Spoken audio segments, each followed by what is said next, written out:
The Ethics. By Benedict de Spinoza. Part 1, Concerning God. Definitions. By that which is self-caused, I mean that of which the essence involves existence, or that of which the nature is only conceivable as existent. 2. A thing is called finite after its kind, when it can be limited by another thing of the same nature. For instance, a body is called finite because we always conceive another greater body. So, also, a thought is limited by another thought, but a body is not limited by thought, nor a thought by body. 3. By substance, I mean that which is in itself, and is conceived through itself, in other words, that of which a conception can be formed independently of any other conception. 4. By attribute, I mean that which the intellect perceives as constituting the essence of substance. By mode, I mean the modifications, 1, of substance, or that which exists in, and is conceived through, something other than itself. 1. Affections. 6. By God, I mean a being absolutely infinite, that is, a substance consisting in infinite attributes, of which each expresses eternal and infinite essentiality. Explanation. I say absolutely infinite, not infinite after its kind, for, of a thing infinite only after its kind, infinite attributes may be denied. But that which is absolutely infinite, contains in its essence whatever expresses reality, and involves no negation. 7. That thing is called free, which exists solely by the necessity of its own nature, and of which the action is determined by itself alone. On the other hand, that thing is necessary, or rather constrained, which is determined by something external to itself to a fixed and definite method of existence or action. 8. By eternity, I mean existence itself, in so far as it is conceived necessarily to follow solely from the definition of that which is eternal. Explanation. Existence of this kind is conceived as an eternal truth, like the essence of a thing, and, therefore, cannot be explained by means of continuance or time, though continuance may be conceived without a beginning or end. Axioms. Everything which exists either in itself or in something else. 2. That which cannot be conceived through anything else must be conceived through itself. 3. From a given definite cause an effect necessarily follows. And, on the other hand, if no definite cause be granted, it is impossible that an effect can follow. 4. The knowledge of an effect depends on and involves the knowledge of a cause. Things which have nothing in common cannot be understood, the one by means of the other. The conception of one does not involve the conception of the other. 6. A true idea must correspond with its ideate or object. 7. If a thing can be conceived as non-existing, its essence does not involve existence. Propositions. Prop. Substance is by nature prior to its modifications. Proof. This is clear from def. 3. NV. Prop. 2. Two substances, whose attributes are different, have nothing in common. Proof. Also evident from def. 3. For each must exist in itself, and be conceived through itself. In other words, the conception of one does not imply the conception of the other. Prop. 3. Things which have nothing in common cannot be one the cause of the other. Proof. If they have nothing in common, it follows that one cannot be apprehended by means of the other, ax. And, therefore, one cannot be the cause of the other, ax. 4. Qed. Prop. 4. Two or more distinct things are distinguished one from the other, either by the difference of the attributes of the substances, or by the difference of their modifications. Proof. Everything which exists either in itself or in something else, ax. That is, by def. 3. NV, nothing is granted in addition to the understanding, except substance and its modifications. Nothing is, therefore, given besides the understanding, by which several things may be distinguished one from the other, except the substances, or, in other words, see ax. 4. Their attributes and modifications. QED. Prop. V. There cannot exist in the universe two or more substances having the same nature or attribute. Proof.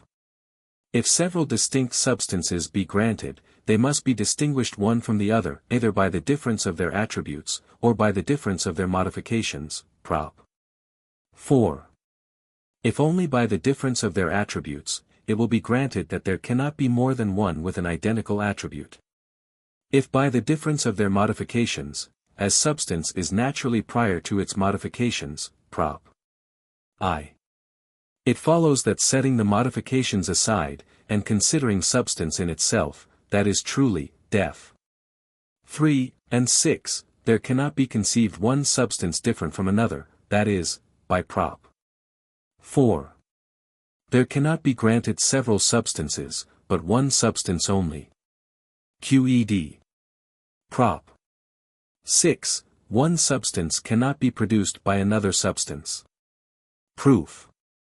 It is impossible that there should be in the universe two substances with an identical attribute, i.e. which have anything common to them both. Prop. 2, and, therefore, Prop. 3. One cannot be the cause of the other, neither can one be produced by the other. QED. Corollary. Hence it follows that a substance cannot be produced by anything external to itself. For in the universe nothing is granted, save substances and their modifications, as appears from Ax. I, and def. 3, and v. Now, by the last prop. Substance cannot be produced by another substance, therefore it cannot be produced by anything external to itself. QED. This is shown still more readily by the absurdity of the contradictory. For, if substance be produced by an external cause, the knowledge of it would depend on the knowledge of its cause, Ax. 4, and, by def 3, it would itself not be substance. Prop. 7. Existence belongs to the nature of substances. Proof. Substance cannot be produced by anything external, corollary, Prop 6, it must, therefore, be its own cause, that is, its essence necessarily involves existence, or existence belongs to its nature. Prop. 8. Every substance is necessarily infinite. Proof. There can only be one substance with an identical attribute, and existence follows from its nature. Prop. 7. Its nature, therefore, involves existence either as finite or infinite. It does not exist as finite, for, by def 2, it would then be limited by something else of the same kind, which would also necessarily exist. Prop. 7, and there would be two substances with an identical attribute, which is absurd. Prop. V. It therefore exists as infinite. QED. Note I. As finite existence involves a partial negation, and infinite existence is the absolute affirmation of the given nature, it follows, solely from Prop. 7. That every substance is necessarily infinite. Note 2. No doubt it will be difficult for those who think about things loosely, and have not been accustomed to know them by their primary causes, to comprehend the demonstration of Prop. 7. For such persons make no distinction between the modifications of substances and the substances themselves, and are ignorant of the manner in which things are produced. Hence they may attribute to substances the beginning which they observe in natural objects. Those who are ignorant of true causes, make complete confusion, think that trees might talk just as well as men, that men might be formed from stones as well as from seed, and imagine that any form might be changed into any other. So, also, those who confuse the two natures, divine and human, readily attribute human passions to the deity, especially so long as they do not know how passions originate in the mind. But, if people would consider the nature of substance, they would have no doubt about the truth of Prop.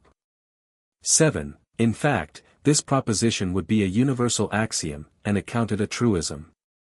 For, by substance, would be understood that which is in itself, and is conceived through itself, that is, something of which the conception requires not the conception of anything else. Whereas modifications exist in something external to themselves, and a conception of them is formed by means of a conception of the thing in which they exist. Therefore, we may have true ideas of non-existent modifications. For, although they may have no actual existence apart from the conceiving intellect, yet their essence is so involved in something external to themselves that they may through it be conceived. Whereas the only truth substances can have, external to the intellect, must consist in their existence, because they are conceived through themselves. Therefore, for a person to say that he has a clear and distinct, that is, a true, idea of a substance, but that he is not sure whether such substance exists, would be the same as if he said that he had a true idea, but was not sure whether or no it was false. A little consideration will make this plain. Or if anyone affirmed that substance is created, it would be the same as saying that a false idea was true, in short, the height of absurdity. It must, then, necessarily be admitted that the existence of substance as its essence is an eternal truth. And we can hence conclude by another process of reasoning, that there is but one such substance. I think that this may profitably be done at once, and, in order to proceed regularly with the demonstration, we must premise. 1. The true definition of a thing neither involves nor expresses anything beyond the nature of the thing defined. From this it follows that 2. No definition implies or expresses a certain number of individuals, inasmuch as it expresses nothing beyond the nature of the thing defined. For instance, the definition of a triangle expresses nothing beyond the actual nature of a triangle, it does not imply any fixed number of triangles. 3. There is necessarily for each individual existent thing a cause why it should exist. 4. This cause of existence must either be contained in the nature and definition of the thing defined, or must be postulated apart from such definition. It therefore follows that, if a given number of individual things exist in nature, there must be some cause for the existence of exactly that number, neither more nor less. For example, if 20 men exist in the universe, for simplicity's sake, I will suppose them existing simultaneously, and to have had no predecessors, and we want to account for the existence of these 20 men. It will not be enough to show the cause of human existence in general. We must also show why there are exactly 20 men, neither more nor less, for a cause must be assigned for the existence of each individual. Now this cause cannot be contained in the actual nature of man, for the true definition of man does not involve any consideration of the number 20. Consequently, the cause for the existence of these 20 men, and, consequently, of each of them, must necessarily be sought externally to each individual. Hence we may lay down the absolute rule, that everything which may consist of several individuals must have an external cause. And, as it has been shown already that existence appertains to the nature of substance, existence must necessarily be included in its definition, and from its definition alone existence must be deducible. But from its definition, as we have shown, notes 2, 3, we cannot infer the existence of several substances, therefore it follows that there is only one substance of the same nature. QED. Prop. 9.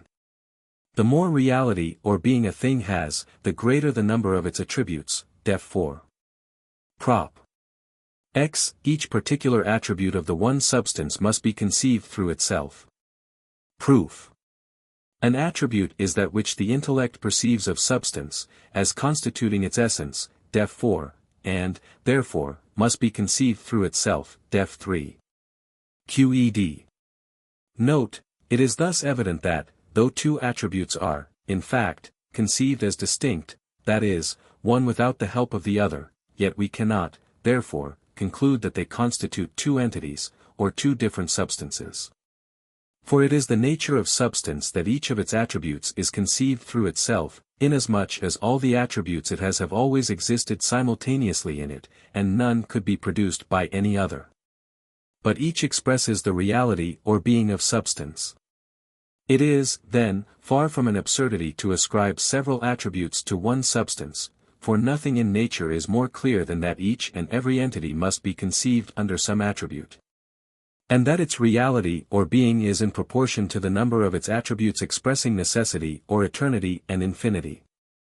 Consequently it is abundantly clear, that an absolutely infinite being must necessarily be defined as consisting in infinite attributes, each of which expresses a certain eternal and infinite essence. If anyone now ask, by what sign shall he be able to distinguish different substances, let him read the following propositions, which show that there is but one substance in the universe, and that it is absolutely infinite. Wherefore such a sign would be sought in vain. Prop. 11. God, or substance, consisting of infinite attributes, of which each expresses eternal and infinite essentiality, necessarily exists. Proof.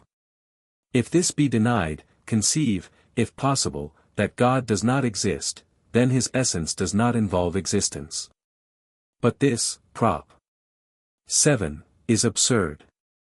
Therefore God necessarily exists. Another proof. Of everything whatsoever a cause or reason must be assigned, either for its existence, or for its non-existence, e.g. if a triangle exist, a reason or cause must be granted for its existence. If, on the contrary, it does not exist, a cause must also be granted, which prevents it from existing, or annuls its existence. This reason or cause must either be contained in the nature of the thing in question, or be external to it. For instance, the reason for the non-existence of a square circle is indicated in its nature, namely, because it would involve a contradiction. On the other hand, the existence of substance follows also solely from its nature, inasmuch as its nature involves existence. See Prop. 7. But the reason for the existence of a triangle or a circle does not follow from the nature of those figures, but from the order of universal nature in extension. From the latter it must follow, either that a triangle necessarily exists, or that it is impossible that it should exist. So much is self-evident. It follows therefrom that a thing necessarily exists, if no cause or reason be granted which prevents its existence. If, then, no cause or reason can be given, which prevents the existence of God, or which destroys his existence, we must certainly conclude that he necessarily does exist. If such a reason or cause should be given, it must either be drawn from the very nature of God, or be external to him, that is, drawn from another substance of another nature. For if it were of the same nature, God, by that very fact, would be admitted to exist. But substance of another nature could have nothing in common with God, by Prop. 2, and therefore would be unable either to cause or to destroy his existence. As, then, a reason or cause which would annul the divine existence cannot be drawn from anything external to the divine nature, such cause must perforce, if God does not exist, be drawn from God's own nature, which would involve a contradiction. To make such an affirmation about a being absolutely infinite and supremely perfect is absurd, therefore, neither in the nature of God, nor externally to his nature, can a cause or reason be assigned which would annul his existence. Therefore, God necessarily exists. QED. Another proof. The potentiality of non-existence is a negation of power, and contrariwise the potentiality of existence is a power, as is obvious. If, then, that which necessarily exists is nothing but finite beings, such finite beings are more powerful than a being absolutely infinite, which is obviously absurd. Therefore, either nothing exists, or else a being absolutely infinite necessarily exists also. Now we exist either in ourselves, or in something else which necessarily exists, see axiom. I, and Prop. 7. Therefore a being absolutely infinite, in other words, God, def 6. necessarily exists. QED. Note. In this last proof, I have purposely shown God's existence a posteriori, so that the proof might be more easily followed, not because, from the same premises, God's existence does not follow a priori. For, as the potentiality of existence is a power, it follows that, in proportion as reality increases in the nature of a thing, so also will it increase its strength for existence. Therefore a being absolutely infinite, such as God, has from himself an absolutely infinite power of existence, and hence he does absolutely exist. Perhaps there will be many who will be unable to see the force of this proof, inasmuch as they are accustomed only to consider those things which flow from external causes. Of such things, they see that those which quickly come to pass, that is, quickly come into existence, quickly also disappear. Whereas they regard as more difficult of accomplishment, that is, not so easily brought into existence, those things which they conceive as more complicated. However, to do away with this misconception, I need not here show the measure of truth in the proverb, what comes quickly, goes quickly, nor discuss whether, from the point of view of universal nature, all things are equally easy. Or otherwise, I need only remark that I am not here speaking of things, which come to pass through causes external to themselves, but only of substances which, by Prop. 6, cannot be produced by any external cause. Things which are produced by external causes, whether they consist of many parts or few, owe whatsoever perfection or reality they possess solely to the efficacy of their external cause. And therefore their existence arises solely from the perfection of their external cause, not from their own. Contrariwise, whatsoever perfection is possessed by substance is due to no external cause. Wherefore the existence of substance must arise solely from its own nature, which is nothing else but its essence. Thus, the perfection of a thing does not annul its existence, but, on the contrary, asserts it. Imperfection, on the other hand, does annul it, therefore we cannot be more certain of the existence of anything, than of the existence of a being absolutely infinite or perfect, that is, of God. For inasmuch as his essence excludes all imperfection, and involves absolute perfection, all cause for doubt concerning his existence is done away, and the utmost certainty on the question is given. This, I think, will be evident to every moderately attentive reader. Prop. 12. No attribute of substance can be conceived from which it would follow that substance can be divided. Proof. The parts into which substance as thus conceived would be divided either will retain the nature of substance, or they will not. If the former, then, by Prop. 8, each part will necessarily be infinite, and, by Prop. 6. Self-caused, and, by Prop. V, will perforce consist of a different attribute, so that, in that case, several substances could be formed out of one substance, which, by Prop. 6, is absurd. Moreover, the parts, by Prop. 2, would have nothing in common with their whole, and the whole, by Def 4. And Prop. X, could both exist and be conceived without its parts, which everyone will admit to be absurd. If we adopt the second alternative, namely, that the parts will not retain the nature of substance, then, if the whole substance were divided into equal parts, it would lose the nature of substance, and would cease to exist, which, by Prop. 7. is absurd. Prop. 13. Substance absolutely infinite is indivisible. Proof. If it could be divided, the parts into which it was divided would either retain the nature of absolutely infinite substance, or they would not. If the former, we should have several substances of the same nature, which, by Prop. V, is absurd. If the latter, then, by Prop. 7, substance absolutely infinite could cease to exist, which, by Prop. 11, is also absurd. Corollary. It follows, that no substance, and consequently no extended substance, in so far as it is substance, is divisible. Note. The indivisibility of substance may be more easily understood as follows. The nature of substance can only be conceived as infinite, and by a part of substance, nothing else can be understood than finite substance, which, by Prop. 8, involves a manifest contradiction. Prop. 14. Besides God no substance can be granted or conceived. Proof. As God is a being absolutely infinite, of whom no attribute that expresses the essence of substance can be denied, by Def 6, and he necessarily exists, by Prop. 11. If any substance besides God were granted, it would have to be explained by some attribute of God, and thus two substances with the same attribute would exist, which, by Prop. V, is absurd. Therefore, besides God no substance can be granted, or, consequently, be conceived. If it could be conceived, it would necessarily have to be conceived as existent, but this, by the first part of this proof, is absurd. Therefore, besides God no substance can be granted or conceived. QED.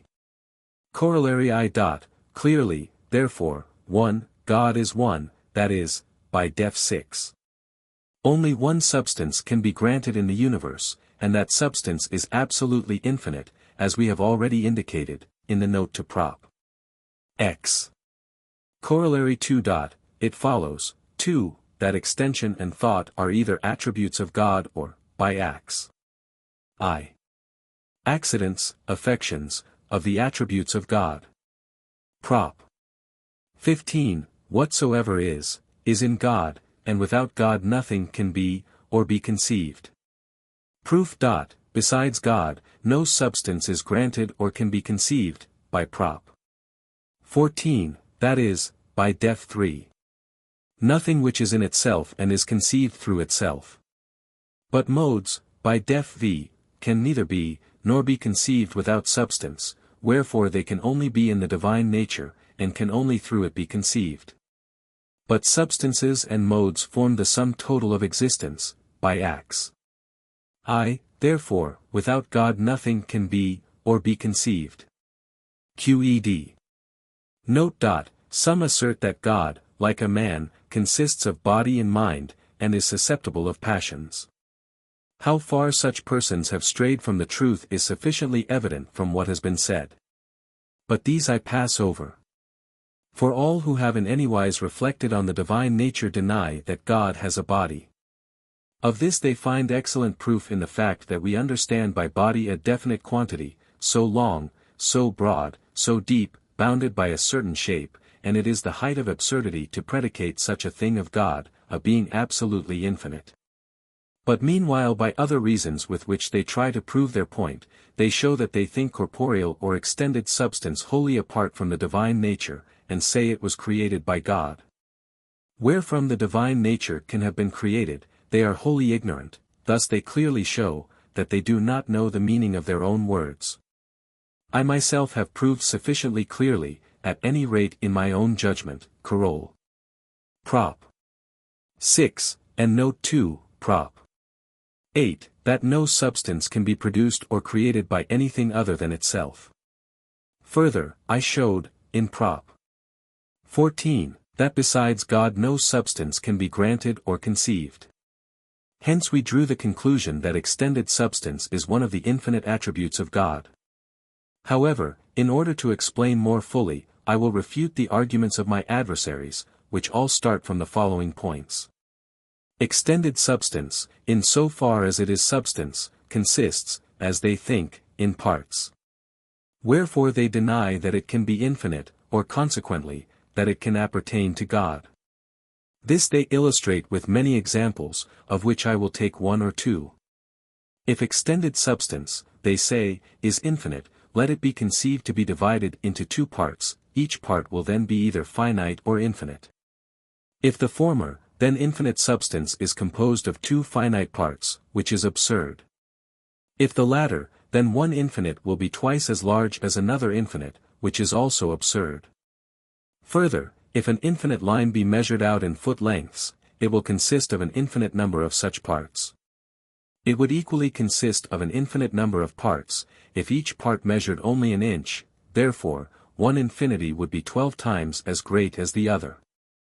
Lastly, if from a single point there be conceived to be drawn two diverging lines which at first are at a definite distance apart, but are produced to infinity, it is certain that the distance between the two lines will be continually increased, until at length it changes from definite to indefinable.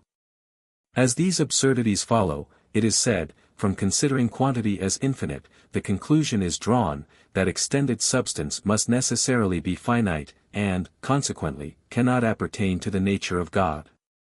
The second argument is also drawn from God's supreme perfection. God, it is said, inasmuch as he is a supremely perfect being, cannot be passive, but extended substance, insofar as it is divisible, is passive.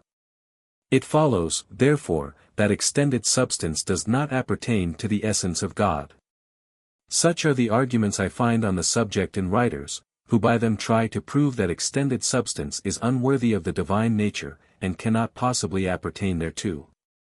However, I think an attentive reader will see that I have already answered their propositions, for all their arguments are founded on the hypothesis that extended substance is composed of parts, and such a hypothesis I have shown, Prop. 12. And Coroll. Prop. 13, to be absurd. Moreover, anyone who reflects will see that all these absurdities, if absurdities they be, which I am not now discussing, from which it is sought to extract the conclusion that extended substance is finite, do not at all follow from the notion of an infinite quantity, but merely from the notion that an infinite quantity is measurable, and composed of finite parts therefore. The only fair conclusion to be drawn is that, infinite quantity is not measurable, and cannot be composed of finite parts. This is exactly what we have already proved, in Prop. 12, wherefore the weapon which they aimed at us has in reality recoiled upon themselves. If, from this absurdity of theirs, they persist in drawing the conclusion that extended substance must be finite, they will in good sooth be acting like a man who asserts that circles have the properties of squares, and, finding himself thereby landed in absurdities, proceeds to deny that circles have any center, from which all lines drawn to the circumference are equal. For, taking extended substance, which can only be conceived as infinite, one, and indivisible, Props. 8, v. 12, they assert, in order to prove that it is finite, that it is composed of finite parts, and that it can be multiplied and divided. So, also, others, after asserting that a line is composed of points, can produce many arguments to prove that a line cannot be infinitely divided. Assuredly it is not less absurd to assert that extended substance is made up of bodies or parts, than it would be to assert that a solid is made up of surfaces, a surface of lines, and a line of points. This must be admitted by all who know clear reason to be infallible, and most of all by those who deny the possibility of a vacuum. For if extended substance could be so divided that its parts were really separate, why should not one part admit of being destroyed, the others remaining joined together as before? And why should all be so fitted into one another as to leave no vacuum? Surely in the case of things, which are really distinct one from the other, one can exist without the other, and can remain in its original condition. As, then, there does not exist a vacuum in nature, of which anon, but all parts are bound to come together to prevent it, it follows from this that the parts cannot really be distinguished. And that extended substance in so far as it is substance cannot be divided. If anyone asks me the further question, why are we naturally so prone to divide quantity? I answer, that quantity is conceived by us in two ways, in the abstract and superficially, as we imagine it. Or as substance, as we conceive it solely by the intellect. If, then, we regard quantity as it is represented in our imagination, which we often and more easily do, we shall find that it is finite, divisible, and compounded of parts. But if we regard it as it is represented in our intellect, and conceive it as substance, which it is very difficult to do, we shall then, as I have sufficiently proved, find that it is infinite, one, and indivisible. This will be plain enough to all who make a distinction between the intellect and the imagination, especially if it be remembered, that matter is everywhere the same, that its parts are not distinguishable. Except in so far as we conceive matter as diversely modified, whence its parts are distinguished, not really, but modally. For instance, water, in so far as it is water, we conceive to be divided, and its parts to be separated one from the other, but not in so far as it is extended substance, from this point of view it is neither separated nor divisible. Further, water, in so far as it is water, is produced and corrupted, but, in so far as it is substance, it is neither produced nor corrupted. I think I have now answered the second argument. It is, in fact, founded on the same assumption as the first, namely, that matter, in so far as it is substance, is divisible, and composed of parts. Even if it were so, I do not know why it should be considered unworthy of the divine nature, inasmuch as besides God, by Prop. 14, no substance can be granted, wherefrom it could receive its modifications. All things, I repeat, are in God, and all things which come to pass solely through the laws of the infinite nature of God, and follow, as I will shortly show, from the necessity of his essence. Wherefore it can in no wise be said, that God is passive in respect to anything other than himself, or that extended substance is unworthy of the divine nature, even if it be supposed divisible, so long as it is granted to be infinite and eternal. But enough of this for the present. Prop. 16. From the necessity of the divine nature must follow an infinite number of things in infinite ways, that is, all things which can fall within the sphere of infinite intellect. Proof. This proposition will be clear to everyone, who remembers that from the given definition of anything the intellect infers several properties, which really necessarily follow therefrom, that is, from the actual essence of the thing defined. And it infers more properties in proportion as the definition of the thing expresses more reality, that is, in proportion as the essence of the thing defined involves more reality. Now, as the divine nature has absolutely infinite attributes, by def 6, of which each expresses infinite essence after its kind, it follows that from the necessity of its nature an infinite number of things, that is, everything which can fall within the sphere of an infinite intellect, must necessarily follow. QED. Corollary I. Hence it follows, that God is the efficient cause of all that can fall within the sphere of an infinite intellect. Corollary 2. It also follows that God is a cause in himself, and not through an accident of his nature. Corollary 3. It follows, thirdly, that God is the absolutely first cause.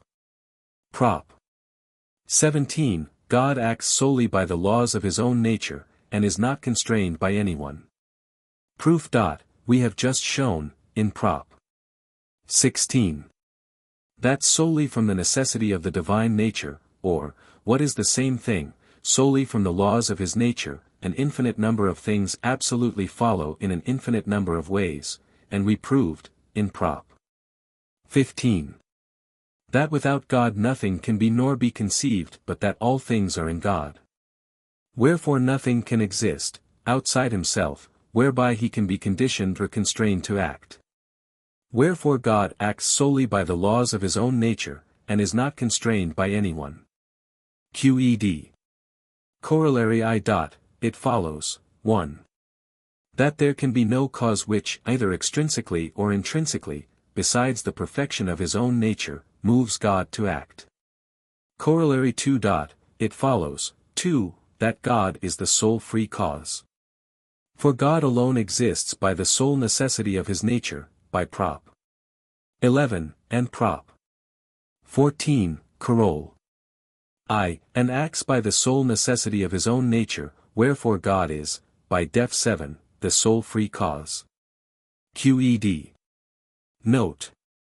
Others think that God is a free cause, because he can, as they think, bring it about, that those things which we have said follow from his nature, that is, which are in his power, should not come to pass, or should not be produced by him. But this is the same as if they said, that God could bring it about, that it should follow from the nature of a triangle that its 3 interior angles should not be equal to 2 right angles. Or that from a given cause no effect should follow, which is absurd. Moreover, I will show below, without the aid of this proposition, that neither intellect nor will appertain to God's nature. I know that there are many who think that they can show, that supreme intellect and free will do appertain to God's nature. For they say they know of nothing more perfect, which they can attribute to God, than that which is the highest perfection in ourselves. Further, although they conceive God as actually supremely intelligent, they yet do not believe that he can bring into existence everything which he actually understands, for they think that they would thus destroy God's power. If, they contend, God had created everything which is in his intellect, he would not be able to create anything more, and this, they think, would clash with God's omnipotence. Therefore, they prefer to assert that God is indifferent to all things, and that he creates nothing except that which he has decided, by some absolute exercise of will, to create. However, I think I have shown sufficiently clearly, by Prop. 16. That from God's supreme power, or infinite nature, an infinite number of things, that is, all things have necessarily flowed forth in an infinite number of ways, or always flow from the same necessity. In the same way as from the nature of a triangle it follows from eternity and for eternity, that its three interior angles are equal to two right angles. Wherefore the omnipotence of God has been displayed from all eternity, and will for all eternity remain in the same state of activity. This manner of treating the question attributes to God an omnipotence, in my opinion, far more perfect. For, otherwise, we are compelled to confess that God understands an infinite number of creatable things, which he will never be able to create, for, if he created all that he understands, he would, according to this showing, exhaust his omnipotence, and render himself imperfect.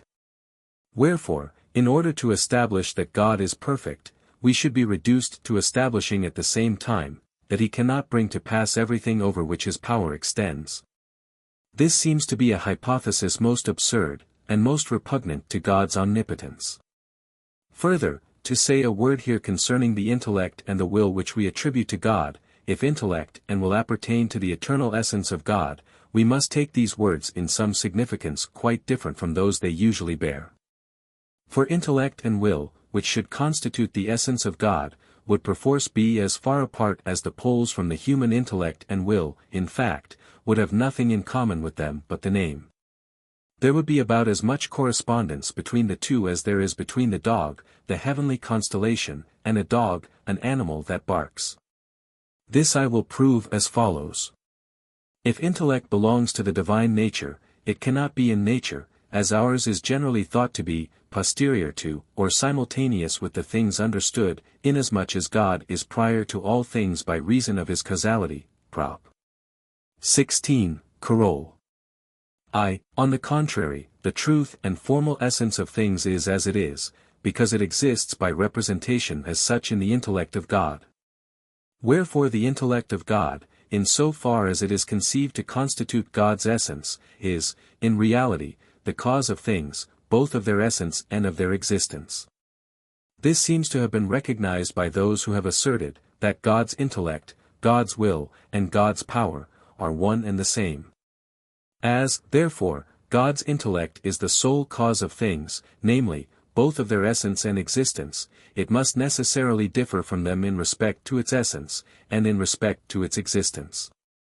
For a cause differs from a thing it causes, precisely in the quality which the latter gains from the former.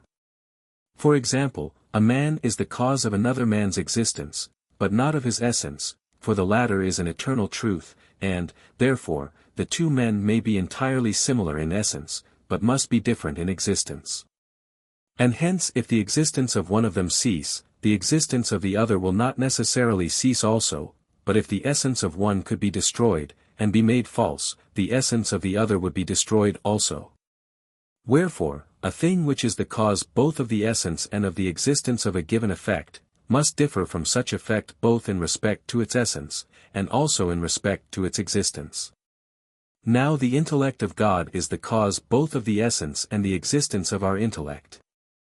Therefore, the intellect of God in so far as it is conceived to constitute the divine essence, differs from our intellect both in respect to essence and in respect to existence, nor can it in any wise agree therewith save in name, as we said before. The reasoning would be identical in the case of the will, as anyone can easily see. Prop.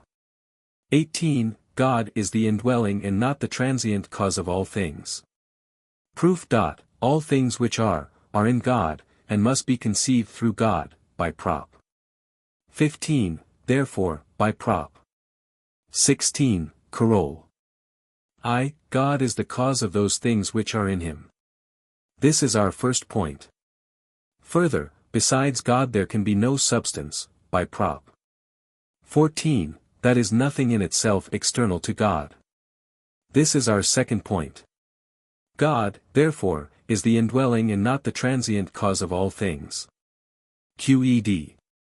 Prop. 19, God, and all the attributes of God, are eternal. Proof. God, by def 6, is substance, which, by Prop. 11, necessarily exists, that is, by Prop. 7, existence appertains to its nature, or, what is the same thing, follows from its definition, therefore, God is eternal, by def 8.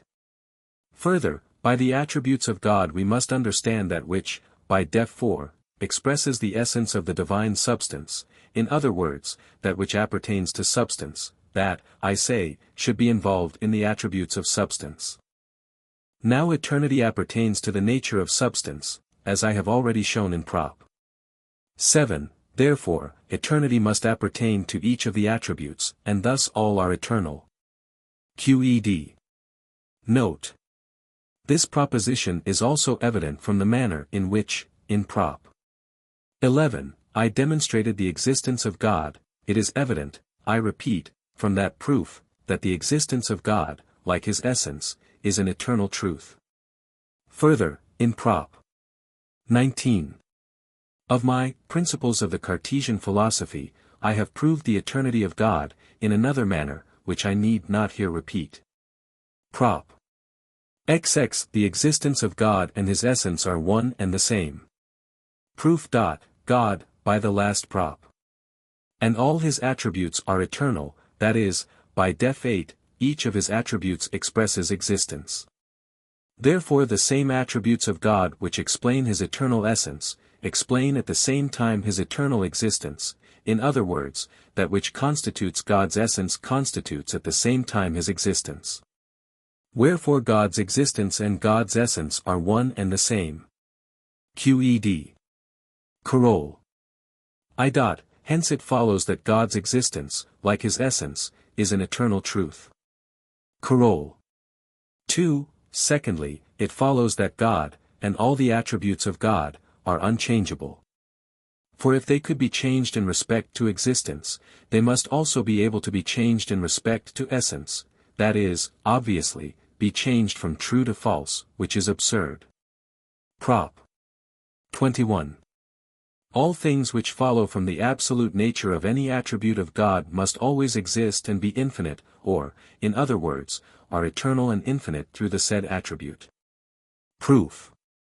Conceive, if it be possible, supposing the proposition to be denied, that something in some attribute of God can follow from the absolute nature of the said attribute, and that at the same time it is finite, and has a conditioned existence or duration.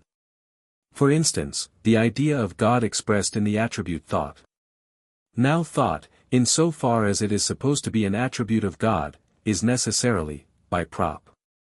11, in its nature infinite. But, in so far as it possesses the idea of God, it is supposed finite. It cannot, however, be conceived as finite, unless it be limited by thought, by def 2. But it is not limited by thought itself, in so far as it has constituted the idea of God, for so far it is supposed to be finite, therefore, it is limited by thought, in so far as it has not constituted the idea of God, which nevertheless, by Prop. 11, must necessarily exist. We have now granted, therefore, thought not constituting the idea of God, and, accordingly, the idea of God does not naturally follow from its nature in so far as it is absolute thought, for it is conceived as constituting. And also as not constituting, the idea of God, which is against our hypothesis. Wherefore, if the idea of God expressed in the attribute thought, or, indeed, anything else in any attribute of God, for we may take any example, as the proof is of universal application, follows from the necessity of the absolute nature of the said attribute, the said thing must necessarily be infinite, which was our first point. Furthermore, a thing which thus follows from the necessity of the nature of any attribute cannot have a limited duration. For if it can, suppose a thing, which follows from the necessity of the nature of some attribute, to exist in some attribute of God, for instance, the idea of God expressed in the attribute thought. And let it be supposed at some time not to have existed, or to be about not to exist. Now thought being an attribute of God, must necessarily exist unchanged, by Prop. 11, and Prop. XX, Coroll. 2. And beyond the limits of the duration of the idea of God, supposing the latter at some time not to have existed, or not to be going to exist, thought would perforce have existed without the idea of God, which is contrary to our hypothesis. For we suppose that, thought being given, the idea of God necessarily flowed therefrom. Therefore the idea of God expressed in thought, or anything which necessarily follows from the absolute nature of some attribute of God, cannot have a limited duration, but through the said attribute is eternal, which is our second point. Bear in mind that the same proposition may be affirmed of anything, which in any attribute necessarily follows from God's absolute nature. Prop. 22. Whatsoever follows from any attribute of God, in so far as it is modified by a modification, which exists necessarily and as infinite, through the said attribute, must also exist necessarily and as infinite. Proof. The proof of this proposition is similar to that of the preceding one. Prop. 23. Every mode, which exists both necessarily and as infinite, must necessarily follow either from the absolute nature of some attribute of God, or from an attribute modified by a modification which exists necessarily, and as infinite. Proof. A mode exists in something else, through which it must be conceived, def v, that is, prop. 15. It exists solely in God, and solely through God can be conceived. If therefore a mode is conceived as necessarily existing and infinite, it must necessarily be inferred or perceived through some attribute of God, in so far as such attribute is conceived as expressing the infinity and necessity of existence. In other words, def. 8. Eternity, that is, in so far as it is considered absolutely. A mode, therefore, which necessarily exists as infinite, must follow from the absolute nature of some attribute of God, either immediately, prop. 21.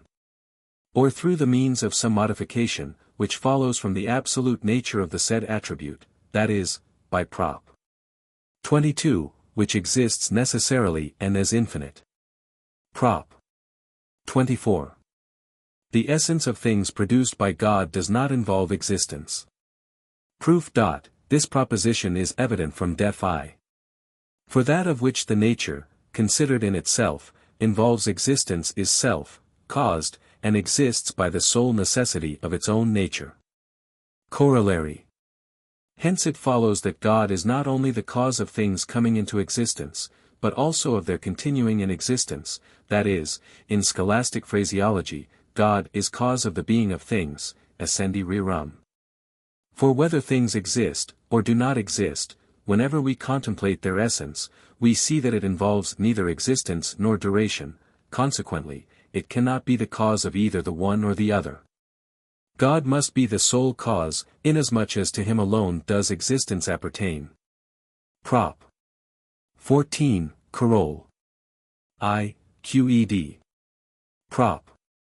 XXV. God is the efficient cause not only of the existence of things, but also of their essence. Proof. If this be denied, then God is not the cause of the essence of things, and therefore the essence of things can, by acts 4, be conceived without God. This, by prop. 15, is absurd.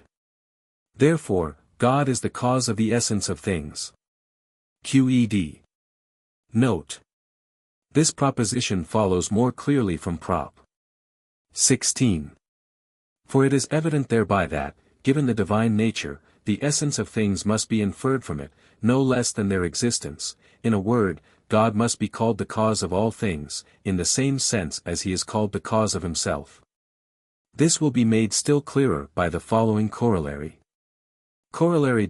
Individual things are nothing but modifications of the attributes of God, or modes by which the attributes of God are expressed in a fixed and definite manner. The proof appears from prop. 15, and def v. Prop. XXVI, a thing which is conditioned to act in a particular manner, has necessarily been thus conditioned by God, and that which has not been conditioned by God cannot condition itself to act. Proof. That by which things are said to be conditioned to act in a particular manner is necessarily something positive, this is obvious. Therefore both of its essence and of its existence God by the necessity of his nature is the efficient cause, props. 25, and 16, this is our first point. Our second point is plainly to be inferred therefrom. For if a thing, which has not been conditioned by God, could condition itself, the first part of our proof would be false, and this, as we have shown, is absurd. Prop. 27. A thing, which has been conditioned by God to act in a particular way, cannot render itself unconditioned. Proof. This proposition is evident from the third axiom. Prop. 28. Every individual thing, or everything which is finite and has a conditioned existence, cannot exist or be conditioned to act, unless it be conditioned for existence and action by a cause other than itself, which also is finite, and has a conditioned existence. And likewise this cause cannot in its turn exist, or be conditioned to act, unless it be conditioned for existence and action by another cause, which also is finite, and has a conditioned existence, and so on to infinity. Proof. Whatsoever is conditioned to exist and act, has been thus conditioned by God, by Prop. 26, and Prop. 24, Coroll. But that which is finite, and has a conditioned existence, cannot be produced by the absolute nature of any attribute of God. For whatsoever follows from the absolute nature of any attribute of God is infinite and eternal, by Prop. 21, it must, therefore, follow from some attribute of God, in so far as the said attribute is considered as in some way modified. For substance and modes make up the sum total of existence, by Ax. I, and Def 3, v, while modes are merely modifications of the attributes of God. But from God, or from any of his attributes, in so far as the latter is modified by a modification infinite and eternal, a conditioned thing cannot follow. Wherefore it must follow from, or be conditioned for, existence and action by God or one of his attributes, in so far as the latter are modified by some modification which is finite, and has a conditioned existence. This is our first point. Again, this cause or this modification, for the reason by which we establish the first part of this proof, must in its turn be conditioned by another cause, which also is finite and has a conditioned existence, and, again, this last by another, for the same reason. And so on, for the same reason, to infinity. Qed. Note. As certain things must be produced immediately by God, namely those things which necessarily follow from his absolute nature, through the means of these primary attributes, which, nevertheless, can neither exist nor be conceived without God. It follows, 1. That God is absolutely the proximate cause of those things immediately produced by him. I say absolutely, not after his kind, as is usually stated. For the effects of God cannot either exist or be conceived without a cause, Prop. 15, and Prop. 24. Coroll. 2. That God cannot properly be styled the remote cause of individual things, except for the sake of distinguishing these from what he immediately produces, or rather from what follows from his absolute nature. For, by a remote cause, we understand a cause which is in no way conjoined to the effect. But all things which are in God, and so depend on God, that without him they can neither be nor be conceived. Prop. 29. Nothing in the universe is contingent, but all things are conditioned to exist and operate in a particular manner by the necessity of the divine nature. Proof. Whatsoever is in God, Prop. 15, but God cannot be called a thing contingent. 4, by Prop. 11, he exists necessarily, and not contingently. Further, the modes of the divine nature follow therefrom necessarily, and not contingently, Prop. 16. And they thus follow, whether we consider the divine nature absolutely, or whether we consider it as in any way conditioned to act, Prop. 27.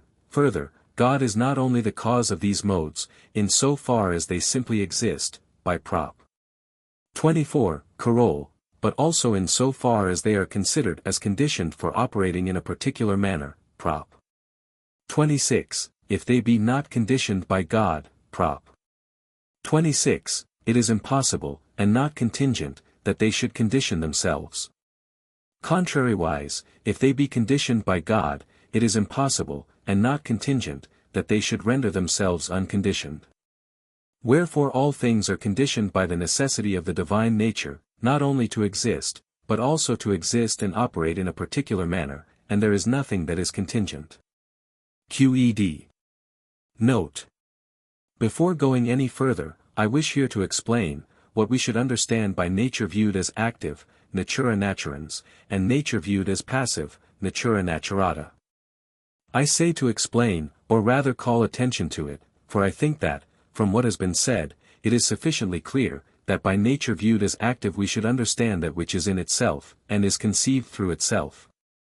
Or those attributes of substance, which express eternal and infinite essence, in other words, Prop. 14, Carol. I, and Prop. 17, Carol.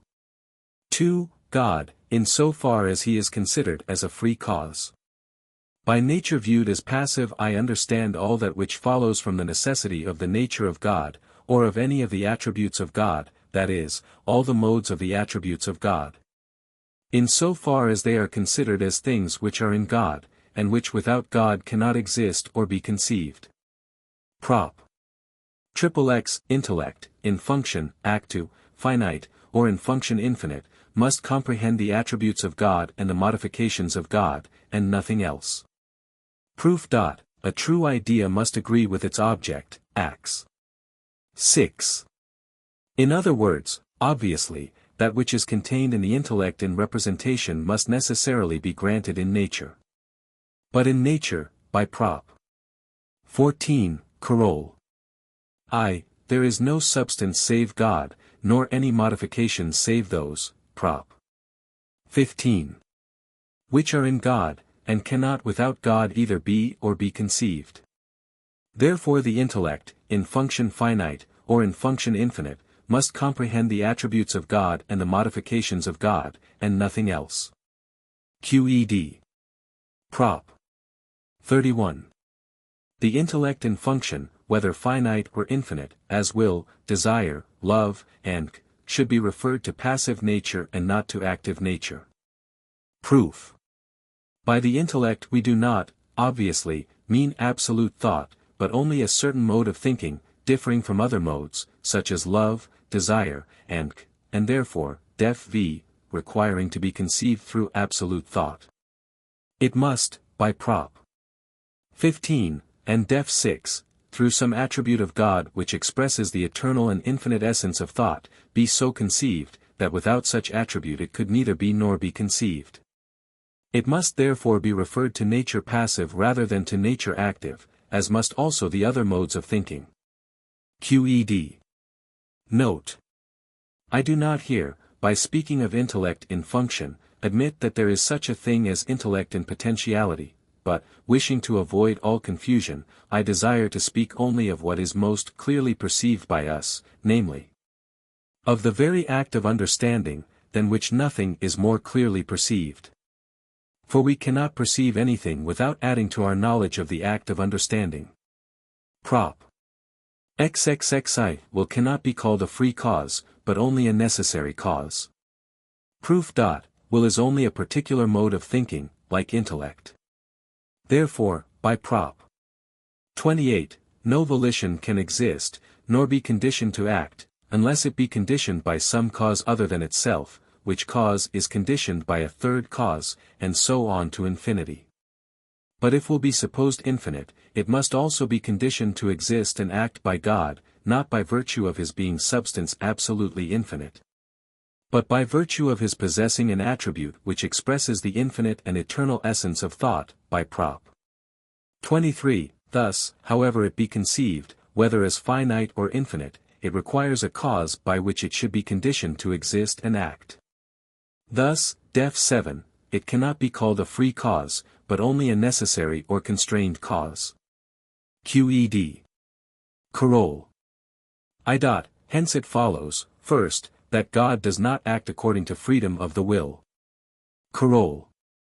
2.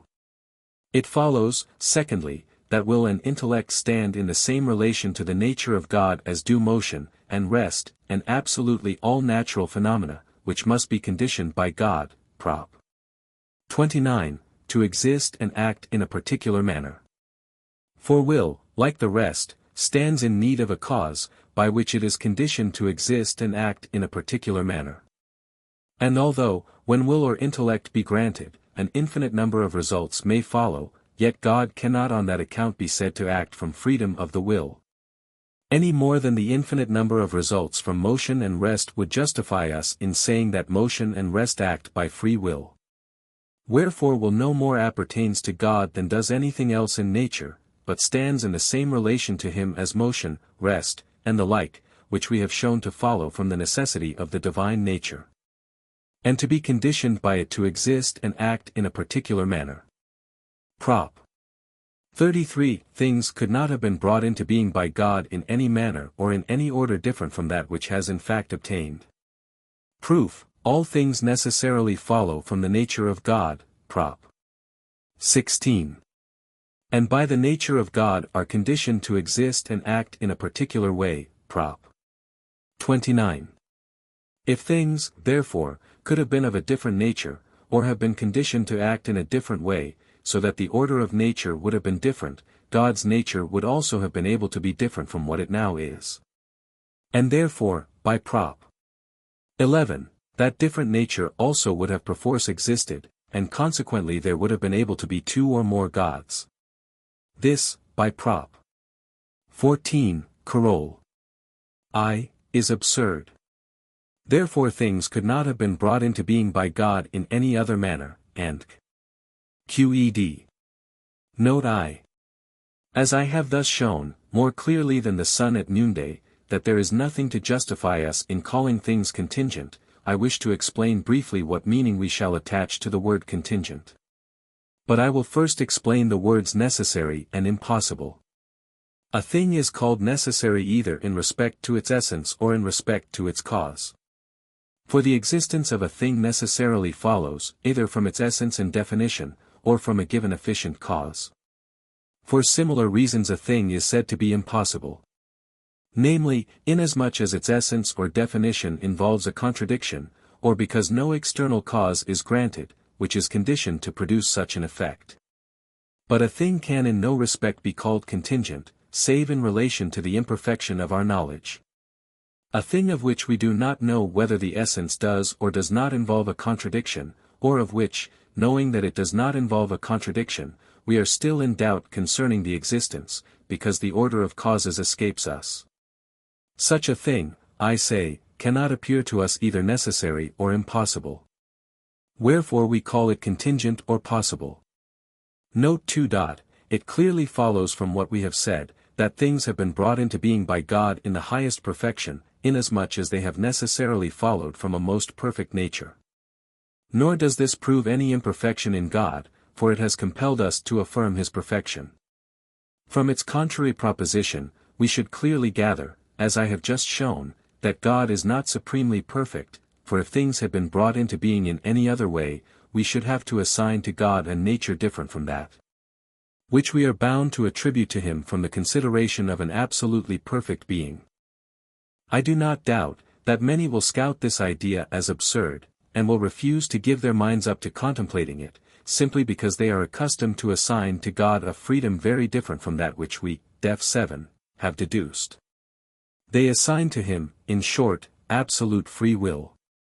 However, I am also convinced that if such persons reflect on the matter, and duly weigh in their minds our series of propositions, they will reject such freedom as they now attribute to God, not only as nugatory, but also as a great impediment to organized knowledge. There is no need for me to repeat what I have said in the note to Prop. 17. But, for the sake of my opponents, I will show further, that although it be granted that will pertains to the essence of God, it nevertheless follows from his perfection, that things could not have been by him created other than they are, or in a different order. This is easily proved, if we reflect on what our opponents themselves concede, namely, that it depends solely on the decree and will of God, that each thing is what it is.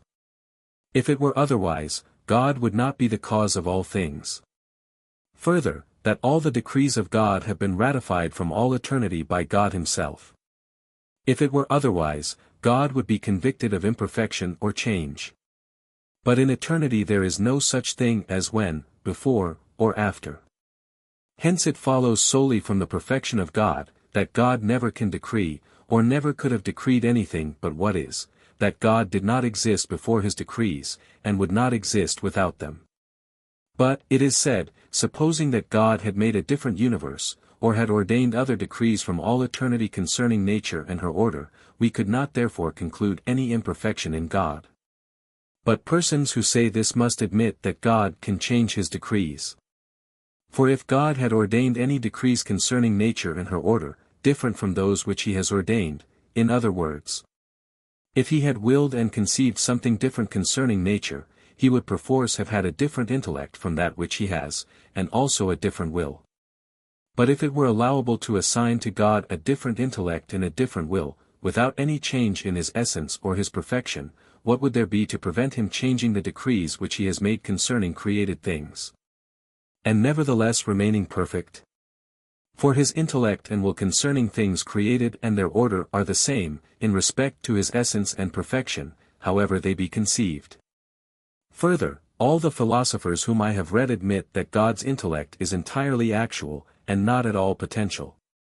As they also admit that God's intellect, and God's will, and God's essence are identical, it follows that, if God had had a different actual intellect and a different will, his essence would also have been different.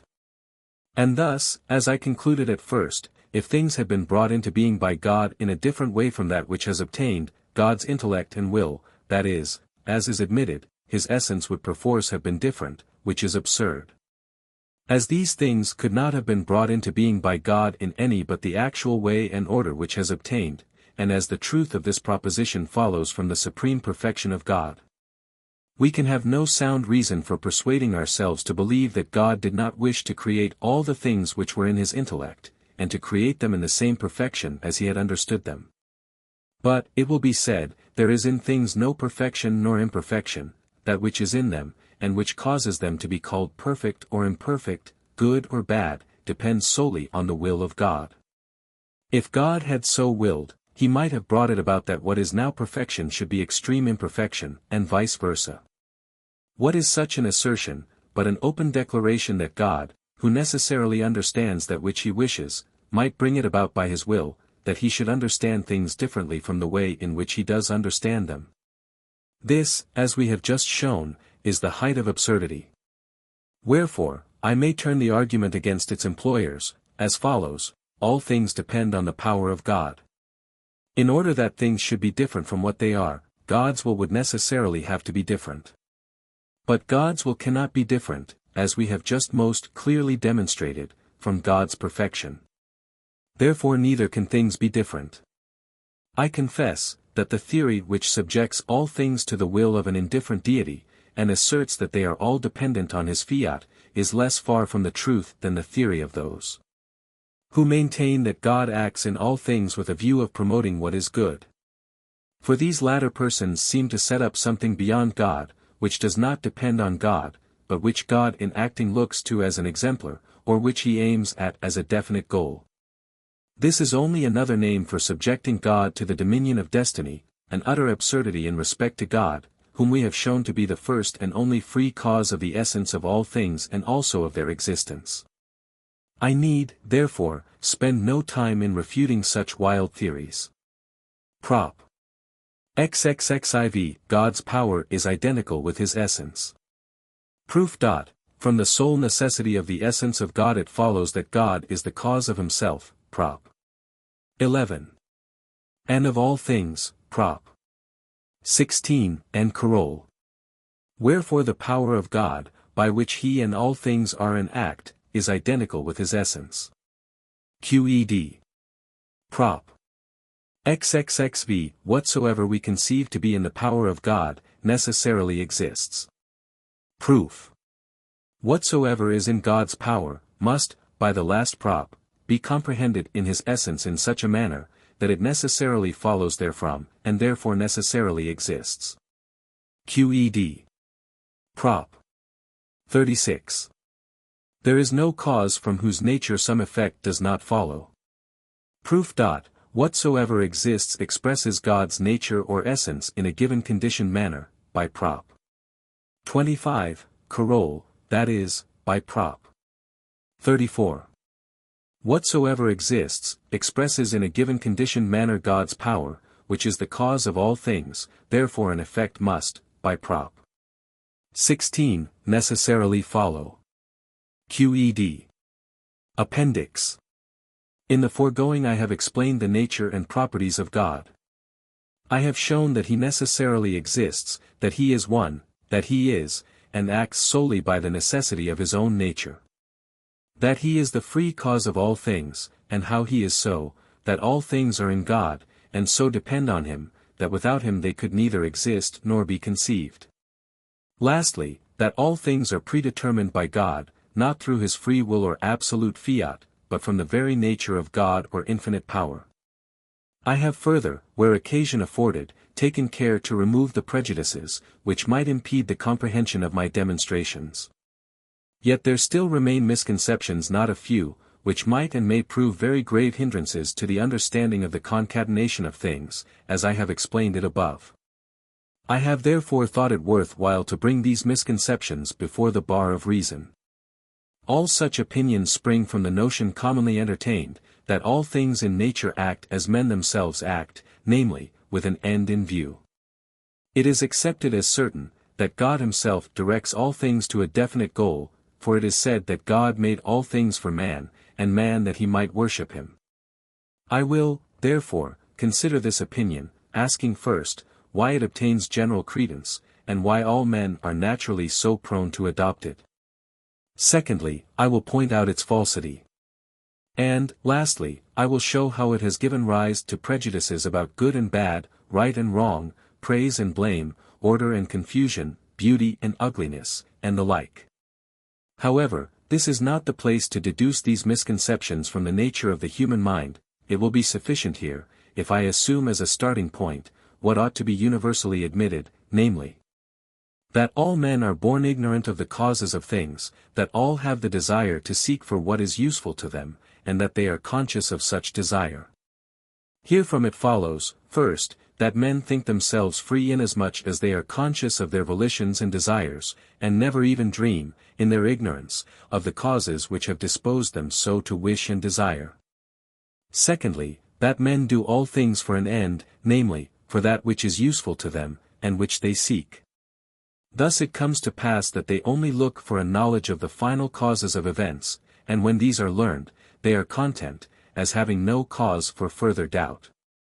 If they cannot learn such causes from external sources, they are compelled to turn to considering themselves, and reflecting what end would have induced them personally to bring about the given event. And thus they necessarily judge other natures by their own. Further, as they find in themselves and outside themselves many means which assist them not a little in the search for what is useful, for instance, eyes for seeing, teeth for chewing, herbs and animals for yielding food, the sun for giving light, the sea for breeding fish, and they come to look on the whole of nature as a means for obtaining such conveniences. Now as they are aware, that they found these conveniences and did not make them, they think they have cause for believing, that some other being has made them for their use. As they look upon things as means, they cannot believe them to be self-created. But, judging from the means which they are accustomed to prepare for themselves, they are bound to believe in some ruler or rulers of the universe endowed with human freedom, who have arranged and adapted everything for human use.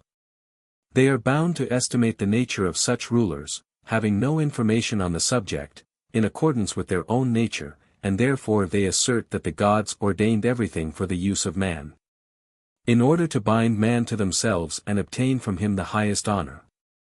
Hence also it follows, that everyone thought out for himself, according to his abilities, a different way of worshipping God, so that God might love him more than his fellows, and direct the whole course of nature for the satisfaction of his blind cupidity and insatiable avarice.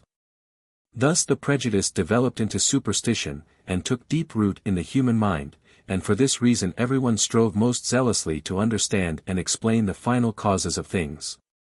But in their endeavor to show that nature does nothing in vain, i.e. nothing which is useless to man, they only seem to have demonstrated that nature, the gods, and men are all mad together.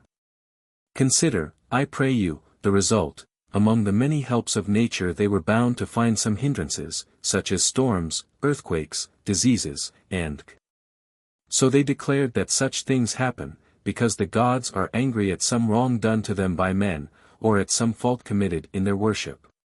Experience day by day protested and showed by infinite examples, that good and evil fortunes fall to the lot of pious and impious alike. Still they would not abandon their inveterate prejudice, for it was more easy for them to class such contradictions among other unknown things of whose use they were ignorant, and thus to retain their actual and innate condition of ignorance, than to destroy the whole fabric of their reasoning and start afresh. They therefore laid down as an axiom, that God's judgments far transcend human understanding. Such a doctrine might well have sufficed to conceal the truth from the human race for all eternity, if mathematics had not furnished another standard of verity in considering solely the essence and properties of figures without regard to their final causes. There are other reasons, which I need not mention here, besides mathematics, which might have caused men's minds to be directed to these general prejudices, and have led them to the knowledge of the truth. I have now sufficiently explained my first point. There is no need to show at length, that nature has no particular goal in view, and that final causes are mere human figments. This, I think, is already evident enough, both from the causes and foundations on which I have shown such prejudice to be based, and also from Prop. 16, and the corollary of Prop. 32. And, in fact, all those propositions in which I have shown, that everything in nature proceeds from a sort of necessity, and with the utmost perfection. However, I will add a few remarks, in order to overthrow this doctrine of a final cause utterly. That which is really a cause it considers as an effect, and vice versa, it makes that which is by nature first to be last, and that which is highest and most perfect to be most imperfect. Passing over the questions of cause and priority as self-evident, it is plain from Props. 21, 22, 23. That the effect is most perfect which is produced immediately by God. The effect which requires for its production several intermediate causes is, in that respect, more imperfect. But if those things which were made immediately by God were made to enable him to attain his end, then the things which come after, for the sake of which the first were made, are necessarily the most excellent of all. Further, this doctrine does away with the perfection of God, for, if God acts for an object, he necessarily desires something which he lacks. Certainly, theologians and metaphysicians draw a distinction between the object of want and the object of assimilation, still they confess that God made all things for the sake of himself, not for the sake of creation. They are unable to point to anything prior to creation, except God himself, as an object for which God should act, and are therefore driven to admit, as they clearly must, that God lacked those things for whose attainment he created means. And further that he desired them. We must not omit to notice that the followers of this doctrine, anxious to display their talent in assigning final causes, have imported a new method of argument in proof of their theory, namely, a reduction, not to the impossible, but to ignorance. Thus showing that they have no other method of exhibiting their doctrine. For example, if a stone falls from a roof onto someone's head, and kills him, they will demonstrate by their new method, that the stone fell in order to kill the man. For, if it had not by God's will fallen with that object, how could so many circumstances, and there are often many concurrent circumstances, have all happened together by chance? Perhaps you will answer that the event is due to the facts that the wind was blowing, and the man was walking that way. But why, they will insist, was the wind blowing, and why was the man at that very time walking that way? If you again answer, that the wind had then sprung up because the sea had begun to be agitated the day before, the weather being previously calm, and that the man had been invited by a friend, they will again insist, but why was the sea agitated? And why was the man invited at that time? So they will pursue their questions from cause to cause, till at last you take refuge in the will of God, in other words, the sanctuary of ignorance. So, again, when they survey the frame of the human body, they are amazed.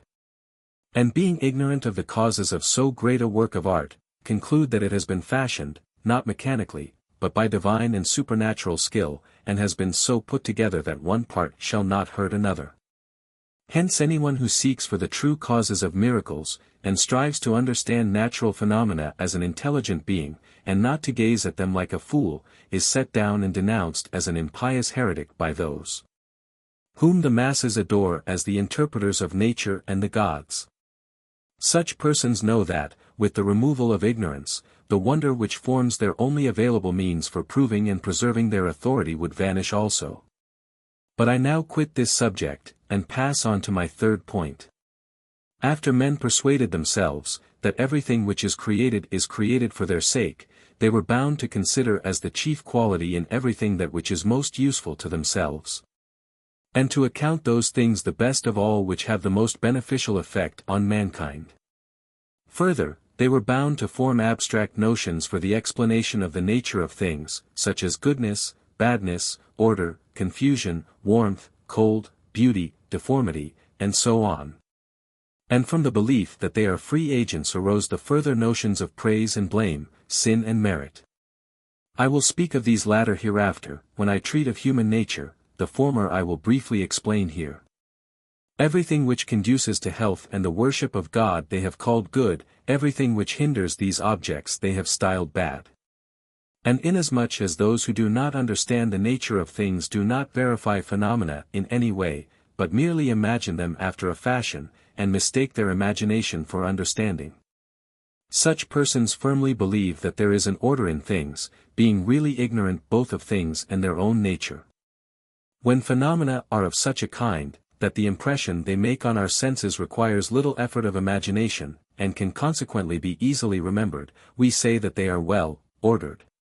If the contrary, that they are ill ordered or confused. Further, as things which are easily imagined are more pleasing to us, men prefer order to confusion, as though there were any order in nature, except in relation to our imagination, and say that God has created all things in order. Thus, without knowing it, attributing imagination to God, unless, indeed, they would have it that God foresaw human imagination, and arranged everything, so that it should be most easily imagined. If this be their theory, they would not, perhaps, be daunted by the fact that we find an infinite number of phenomena, far surpassing our imagination, and very many others which confound its weakness. But enough has been said on this subject. The other abstract notions are nothing but modes of imagining, in which the imagination is differently affected, though they are considered by the ignorant as the chief attributes of things, inasmuch as they believe that everything was created for the sake of themselves, and, according as they are affected by it, style it good or bad, healthy or rotten and corrupt. For instance, if the motion which objects we see communicate to our nerves be conducive to health, the objects causing it are styled beautiful. If a contrary motion be excited, they are styled ugly. Things which are perceived through our sense of smell are styled fragrant or fetid, if through our taste, sweet or bitter, full, flavored or insipid. If through our touch, hard or soft, rough or smooth, and whatsoever affects our ears is said to give rise to noise, sound, or harmony. In this last case, there are men lunatic enough to believe, that even God himself takes pleasure in harmony. And philosophers are not lacking who have persuaded themselves, that the motion of the heavenly bodies gives rise to harmony, all of which instances sufficiently show that everyone judges of things according to the state of his brain, or rather mistakes for things the forms of his imagination. We need no longer wonder that there have arisen all the controversies we have witnessed, and finally skepticism, for, although human bodies in many respects agree, yet in very many others they differ. So that what seems good to one seems bad to another, what seems well ordered to one seems confused to another, what is pleasing to one displeases another, and so on. I need not further enumerate, because this is not the place to treat the subject at length, and also because the fact is sufficiently well known. It is commonly said, so many men, so many minds, everyone is wise in his own way. Brains differ as completely as palates. All of which proverbs show, that men judge of things according to their mental disposition, and rather imagine than understand, for, if they understood phenomena, they would, as mathematicians attest, be convinced, if not attracted, by what I have urged. We have now perceived, that all the explanations commonly given of nature are mere modes of imagining, and do not indicate the true nature of anything, but only the constitution of the imagination. And, although they have names, as though they were entities, existing externally to the imagination, I call them entities imaginary rather than real, and, therefore, all arguments against us drawn from such abstractions are easily rebutted. Many argue in this way. If all things follow from a necessity of the absolutely perfect nature of God, why are there so many imperfections in nature? Such, for instance, as things corrupt to the point of putridity, loathsome deformity, confusion, evil, sin, and But these reasoners are, as I have said, easily confuted, for the perfection of things is to be reckoned only from their own nature and power. Things are not more or less perfect, according as they delight or offend human senses, or according as they are serviceable or repugnant to mankind. To those who ask why God did not so create all men, that they should be governed only by reason, I give no answer but this, because matter was not lacking to him for the creation of every degree of perfection from highest to lowest. Or, more strictly, because the laws of his nature are so vast, as to suffice for the production of everything conceivable by an infinite intelligence, as I have shown in Prop. 16. Such are the misconceptions I have undertaken to note. If there are any more of the same sort, everyone may easily dissipate them for himself with the aid of a little reflection. Part 2. On the Nature and Origin of the Mind. Preface. I now pass on to explaining the results, which must necessarily follow from the essence of God, or of the eternal and infinite being, not, indeed, all of them, for we proved in Part 1, Prop. 16. That an infinite number must follow in an infinite number of ways, but only those which are able to lead us, as it were by the hand, to the knowledge of the human mind and its highest blessedness. Definitions. Definition I. By body I mean a mode which expresses in a certain determinate manner the essence of God, in so far as he is considered as an extended thing. CPTI, Prop. 25, Carole. Definition 2. I consider as belonging to the essence of a thing that, which being given, the thing is necessarily given also, and, which being removed, the thing is necessarily removed also. In other words, that without which the thing, and which itself without the thing, can neither be nor be conceived. Definition 3. By idea, I mean the mental conception which is formed by the mind as a thinking thing. Explanation. I say conception rather than perception, because the word perception seems to imply that the mind is passive in respect to the object, whereas conception seems to express an activity of the mind. Definition 4. By an adequate idea, I mean an idea which, in so far as it is considered in itself, without relation to the object, has all the properties or intrinsic marks of a true idea. Explanation. I say intrinsic, in order to exclude that mark which is extrinsic, namely, the agreement between the idea and its object, ideatum. Definition V. Duration is the indefinite continuance of existing. Explanation. I say indefinite, because it cannot be determined through the existence itself of the existing thing, or by its efficient cause, which necessarily gives the existence of the thing, but does not take it away. Definition 6. Reality and perfection I use as synonymous terms. Definition 7. By particular things, I mean things which are finite and have a conditioned existence. But if several individual things concur in one action, so as to be all simultaneously the effect of one cause, I consider them all, so far, as one particular thing. Axioms. I. The essence of man does not involve necessary existence, that is, it may, in the order of nature, come to pass that this or that man does or does not exist. 2. Man thinks. 3. Modes of thinking, such as love, desire, or any other of the passions, do not take place, unless there be in the same individual an idea of the thing loved, desired, and but the idea can exist without the presence of any other mode of thinking. 4.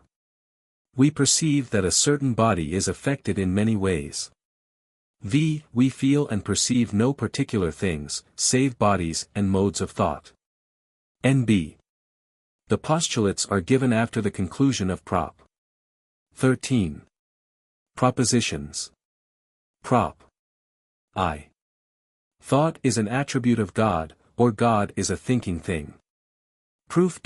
Particular thoughts, or this and that thought, are modes which, in a certain conditioned manner, express the nature of God, pti, Prop. 25, Coroll. God therefore possesses the attribute, pti, def v, of which the concept is involved in all particular thoughts, which latter are conceived thereby. Thought, therefore, is one of the infinite attributes of God, which express God's eternal and infinite essence, pti, def 6. In other words, God is a thinking thing. Qed. Note. This proposition is also evident from the fact that we are able to conceive an infinite thinking being. For, in proportion as a thinking being is conceived as thinking more thoughts, so is it conceived as containing more reality or perfection. Therefore a being, which can think an infinite number of things in an infinite number of ways, is, necessarily, in respect of thinking, infinite. As, therefore, from the consideration of thought alone, we conceive an infinite being, thought is necessarily, pti, def. 4, and 6, one of the infinite attributes of God, as we were desirous of showing. Prop. 2. Extension is an attribute of God, or God is an extended thing. Proof. The proof of this proposition is similar to that of the last. Prop. 3. In God there is necessarily the idea not only of his essence, but also of all things which necessarily follow from his essence. Proof. God, by the first prop. Of this part, can think an infinite number of things in infinite ways, or, what is the same thing, by prop. 16, part 1, can form the idea of his essence, and of all things which necessarily follow therefrom. Now all that is in the power of God necessarily is, pti, prop. 35, therefore, such an idea as we are considering necessarily is, and in God alone. Qed, part 1, prop. 15. Note. The multitude understand by the power of God the free will of God, and the right over all things that exist, which latter are accordingly generally considered as contingent. For it is said that God has the power to destroy all things, and to reduce them to nothing. Further, the power of God is very often likened to the power of kings. But this doctrine we have refuted, pti, prop. 32, Corolls. I, and 2. And we have shown, part 1, prop. 16, that God acts by the same necessity, as that by which he understands himself. In other words, as it follows from the necessity of the divine nature, as all admit, that God understands himself, so also does it follow by the same necessity, that God performs infinite acts in infinite ways. We further showed, part 1, prop. 34, that God's power is identical with God's essence in action, therefore it is as impossible for us to conceive God as not acting, as to conceive him as non-existent. If we might pursue the subject further, I could point out, that the power which is commonly attributed to God is not only human, as showing that God is conceived by the multitude as a man, or in the likeness of a man, but involves a negation of power. However, I am unwilling to go over the same ground so often. I would only beg the reader again and again, to turn over frequently in his mind what I have said in part 1 from prop. 16, to the end. No one will be able to follow my meaning, unless he is scrupulously careful not to confound the power of God with the human power and right of kings. Prop. 4. The idea of God, from which an infinite number of things follow in infinite ways, can only be one. Proof. Infinite intellect comprehends nothing save the attributes of God and his modifications, part 1, prop. XXX, now God is one, part 1, prop. 14, Coroll. Therefore the idea of God, wherefrom an infinite number of things follow in infinite ways, can only be one. QED. Prop.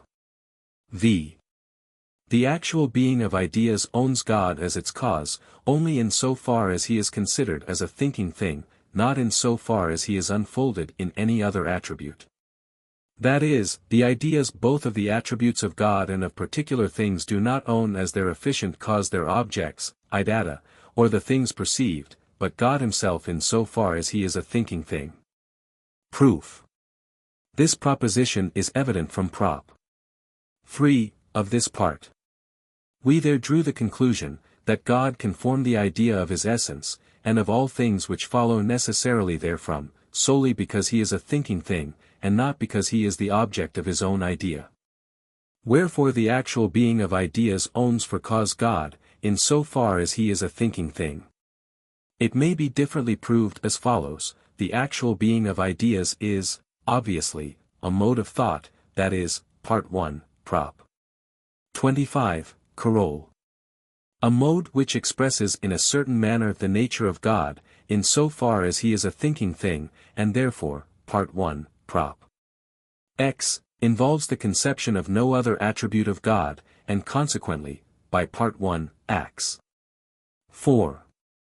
Is not the effect of any attribute save thought. Therefore the actual being of ideas owns God as its cause, in so far as he is considered as a thinking thing, and QED. Prop. 6.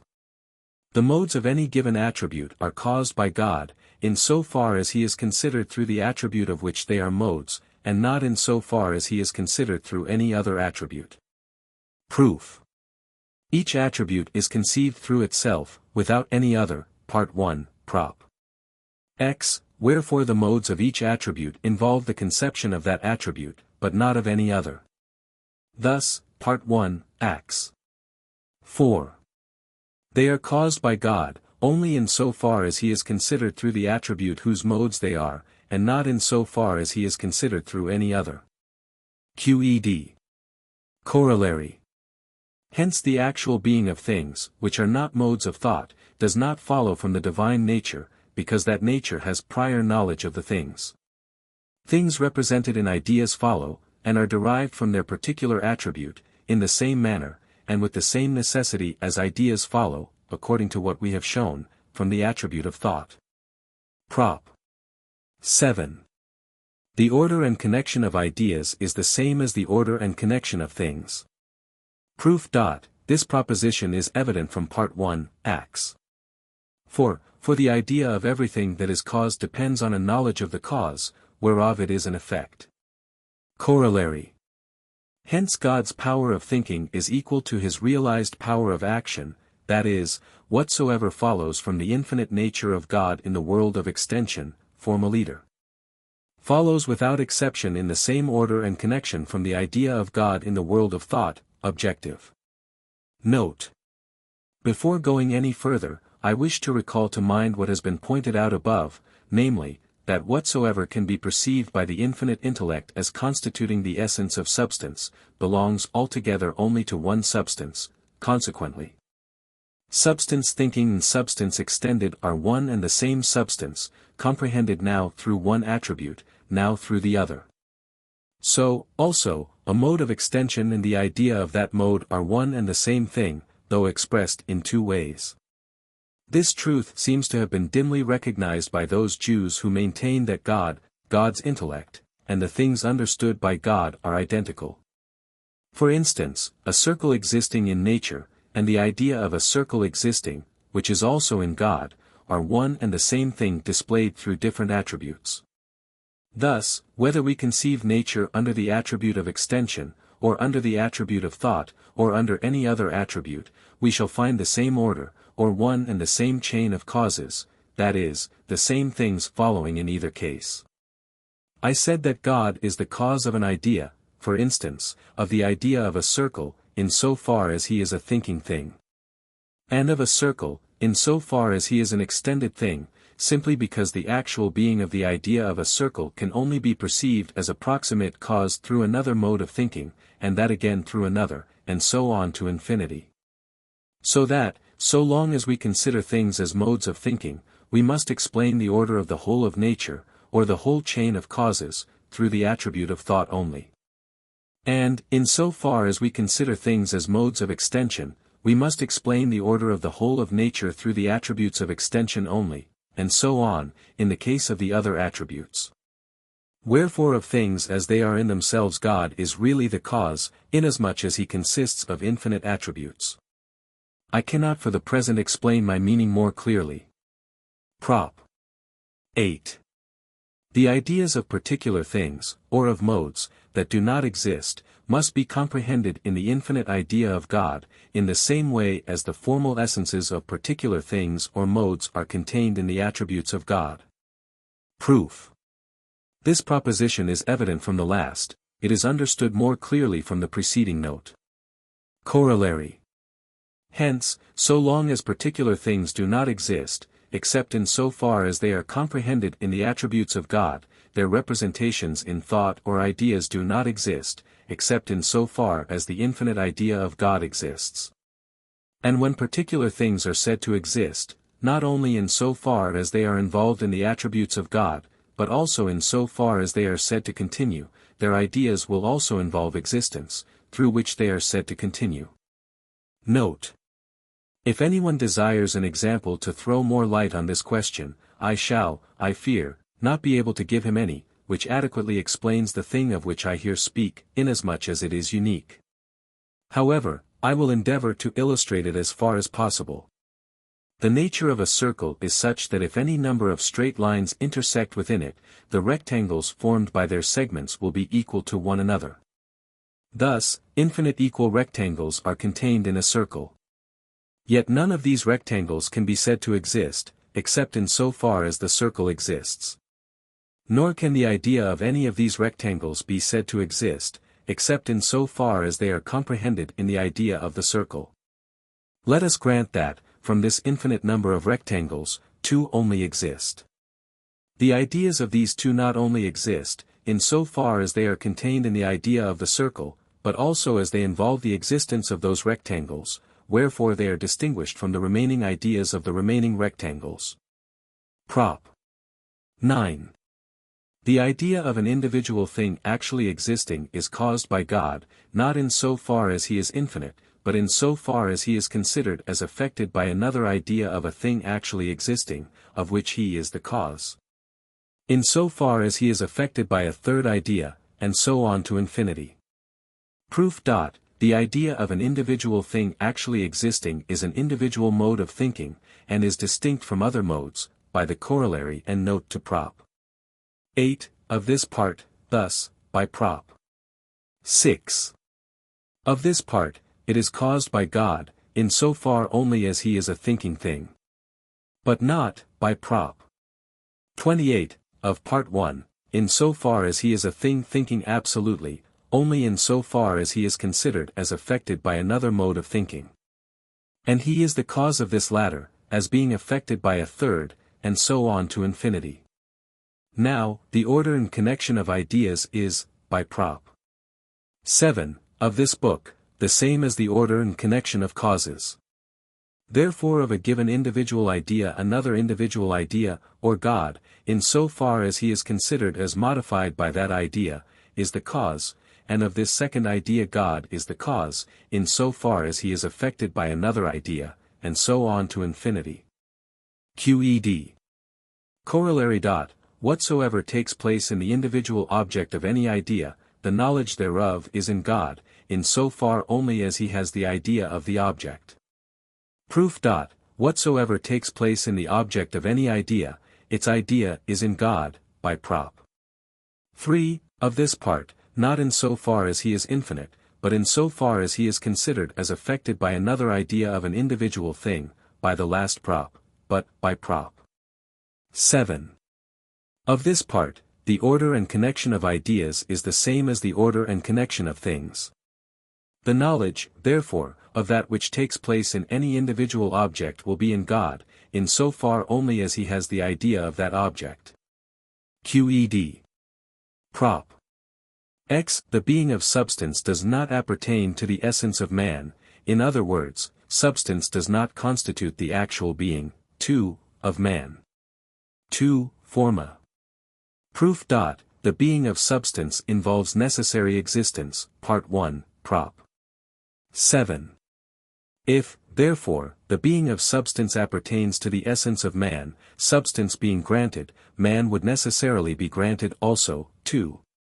Def 2, and, consequently, man would necessarily exist, which is absurd, 2. Ax. I, therefore, and qed. Note. This proposition may also be proved from IV, in which it is shown that there cannot be two substances of the same nature, for as there may be many men, the being of substance is not that which constitutes the actual being of man. Again, the proposition is evident from the other properties of substance, namely, that substance is in its nature infinite, immutable, indivisible, and, as anyone may see for himself. Corollary. Hence it follows, that the essence of man is constituted by certain modifications of the attributes of God. For, by the last prop, the being of substance does not belong to the essence of man. That essence therefore, by I. 15, is something which is in God, and which without God can neither be nor be conceived, whether it be a modification, I. 25. Coroll, or a mode which expresses God's nature in a certain conditioned manner. Note. Everyone must surely admit, that nothing can be or be conceived without God. All men agree that God is the one and only cause of all things, both of their essence and of their existence. That is, God is not only the cause of things in respect to their being made, secundum fieri, but also in respect to their being, secundum esse. At the same time many assert, that without which a thing cannot be nor be conceived, belongs to the essence of that thing. Wherefore they believe that either the nature of God appertains to the essence of created things, or else that created things can be or be conceived without God, or else, as is more probably the case, they hold inconsistent doctrines. I think the cause for such confusion is mainly, that they do not keep to the proper order of philosophic thinking. The nature of God, which should be reflected on first, inasmuch as it is prior both in the order of knowledge and the order of nature, they have taken to be last in the order of knowledge. And have put into the first place what they call the objects of sensation. Hence, while they are considering natural phenomena, they give no attention at all to the divine nature, and, when afterwards they apply their mind to the study of the divine nature, they are quite unable to bear in mind the first hypotheses, with which they have overlaid the knowledge of natural phenomena, inasmuch as such hypotheses are no help towards understanding the divine nature. So that it is hardly to be wondered at, that these persons contradict themselves freely. However, I pass over this point. My intention here was only to give a reason for not saying, that, without which a thing cannot be or be conceived, belongs to the essence of that thing. Individual things cannot be or be conceived without God. Yet God does not appertain to their essence. I said that, I considered as belonging to the essence of a thing that, which being given, the thing is necessarily given also, and which being removed, the thing is necessarily removed also. Or that without which the thing, and which itself without the thing can neither be nor be conceived. 2. Def 2. Prop. 11.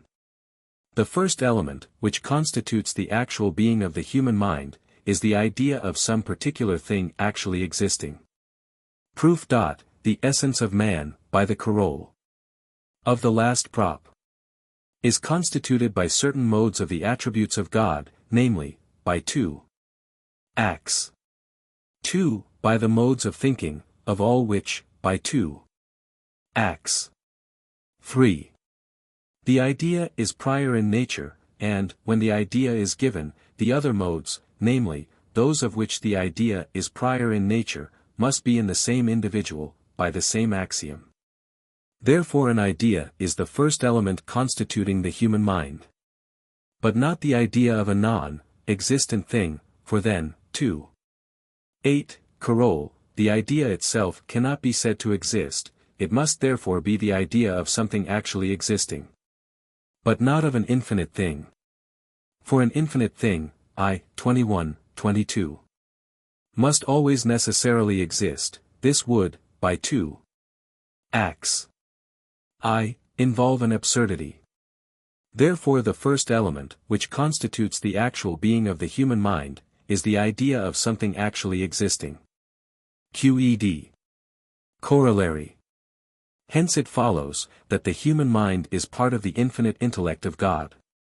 Thus when we say, that the human mind perceives this or that, we make the assertion, that God has this or that idea, not in so far as he is infinite, but in so far as he is displayed through the nature of the human mind.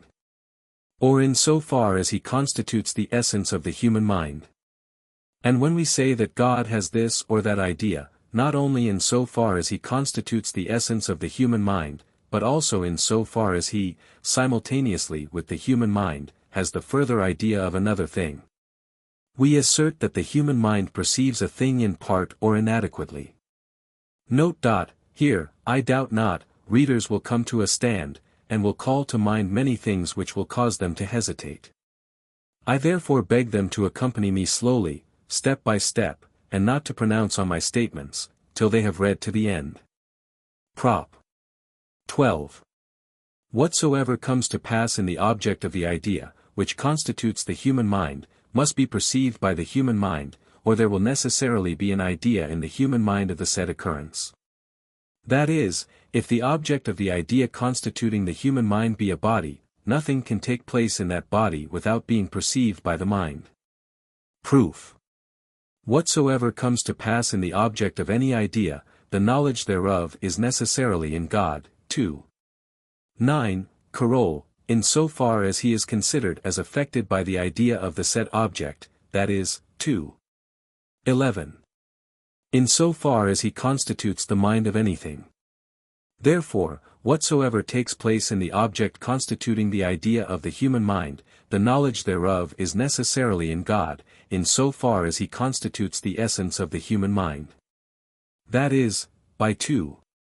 11. Coroll, the knowledge of the said thing will necessarily be in the mind, in other words the mind perceives it.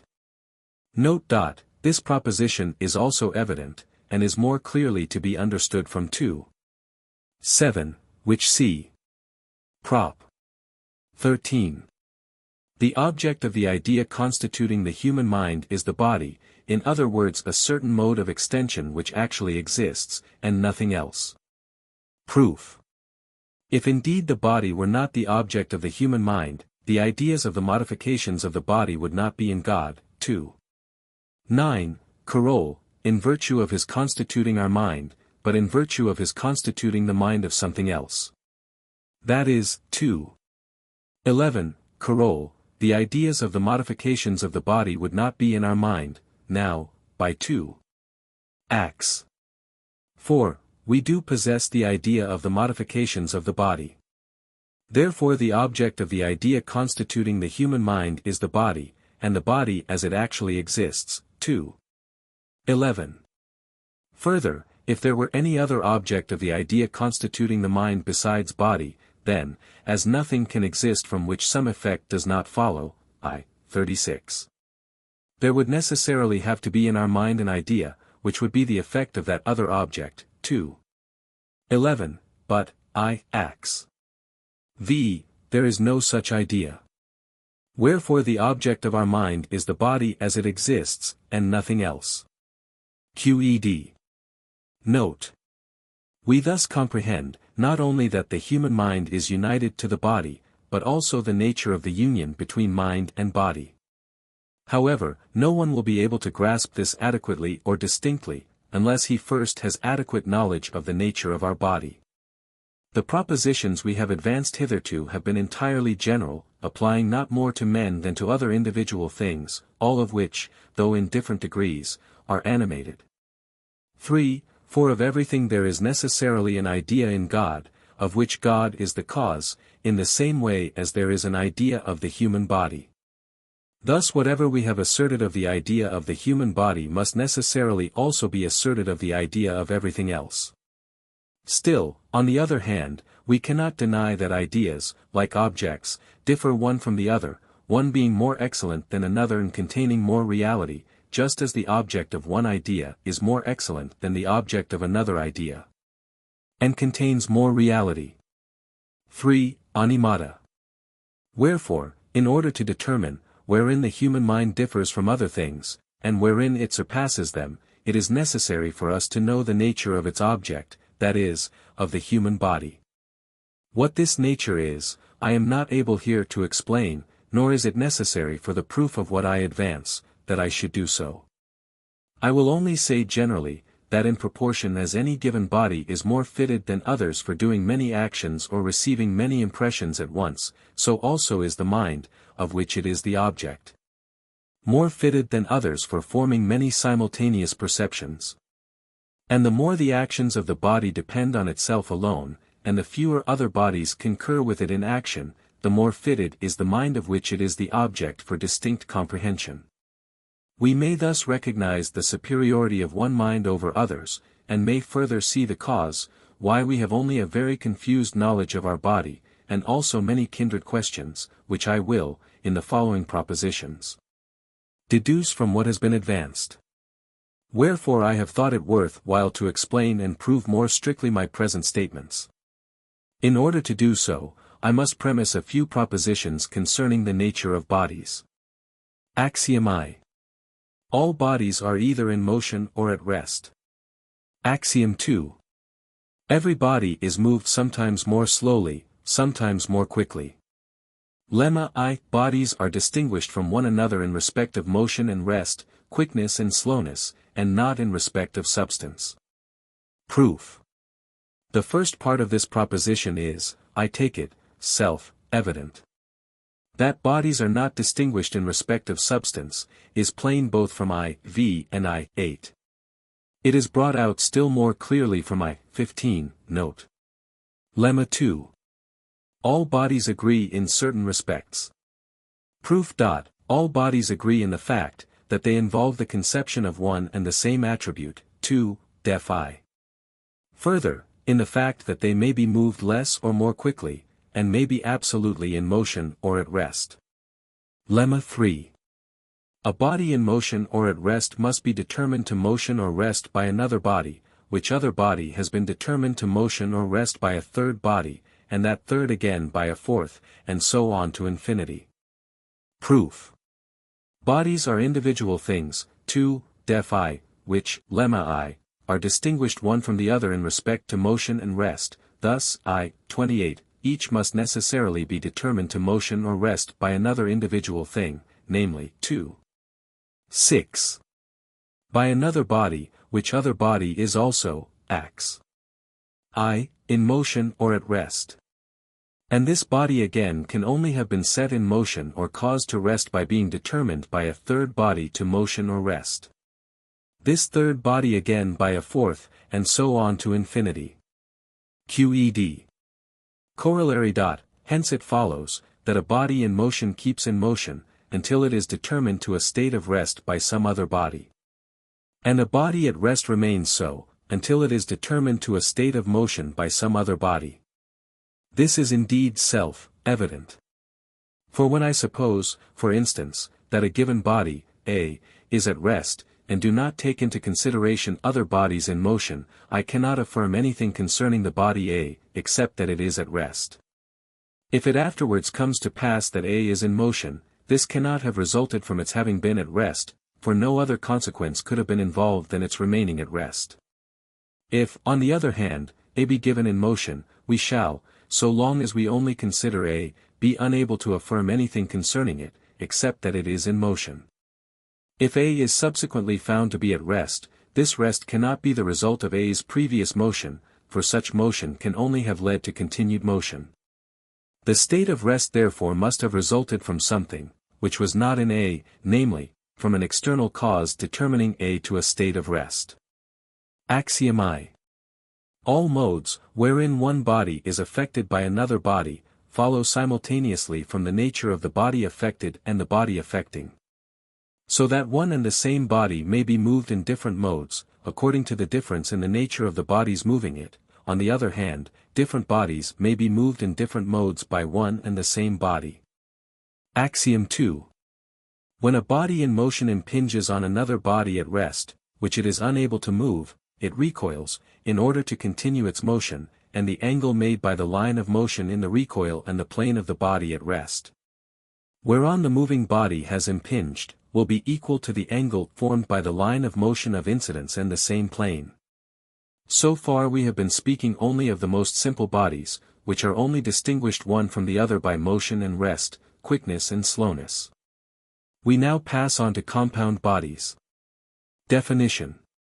When any given bodies of the same or different magnitude are compelled by other bodies to remain in contact, or if they be moved at the same or different rates of speed, so that their mutual movements should preserve among themselves a certain fixed relation, we say that such bodies are in union, and that together they compose one body or individual, which is distinguished from other bodies by the fact of this union.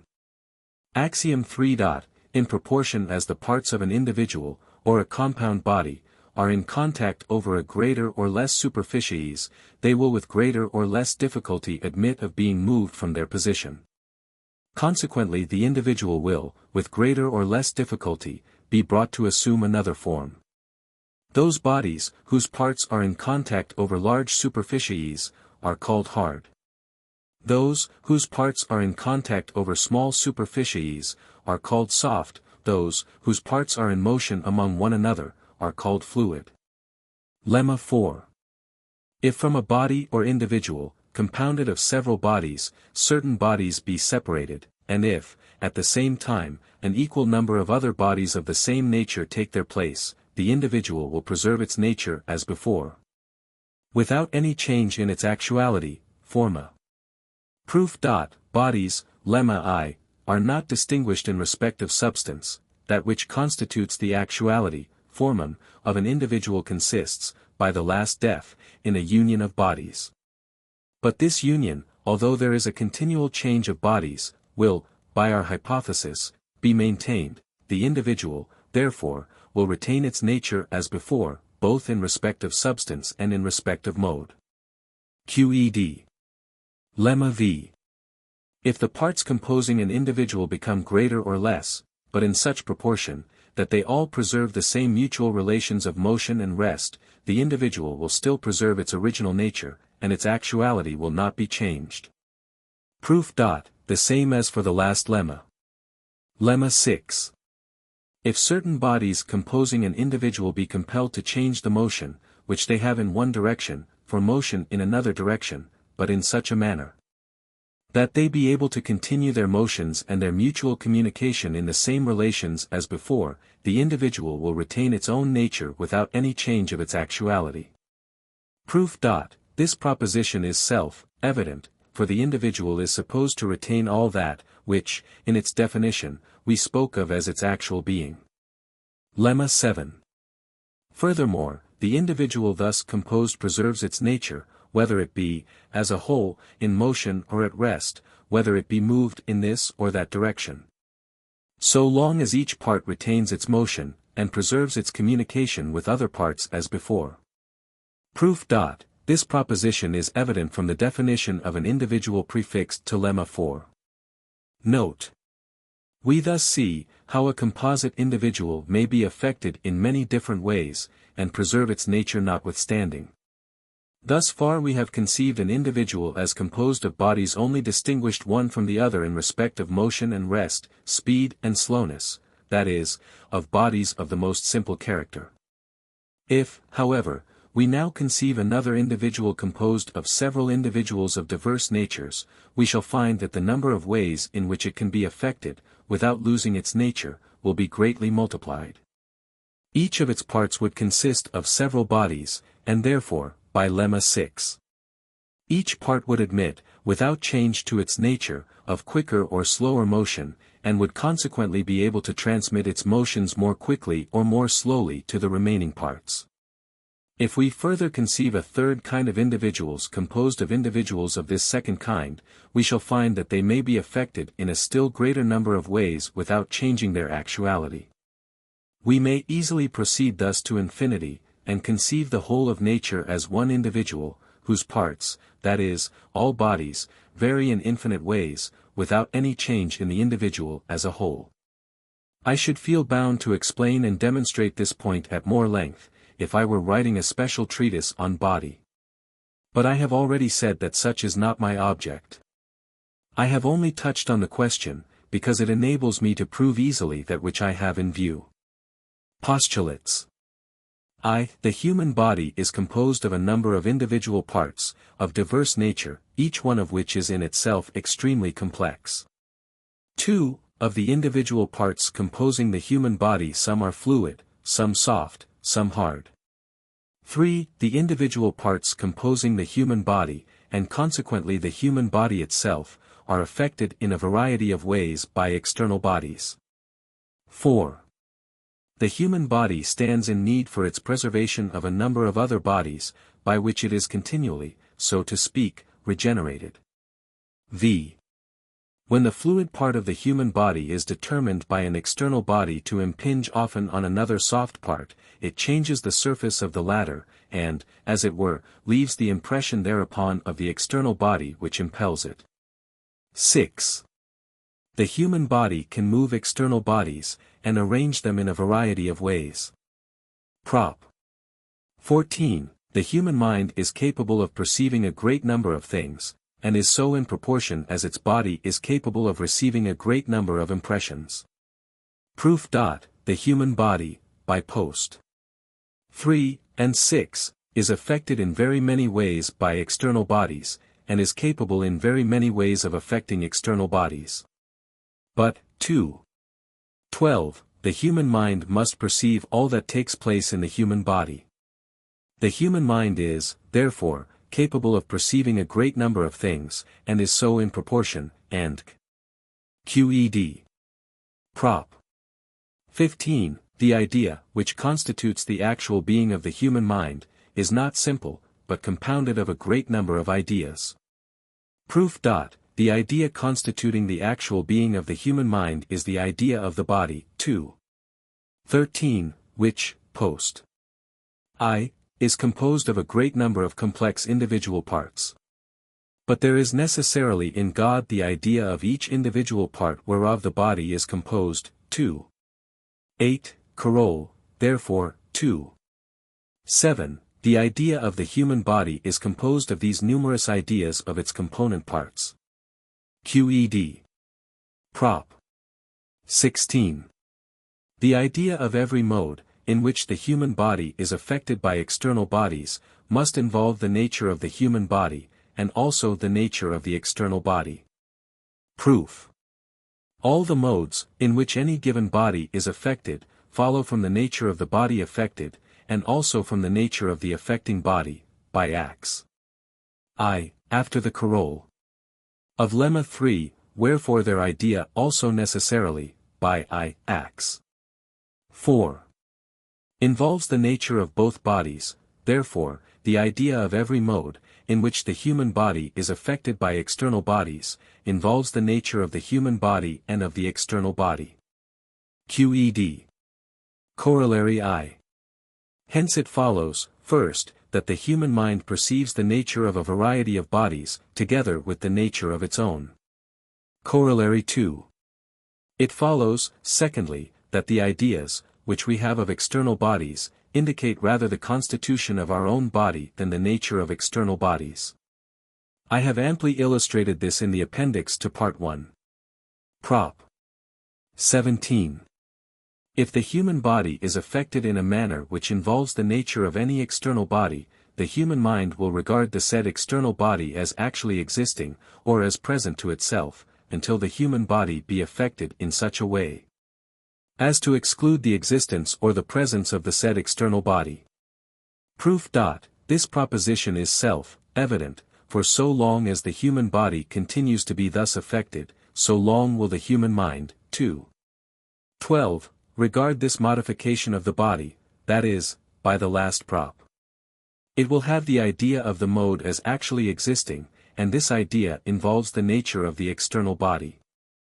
In other words, it will have the idea which does not exclude, but postulates the existence or presence of the nature of the external body, therefore the mind, by 2. 16, Coroll. I. Will regard the external body as actually existing, until it is affected, and QED. Corollary. The mind is able to regard as present external bodies, by which the human body has once been affected, even though they be no longer in existence or present. Proof.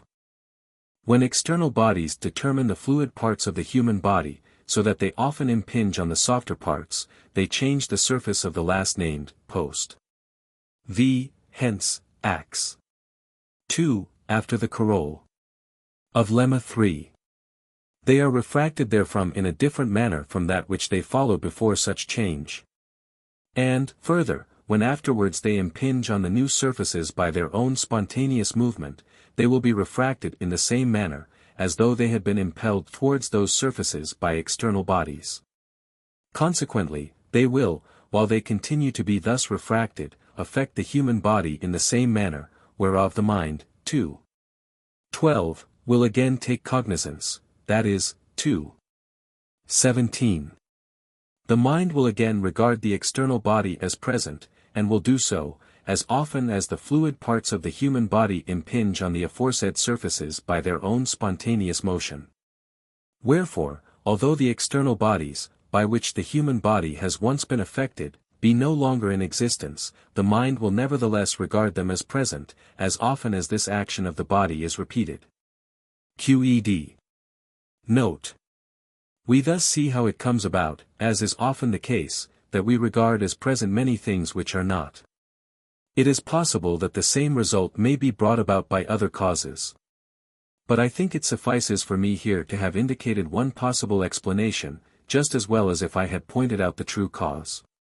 Indeed, I do not think I am very far from the truth, for all my assumptions are based on postulates, which rest, almost without exception, on experience, that cannot be controverted by those who have shown, as we have, that the human body, as we feel it, exists, coroll.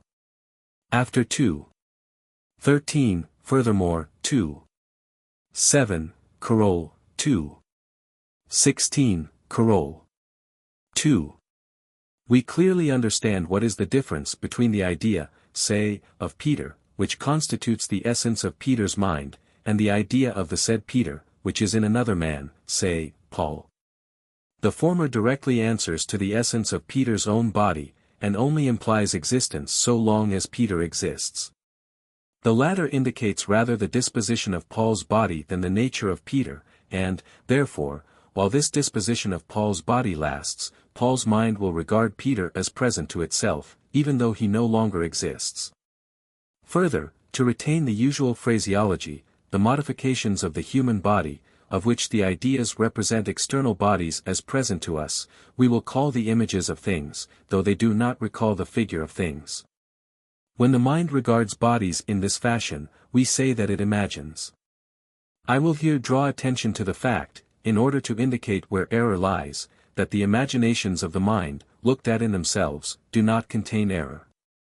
The mind does not err in the mere act of imagining, but only in so far as it is regarded as being without the idea, which excludes the existence of such things as it imagines to be present to it. If the mind, while imagining non-existent things as present to it, is at the same time conscious that they do not really exist, this power of imagination must be set down to the efficacy of its nature, and not to a fault. Especially if this faculty of imagination depends solely on its own nature, that is, Def 7, if this faculty of imagination be free. Prop. 18, if the human body has once been affected by two or more bodies at the same time, when the mind afterwards imagines any of them, it will straightway remember the others also. Proof. The mind, 2. 17, coroll, imagines any given body, because the human body is affected and disposed by the impressions from an external body, in the same manner as it is affected when certain of its parts are acted on by the said external body.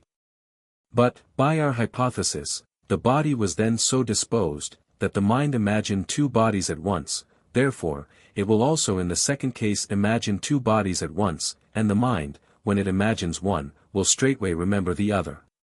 QED. Note. We now clearly see what memory is.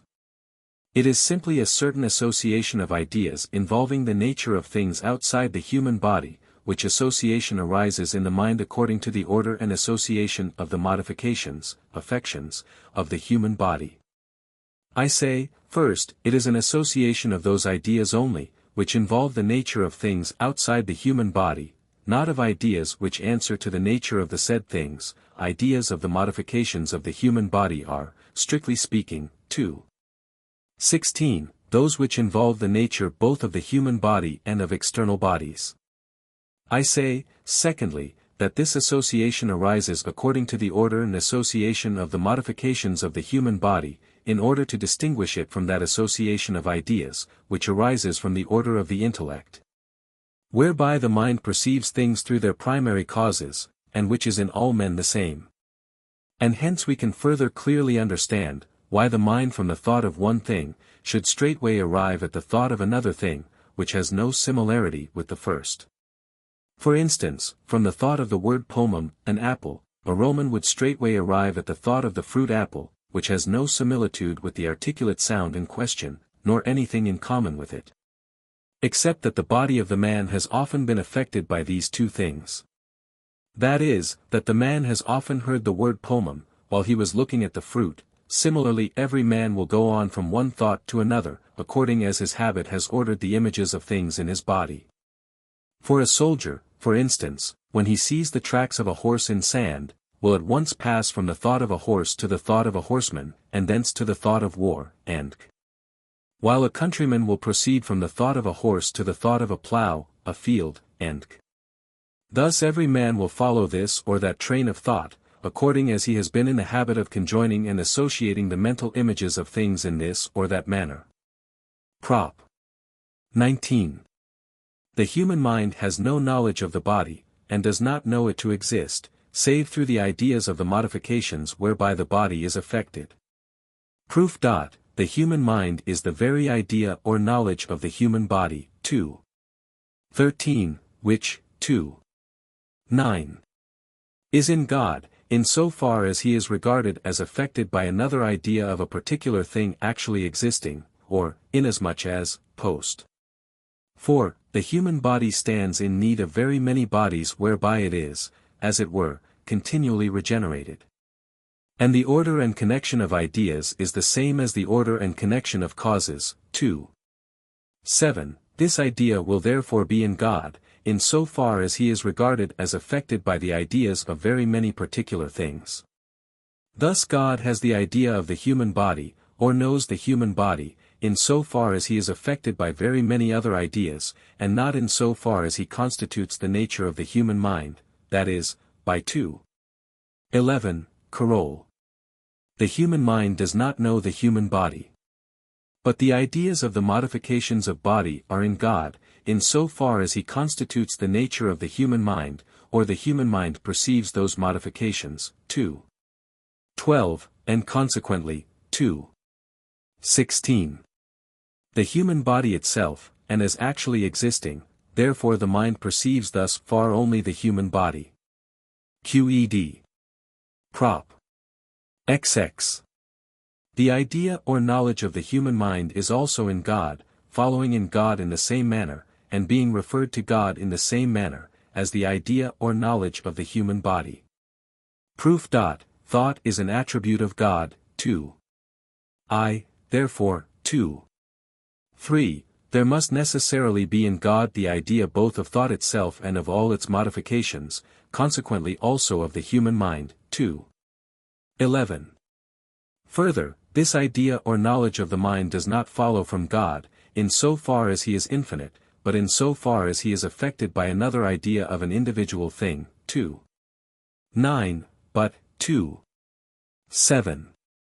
The order and connection of ideas is the same as the order and connection of causes, therefore this idea or knowledge of the mind is in God and is referred to God, in the same manner as the idea or knowledge of the body. Qed. Prop. 21. This idea of the mind is united to the mind in the same way as the mind is united to the body. Proof. That the mind is united to the body we have shown from the fact, that the body is the object of the mind. 2. 12, and 13. And so for the same reason the idea of the mind must be united with its object, that is, with the mind in the same manner as the mind is united to the body. QED. Note. This proposition is comprehended much more clearly from what we have said in the note to 2. 7. We there showed that the idea of body and body, that is, mind and body, 2. 13. Are one and the same individual conceived now under the attribute of thought, now under the attribute of extension. Wherefore the idea of the mind and the mind itself are one and the same thing, which is conceived under one and the same attribute, namely, thought. The idea of the mind, I repeat, and the mind itself are in God by the same necessity and follow from him from the same power of thinking. Strictly speaking, the idea of the mind, that is, the idea of an idea, is nothing but the distinctive quality, forma, of the idea in so far as it is conceived as a mode of thought without reference to the object. If a man knows anything, he, by that very fact, knows that he knows it, and at the same time knows that he knows that he knows it, and so on to infinity. But I will treat of this hereafter. Prop. 22. The human mind perceives not only the modifications of the body, but also the ideas of such modifications. Proof. The ideas of modifications follow in God in the same manner, and are referred to God in the same manner, as the ideas of the said modifications. This is proved in the same way as 2. XX. But the ideas of the modifications of the body are in the human mind, 2. 12, that is, in God, in so far as he constitutes the essence of the human mind. Therefore the ideas of these ideas will be in God, in so far as he has the knowledge or idea of the human mind, that is, 2. 21. They will be in the human mind itself, which therefore perceives not only the modifications of the body, but also the ideas of such modifications. QED. Prop. 23. The mind does not know itself, except in so far as it perceives the ideas of the modifications of the body. Proof. The idea or knowledge of the mind, 2. XX. Follows in God in the same manner, and is referred to God in the same manner, as the idea or knowledge of the body. But since, 2. 19, the human mind does not know the human body itself, that is, 2. 11, Carol. Since the knowledge of the human body is not referred to God, in so far as he constitutes the nature of the human mind, therefore, neither is the knowledge of the mind referred to God, in so far as he constitutes the essence of the human mind. Therefore, by the same Carol. 2. 11, the human mind thus far has no knowledge of itself. Further, the ideas of the modifications, whereby the body is affected, involve the nature of the human body itself, 2. 16, that is, 2. 13. They agree with the nature of the mind, wherefore the knowledge of these ideas necessarily involves knowledge of the mind, but, by the last prop, the knowledge of these ideas is in the human mind itself. Wherefore the human mind thus far only has knowledge of itself. QED. Prop. Ziv, the human mind does not involve an adequate knowledge of the parts composing the human body. Proof.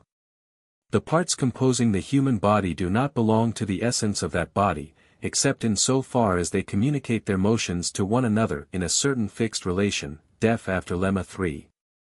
Not in so far as they can be regarded as individuals without relation to the human body. The parts of the human body are highly complex individuals, post. I, whose parts, lemma 4. Can be separated from the human body without in any way destroying the nature and distinctive quality of the latter, and they can communicate their motions, acts. I, after lemma 3, to other bodies in another relation, therefore, 2. 3. The idea or knowledge of each part will be in God, inasmuch, 2. 9, as he is regarded as affected by another idea of a particular thing, which particular thing is prior in the order of nature to the aforesaid part, 2. 7. We may affirm the same thing of each part of each individual composing the human body.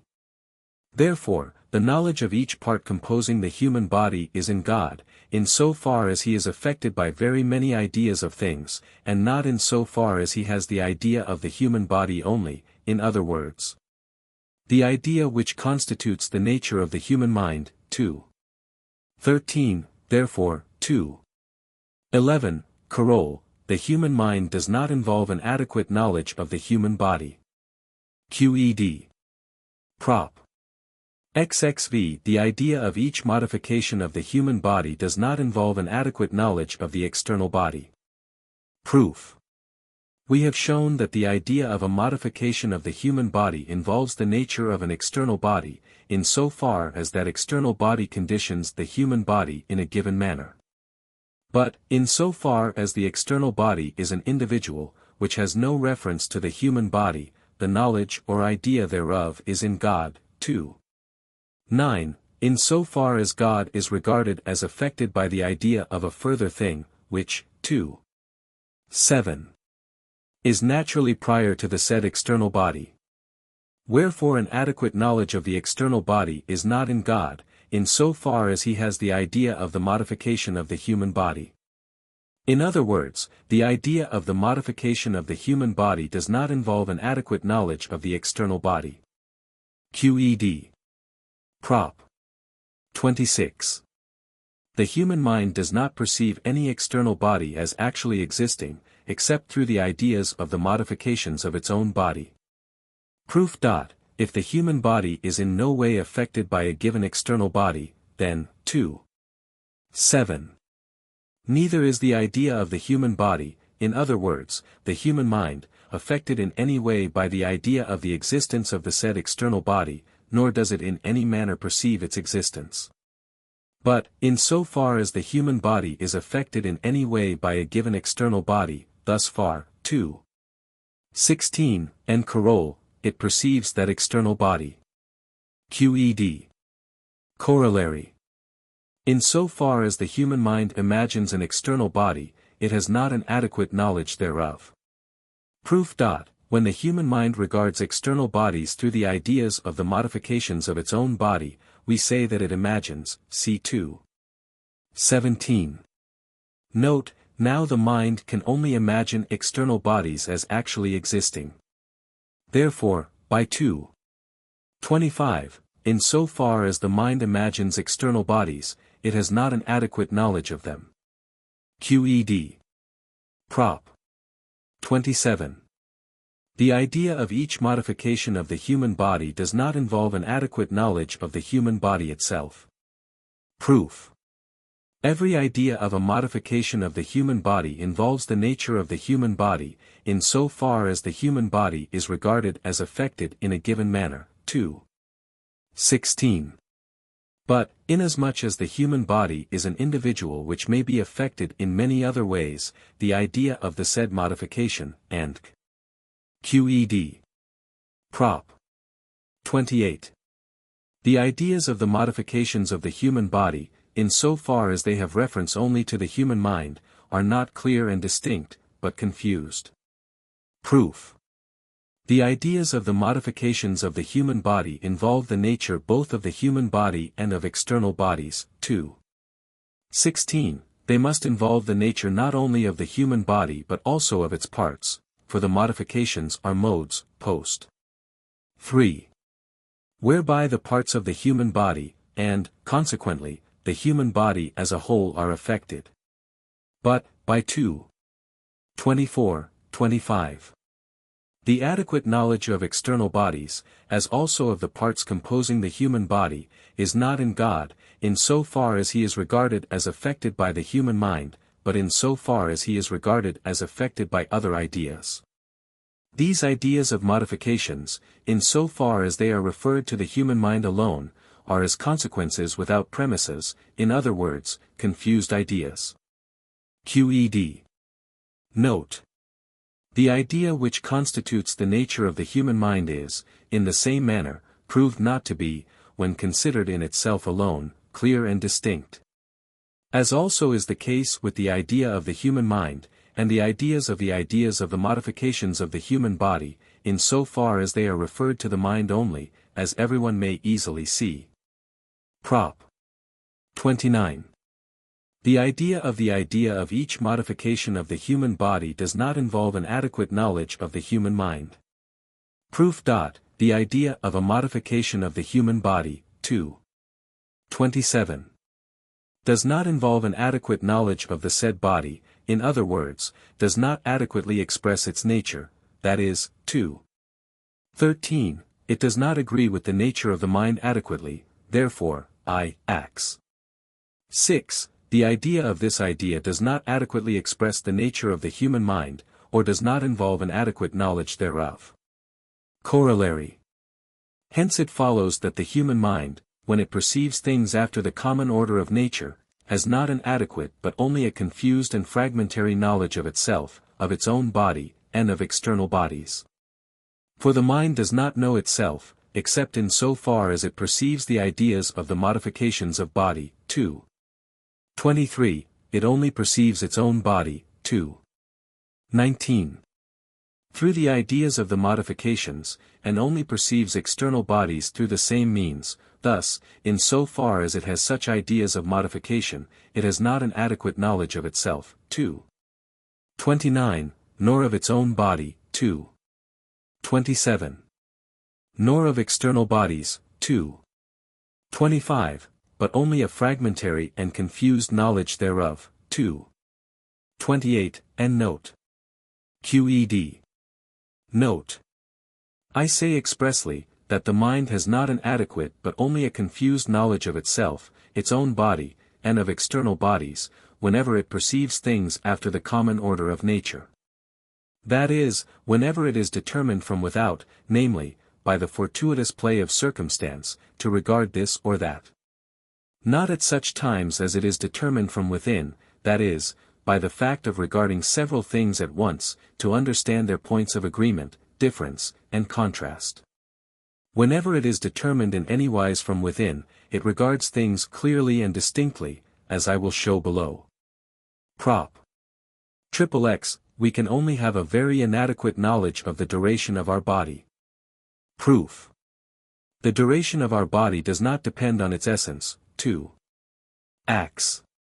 I, nor on the absolute nature of God, I, 21. But, I, 28. It is conditioned to exist and operate by causes, which in their turn are conditioned to exist and operate in a fixed and definite relation by other causes, these last again being conditioned by others, and so on to infinity. The duration of our body therefore depends on the common order of nature, or the constitution of things. Now, however a thing may be constituted, the adequate knowledge of that thing is in God, in so far as he has the ideas of all things, and not in so far as he has the idea of the human body only. 2, 9. Coroll. Wherefore the knowledge of the duration of our body is in God very inadequate, in so far as he is only regarded as constituting the nature of the human mind, that is, 2. 11. Coroll. This knowledge is very inadequate to our mind. QED. Prop. XXXI, we can only have a very inadequate knowledge of the duration of particular things external to ourselves. Proof. Every particular thing, like the human body, must be conditioned by another particular thing to exist and operate in a fixed and definite relation, this other particular thing must likewise be conditioned by a third, and so on to infinity. I. 28, as we have shown in the foregoing proposition, from this common property of particular things, we have only a very inadequate knowledge of the duration of our body.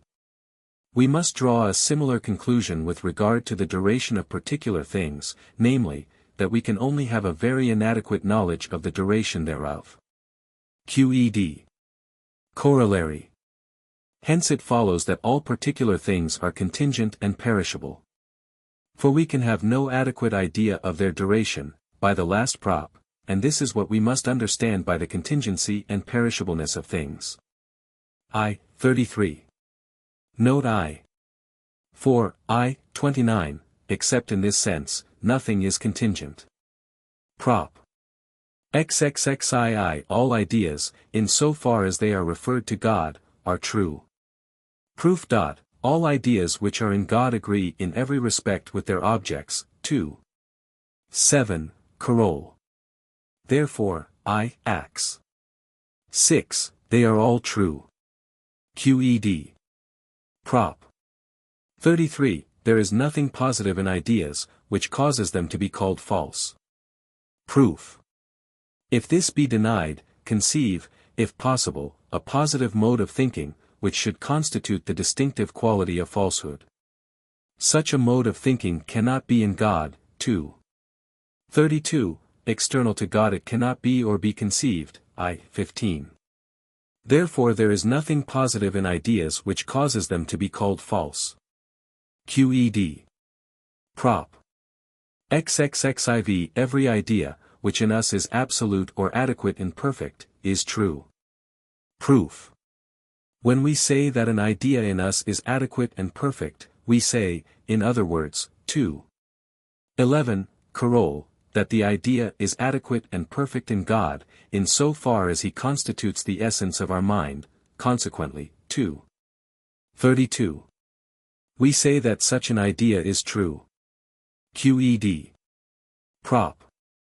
XXXV. Falsity consists in the privation of knowledge, which inadequate, fragmentary, or confused ideas involve. Proof. There is nothing positive in ideas, which causes them to be called false. 2. 33. But falsity cannot consist in simple privation, for minds, not bodies, are said to err and to be mistaken, neither can it consist in absolute ignorance, for ignorance and error are not identical. Wherefore it consists in the privation of knowledge, which inadequate, fragmentary, or confused ideas involve. Qed. Note. In the note to 2. 17. I explained how error consists in the privation of knowledge, but in order to throw more light on the subject I will give an example. For instance, men are mistaken in thinking themselves free. Their opinion is made up of consciousness of their own actions, and ignorance of the causes by which they are conditioned. Their idea of freedom, therefore, is simply their ignorance of any cause for their actions. As for their saying that human actions depend on the will, this is a mere phrase without any idea to correspond thereto. What the will is, and how it moves the body, they none of them know. Those who boast of such knowledge, and feign dwellings and habitations for the soul, are wont to provoke either laughter or disgust. So, again, when we look at the sun, we imagine that it is distant from us about 200 feet. This error does not lie solely in this fancy, but in the fact that, while we thus imagine, we do not know the sun's true distance or the cause of the fancy. For although we afterwards learn, that the sun is distant from us more than 600 of the earth's diameters, we none the less shall fancy it to be near. For we do not imagine the sun as near us, because we are ignorant of its true distance, but because the modification of our body involves the essence of the sun, in so far as our said body is affected thereby. Prop. 36. Inadequate and confused ideas follow by the same necessity, as adequate or clear and distinct ideas. Proof. All ideas are in God, I. 15, and in so far as they are referred to God are true. 2. 32, and 2. 7. Coroll, adequate. Therefore there are no ideas confused or inadequate, except in respect to a particular mind, cf. 2. 24, and 28, therefore all ideas, whether adequate or inadequate, follow by the same necessity. 2. 6. Qed. Prop. 37. That which is common to all, cf. lemma 2, above, and which is equally in a part and in the whole, does not constitute the essence of any particular thing. Proof. If this be denied, conceive, if possible, that it constitutes the essence of some particular thing, for instance, the essence of B. Then, 2. Def 2, it cannot without be either exist or be conceived, but this is against our hypothesis. Therefore it does not appertain to B's essence, nor does it constitute the essence of any particular thing. Qed. Prop. 38. Those things, which are common to all, and which are equally in a part and in the whole, cannot be conceived except adequately. Proof. Let A be something, which is common to all bodies, and which is equally present in the part of any given body and in the whole. I say A cannot be conceived except adequately. For the idea thereof in God will necessarily be adequate, too. 7. Coroll, both in so far as God has the idea of the human body, and also in so far as he has the idea of the modifications of the human body, which, 2. 16, 25, 27. Involve in part the nature of the human body and the nature of external bodies, that is, 2. 12, 13. The idea in God will necessarily be adequate, both in so far as he constitutes the human mind, and in so far as he has the ideas, which are in the human mind. Therefore the mind, 2. 11, Coroll. Necessarily perceives A adequately, and has this adequate perception, both in so far as it perceives itself, and in so far as it perceives its own or any external body, nor can A be conceived in any other manner. Qed.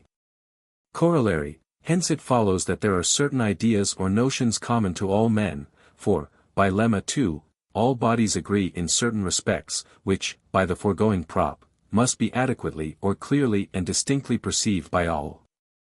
Prop.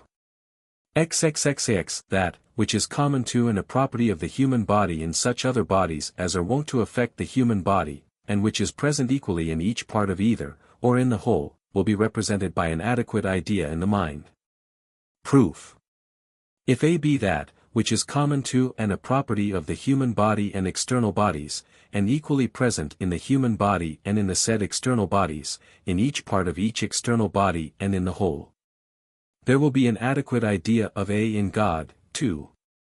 7. Coroll, both in so far as he has the idea of the human body, and in so far as he has the ideas of the given external bodies. Let it now be granted, that the human body is affected by an external body through that, which it has in common therewith, namely, A, the idea of this modification will involve the property A, 2. 16, and therefore, 2. 7, Coroll. The idea of this modification, in so far as it involves the property A, will be adequate in God, in so far as God is affected by the idea of the human body, that is, 2. 13, in so far as he constitutes the nature of the human mind. Therefore, 2. 11, Coroll, this idea is also adequate in the human mind. Qed. Corollary. Hence it follows that the mind is fitted to perceive adequately more things, in proportion as its body has more in common with other bodies. Prop. XL. Whatsoever ideas in the mind follow from ideas which are therein adequate, are also themselves adequate. Proof. This proposition is self-evident. For when we say that an idea in the human mind follows from ideas which are therein adequate, we say, in other words, 2. 11, Coroll. That an idea is in the divine intellect, whereof God is the cause, not in so far as he is infinite, nor in so far as he is affected by the ideas of very many particular things, but only in so far as he constitutes the essence of the human mind. Note I have thus set forth the cause of those notions, which are common to all men, and which form the basis of our ratiocination. But there are other causes of certain axioms or notions, which it would be to the purpose to set forth by this method of ours, for it would thus appear what notions are more useful than others, and what notions have scarcely any use at all. Furthermore, we should see what notions are common to all men, and what notions are only clear and distinct to those who are unshackled by prejudice, and we should detect those which are ill-founded. Again we should discern whence the notions called secondary derived their origin, and consequently the axioms on which they are founded, and other points of interest connected with these questions. But I have decided to pass over the subject here, partly because I have set it aside for another treatise, partly because I am afraid of wearying the reader by too great prolixity. Nevertheless, in order not to omit anything necessary to be known, I will briefly set down the causes, whence are derived the terms styled transcendental, such as being, thing, something. These terms arose from the fact, that the human body, being limited, is only capable of distinctly forming a certain number of images. What an image is I explained in the 2:17 note, within itself at the same time. If this number be exceeded, the images will begin to be confused. If this number of images, of which the body is capable of forming distinctly within itself, be largely exceeded, all will become entirely confused one with another. This being so, it is evident, from 2. Prop. 17, Carol, and 18, that the human mind can distinctly imagine as many things simultaneously, as its body can form images simultaneously. When the images become quite confused in the body, the mind also imagines all bodies confusedly without any distinction, and will comprehend them, as it were, under one attribute, namely, under the attribute of being, thing, and. The same conclusion can be drawn from the fact that images are not always equally vivid, and from other analogous causes, which there is no need to explain here. For the purpose which we have in view it is sufficient for us to consider one only. All may be reduced to this, that these terms represent ideas in the highest degree confused. From similar causes arise those notions, which we call general, such as man, horse, dog, and. They arise, to wit, from the fact that so many images, for instance, of men, are formed simultaneously in the human mind, that the powers of imagination break down, not indeed utterly, but to the extent of the mind losing count of small differences between individuals, e.g., color, size, and their definite number, and only distinctly imagining that, in which all the individuals, in so far as the body is affected by them, agree. For that is the point, in which each of the said individuals chiefly affected the body, this the mind expresses by the name man, and this it predicates of an infinite number of particular individuals. For, as we have said, it is unable to imagine the definite number of individuals. We must, however, bear in mind, that these general notions are not formed by all men in the same way, but vary in each individual according as the point varies. Whereby the body has been most often affected and which the mind most easily imagines or remembers. For instance, those who have most often regarded with admiration the stature of man, will by the name of man understand an animal of erect stature. Those who have been accustomed to regard some other attribute, will form a different general image of man, for instance, that man is a laughing animal, a two-footed animal without feathers, a rational animal, and thus, in other cases. Everyone will form general images of things according to the habit of his body. It is thus not to be wondered at, that among philosophers, who seek to explain things in nature merely by the images formed of them, so many controversies should have arisen. Note 2. From all that has been said above it is clear, that we, in many cases, perceive and form our general notions, 1. From particular things represented to our intellect fragmentarily, confusedly, and without order through our senses, 2. 29. Carol. I have settled to call such perceptions by the name of knowledge from the mere suggestions of experience, 4. 4. A Baconian phrase. November. Orgaff. 100, Pollock, page 126, n. 2. From symbols, e.g. From the fact of having read or heard certain words we remember things and form certain ideas concerning them, similar to those through which we imagine things, 2. 18, note. I shall call both these ways of regarding things knowledge of the first kind, opinion, or imagination. 3. From the fact that we have notions common to all men, and adequate ideas of the properties of things, 2. 38, Carol, 39. And Carol. And XL, this I call reason and knowledge of the second kind. Besides these two kinds of knowledge, there is, as I will hereafter show, a third kind of knowledge, which we will call intuition. This kind of knowledge proceeds from an adequate idea of the absolute essence of certain attributes of God to the adequate knowledge of the essence of things. I will illustrate all three kinds of knowledge by a single example.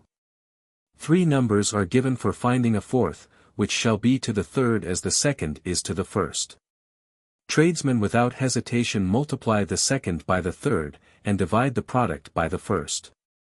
either because they have not forgotten the rule which they received from a master without any proof, or because they have often made trial of it with simple numbers. Or by virtue of the proof of the 19th proposition of the 7th book of Euclid, namely, in virtue of the general property of proportionals. But with very simple numbers there is no need of this. For instance, 1, 2, 3, being given, everyone can see that the fourth proportional is 6. And this is much clearer, because we infer the fourth number from an intuitive grasping of the ratio, which the first bears to the second. Prop. XLI. Knowledge of the first kind is the only source of falsity, knowledge of the second and third kinds is necessarily true. Proof. To knowledge of the first kind we have, in the foregoing note, assigned all those ideas, which are inadequate and confused, therefore this kind of knowledge is the only source of falsity. 2. 35. Furthermore, we assign to the second and third kinds of knowledge those ideas which are adequate, therefore these kinds are necessarily true. 2. 34, QED. Prop. 42. Knowledge of the second and third kinds, not knowledge of the first kind, teaches us to distinguish the true from the false. Proof. This proposition is self-evident. He, who knows how to distinguish between true and false, must have an adequate idea of true and false. That is, 2.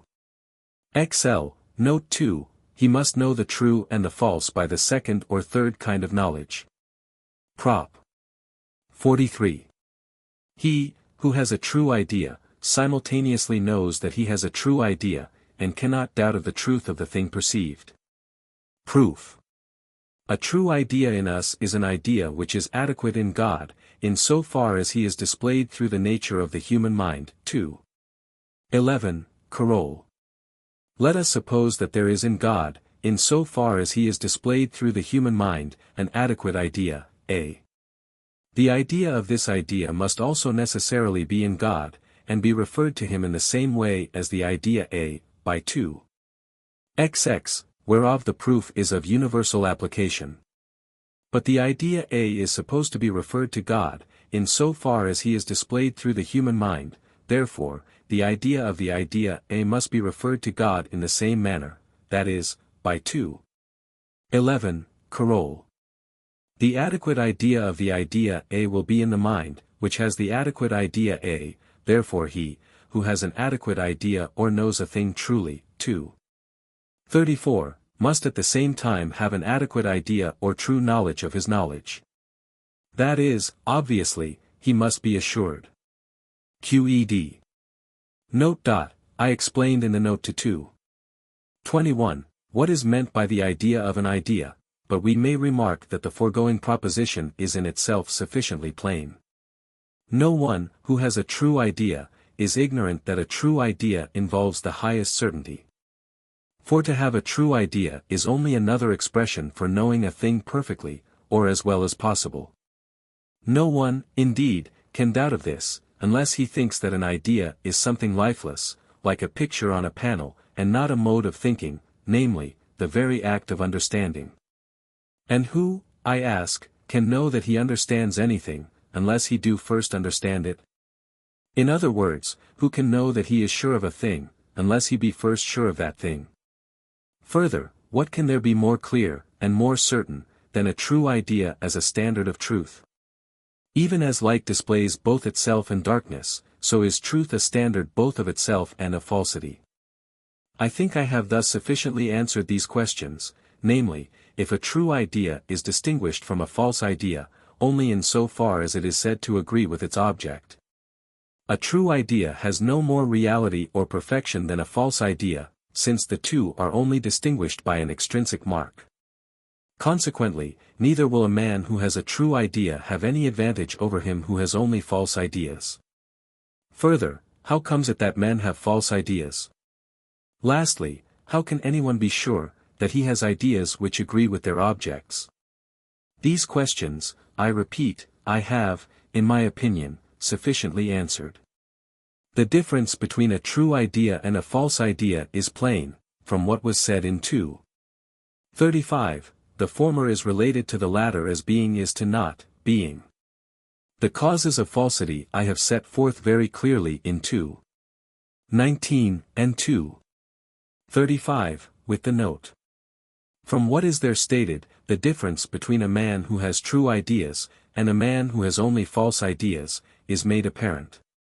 As for the last question, as to how a man can be sure that he has ideas that agree with their objects, I have just pointed out, with abundant clearness, that his knowledge arises from the simple fact that he has an idea which corresponds with its object, in other words, that truth is its own standard. We may add that our mind, in so far as it perceives things truly, is part of the infinite intellect of God, 2:11, Carol, therefore, the clear and distinct ideas of the mind are as necessarily true as the ideas of God. Prop. 44. It is not in the nature of reason to regard things as contingent, but as necessary. Proof. It is in the nature of reason to perceive things truly, 2:Zli, namely, I. 6, as they are in themselves, that is, I. 29. Not as contingent, but as necessary. Qed. Corollary I. Hence it follows, that it is only through our imagination that we consider things, whether in respect to the future or the past, as contingent. Note. How this way of looking at things arises, I will briefly explain. We have shown above, 2:17, and Carol, that the mind always regards things as present to itself, even though they be not in existence, until some causes arise which exclude their existence and presence. Further, 2:18. We showed that, if the human body has once been affected by two external bodies simultaneously, the mind, when it afterwards imagines one of the said external bodies, will straightway remember the other, that is, it will regard both as present to itself, unless there arise causes which exclude their existence and presence. Further, no one doubts that we imagine time, from the fact that we imagine bodies to be moved some more slowly than others, some more quickly, some at equal speed. Thus, let us suppose that a child yesterday saw Peter for the first time in the morning, Paul at noon, and Simon in the evening, then, that today he again sees Peter in the morning. It is evident, from 2:Prop. 18. That, as soon as he sees the morning light, he will imagine that the sun will traverse the same parts of the sky, as it did when he saw it on the preceding day. In other words, he will imagine a complete day, and, together with his imagination of the morning, he will imagine Peter, with noon, he will imagine Paul. And with evening, he will imagine Simon, that is, he will imagine the existence of Paul and Simon in relation to a future time. On the other hand, if he sees Simon in the evening, he will refer Peter and Paul to a past time, by imagining them simultaneously with the imagination of a past time. If it should at any time happen, that on some other evening the child should see James instead of Simon, he will, on the following morning, associate with his imagination of evening sometimes Simon, sometimes James. Not both together, for the child is supposed to have seen, at evening, one or other of them, not both together. His imagination will therefore waver, and, with the imagination of future evenings, he will associate first one, then the other, that is, he will imagine them in the future, neither of them as certain, but both as contingent. This wavering of the imagination will be the same, if the imagination be concerned with things which we thus contemplate, standing in relation to time past or time present, consequently, we may imagine things as contingent, whether they be referred to time present, past, or future. Corollary 2. It is in the nature of reason to perceive things under a certain form of eternity, sub quadam eternitatis specie. Proof. It is in the nature of reason to regard things, not as contingent, but as necessary. 2:44. Reason perceives this necessity of things, 2:Zli, truly, that is, I. 6, as it is in itself. But, 16, this necessity of things is the very necessity of the eternal nature of God. Therefore, it is in the nature of reason to regard things under this form of eternity. We may add that the bases of reason are the notions, 2. 38, which answer to things common to all, and which, 2. 37. Do not answer to the essence of any particular thing, which must therefore be conceived without any relation to time, under a certain form of eternity. Prop. XLV. Every idea of every body, or of every particular thing actually existing, necessarily involves the eternal and infinite essence of God. Proof. The idea of a particular thing actually existing necessarily involves both the existence and the essence of the said thing. 2.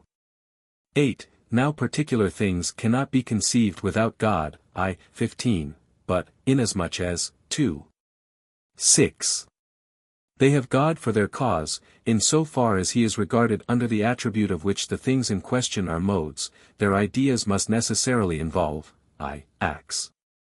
4. The conception of the attributes of those ideas, that is, I. 6. The eternal and infinite essence of God. QED.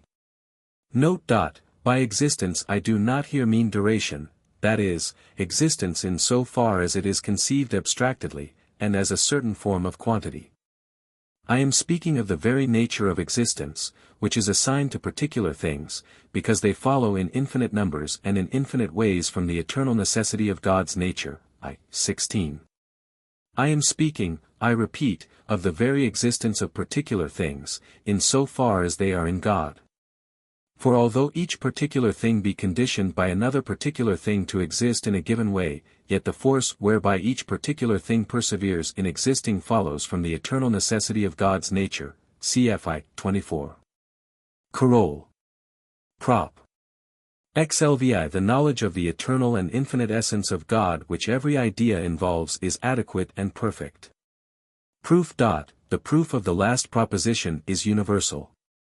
And whether a thing be considered as a part or a whole, the idea thereof, whether of the whole or of a part, by the last prop, will involve God's eternal and infinite essence. Wherefore, that, which gives knowledge of the eternal and infinite essence of God, is common to all, and is equally in the part and in the whole, therefore, 2. 38, this knowledge will be adequate. QED. Prop. 47. The human mind has an adequate knowledge of the eternal and infinite essence of God. Proof. The human mind has ideas, 2. 22, from which, 2. 23, it perceives itself and its own body, 2. 19, and external bodies, 2. 16, Carole. I. And 2. 17, as actually existing, therefore, 2. XLV and 46, it has an adequate knowledge of the eternal and infinite essence of God. QED. Note. Hence we see, that the infinite essence and the eternity of God are known to all. Now as all things are in God, and are conceived through God, we can from this knowledge infer many things, which we may adequately know, and we may form that third kind of knowledge of which we spoke in the note to 2. XL. And of the excellence and use of which we shall have occasion to speak in Part 5. Men have not so clear a knowledge of God as they have of general notions, because they are unable to imagine God as they do bodies, and also because they have associated the name God with images of things that they are in the habit of seeing. As indeed they can hardly avoid doing, being, as they are, men, and continually affected by external bodies. Many errors, in truth, can be traced to this head, namely, that we do not apply names to things rightly. For instance, when a man says that the lines drawn from the center of a circle to its circumference are not equal, he then, at all events, assuredly attaches a meaning to the word circle different from that assigned by mathematicians. So again, when men make mistakes in calculation, they have one set of figures in their mind, and another on the paper. If we could see into their minds, they do not make a mistake. They seem to do so, because we think, that they have the same numbers in their mind as they have on the paper. If this were not so, we should not believe them to be in error, any more than I thought that a man was in error, whom I lately heard exclaiming that his entrance hall had flown into a neighbor's hen, for his meaning seemed to me sufficiently clear. Very many controversies have arisen from the fact, that men do not rightly explain their meaning, or do not rightly interpret the meaning of others. For, as a matter of fact, as they flatly contradict themselves, they assume now one side, now another, of the argument, so as to oppose the opinions, which they consider mistaken and absurd in their opponents. Prop. 48. In the mind there is no absolute or free will, but the mind is determined to wish this or that by a cause, which has also been determined by another cause, and this last by another cause, and so on to infinity. Proof. The mind is a fixed and definite mode of thought, 2. 11. Therefore it cannot be the free cause of its actions, I. 17. Coroll. 2. In other words, it cannot have an absolute faculty of positive or negative volition, but, by I. 28. It must be determined by a cause, which has also been determined by another cause, and this last by another, and qed. Note. In the same way it is proved, that there is in the mind no absolute faculty of understanding, desiring, loving, and whence it follows, that these and similar faculties are either entirely fictitious, or are merely abstract and general terms, such as we are accustomed to put together from particular things. Thus the intellect and the will stand in the same relation to this or that idea, or this or that volition, as lapidity to this or that stone, or as man to Peter and Paul. The cause which leads men to consider themselves free has been set forth in the appendix to Part 1. But, before I proceed further, I would here remark that, by the will to affirm and decide, I mean the faculty, not the desire. I mean, I repeat, the faculty, whereby the mind affirms or denies what is true or false, not the desire, wherewith the mind wishes for or turns away from any given thing. After we have proved, that these faculties of ours are general notions, which cannot be distinguished from the particular instances on which they are based, we must inquire whether volitions themselves are anything besides the ideas of things. We must inquire, I say, whether there is in the mind any affirmation or negation beyond that, which the idea, in so far as it is an idea, involves. On which subject see the following proposition, and 2. Def 3. Lest the idea of pictures should suggest itself. For by ideas I do not mean images such as are formed at the back of the eye, or in the midst of the brain, but the conceptions of thought. Prop. 49. There is in the mind no volition or affirmation and negation, save that which an idea, inasmuch as it is an idea, involves. Proof. There is in the mind no absolute faculty of positive or negative volition, but only particular volitions, namely, this or that affirmation, and this or that negation. Now let us conceive a particular volition, namely, the mode of thinking whereby the mind affirms, that the 3 interior angles of a triangle are equal to 2 right angles. This affirmation involves the conception or idea of a triangle, that is, without the idea of a triangle it cannot be conceived. It is the same thing to say, that the concept A must involve the concept B, as it is to say, that A cannot be conceived without B. Further, this affirmation cannot be made, 2. Ax. 3, without the idea of a triangle. Therefore, this affirmation can neither be nor be conceived, without the idea of a triangle. Again, this idea of a triangle must involve this same affirmation, namely, that its 3 interior angles are equal to 2 right angles. Wherefore, and vice versa, this idea of a triangle can neither be nor be conceived without this affirmation, therefore, this affirmation belongs to the essence of the idea of a triangle, and is nothing besides. What we have said of this volition, inasmuch as we have selected it at random, may be said of any other volition, namely, that it is nothing but an idea. Qed. Corollary. Will and understanding are one and the same. Proof. Will and understanding are nothing beyond the individual volitions and ideas, 2. 48, and note. But a particular volition and a particular idea are one and the same, by the foregoing prop. Therefore, will and understanding are one and the same. Qed. Note. We have thus removed the cause which is commonly assigned for error.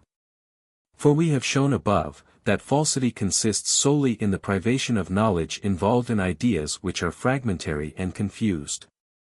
Wherefore, a false idea, inasmuch as it is false, does not involve certainty. When we say, then, that a man acquiesces in what is false, and that he has no doubts on the subject, we do not say that he is certain, but only that he does not doubt, or that he acquiesces in what is false, inasmuch as there are no reasons which should cause his imagination to waver, see 244, note. Thus, although the man be assumed to acquiesce in what is false, we shall never say that he is certain. For by certainty we mean something positive, 243, and note, not merely the absence of doubt.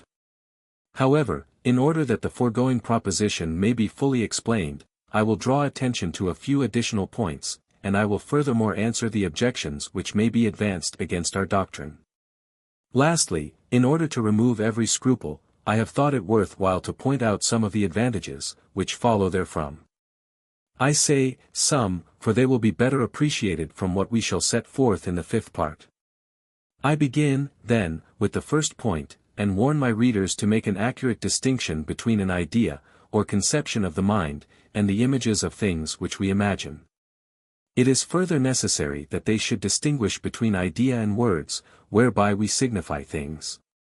These three, namely, images, words, and ideas, are by many persons either entirely confused together, or not distinguished with sufficient accuracy or care, and hence people are generally in ignorance.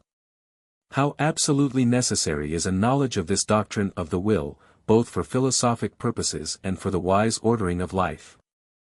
Those who think that ideas consist in images which are formed in us by contact with external bodies, persuade themselves that the ideas of those things, whereof we can form no mental picture, are not ideas, but only figments, which we invent by the free decree of our will.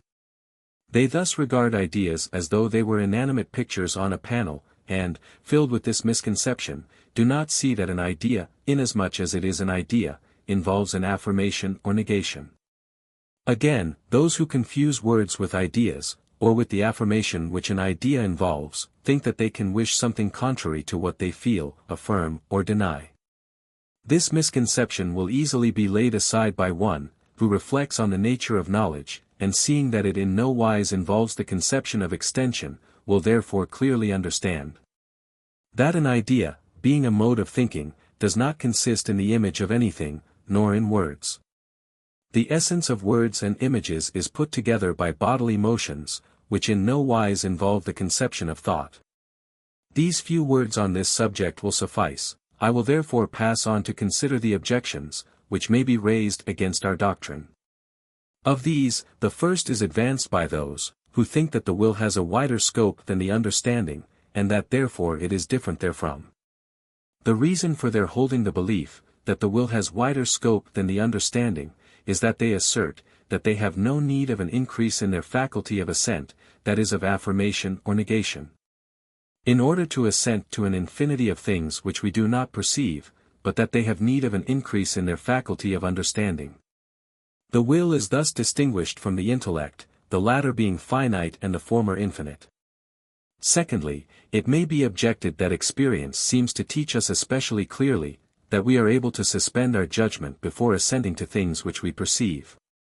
This is confirmed by the fact that no one is said to be deceived, in so far as he perceives anything, but only in so far as he assents or dissents. For instance, he who feigns a winged horse, does not therefore admit that a winged horse exists. That is, he is not deceived, unless he admits in addition that a winged horse does exist. Nothing therefore seems to be taught more clearly by experience, than that the will or faculty of assent is free and different from the faculty of understanding. Thirdly, it may be objected that one affirmation does not apparently contain more reality than another. In other words, that we do not seem to need for affirming, that what is true, any greater power than for affirming, that what is false is true. We have, however, seen that one idea has more reality or perfection than another, for as objects are some more excellent than others, so also are the ideas of them some more excellent than others. This also seems to point to a difference between the understanding and the will. Fourthly, it may be objected, if man does not act from free will, what will happen if the incentives to action are equally balanced, as in the case of Buridan's ass? Will he perish of hunger and thirst? If I say that he would, I shall seem to have in my thoughts an ass or the statue of a man rather than an actual man. If I say that he would not, he would then determine his own action, and would consequently possess the faculty of going and doing whatever he liked.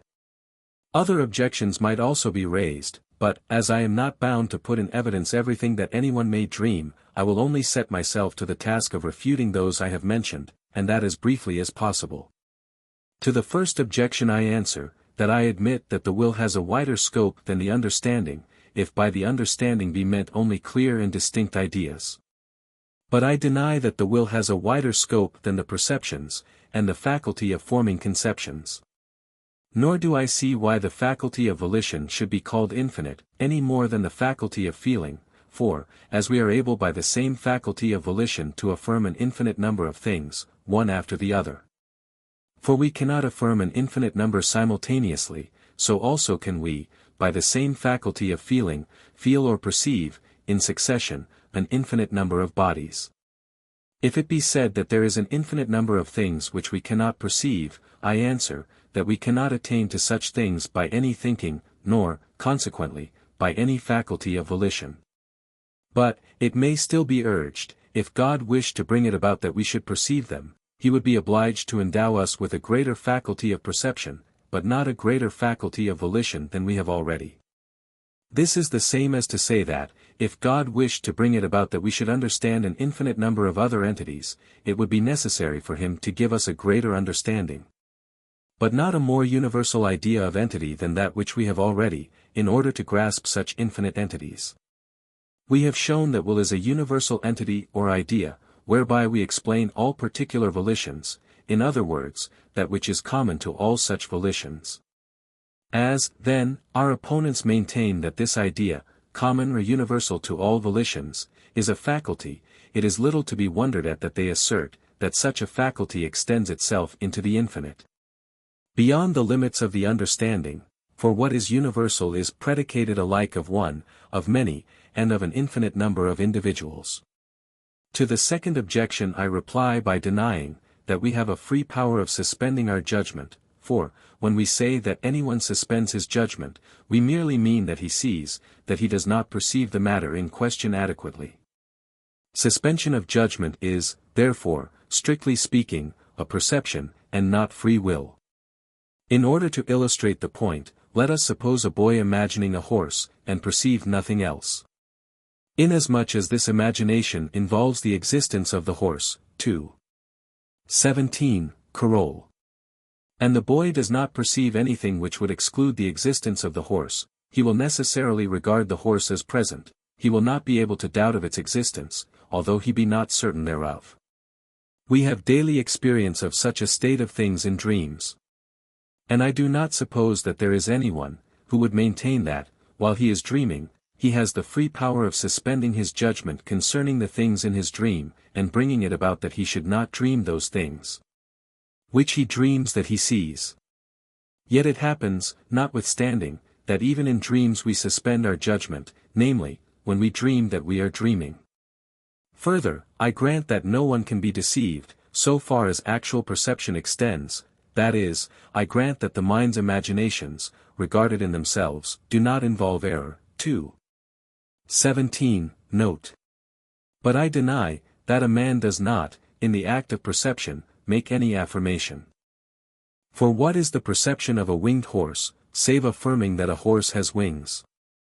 If the mind could perceive nothing else but the winged horse, it would regard the same as present to itself, it would have no reasons for doubting its existence, nor any faculty of dissent. Unless the imagination of a winged horse be joined to an idea which precludes the existence of the said horse, or unless the mind perceives that the idea which it possesses of a winged horse is inadequate.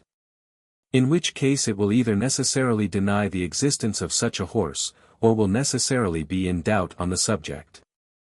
I think that I have anticipated my answer to the third objection, namely, that the will is something universal which is predicated of all ideas, and that it only signifies that which is common to all ideas, namely, an affirmation, whose adequate essence must, therefore, in so far as it is thus conceived in the abstract, be in every idea, and be, in this respect alone, the same in all, not in so far as it is considered as constituting the idea's essence, for, in this respect, particular affirmations differ one from the other, as much as do ideas.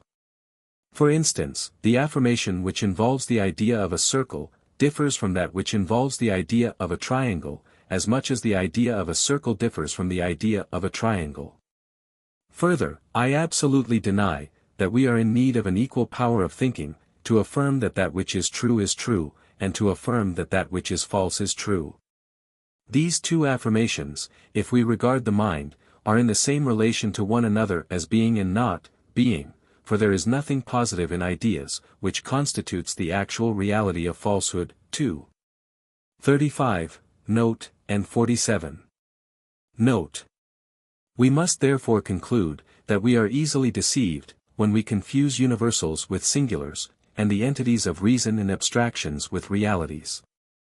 As for the fourth objection, I am quite ready to admit, that a man placed in the equilibrium described, namely, as perceiving nothing but hunger and thirst, a certain food and a certain drink, each equally distant from him, would die of hunger and thirst. If I am asked, whether such an one should not rather be considered an ass than a man, I answer, that I do not know, neither do I know how a man should be considered, who hangs himself, or how we should consider children, fools, madmen, and it remains to point out the advantages of a knowledge of this doctrine as bearing on conduct, and this may be easily gathered from what has been said. The doctrine is good. 1. Inasmuch as it teaches us to act solely according to the decree of God, and to be partakers in the divine nature, and so much the more, as we perform more perfect actions and more understand God. Such a doctrine not only completely tranquilizes our spirit, but also shows us where our highest happiness or blessedness is, namely, solely in the knowledge of God, whereby we are led to act only as love and piety shall bid us.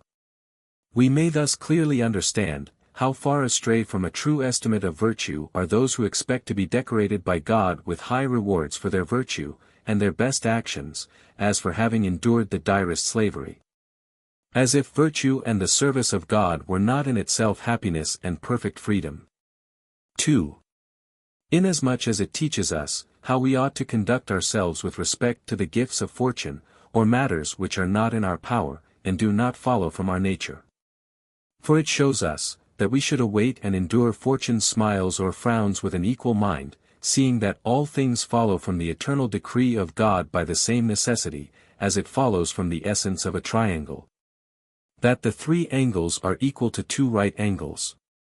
3. This doctrine raises social life, inasmuch as it teaches us to hate no man, neither to despise, to deride, to envy, or to be angry with any.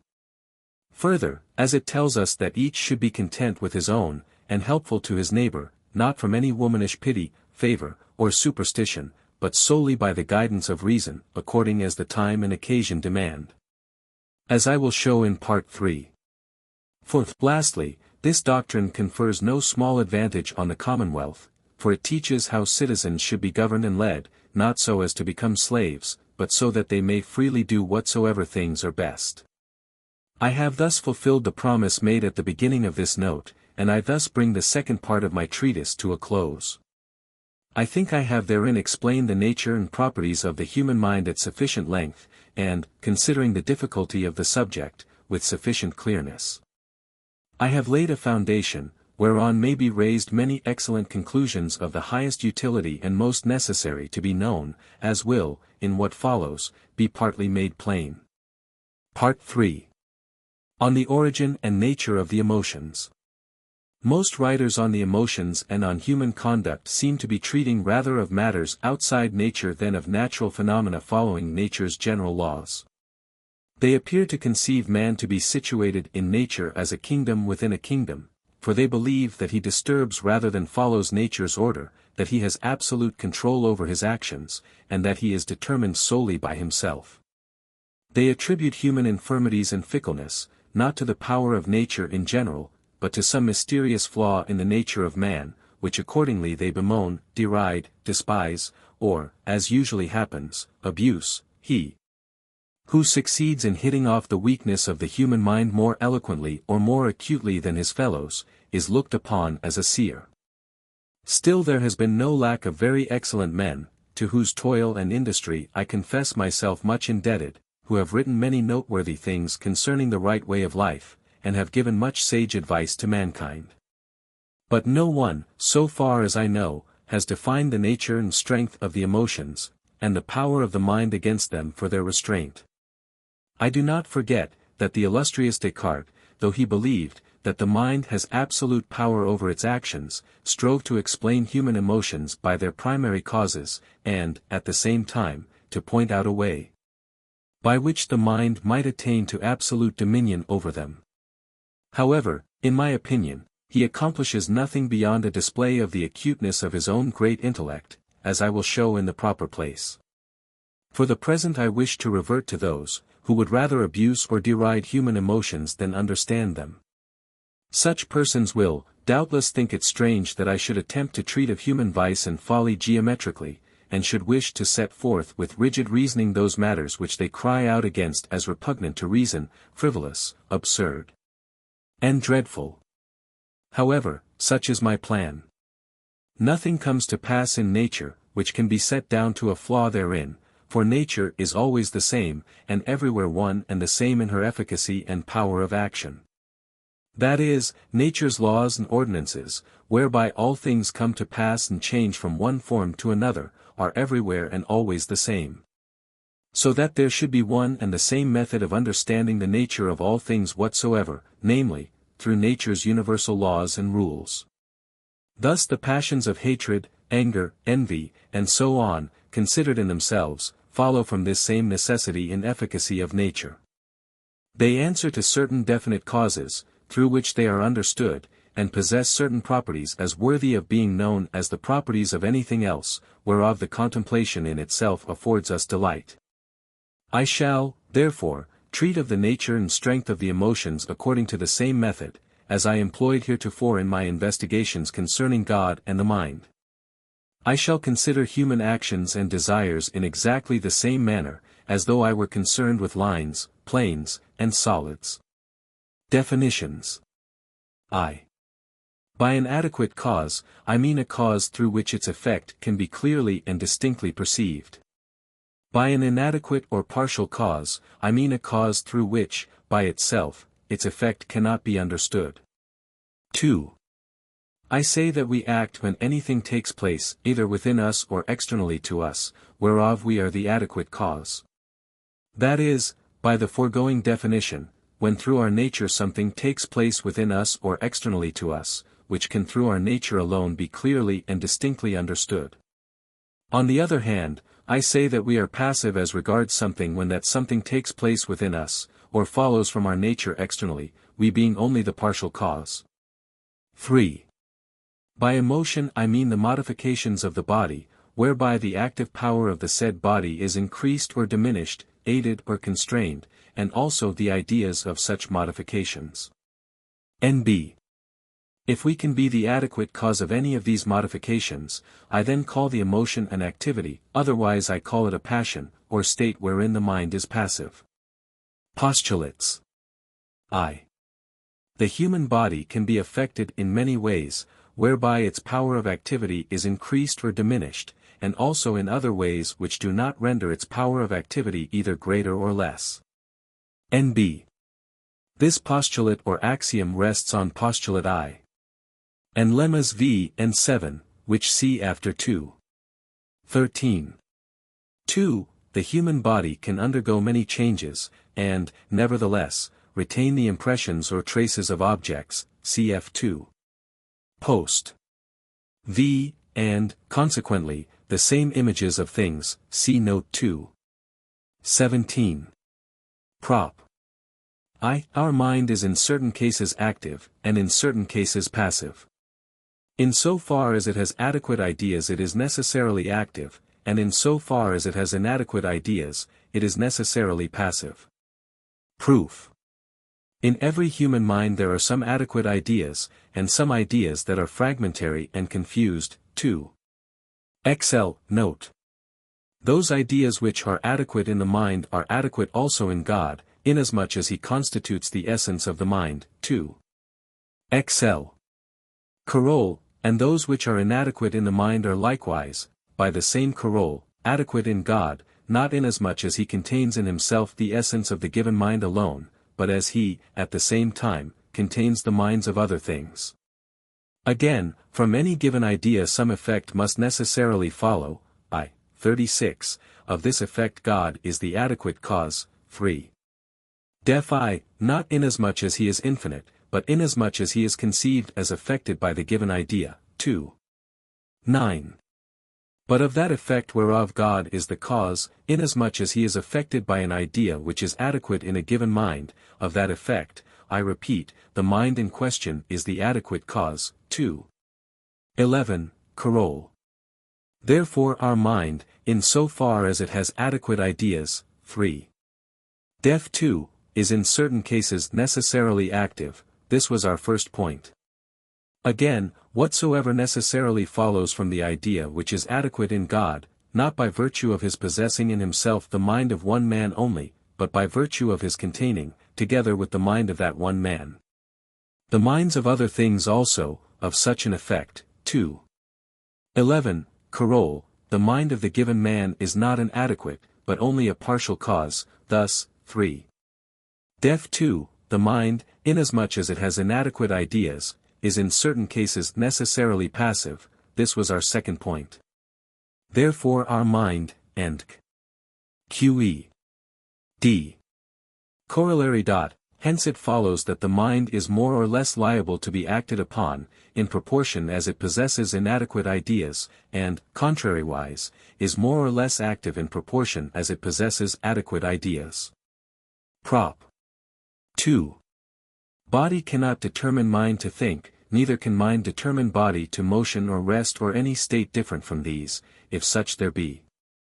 Proof. All modes of thinking have for their cause God, by virtue of his being a thinking thing, and not by virtue of his being displayed under any other attribute. 2. 6. That, therefore, which determines the mind to thought is a mode of thought, and not a mode of extension, that is, 2. Def it is not body. This was our first point. Again, the motion and rest of a body must arise from another body, which has also been determined to a state of motion or rest by a third body, and absolutely everything which takes place in a body must spring from God. In so far as he is regarded as affected by some mode of extension, and not by some mode of thought. 2. 6. That is, it cannot spring from the mind, which is a mode of thought. This was our second point. Therefore body cannot determine mind, and qed. Note. This is made more clear by what was said in the note to 2. 7. Namely, that mind and body are one and the same thing, conceived first under the attribute of thought, secondly, under the attribute of extension. Thus it follows that the order or concatenation of things is identical, whether nature be conceived under the one attribute or the other. Consequently the order of states of activity and passivity in our body is simultaneous in nature with the order of states of activity and passivity in the mind. The same conclusion is evident from the manner in which we proved 2. 12. Nevertheless, though such is the case, and though there be no further room for doubt, I can scarcely believe, until the fact is proved by experience, that men can be induced to consider the question calmly and fairly. So firmly are they convinced that it is merely at the bidding of the mind, that the body is set in motion or at rest, or performs a variety of actions depending solely on the mind's will or the exercise of thought. However, no one has hitherto laid down the limits to the powers of the body, that is, no one has as yet been taught by experience what the body can accomplish solely by the laws of nature, in so far as she is regarded as extension. No one hitherto has gained such an accurate knowledge of the bodily mechanism, that he can explain all its functions. Nor need I call attention to the fact that many actions are observed in the lower animals, which far transcend human sagacity, and that somnambulists do many things in their sleep. which they would not venture to do when awake. These instances are enough to show, that the body can by the sole laws of its nature do many things which the mind wonders at. Again, no one knows how or by what means the mind moves the body, nor how many various degrees of motion it can impart to the body, nor how quickly it can move it.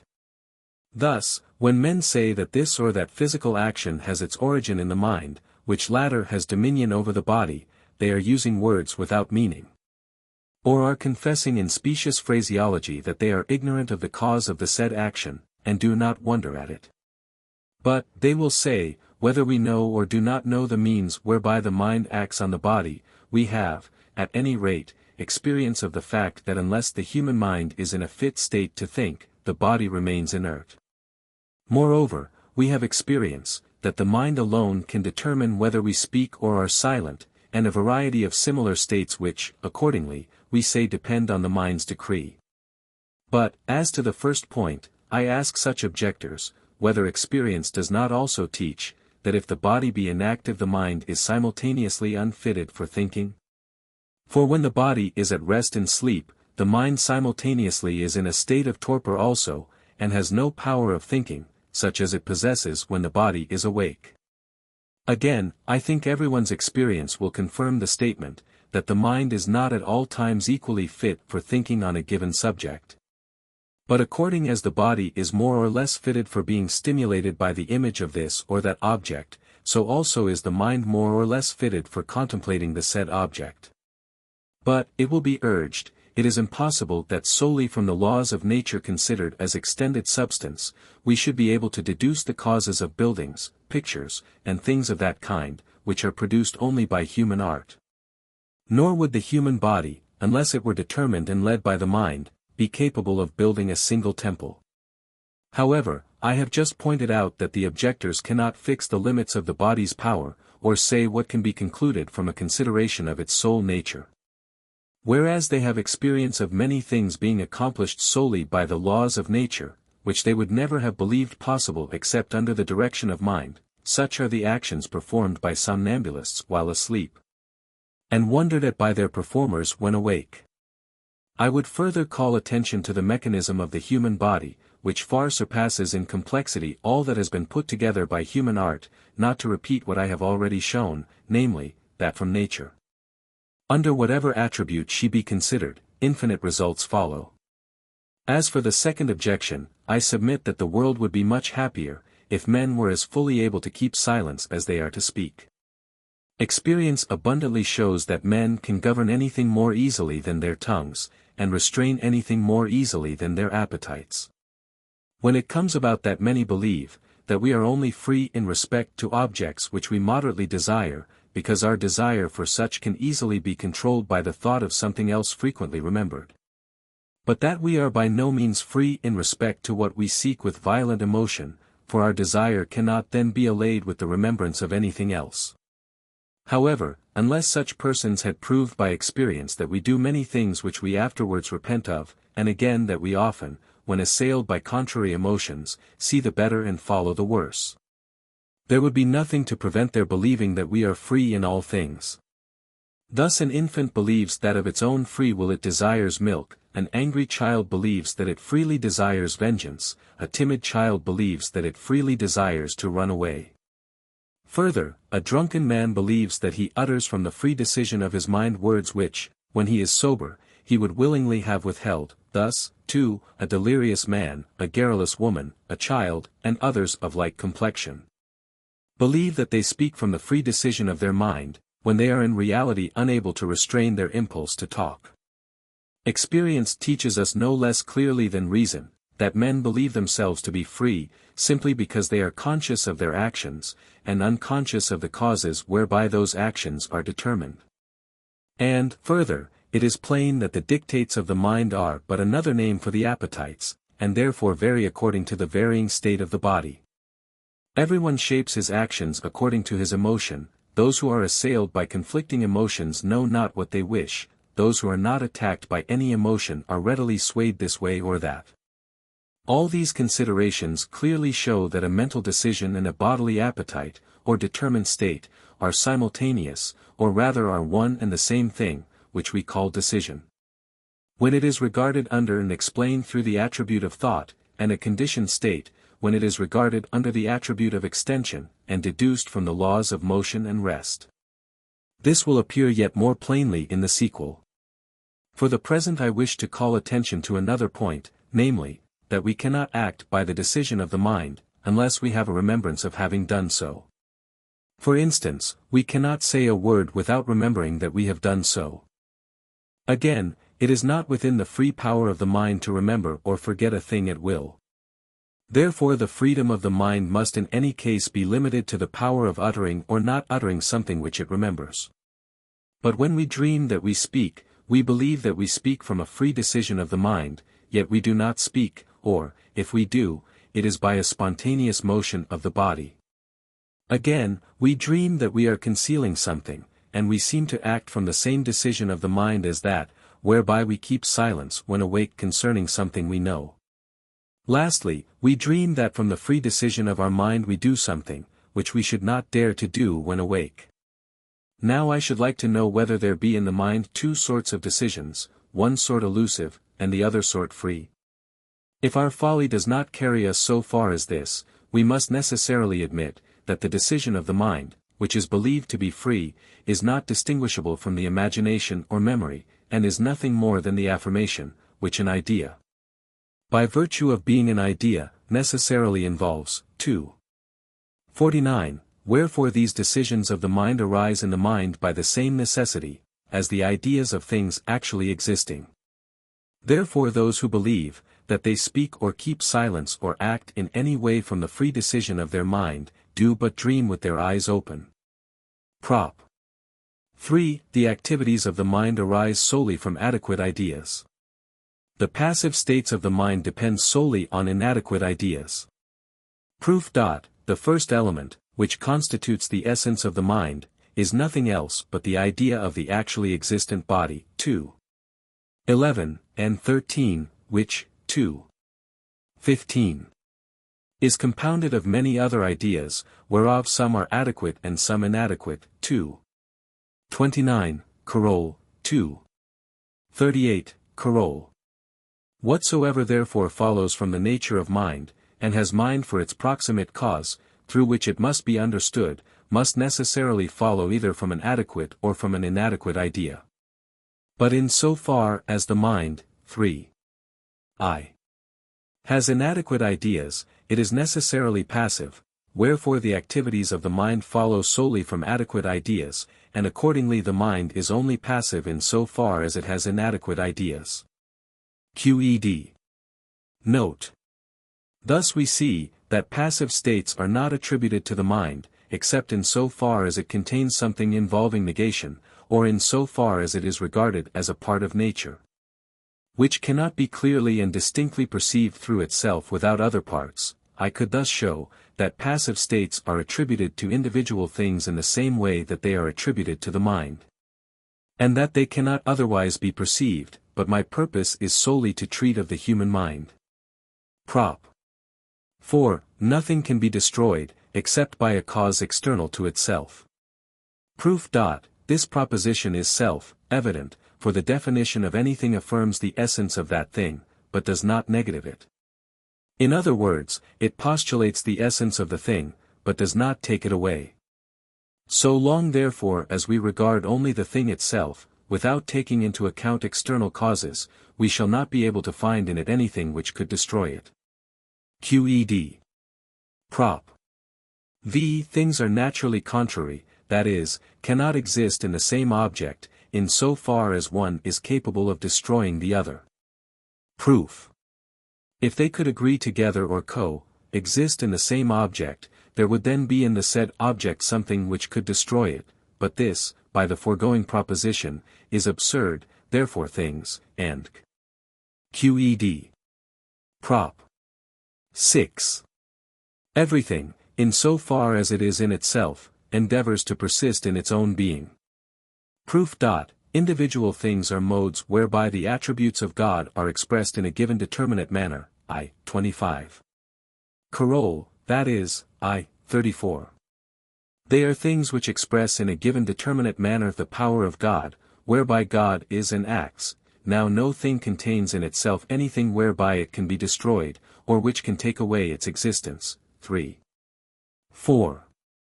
But contrariwise it is opposed to all that could take away its existence. 3. Therefore, in so far as it can, and in so far as it is in itself, it endeavors to persist in its own being. Qed. Prop. 7. The endeavor, wherewith everything endeavors to persist in its own being, is nothing else but the actual essence of the thing in question. Proof. From the given essence of any thing certain consequences necessarily follow. I. 36. Nor have things any power save such as necessarily follows from their nature as determined. I. 29. Wherefore the power of any given thing, or the endeavor whereby, either alone or with other things, it acts or endeavors to act, that is. 3. 6. The power or endeavor, wherewith it endeavors to persist in its own being, is nothing else but the given or actual essence of the thing in question. Qed. Prop. 8. The endeavor, whereby a thing endeavors to persist in its own being, involves no finite time, but an indefinite time. Proof. If it involved a limited time, which should determine the duration of the thing, it would then follow solely from that power whereby the thing exists, that the thing could not exist beyond the limits of that time, but that it must be destroyed. But this, 3. 4, is absurd. Wherefore the endeavor wherewith a thing exists involves no definite time, but, contrariwise, since, 3. 4. It will by the same power whereby it already exists always continue to exist, unless it be destroyed by some external cause, this endeavor involves an indefinite time. Prop. 9. The mind, both in so far as it has clear and distinct ideas, and also in so far as it has confused ideas, endeavors to persist in its being for an indefinite period, and of this endeavor it is conscious. Proof. The essence of the mind is constituted by adequate and inadequate ideas. 3. 3, therefore, 3. 7. Both in so far as it possesses the former, and in so far as it possesses the latter, it endeavors to persist in its own being, and that for an indefinite time. 3. 8. Now as the mind, 2. 23. Is necessarily conscious of itself through the ideas of the modifications of the body, the mind is therefore, 3.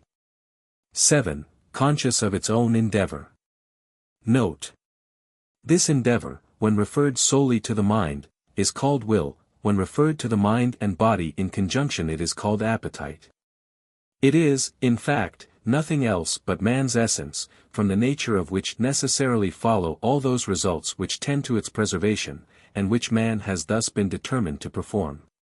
Further, between appetite and desire there is no difference, except that the term desire is generally applied to men, in so far as they are conscious of their appetite. And may accordingly be thus defined: desire is appetite with consciousness thereof.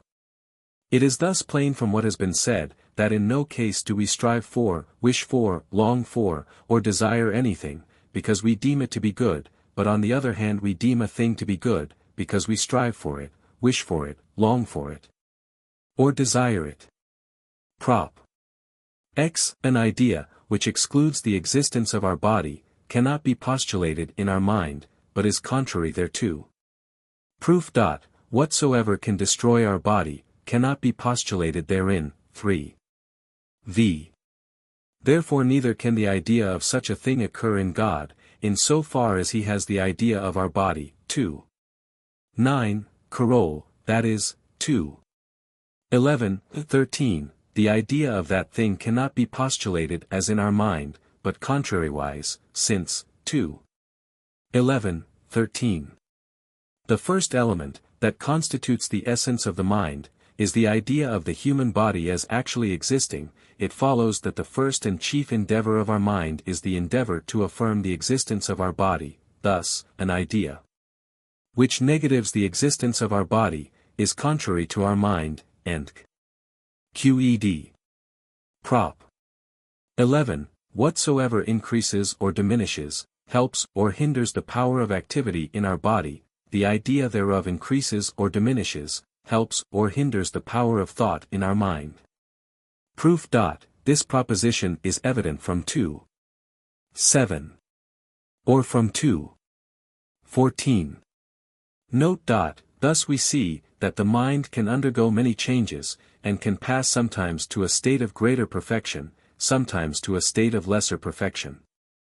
These passive states of transition explain to us the emotions of pleasure and pain. By pleasure therefore in the following propositions I shall signify a passive state wherein the mind passes to a greater perfection. By pain I shall signify a passive state wherein the mind passes to a lesser perfection. Further, the emotion of pleasure in reference to the body and mind together I shall call stimulation, titilatio, or merriment, hilaritas, the emotion of pain in the same relation I shall call suffering or melancholy. But we must bear in mind, that stimulation and suffering are attributed to man, when one part of his nature is more affected than the rest, merriment and melancholy, when all parts are alike affected. What I mean by desire I have explained in the note to Prop. 9, of this part. Beyond these three I recognize no other primary emotion. I will show as I proceed, that all other emotions arise from these three.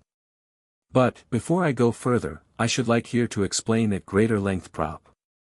X of this part, in order that we may clearly understand how one idea is contrary to another.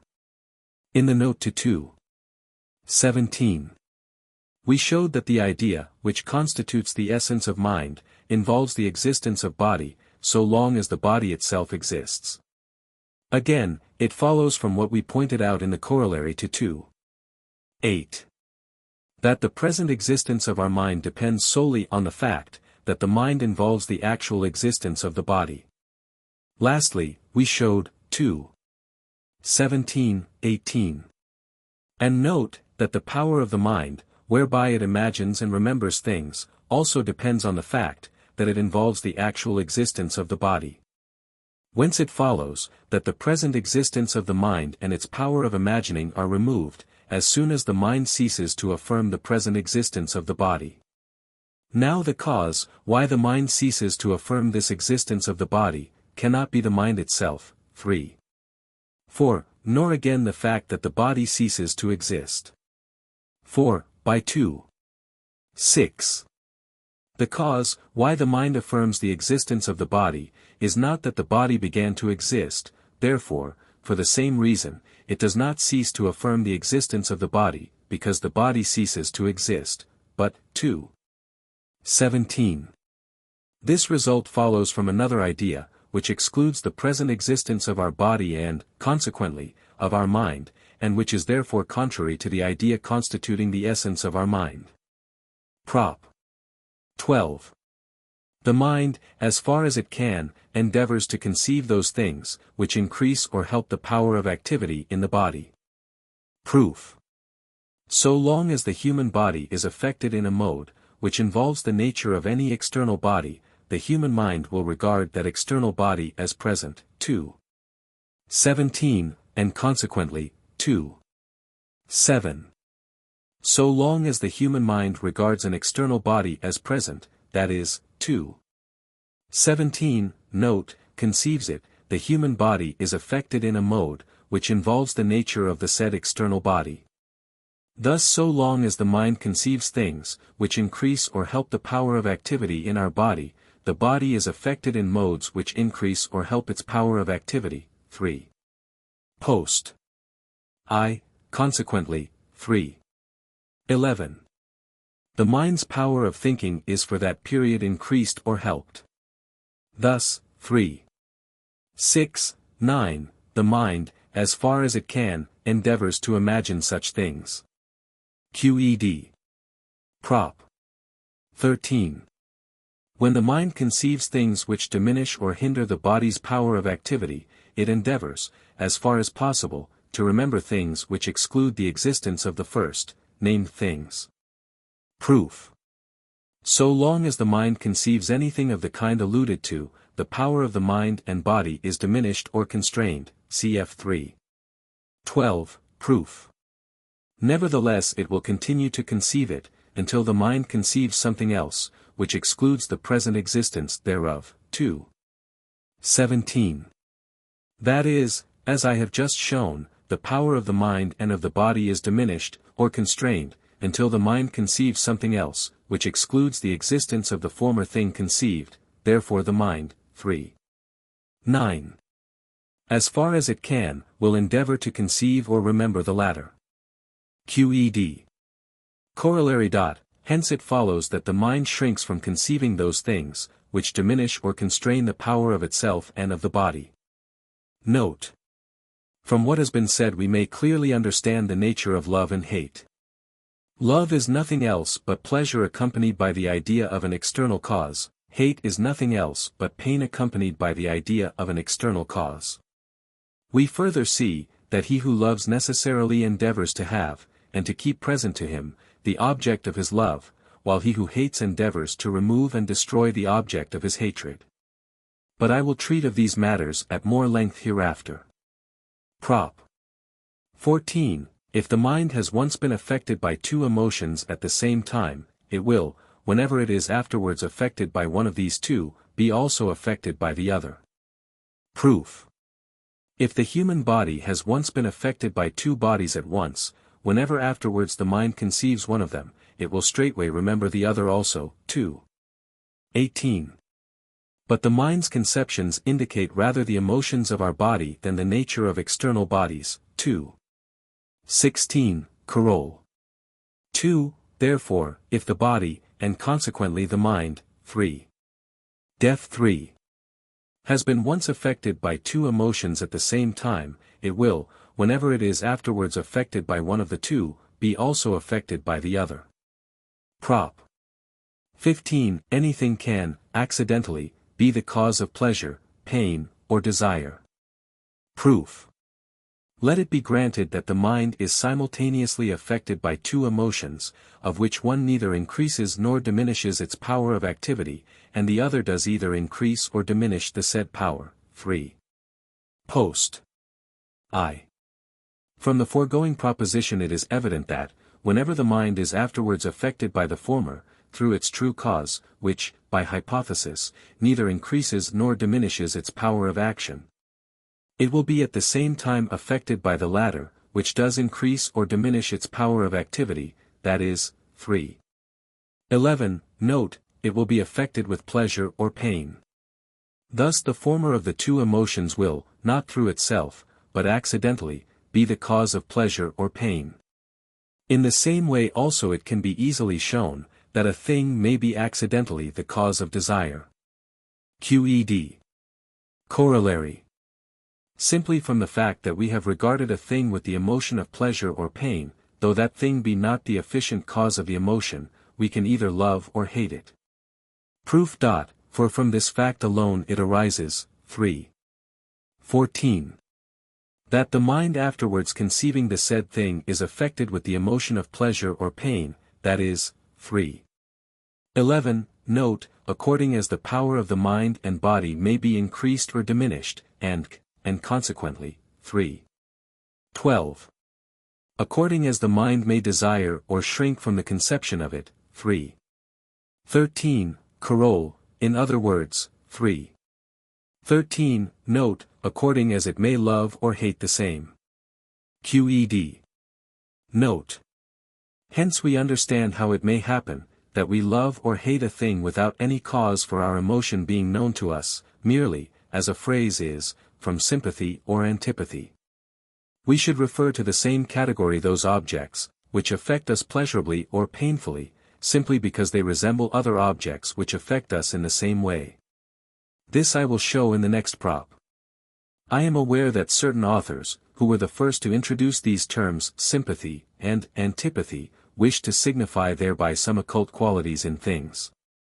Nevertheless I think we may be permitted to use the same terms to indicate known or manifest qualities. Prop. 16. Simply from the fact that we conceive, that a given object has some point of resemblance with another object which is wont to affect the mind pleasurably or painfully. Although the point of resemblance be not the efficient cause of the said emotions, we shall still regard the first, named object with love or hate. Proof. the point of resemblance was in the object, by hypothesis, when we regarded it with pleasure or pain, thus, 3. 14. When the mind is affected by the image thereof, it will straightway be affected by one or the other emotion, and consequently the thing, which we perceive to have the same point of resemblance, will be accidentally, 3. 15. A cause of pleasure or pain. Thus, by the foregoing corollary, although the point in which the two objects resemble one another be not the efficient cause of the emotion, we shall still regard the first, named object with love or hate. QED. Prop. 17.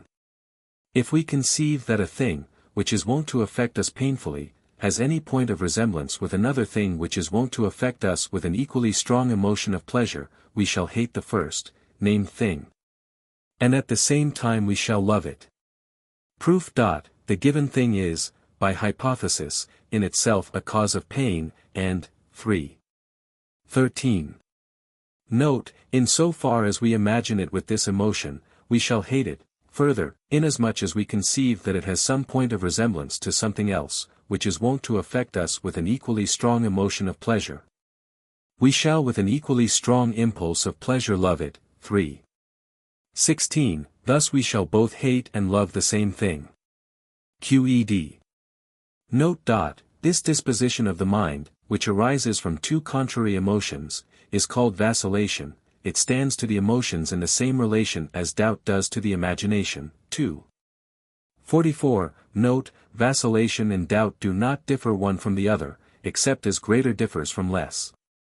But we must bear in mind that I have deduced this vacillation from causes, which give rise through themselves to one of the emotions, and to the other accidentally. I have done this, in order that they might be more easily deduced from what went before, but I do not deny that vacillation of the disposition generally arises from an object, which is the efficient cause of both emotions. The human body is composed, 2. Post. I, of a variety of individual parts of different nature, and may therefore, ax.I. After lemma 3. After 2. 13, be affected in a variety of different ways by one and the same body. And contrariwise, as one and the same thing can be affected in many ways, it can also in many different ways affect one and the same part of the body. Hence we can easily conceive, that one and the same object may be the cause of many and conflicting emotions. Prop. 18. A man is as much affected pleasurably or painfully by the image of a thing past or future as by the image of a thing present. Proof. So long as a man is affected by the image of anything, he will regard that thing as present, even though it be non-existent. 2. 17, and Carole. He will not conceive it as past or future, except in so far as its image is joined to the image of time past or future. 2. 44, note. Wherefore the image of a thing, regarded in itself alone, is identical, whether it be referred to time past, time future, or time present, that is, 2. 16, Carole. The disposition or emotion of the body is identical, whether the image be of a thing past, future, or present. Thus the emotion of pleasure or pain is the same, whether the image be of a thing past or future. QED. Note I call a thing past or future, according as we either have been or shall be affected thereby. For instance, according as we have seen it, or are about to see it, according as it has recreated us, or will recreate us, according as it has harmed us, or will harm us. For, as we thus conceive it, we affirm its existence. That is, the body is affected by no emotion which excludes the existence of the thing, and therefore, 2. 17, the body is affected by the image of the thing, in the same way as if the thing were actually present. However, as it generally happens that those, who have had many experiences, vacillate, so long as they regard a thing as future or past, and are usually in doubt about its issue. 2. 44, note.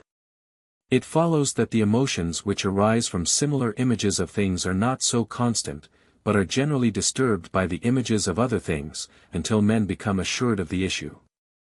Note 2.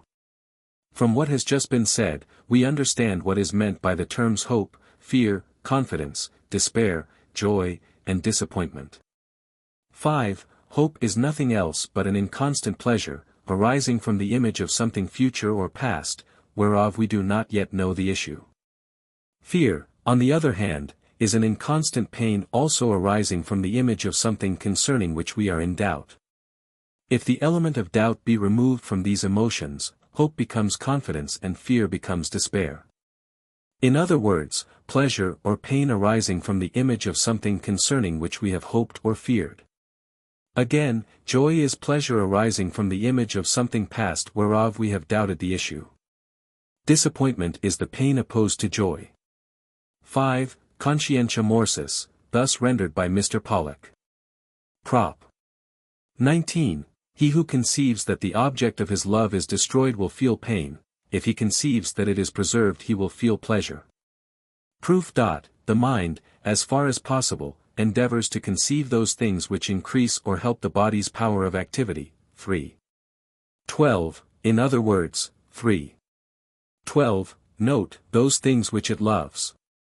But conception is helped by those things which postulate the existence of a thing, and contrariwise is hindered by those which exclude the existence of a thing. 2.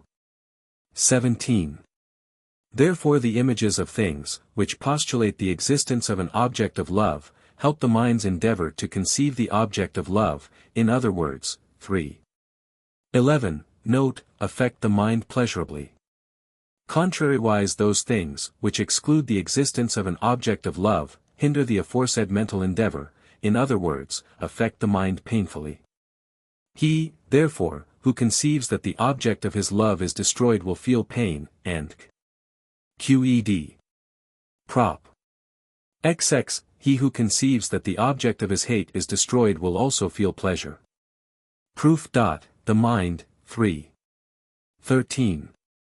Endeavors to conceive those things, which exclude the existence of things whereby the body's power of activity is diminished or constrained, that is, 3. 13. Note, it endeavors to conceive such things as exclude the existence of what it hates. Therefore the image of a thing, which excludes the existence of what the mind hates, helps the aforesaid mental effort, in other words. 3. 11. Note, affects the mind pleasurably. Thus he who conceives that the object of his hate is destroyed will feel pleasure. Qed. Prop. XXI, he who conceives that the object of his love is affected pleasurably or painfully, will himself be affected pleasurably or painfully. And the one or the other emotion will be greater or less in the lover according as it is greater or less in the thing loved. Proof. The images of things, as we showed in 3. 19. Which postulate the existence of the object of love, help the mind's endeavor to conceive the said object. But pleasure postulates the existence of something feeling pleasure, so much the more in proportion as the emotion of pleasure is greater. For it is. 3. 11. Note, a transition to a greater perfection, therefore the image of pleasure in the object of love helps the mental endeavor of the lover. That is, it affects the lover pleasurably, and so much the more, in proportion as this emotion may have been greater in the object of love. This was our first point. Further, in so far as a thing is affected with pain, it is to that extent destroyed, the extent being in proportion to the amount of pain. 3. 11. Note, therefore. 3. 19. He who conceives that the object of his love is affected painfully, will himself be affected painfully, in proportion as the said emotion is greater or less in the object of love. Qed. Prop. 22. If we conceive that anything pleasurably affects some object of our love, we shall be affected with love towards that thing. Contrariwise, if we conceive that it affects an object of our love painfully, we shall be affected with hatred towards it. Proof. He who affects pleasurably or painfully the object of our love, affects us also pleasurably or painfully, that is, if we conceive the loved object as affected with the said pleasure or pain. 3. 21. But this pleasure or pain is postulated to come to us accompanied by the idea of an external cause, therefore, 3. 13. Note, if we conceive that anyone affects an object of our love pleasurably or painfully, we shall be affected with love or hatred towards him. QED. Note. Prop. 21. Explains to us the nature of pity, which we may define as pain arising from another's hurt. What term we can use for pleasure arising from another's gain, I know not. We will call the love towards him who confers a benefit on another, approval. And the hatred towards him who injures another, we will call indignation. We must further remark, that we not only feel pity for a thing which we have loved, as shown in 3. 21. But also for a thing which we have hitherto regarded without emotion, provided that we deem that it resembles ourselves, as I will show presently. Thus, we bestow approval on one who has benefited anything resembling ourselves, and, contrariwise, are indignant with him who has done it an injury. Prop. 23. He who conceives that an object of his hatred is painfully affected, will feel pleasure. Contrariwise, if he thinks that the said object is pleasurably affected, he will feel pain.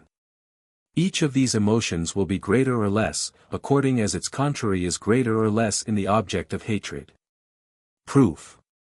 In so far as an object of hatred is painfully affected, it is destroyed, to an extent proportion to the strength of the pain. 3. 11. Note. Therefore, he, 3. XX. Who conceives that some object of his hatred is painfully affected, will feel pleasure, to an extent proportion to the amount of pain he conceives in the object of his hatred. This was our first point.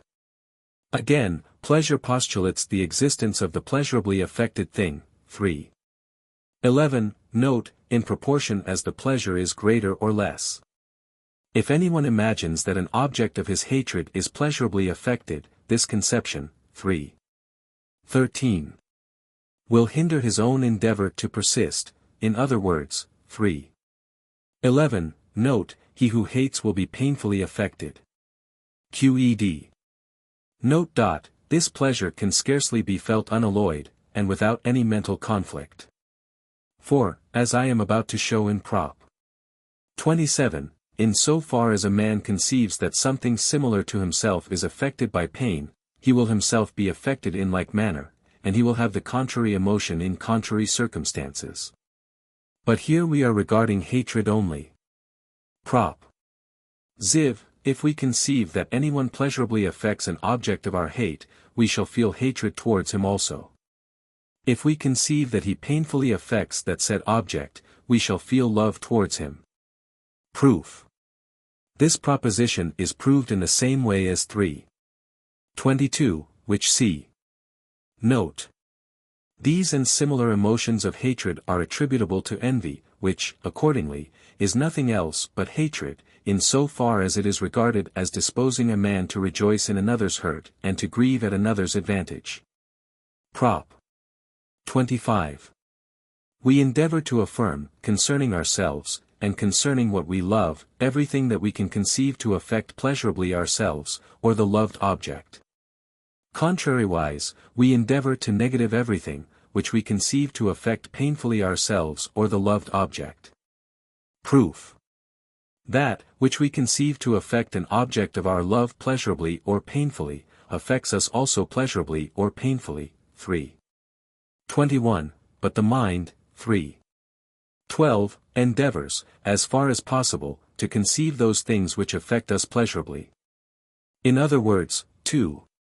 17, and Carol, it endeavors to regard them as present. And, contrariwise, 3. 13, it endeavors to exclude the existence of such things as affect us painfully.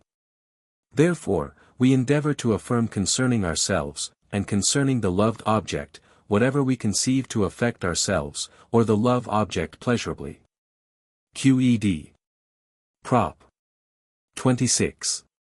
We endeavor to affirm, concerning that which we hate, everything which we conceive to affect it painfully, and, contrariwise, we endeavor to deny, concerning it, everything which we conceive to affect it pleasurably. Proof. This proposition follows from 3. 23, as the foregoing proposition followed from 3. 21. Note. Thus we see that it may readily happen, that a man may easily think too highly of himself, or a loved object, and, contrariwise, too meanly of a hated object. This feeling is called pride, in reference to the man who thinks too highly of himself, and is a species of madness, wherein a man dreams with his eyes open, thinking that he can accomplish all things that fall within the scope of his conception. And thereupon accounting them real, and exulting in them, so long as he is unable to conceive anything which excludes their existence, and determines his own power of action. Pride, therefore, is pleasure springing from a man thinking too highly of himself. Again, the pleasure which arises from a man thinking too highly of another is called esteem. Whereas the pleasure which arises from thinking too little of a man is called disdain. Prop. 27. By the very fact that we conceive a thing, which is like ourselves, and which we have not regarded with any emotion, to be affected with any emotion, we are ourselves affected with a like emotion, affectus. Proof. The images of things are modifications of the human body, whereof the ideas represent external bodies as present to us. 2. 17, in other words, 2. X. Whereof the ideas involve the nature of our body, and, at the same time, the nature of the external bodies as present. If, therefore, the nature of the external body be similar to the nature of our body, then the idea which we form of the external body will involve a modification of our own body similar to the modification of the external body. Consequently, if we conceive anyone similar to ourselves as affected by any emotion, this conception will express a modification of our body similar to that emotion. Thus, from the fact of conceiving a thing like ourselves to be affected with any emotion, we are ourselves affected with a like emotion. If, however, we hate the said thing like ourselves, we shall, to that extent, be affected by a contrary, and not similar, emotion. Qed. Note I. This imitation of emotions, when it is referred to pain, is called compassion, cf. 3. 22, note. When it is referred to desire, it is called emulation, which is nothing else but the desire of anything, engendered in us by the fact that we conceive that others have the like desire. Corollary I. If we conceive that anyone, whom we have hitherto regarded with no emotion, pleasurably affects something similar to ourselves, we shall be affected with love towards him. If, on the other hand, we conceive that he painfully affects the same, we shall be affected with hatred towards him. Proof. This is proved from the last proposition in the same manner as 3. 22, is proved from 3. 21. Corollary 2. We cannot hate a thing which we pity, because its misery affects us painfully. Proof. If we could hate it for this reason, we should rejoice in its pain, which is contrary to the hypothesis. Corollary 3. We seek to free from misery, as far as we can, a thing which we pity. Proof. That, which painfully affects the object of our pity, affects us also with similar pain, by the foregoing proposition. Therefore, we shall endeavor to recall everything which removes its existence, or which destroys it, cf. 3. 13, in other words, 3. 9, note, we shall desire to destroy it, or we shall be determined for its destruction. Thus, we shall endeavor to free from misery a thing which we pity. Qed. Note 2. This will or appetite for doing good, which arises from pity of the thing whereon we would confer a benefit, is called benevolence, and is nothing else but desire arising from compassion. Concerning love or hate towards him who has done good or harm to something, which we conceive to be like ourselves, c. 3. 22, note. Prop. 18. We endeavor to bring about whatsoever we conceive to conduce to pleasure. But we endeavor to remove or destroy whatsoever we conceive to be truly repugnant thereto, or to conduce to pain. Proof. We endeavor, as far as possible, to conceive that which we imagine to conduce to pleasure. 3. 12, in other words, 2. 17, we shall endeavor to conceive it as far as possible as present or actually existing. But the endeavor of the mind, or the mind's power of thought, is equal to, and simultaneous with, the endeavor of the body, or the body's power of action. This is clear from 2:7, Carol. And 2:11, Carol. Therefore we make an absolute endeavor for its existence, in other words, which by 3:9, note, come to the same thing, we desire and strive for it. This was our first point. Again, if we conceive that something, which we believe to be the cause of pain, that is, 3:13, note, which we hate, is destroyed, we shall rejoice, 3:xx. We shall, therefore, by the first part of this proof, endeavor to destroy the same, or, 3:13, to remove it from us, so that we may not regard it as present. This was our second point. Wherefore whatsoever conduces to pleasure, and qed. Prop. 6, we shall also endeavor to do whatsoever we conceive men, 6, to regard with pleasure, and contrariwise we shall shrink from doing that which we conceive men to shrink from. 6. By men, in this and the following propositions, I mean men whom we regard without any particular emotion. Proof. From the fact of imagining, that men love or hate anything, we shall love or hate the same thing, 3:27, that is, 3:13, note, from this mere fact we shall feel pleasure or pain at the thing's presence. And so we shall endeavor to do whatsoever we conceive men to love or regard with pleasure, etc. Qed. Note.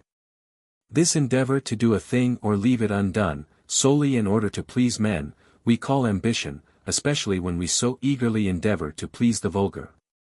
That we do or omit certain things to our own or another's hurt, in other cases it is generally called kindliness. Furthermore, I give the name of praise to the pleasure, with which we conceive the action of another, whereby he has endeavored to please us, but of blame to the pain wherewith we feel aversion to his action. Prop. XXX. If anyone has done something which he conceives as affecting other men pleasurably, he will be affected by pleasure, accompanied by the idea of himself as cause, in other words, he will regard himself with pleasure. On the other hand, if he has done anything which he conceives as affecting others painfully, he will regard himself with pain. Proof. He who conceives that he affects others with pleasure or pain, will, by that very fact, himself be affected with pleasure or pain. 3:27, but, as a man, 2:19 and 23. Is conscious of himself through the modifications whereby he is determined to action, it follows that he who conceives, that he affects others pleasurably, will be affected with pleasure accompanied by the idea of himself as cause. In other words, he will regard himself with pleasure. And so mutatis mutandis in the case of pain. Qed. Note. As love, 3:13. Is pleasure accompanied by the idea of an external cause, and hatred is pain accompanied by the idea of an external cause, the pleasure and pain in question will be a species of love and hatred. But, as the terms love and hatred are used in reference to external objects, we will employ other names for the emotions now under discussion. Pleasure accompanied by the idea of an external cause, 7, we will style honor. And the emotion contrary thereto we will style shame, I mean in such cases as where pleasure or pain arises from a man's belief that he is being praised or blamed. Otherwise pleasure accompanied by the idea of an external cause, 8, is called self-complacency, and its contrary pain is called repentance. Again, as it may happen, 2:17, Carol, that the pleasure, wherewith a man conceives that he affects others, may exist solely in his own imagination, and as, 3:25. Everyone endeavors to conceive concerning himself that which he conceives will affect him with pleasure, it may easily come to pass that a vain man may be proud and may imagine that he is pleasing to all, when in reality he may be an annoyance to all. 7. So Van Vloten and Bruder. The Dutch version in camera read, an internal cause. Honor equals Gloria. 8. See previous endnote. Prop. 31. If we conceive that anyone loves, desires, or hates anything which we ourselves love, desire, or hate, we shall thereupon regard the thing in question with more steadfast love, and on the contrary, if we think that anyone shrinks from something that we love, we shall undergo vacillations of soul. Proof. From the mere fact of conceiving that anyone loves anything we shall ourselves love that thing. 3. 27. But we are assumed to love it already, there is, therefore, a new cause of love, whereby our former emotion is fostered, hence we shall thereupon love it more steadfastly. Again, from the mere fact of conceiving that anyone shrinks from anything, we shall ourselves shrink from that thing. 3. 27.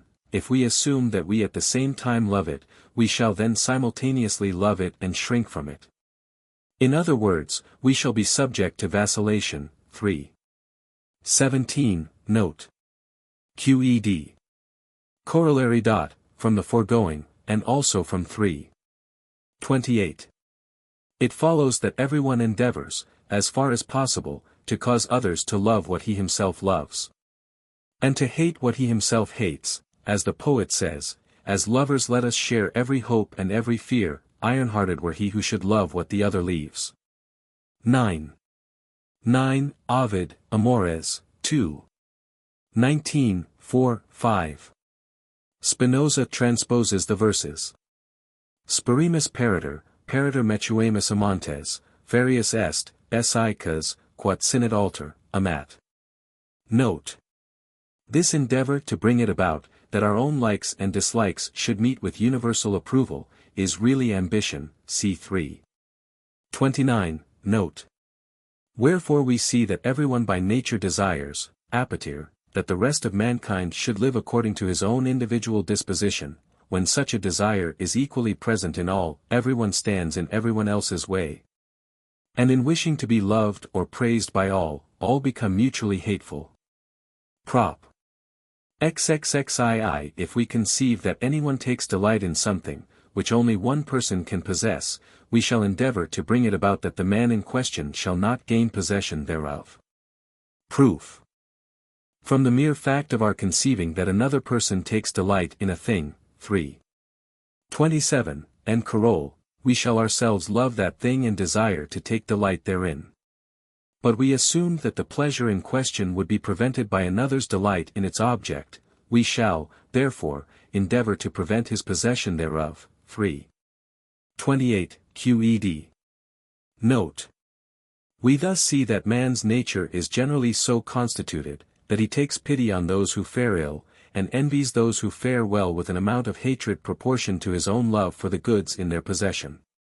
Further, we see that from the same property of human nature, whence it follows that men are merciful, it follows also that they are envious and ambitious. Lastly, if we make appeal to experience, we shall find that she entirely confirms what we have said, more especially if we turn our attention to the first years of our life. We find that children, whose body is continually, as it were, in equilibrium, laugh or cry simply because they see others laughing or crying. Moreover, they desire forthwith to imitate whatever they see others doing, and to possess themselves of whatever they conceive as delighting others, inasmuch as the images of things are, as we have said, modifications of the human body, or modes wherein the human body is affected and disposed by external causes to act in this or that manner. Prop. 33. When we love a thing similar to ourselves we endeavor, as far as we can, to bring about that it should love us in return. Proof. That which we love we endeavor, as far as we can, to conceive in preference to anything else. 3.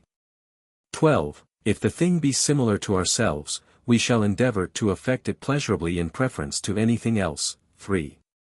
29. In other words, we shall endeavor, as far as we can, to bring it about, that the thing should be affected with pleasure accompanied by the idea of ourselves, that is, 3. 13. Note, that it should love us in return. QED.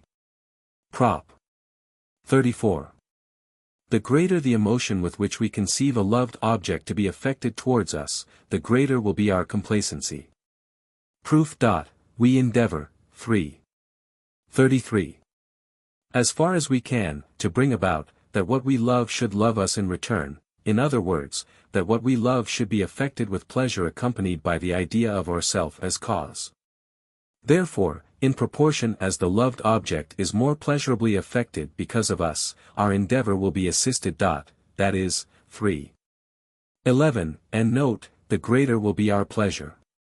But when we take pleasure in the fact, that we pleasurably affect something similar to ourselves, we regard ourselves with pleasure. 3.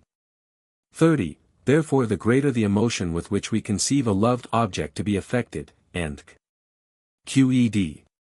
Prop.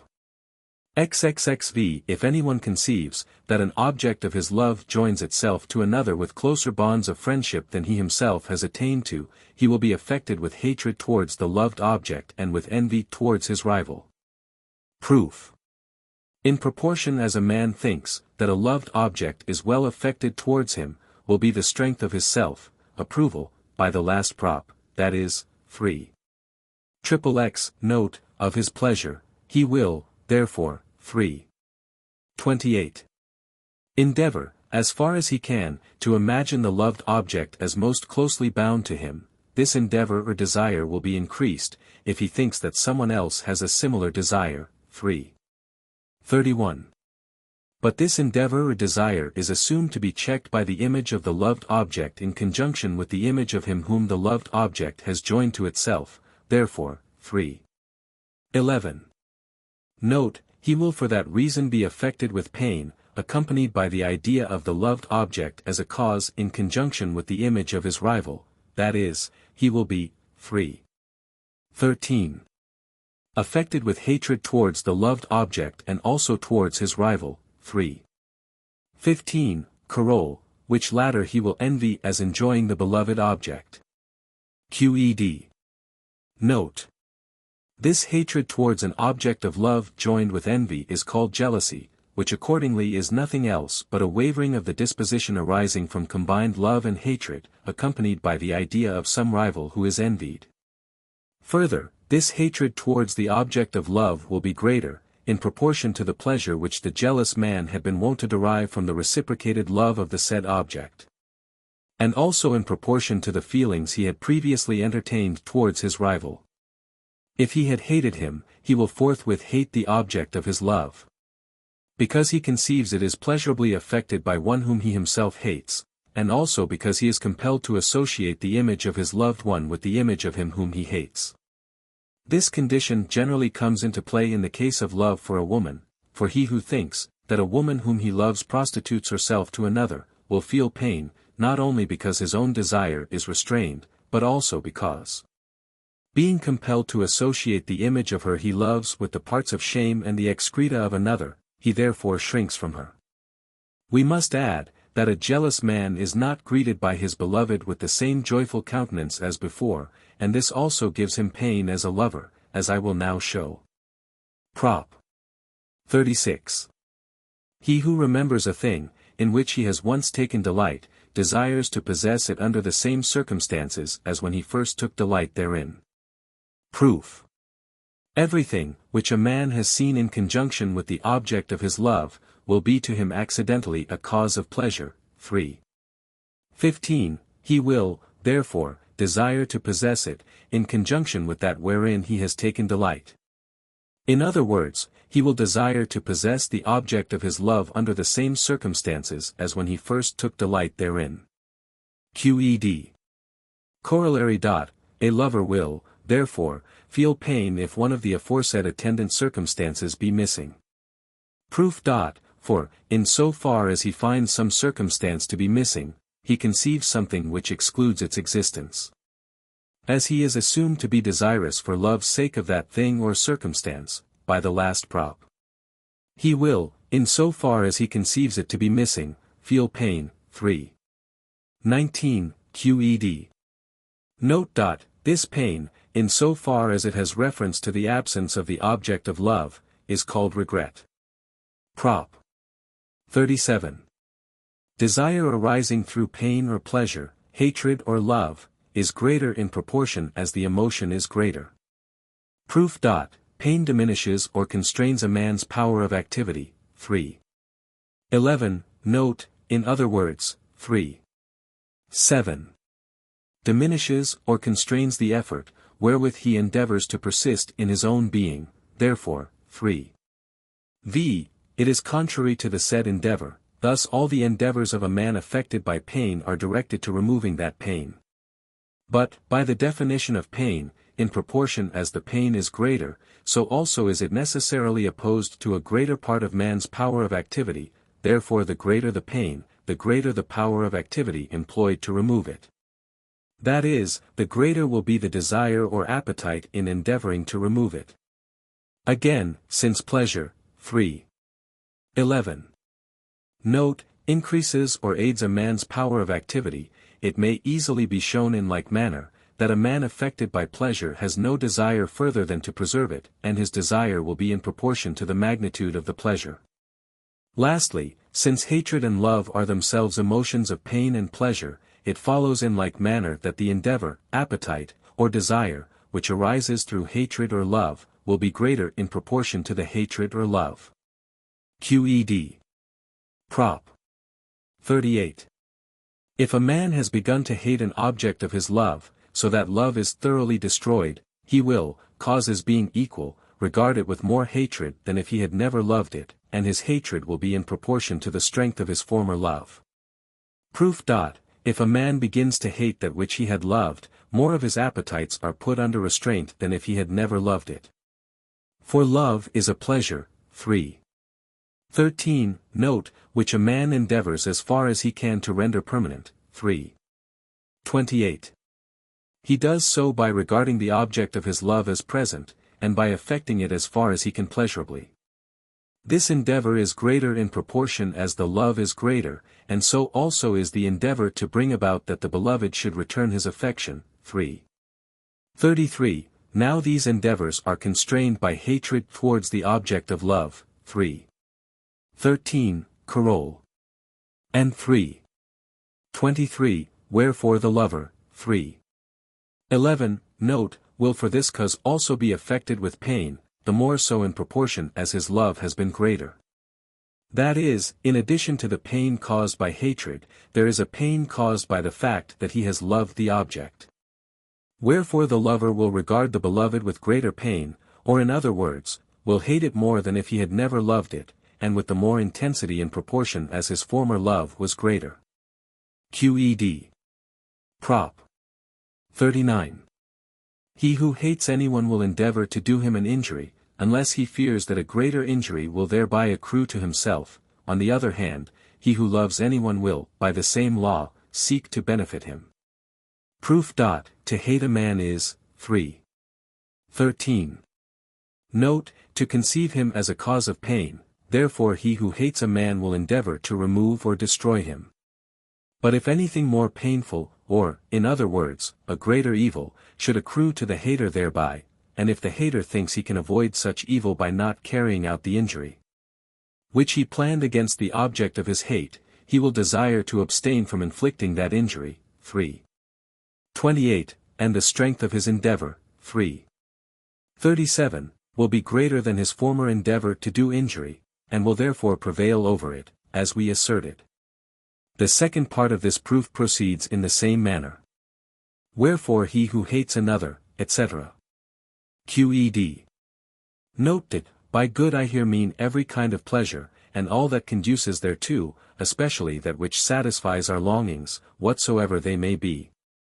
By evil, I mean every kind of pain, especially that which frustrates our longings. For I have shown, 3. 9.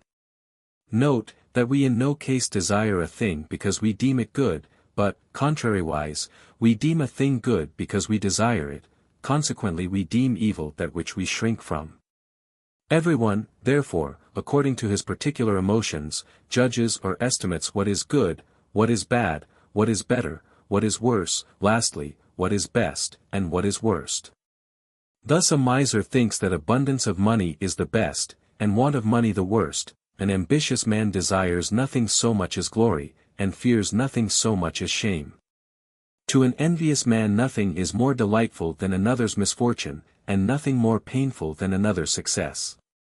So every man, according to his emotions, judges a thing to be good or bad, useful or useless. The emotion, which induces a man to turn from that which he wishes, or to wish for that which he turns from, is called timidity. Which may accordingly be defined as the fear whereby a man is induced to avoid an evil which he regards as future by encountering a lesser evil. 3. 28. But if the evil which he fears be shame, timidity becomes bashfulness. Lastly, if the desire to avoid a future evil be checked by the fear of another evil, so that the man knows not which to choose, fear becomes consternation, especially if both the evils feared be very great. Prop. XL. He, who conceives himself to be hated by another, and believes that he has given him no cause for hatred, will hate that other in return. Proof. He who conceives another as affected with hatred, will thereupon be affected himself with hatred. 3. 27. That is, with pain, accompanied by the idea of an external cause. But, by the hypothesis, he conceives no cause for this pain except him who is his enemy. Therefore, from conceiving that he is hated by someone, he will be affected with pain, accompanied by the idea of his enemy, in other words, he will hate his enemy in return. QED. Note. He who thinks that he has given just cause for hatred will, 3. XXX and note, be affected with shame, but this case, 3. 25, rarely happens. This reciprocation of hatred may also arise from the hatred, which follows an endeavor to injure the object of our hate. 3. 39. He therefore who conceives that he is hated by another will conceive his enemy as the cause of some evil or pain. Thus he will be affected with pain or fear, accompanied by the idea of his enemy as cause, in other words, he will be affected with hatred towards his enemy, as I said above. Corollary I. He who conceives that one whom he loves hates him, will be a prey to conflicting hatred and love. For, in so far as he conceives that he is an object of hatred, he is determined to hate his enemy in return. But, by the hypothesis, he nevertheless loves him, wherefore he will be a prey to conflicting hatred and love. Corollary 2. If a man conceives that one, whom he has hitherto regarded without emotion, has done him any injury from motives of hatred, he will forthwith seek to repay the injury in kind. Proof. He who conceives that another hates him, will, by the last proposition, hate his enemy in return, and, 3. 26, will endeavor to recall everything which can affect him painfully, he will moreover endeavor to do him an injury. 3. 39. Now the first thing of this sort which he conceives is the injury done to himself, he will, therefore, forthwith endeavor to repay it in kind. QED. Note. The endeavor to injure one whom we hate is called anger. The endeavor to repay in kind injury done to ourselves is called revenge. Prop. XLI. If anyone conceives that he is loved by another, and believes that he has given no cause for such love, he will love that other in return. Cf. 3. 15, Coroll. and 3. 16. Proof. This proposition is proved in the same way as the preceding one. See also the note appended thereto. Note. If he believes that he has given just cause for the love, he will take pride therein. 3. XXX and note. This is what most often happens. 3. 25, and we said that its contrary took place whenever a man conceives himself to be hated by another. See note to preceding proposition. This reciprocal love, and consequently the desire of benefiting him who loves us, 3. 39, and who endeavors to benefit us, is called gratitude or thankfulness. It thus appears that men are much more prone to take vengeance than to return benefits. Corollary. He who imagines that he is loved by one whom he hates, will be a prey to conflicting hatred and love. This is proved in the same way as the first corollary of the preceding proposition. Note. If hatred be the prevailing emotion, he will endeavor to injure him who loves him. This emotion is called cruelty, especially if the victim be believed to have given no ordinary cause for hatred. Prop. 42. He who has conferred a benefit on anyone from motives of love or honor will feel pain, if he sees that the benefit is received without gratitude. Proof. When a man loves something similar to himself, he endeavors, as far as he can, to bring it about that he should be loved thereby in return. 3. 33. Therefore he who has conferred a benefit confers it in obedience to the desire, which he feels of being loved in return, that is, 3. 34. From the hope of honor or, 3. XXX note, pleasure. Hence he will endeavor, as far as he can, to conceive this cause of honor, or to regard it as actually existing. But, by the hypothesis, he conceives something else, which excludes the existence of the said cause of honor, wherefore he will thereat feel pain. 3. 19. Qed. Prop. 43. Hatred is increased by being reciprocated, and can on the other hand be destroyed by love. Proof. He who conceives that an object of his hatred hates him in return, will thereupon feel a new hatred, while the former hatred, by hypothesis, still remains. 3. XL. But if, on the other hand, he conceives that the object of hate loves him, he will to this extent, 3. 38, regard himself with pleasure, and, 3. 29, will endeavor to please the cause of his emotion. In other words, he will endeavor not to hate him. 3. Zly, and not to affect him painfully, this endeavor. 3. 37, will be greater or less in proportion to the emotion from which it arises. Therefore, if it be greater than that which arises from hatred, and through which the man endeavors to affect painfully the thing which he hates, it will get the better of it and banish the hatred from his mind. Qed. Prop. 44. Hatred which is completely vanquished by love passes into love, and love is thereupon greater than if hatred had not preceded it. Proof. The proof proceeds in the same way as Prop. 38. Of this part, for he who begins to love a thing, which he was wont to hate or regard with pain, from the very fact of loving feels pleasure. To this pleasure involved in love is added the pleasure arising from aid given to the endeavor to remove the pain involved in hatred. 3. 37, accompanied by the idea of the former object of hatred as cause. Note. Though this be so, no one will endeavor to hate anything, or to be affected with pain, for the sake of enjoying this greater pleasure. That is, no one will desire that he should be injured, in the hope of recovering from the injury, nor long to be ill for the sake of getting well. For everyone will always endeavor to persist in his being, and to ward off pain as far as he can. If the contrary is conceivable, namely, that a man should desire to hate someone, in order that he might love him the more thereafter, he will always desire to hate him. For the strength of love is in proportion to the strength of the hatred, wherefore the man would desire, that the hatred be continually increased more and more, and, for a similar reason, he would desire to become more and more ill. In order that he might take a greater pleasure in being restored to health, in such a case he would always endeavor to be ill, which, 3. 6, is absurd. Prop.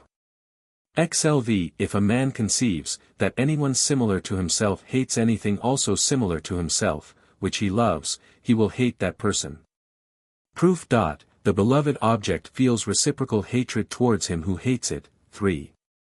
XL. Therefore the lover, in conceiving that anyone hates the beloved object, conceives the beloved thing as affected by hatred, in other words, 3. 13, by pain. Consequently he is himself affected by pain accompanied by the idea of the hater of the beloved thing as cause, that is, he will hate him who hates anything which he himself loves. 3. 13, note. Qed. Prop. 46. If a man has been affected pleasurably or painfully by anyone, of a class or nation different from his own, and if the pleasure or pain has been accompanied by the idea of the said stranger as cause. Under the general category of the class or nation, the man will feel love or hatred, not only to the individual stranger, but also to the whole class or nation whereto he belongs. Proof. This is evident from 3. 16.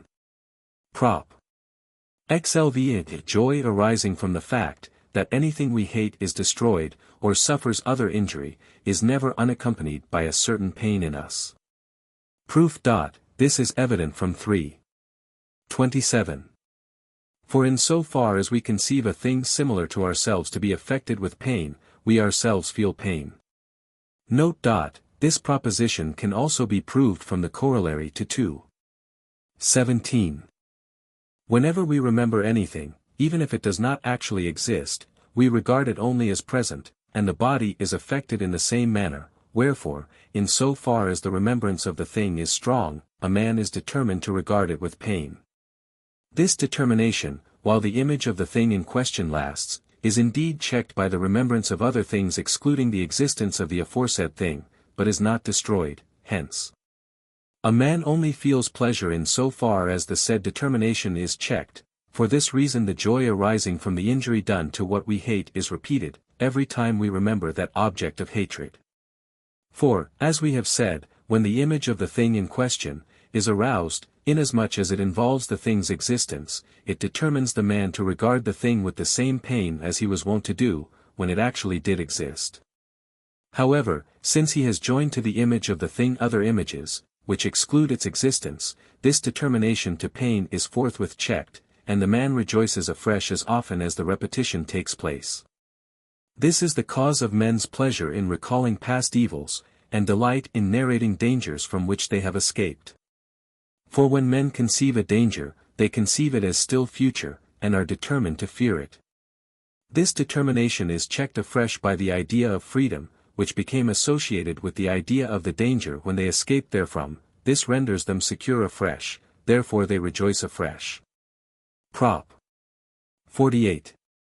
Love or hatred towards, for instance, Peter is destroyed, if the pleasure involved in the former, or the pain involved in the latter emotion, be associated with the idea of another cause, and will be diminished in proportion as we conceive Peter not to have been the sole cause of either emotion.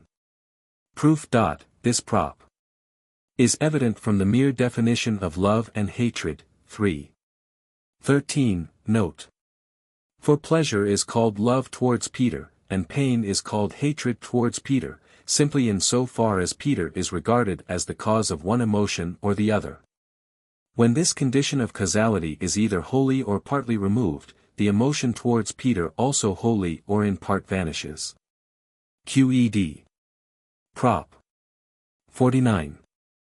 Love or hatred towards a thing, which we conceive to be free, must, other conditions being similar, be greater than if it were felt towards a thing acting by necessity. Proof. A thing which we conceive as free must, def 7. be perceived through itself without anything else. If, therefore, we conceive it as the cause of pleasure or pain, we shall therefore, 3. 13. Note, love it or hate it, and shall do so with the utmost love or hatred that can arise from the given emotion. But if the thing which causes the emotion be conceived as acting by necessity, we shall then, by the same def 7. Part 1. Conceive it not as the sole cause, but as one of the causes of the emotion, and therefore our love or hatred towards it will be less. Qed. Note. Hence it follows, that men, thinking themselves to be free, feel more love or hatred towards one another than towards anything else.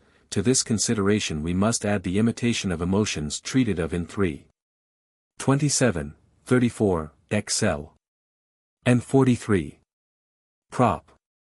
L. Anything whatever can be, accidentally, a cause of hope or fear. Proof. This proposition is proved in the same way as 3. 15, which see, together with the note to 3. 18. Note. Things which are accidentally the causes of hope or fear are called good or evil omens. Now, in so far as such omens are the cause of hope or fear, they are, by the definitions of hope and fear given in 3. 18. Note, the causes also of pleasure and pain. Consequently we, to this extent, regard them with love or hatred, and endeavor either to invoke them as means towards that which we hope for, or to remove them as obstacles, or causes of that which we fear. It follows, further, from 3:25. That we are naturally so constituted as to believe readily in that which we hope for, and with difficulty in that which we fear. Moreover, we are apt to estimate such objects above or below their true value. Hence there have arisen superstitions, whereby men are everywhere assailed. However, I do not think it worth while to point out here the vacillations springing from hope and fear. It follows from the definition of these emotions, that there can be no hope without fear, and no fear without hope, as I will duly explain in the proper place. Further, in so far as we hope for or fear anything, we regard it with love or hatred. Thus everyone can apply by himself to hope and fear what we have said concerning love and hatred. Prop. Lee. Different men may be differently affected by the same object, and the same man may be differently affected at different times by the same object. Proof. The human body is affected by external bodies in a variety of ways. 2. Post. 3. Two men may therefore be differently affected at the same time, and therefore, by acts. After lemma 3. After 2. 13, may be differently affected by one and the same object. Further, by the same post. The human body can be affected sometimes in one way, sometimes in another. Consequently, by the same axiom, it may be differently affected at different times by one and the same object. QED. Note. We thus see that it is possible, that what one man loves another may hate, and that what one man fears another may not fear, or, again, that one and the same man may love what he once hated, or may be bold where he once was timid, and so on. Again, as everyone judges according to his emotions what is good, what bad, what better, and what worse. 3:39. Note, it follows that men's judgments may vary no less than their emotions. 10. Hence when we compare some with others, we distinguish them solely by the diversity of their emotions, and style some intrepid, others timid. Others by some other epithet. For instance, I shall call a man intrepid, if he despises an evil which I am accustomed to fear. If I further take into consideration, that, in his desire to injure his enemies and to benefit those whom he loves, he is not restrained by the fear of an evil which is sufficient to restrain me, I shall call him daring. Again, a man will appear timid to me, if he fears an evil which I am accustomed to despise. And if I further take into consideration that his desire is restrained by the fear of an evil, which is not sufficient to restrain me, I shall say that he is cowardly, and in like manner will everyone pass judgment. 10. This is possible, though the human mind is part of the divine intellect, as I have shown in 2:13. Note. Lastly, from this inconstancy in the nature of human judgment, inasmuch as a man often judges things solely by his emotions, and inasmuch as the things which he believes cause pleasure or pain, and therefore endeavors to promote or prevent, are often purely imaginary, not to speak of the uncertainty of things alluded to in 3:28, we may readily conceive that a man may be at one time affected with pleasure, and at another with pain, accompanied by the idea of himself as cause. Thus we can easily understand what are repentance and self-complacency. Repentance is pain, accompanied by the idea of oneself as cause. Self-complacency is pleasure, accompanied by the idea of oneself as cause, and these emotions are most intense because men believe themselves to be free. 3:49. Prop. Lee. An object which we have formerly seen in conjunction with others, and which we do not conceive to have any property that is not common to many, will not be regarded by us for so long as an object which we conceive to have some property peculiar to itself. Proof. As soon as we conceive an object which we have seen in conjunction with others, we at once remember those others. 2:18, and note, and thus we pass forthwith from the contemplation of one object to the contemplation of another object. And this is the case with the object, which we conceive to have no property that is not common to many. For we thereupon assume that we are regarding therein nothing, which we have not before seen in conjunction with other objects. But when we suppose that we conceive an object something special, which we have never seen before, we must needs say that the mind, while regarding that object, has in itself nothing which it can fall to regarding instead thereof. Therefore it is determined to the contemplation of that object only. Therefore an object, and qed.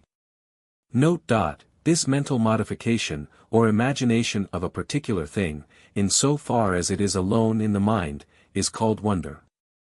But if it be excited by an object of fear, it is called consternation, because wonder at an evil keeps a man so engrossed in the simple contemplation thereof, that he has no power to think of anything else whereby he might avoid the evil. If, however, the object of wonder be a man's prudence, industry, or anything of that sort, inasmuch as the said man is thereby regarded as far surpassing ourselves, wonder is called veneration. Otherwise, if a man's anger, envy, and be what we wonder at, the emotion is called horror. Again, if it be the prudence, industry, or what not, of a man we love, that we wonder at, our love will on this account be the greater. 3. 12. And when joined to wonder or veneration is called devotion. We may in like manner conceive hatred, hope, confidence, and the other emotions, as associated with wonder. And we should thus be able to deduce more emotions than those which have obtained names in ordinary speech. Whence it is evident, that the names of the emotions have been applied in accordance rather with their ordinary manifestations than with an accurate knowledge of their nature. To wonder is opposed contempt, which generally arises from the fact that, because we see someone wondering at, loving, or fearing something, or because something, at first sight, appears to be like things, which we ourselves wonder at, love, fear, and we are, in consequence, 3. 15, Carol. And 3. 27, determined to wonder at, love, or fear that thing.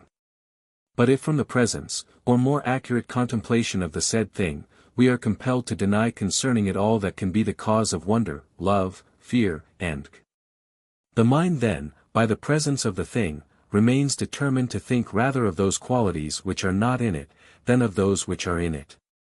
Whereas, on the other hand, the presence of the object would cause it more particularly to regard that which is therein. As devotion springs from wonder at a thing which we love, so does derision spring from contempt of a thing which we hate or fear, and scorn from contempt of folly, as veneration from wonder at prudence. Lastly, we can conceive the emotions of love, hope, honor, and in association with contempt, and can thence deduce other emotions, which are not distinguished one from another by any recognized name. Prop. 53. When the mind regards itself and its own power of activity, it feels pleasure, and that pleasure is greater in proportion to the distinctness wherewith it conceives itself and its own power of activity. Proof. A man does not know himself except through the modifications of his body, and the ideas thereof. 2. 19 and 23. When, therefore, the mind is able to contemplate itself, it is thereby assumed to pass to a greater perfection, or 3. 11. Note, to feel pleasure, and the pleasure will be greater in proportion to the distinctness, wherewith it is able to conceive itself and its own power of activity. Qed. Corollary. This pleasure is fostered more and more, in proportion as a man conceives himself to be praised by others. For the more he conceives himself as praised by others, the more he will imagine them to be affected with pleasure, accompanied by the idea of himself. 3. 29. Note, thus he is, 3. 27. Himself affected with greater pleasure, accompanied by the idea of himself.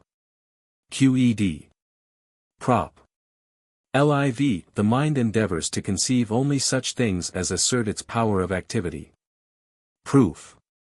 The endeavor or power of the mind is the actual essence thereof. 3. 7. But the essence of the mind obviously only affirms that which the mind is and can do, not that which it neither is nor can do. Therefore the mind endeavors to conceive only such things as assert or affirm its power of activity. Qed. Prop. Lv. When the mind contemplates its own weakness, it feels pain thereat. Proof. The essence of the mind only affirms that which the mind is, or can do, in other words, it is the mind's nature to conceive only such things as assert its power of activity, last prop.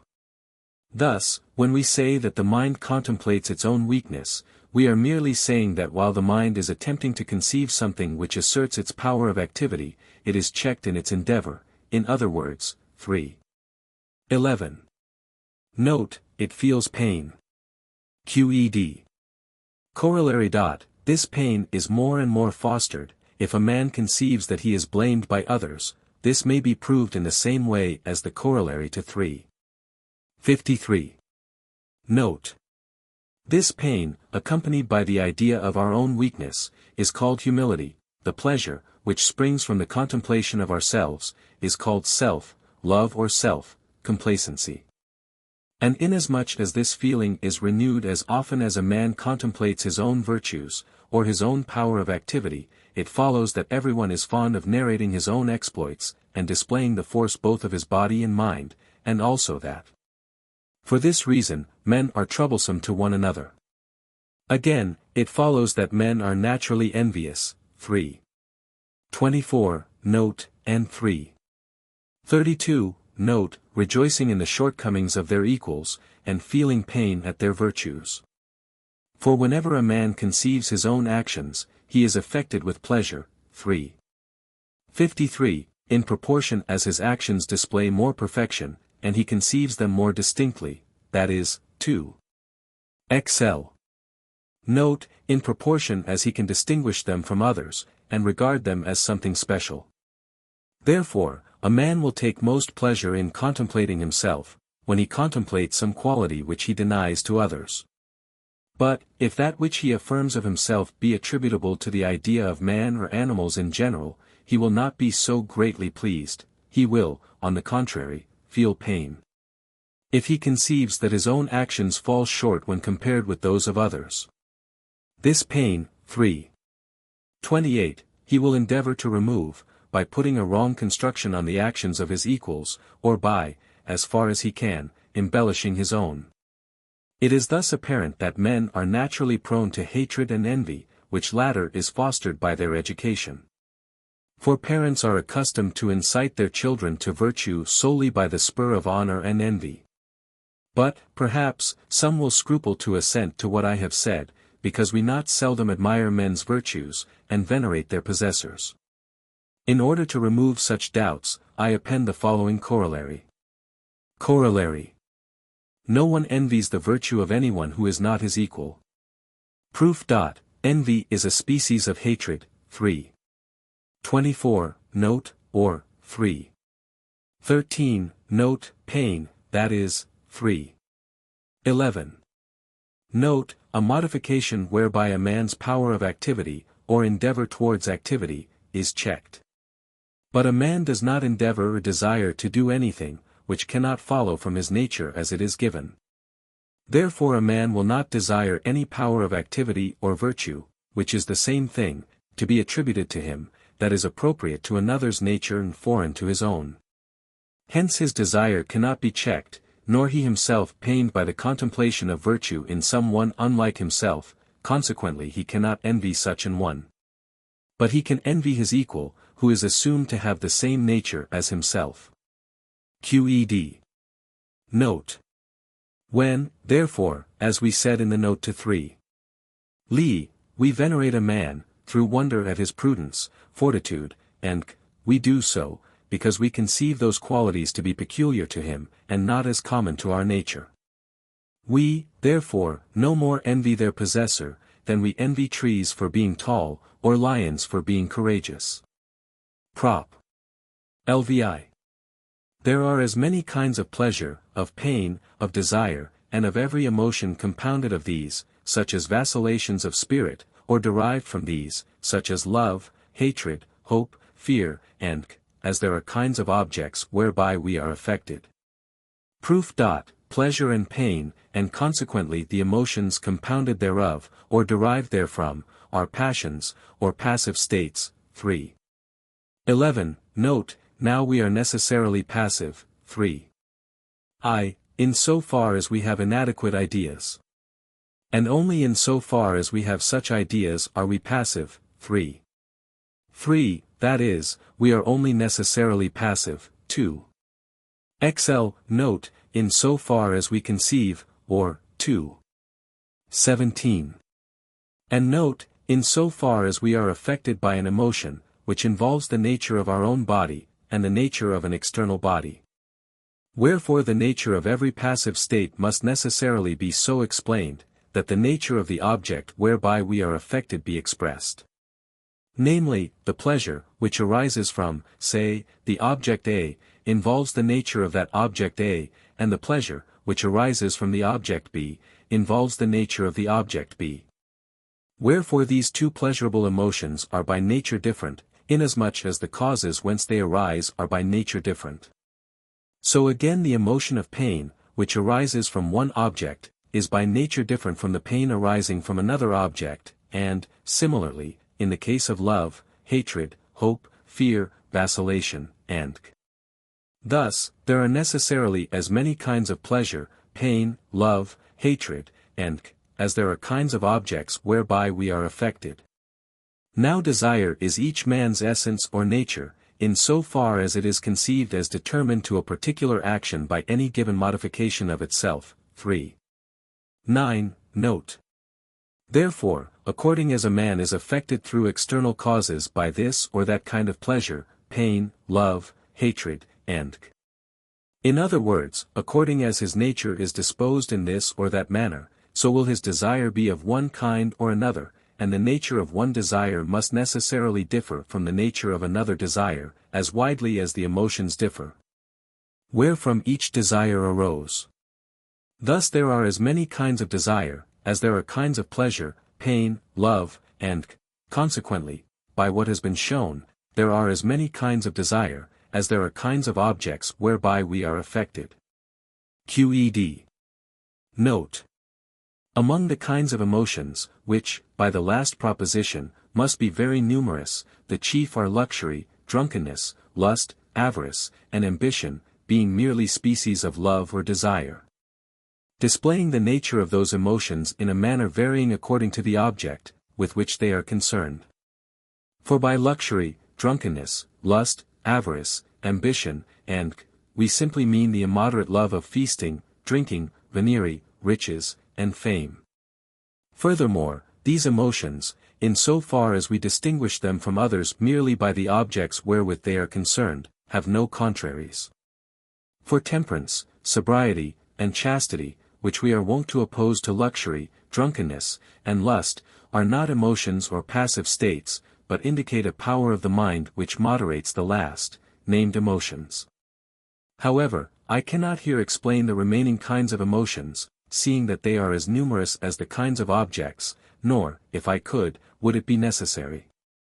It is sufficient for our purpose, namely, to determine the strength of the emotions, and the mind's power over them, to have a general definition of each emotion.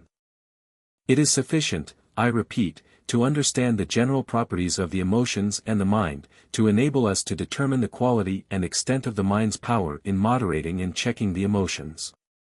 Thus, though there is a great difference between various emotions of love, hatred, or desire, for instance between love felt towards children, and love felt towards a wife, there is no need for us to take cognizance of such differences, or to track out further the nature and origin of the emotions. Prop. LVI, any emotion of a given individual differs from the emotion of another individual, only in so far as the essence of the one individual differs from the essence of the other. Proof. This proposition is evident from Ax. I. Which see after Lemma 3. Prop. 13, Part 2. Nevertheless, we will prove it from the nature of the three primary emotions. All emotions are attributable to desire, pleasure, or pain, as their definitions above given show. But desire is each man's nature or essence. 3. 9. Note, therefore desire in one individual differs from desire in another individual, only in so far as the nature or essence of the one differs from the nature or essence of the other. Again, pleasure and pain are passive states or passions, whereby every man's power or endeavor to persist in his being is increased or diminished, helped or hindered. 3. 11. And note. But by the endeavor to persist in its being, in so far as it is attributable to mind and body in conjunction, we mean appetite and desire. 3. 9. Note. Therefore pleasure and pain are identical with desire or appetite, in so far as by external causes they are increased or diminished, helped or hindered, in other words, they are every man's nature. Wherefore the pleasure and pain felt by one man differ from the pleasure and pain felt by another man, only in so far as the nature or essence of the one man differs from the essence of the other. Consequently, any emotion of one individual only differs, and qed. Note. Hence it follows, that the emotions of the animals which are called irrational, for after learning the origin of mind we cannot doubt that brutes feel, only differ from man's emotions, to the extent that brute nature differs from human nature. Horse and man are alike carried away by the desire of procreation, but the desire of the former is equine, the desire of the latter is human. So also the lusts and appetites of insects, fishes, and birds must needs vary according to the several natures. Thus, although each individual lives content and rejoices in that nature belonging to him wherein he has his being, yet the life, wherein each is content and rejoices, is nothing else but the idea, or soul, of the said individual. And hence the joy of one only differs in nature from the joy of another, to the extent that the essence of one differs from the essence of another. Lastly, it follows from the foregoing proposition, that there is no small difference between the joy which actuates, say, a drunkard, and the joy possessed by a philosopher, as I just mentioned here by the way. Thus far I have treated of the emotions attributable to man, in so far as he is passive. It remains to add a few words on those attributable to him in so far as he is active.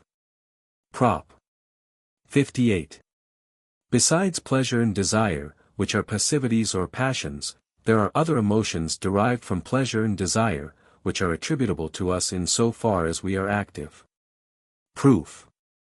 When the mind conceives itself and its power of activity, it feels pleasure. 3.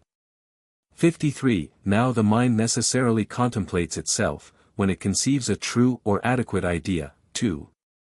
43. But the mind does conceive certain adequate ideas. 2. XL. Note 2. Therefore it feels pleasure in so far as it conceives adequate ideas, that is, in so far as it is active. 3. I. Again, the mind, both in so far as it has clear and distinct ideas, and in so far as it has confused ideas, endeavors to persist in its own being. 3. 9. But by such an endeavor we mean desire, by the note to the same prop. Therefore, desire is also attributable to us, in so far as we understand, or, 3. I, in so far as we are active. QED. Prop. Lix. Among all the emotions attributable to the mind as active, there are none which cannot be referred to pleasure or desire. Proof.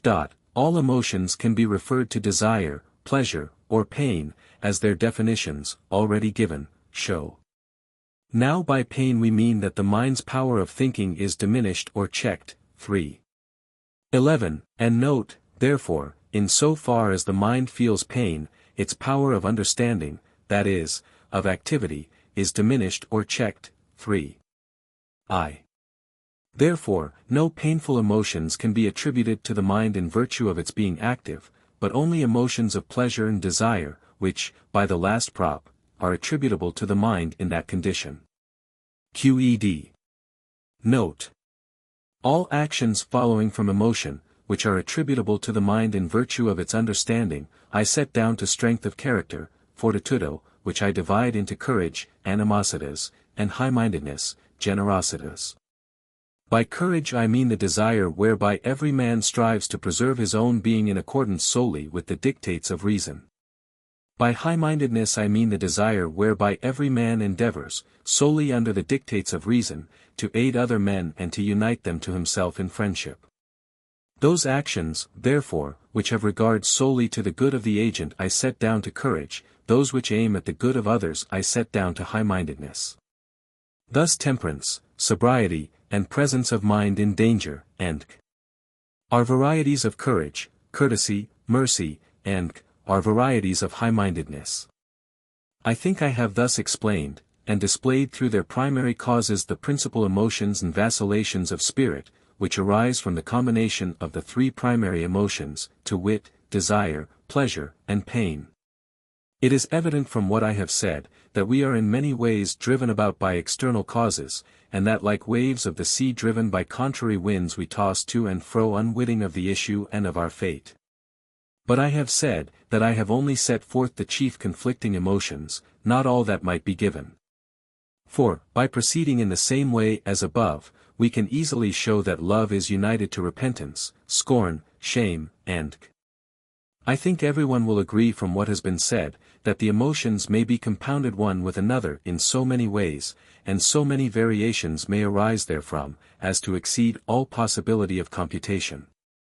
However, for my purpose, it is enough to have enumerated the most important. To reckon up the rest which I have omitted would be more curious than profitable. It remains to remark concerning love, that it very often happens that while we are enjoying a thing which we longed for, the body, from the act of enjoyment, acquires a new disposition, whereby it is determined in another way. Other images of things are aroused in it, and the mind begins to conceive and desire something fresh. For example, when we conceive something which generally delights us with its flavor, we desire to enjoy, that is, to eat it. But whilst we are thus enjoying it, the stomach is filled and the body is otherwise disposed. If, therefore, when the body is thus otherwise disposed, the image of the food which is present be stimulated, and consequently the endeavor or desire to eat it be stimulated also, the new disposition of the body will feel repugnance to the desire or attempt, and consequently the presence of the food which we formerly longed for will become odious. This revulsion of feeling is called satiety or weariness.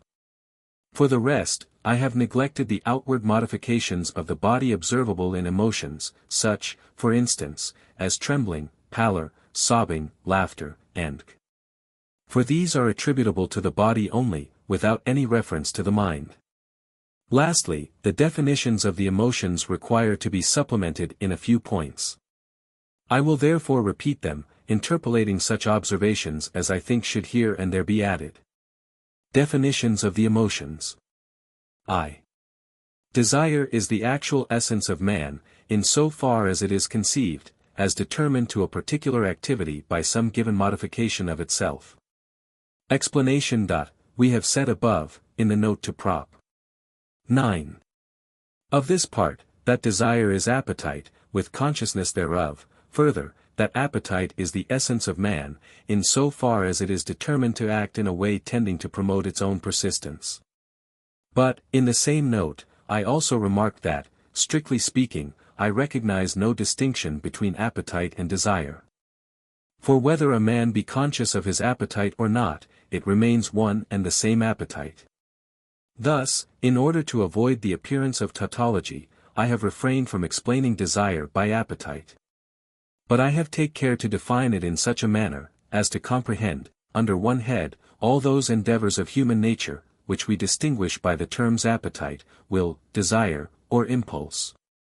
I might, indeed, have said, that desire is the essence of man, in so far as it is conceived as determined to a particular activity, but from such a definition, cf. 2. 23. It would not follow that the mind can be conscious of its desire or appetite.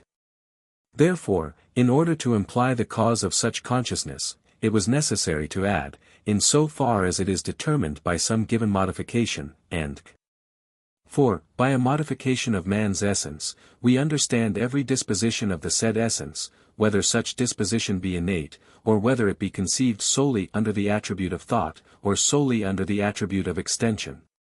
Or whether, lastly, it be referred simultaneously to both these attributes. By the term desire, then, I here mean all man's endeavors, impulses, appetites, and volitions, which vary according to each man's disposition, and are, therefore, not seldom opposed one to another. According as a man is drawn in different directions, and knows not where to turn. 2. Pleasure is the transition of a man from a less to a greater perfection. 3. Pain is the transition of a man from a greater to a less perfection. Explanation: I say transition, for pleasure is not perfection itself. 4. If man were born with the perfection to which he passes, he would possess the same, without the emotion of pleasure. This appears more clearly from the consideration of the contrary emotion, pain. No one can deny that pain consists in the transition to a less perfection, and not in the less perfection itself, for a man cannot be pained, in so far as he partakes of perfection of any degree. Neither can we say that pain consists in the absence of a greater perfection. For absence is nothing, whereas the emotion of pain is an activity. Wherefore this activity can only be the activity of transition from a greater to a less perfection. In other words, it is an activity whereby a man's power of action is lessened or constrained, cf. 3. 11. Note. I pass over the definitions of merriment, stimulation, melancholy, and grief, because these terms are generally used in reference to the body, and are merely kinds of pleasure or pain. 4. Wonder is the conception, imaginatio, of anything, wherein the mind comes to a stand, because the particular concept in question has no connection with other concepts, cf. 3. Lee, and note. Explanation, in the note to 2. 18. We showed the reason, why the mind, from the contemplation of one thing, straightway falls to the contemplation of another thing, namely, because the images of the two things are so associated and arranged, that one follows the other. This state of association is impossible. If the image of the thing be new, the mind will then be at a stand in the contemplation thereof, until it is determined by other causes to think of something else. Thus the conception of a new object, considered in itself, is of the same nature as other conceptions. Hence, I do not include wonder among the emotions, nor do I see why I should so include it, inasmuch as this distraction of the mind arises from no positive cause drawing away the mind from other objects, but merely from the absence of a cause, which should determine the mind to pass from the contemplation of one object to the contemplation of another. I, therefore, recognize only three primitive or primary emotions, as I said in the note to 3. 11, namely, pleasure, pain, and desire. I have spoken of wonder simply because it is customary to speak of certain emotions springing from the three primitive ones by different names, when they are referred to the objects of our wonder. I am led by the same motive to add a definition of contempt. V. Contempt is the conception of anything which touches the mind so little, that its presence leads the mind to imagine those qualities which are not in it rather than such as are in it, cf. 3. Lee, note. The definitions of veneration and scorn I here pass over, for I am not aware that any emotions are named after them. 6. Love is pleasure, accompanied by the idea of an external cause. Explanation. This definition explains sufficiently clearly the essence of love, the definition given by those authors who say that love is the lover's wish to unite himself to the loved object expresses a property, but not the essence of love. And, as such authors have not sufficiently discerned love's essence, they have been unable to acquire a true conception of its properties, accordingly their definition is on all hands admitted to be very obscure. It must, however, be noted, that when I say that it is a property of love, that the lover should wish to unite himself to the beloved object, I do not here mean by wish consent, or conclusion, or a free decision of the mind, for I have shown such. In 2:48, to be fictitious, neither do I mean a desire of being united to the loved object when it is absent, or of continuing in its presence when it is at hand, for love can be conceived without either of these desires. But by wish I mean the contentment, which is in the lover, on account of the presence of the beloved object, whereby the pleasure of the lover is strengthened, or at least maintained. 7. Hatred is pain, accompanied by the idea of an external cause. Explanation. These observations are easily grasped after what has been said in the explanation of the preceding definition, cf. also 3. 13, note. 8. Inclination is pleasure, accompanied by the idea of something which is accidentally a cause of pleasure. 9. Aversion is pain, accompanied by the idea of something which is accidentally the cause of pain, cf. 3. 15, note. X. Devotion is love towards one whom we admire. Explanation, wonder, admiratio, arises, as we have shown, 3. Li, from the novelty of a thing. If, therefore, it happens that the object of our wonder is often conceived by us, we shall cease to wonder at it. Thus we see, that the emotion of devotion readily degenerates into simple love. 11. Derision is pleasure arising from our conceiving the presence of a quality, which we despise, in an object which we hate. Explanation, in so far as we despise a thing which we hate, we deny existence thereof. 3. Li. Note, and to that extent rejoice. 3. XX. But since we assume that man hates that which he derides, it follows that the pleasure in question is not without alloy, cf. 3. 47, note. 12. Hope is an inconstant pleasure, arising from the idea of something past or future, whereof we to a certain extent doubt the issue. 13. Fear is an inconstant pain arising from the idea of something past or future, whereof we to a certain extent doubt the issue, cf. 3. 18, note.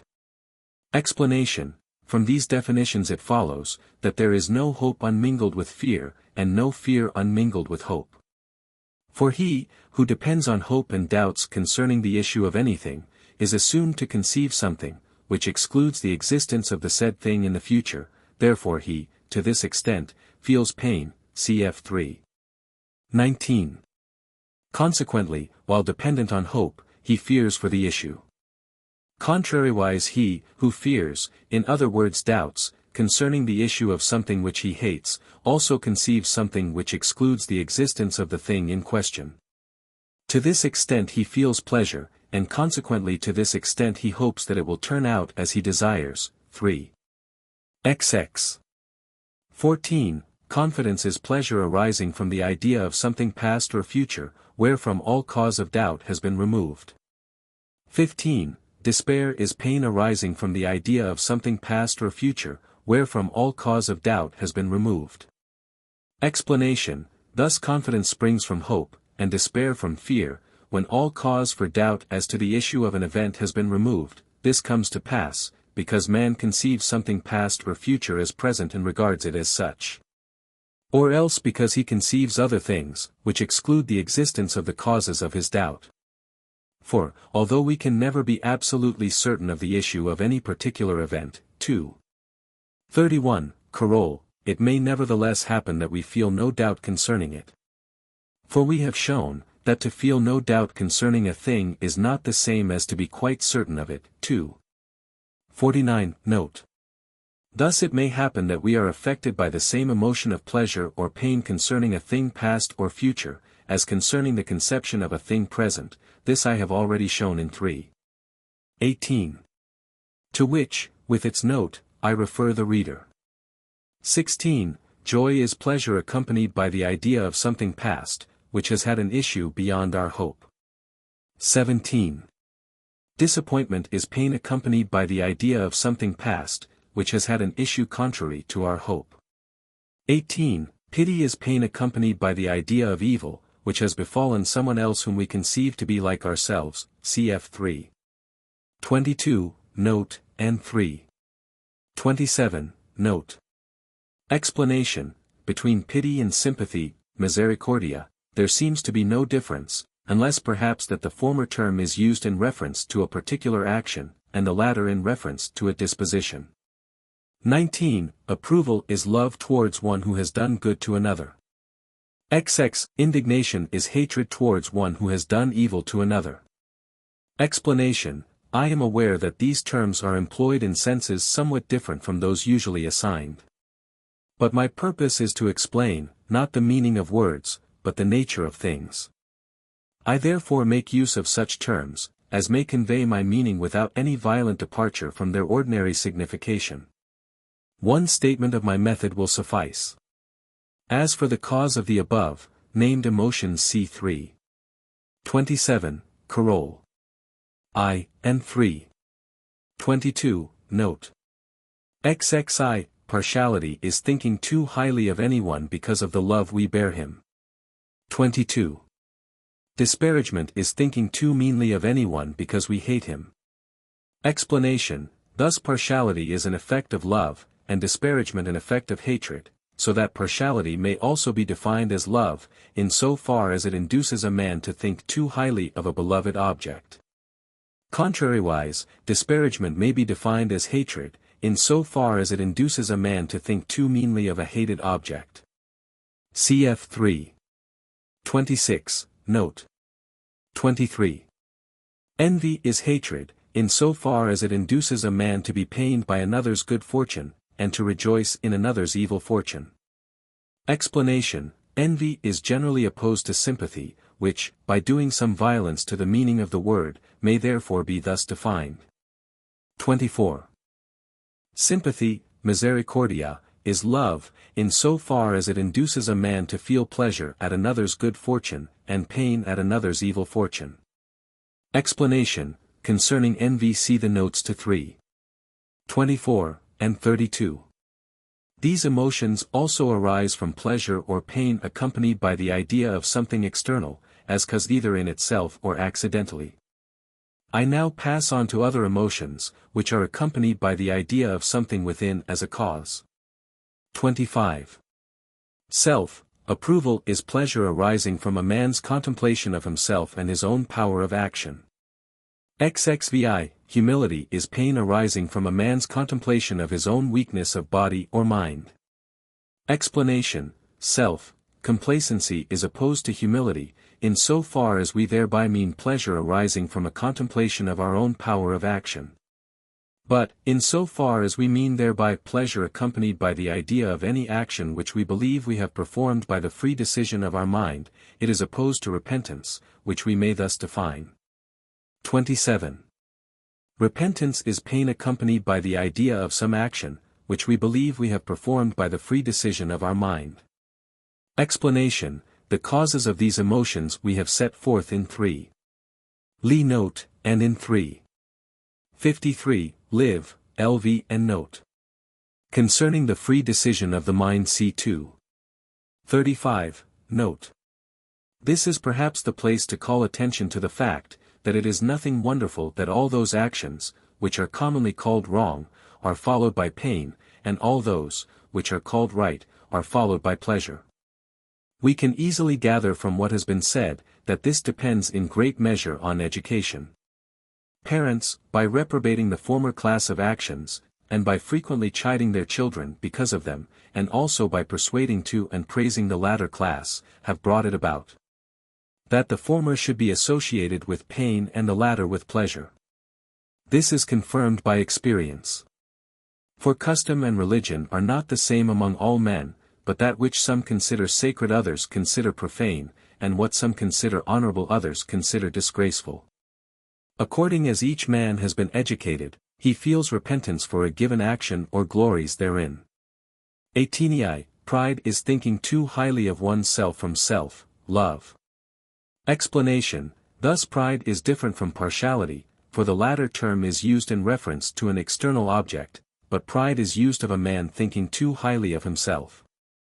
However, as partiality is the effect of love, so is pride the effect or property of self-love, which may therefore be thus defined: love of self or self-approval, in so far as it leads a man to think too highly of himself. To this emotion there is no contrary.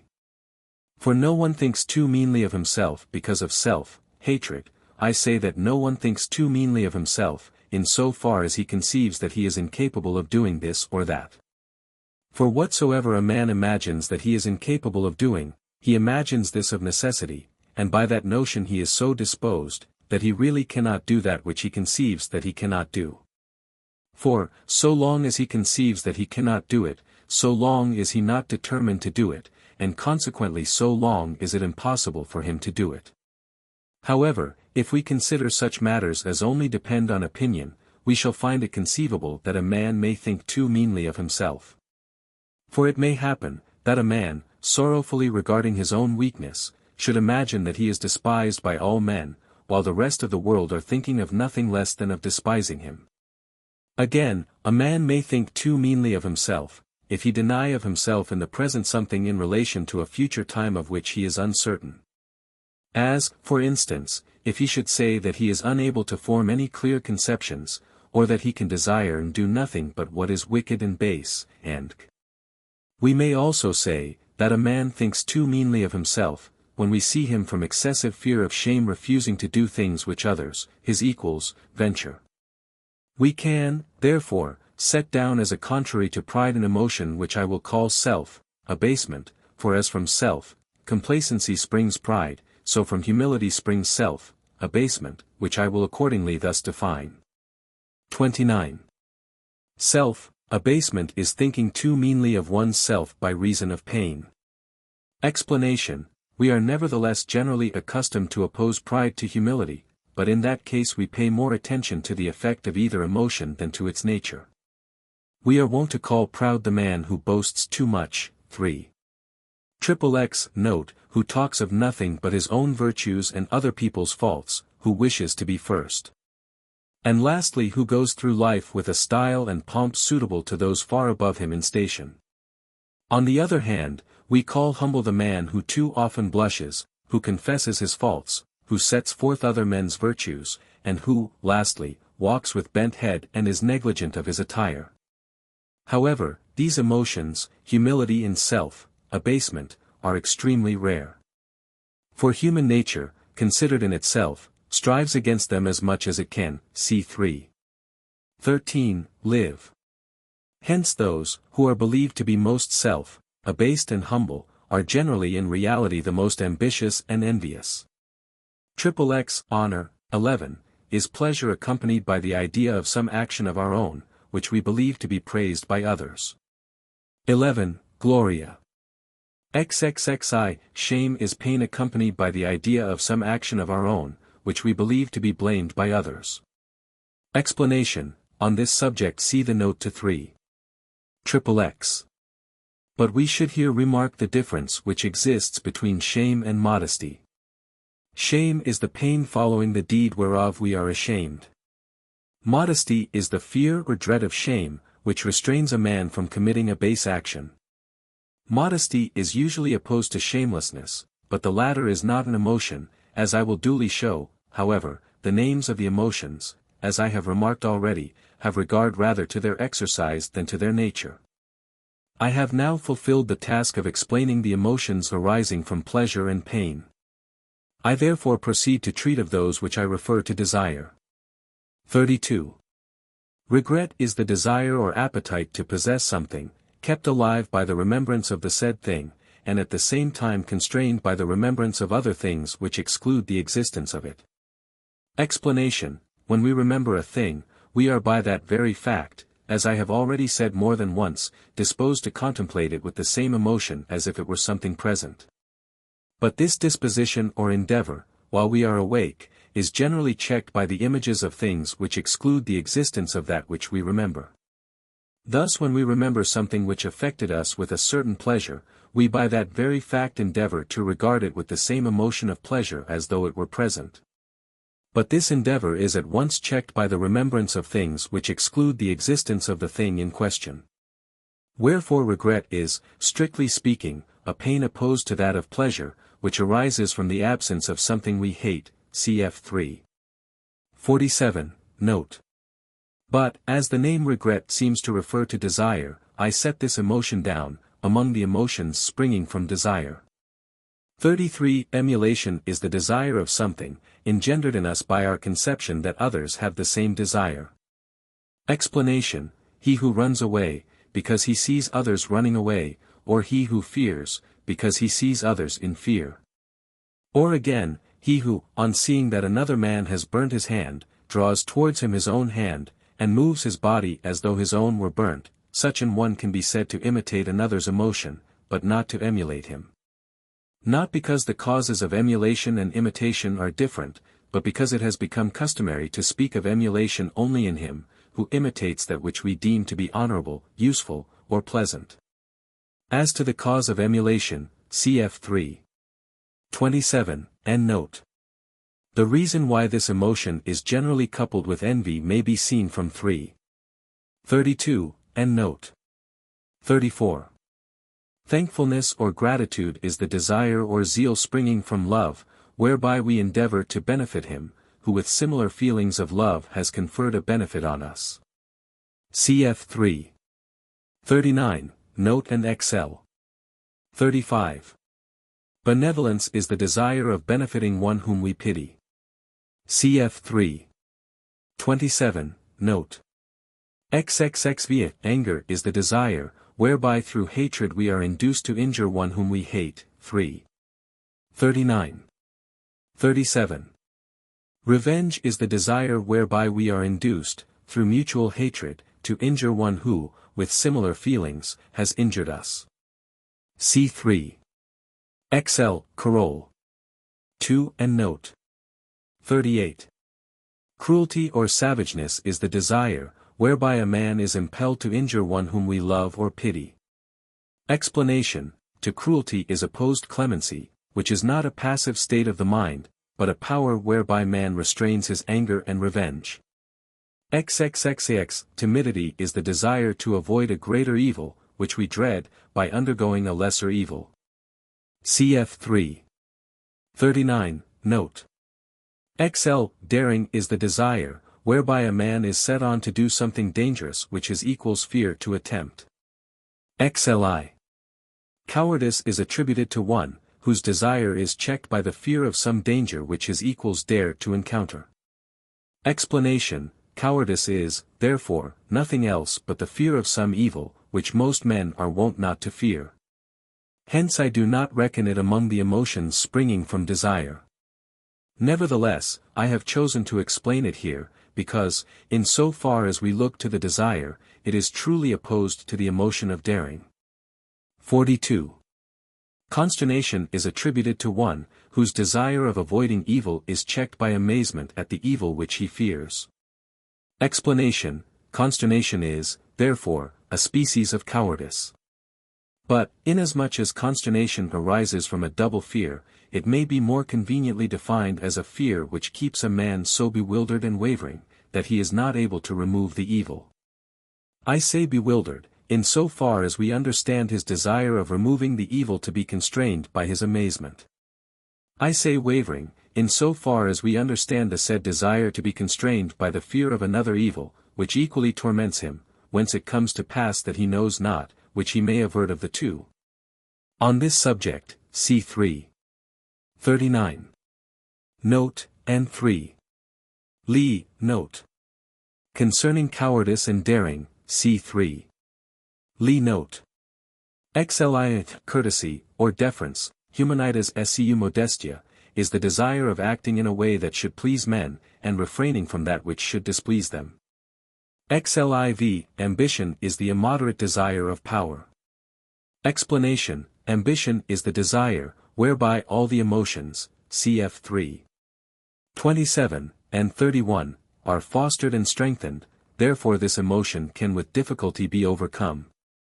For, so long as a man is bound by any desire, he is at the same time necessarily bound by this. The best men, says Cicero, are especially led by honor. Even philosophers, when they write a book contemning honor, sign their names thereto, and so on. Xlv, luxury is excessive desire, or even love of living sumptuously. Xlvi, intemperance is the excessive desire and love of drinking. 47. Avarice is the excessive desire and love of riches. Xlvi, lust is desire and love in the matter of sexual intercourse. Explanation: whether this desire be excessive or not, it is still called lust. These last 5 emotions, as I have shown in 3:lvi, have on contraries. For deference is a species of ambition. Cf. 3:29, note. Again, I have already pointed out, that temperance, sobriety, and chastity indicate rather a power than a passivity of the mind.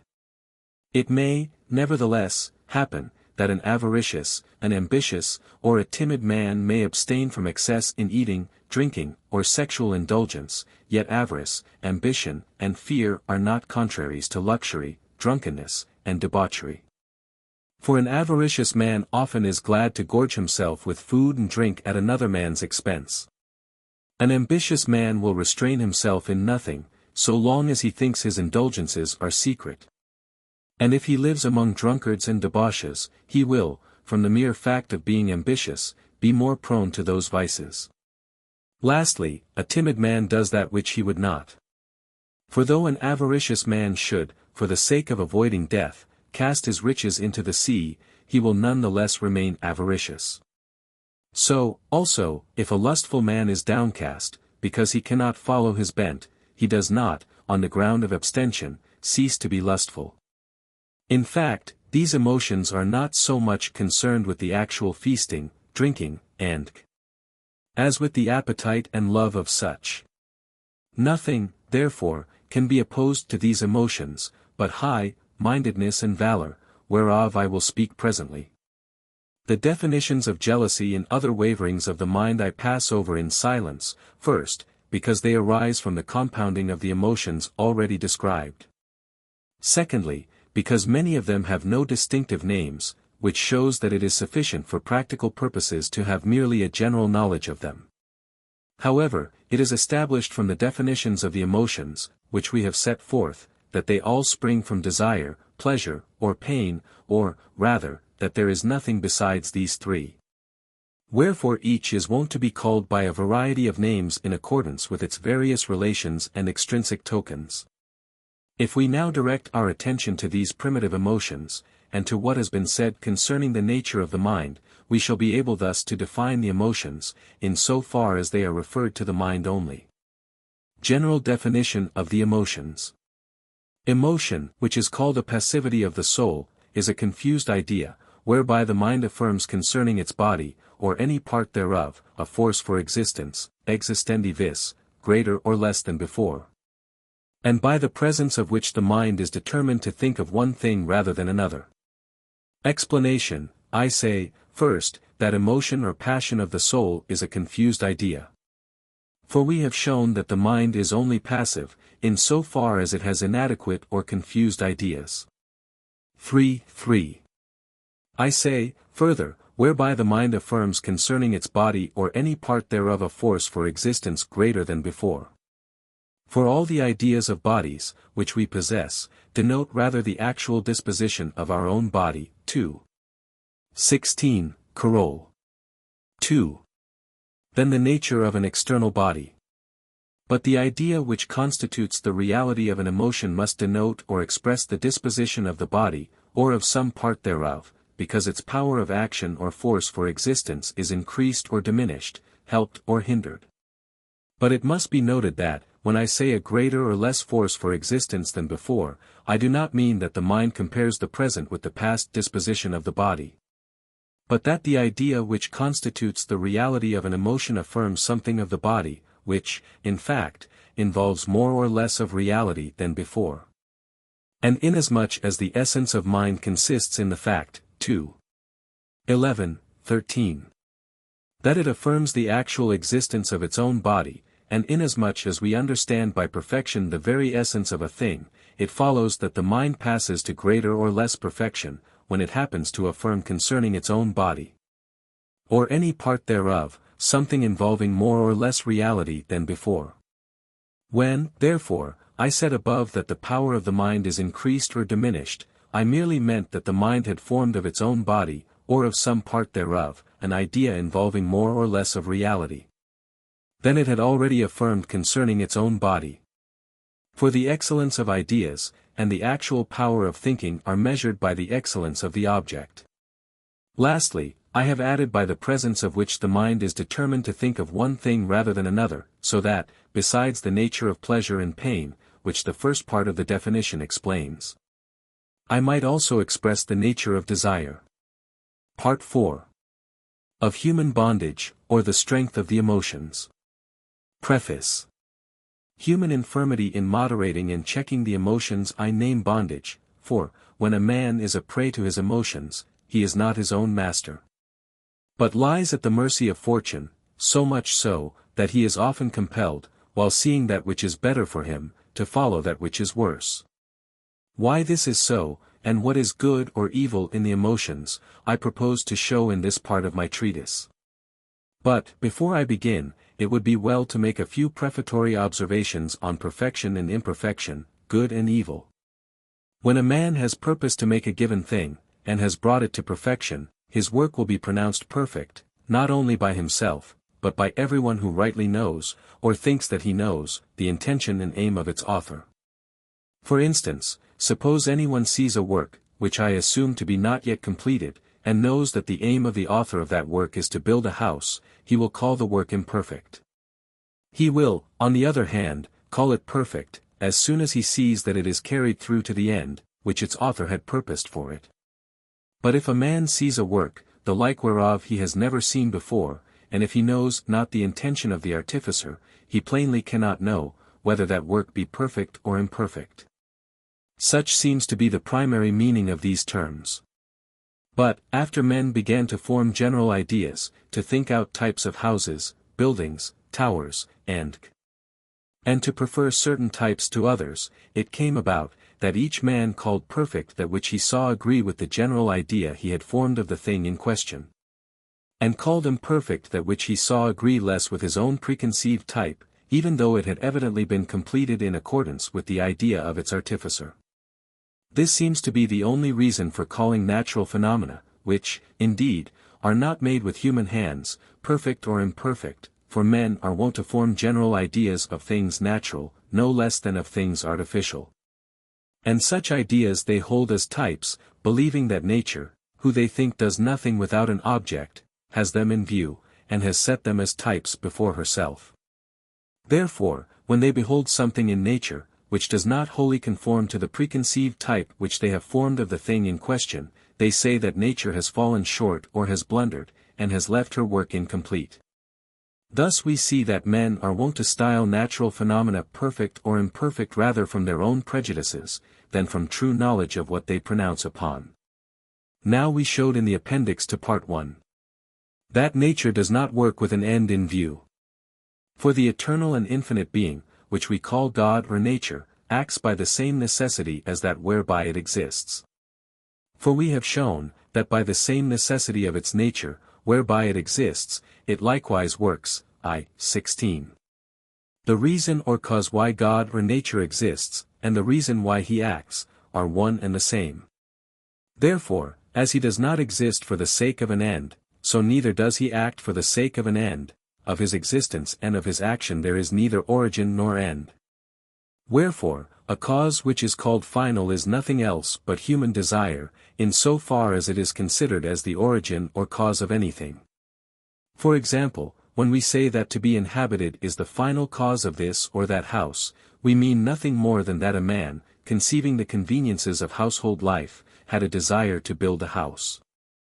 Wherefore, the being inhabited, in so far as it is regarded as a final cause, is nothing else but this particular desire, which is really the efficient cause.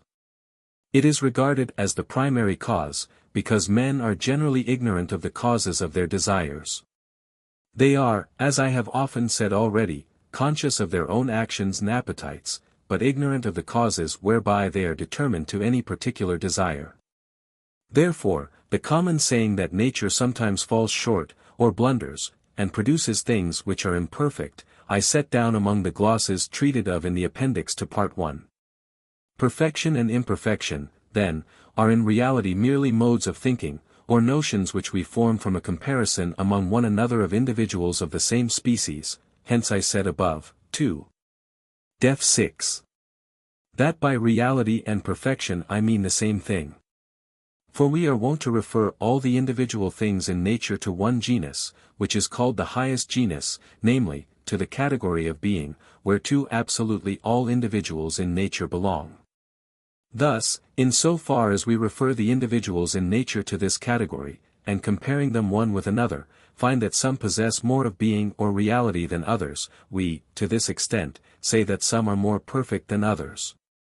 Again, in so far as we attribute to them anything implying negation, as term, end, infirmity, etc. We, to this extent, call them imperfect, because they do not affect our minds so much as the things which we call perfect, not because they have any intrinsic deficiency, or because nature has blundered. For nothing lies within the scope of a thing's nature, save that which follows from the necessity of the nature of its efficient cause, and whatsoever follows from the necessity of the nature of its efficient cause necessarily comes to pass. As for the terms good and bad, they indicate no positive quality in things regarded in themselves, but are merely modes of thinking, or notions which we form from the comparison of things one with another. Thus one and the same thing can be at the same time good, bad, and indifferent. For instance, music is good for him that is melancholy, bad for him that mourns; for him that is deaf, it is neither good nor bad. Nevertheless, though this be so, the terms should still be retained.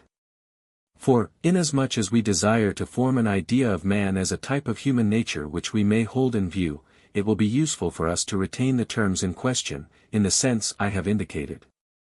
In what follows, then, I shall mean by good that which we certainly know to be a means of approaching more nearly to the type of human nature, which we have set before ourselves. By bad, that which we certainly know to be a hindrance to us in approaching the said type. Again, we shall that men are more perfect, or more imperfect, in proportion as they approach more or less nearly to the said type. For it must be specially remarked that, when I say that a man passes from a lesser to a greater perfection, or vice versa, I do not mean that he is changed from one essence or reality to another. For instance, a horse would be as completely destroyed by being changed into a man, as by being changed into an insect. What I mean is, that we conceive the thing's power of action, in so far as this is understood by its nature, to be increased or diminished.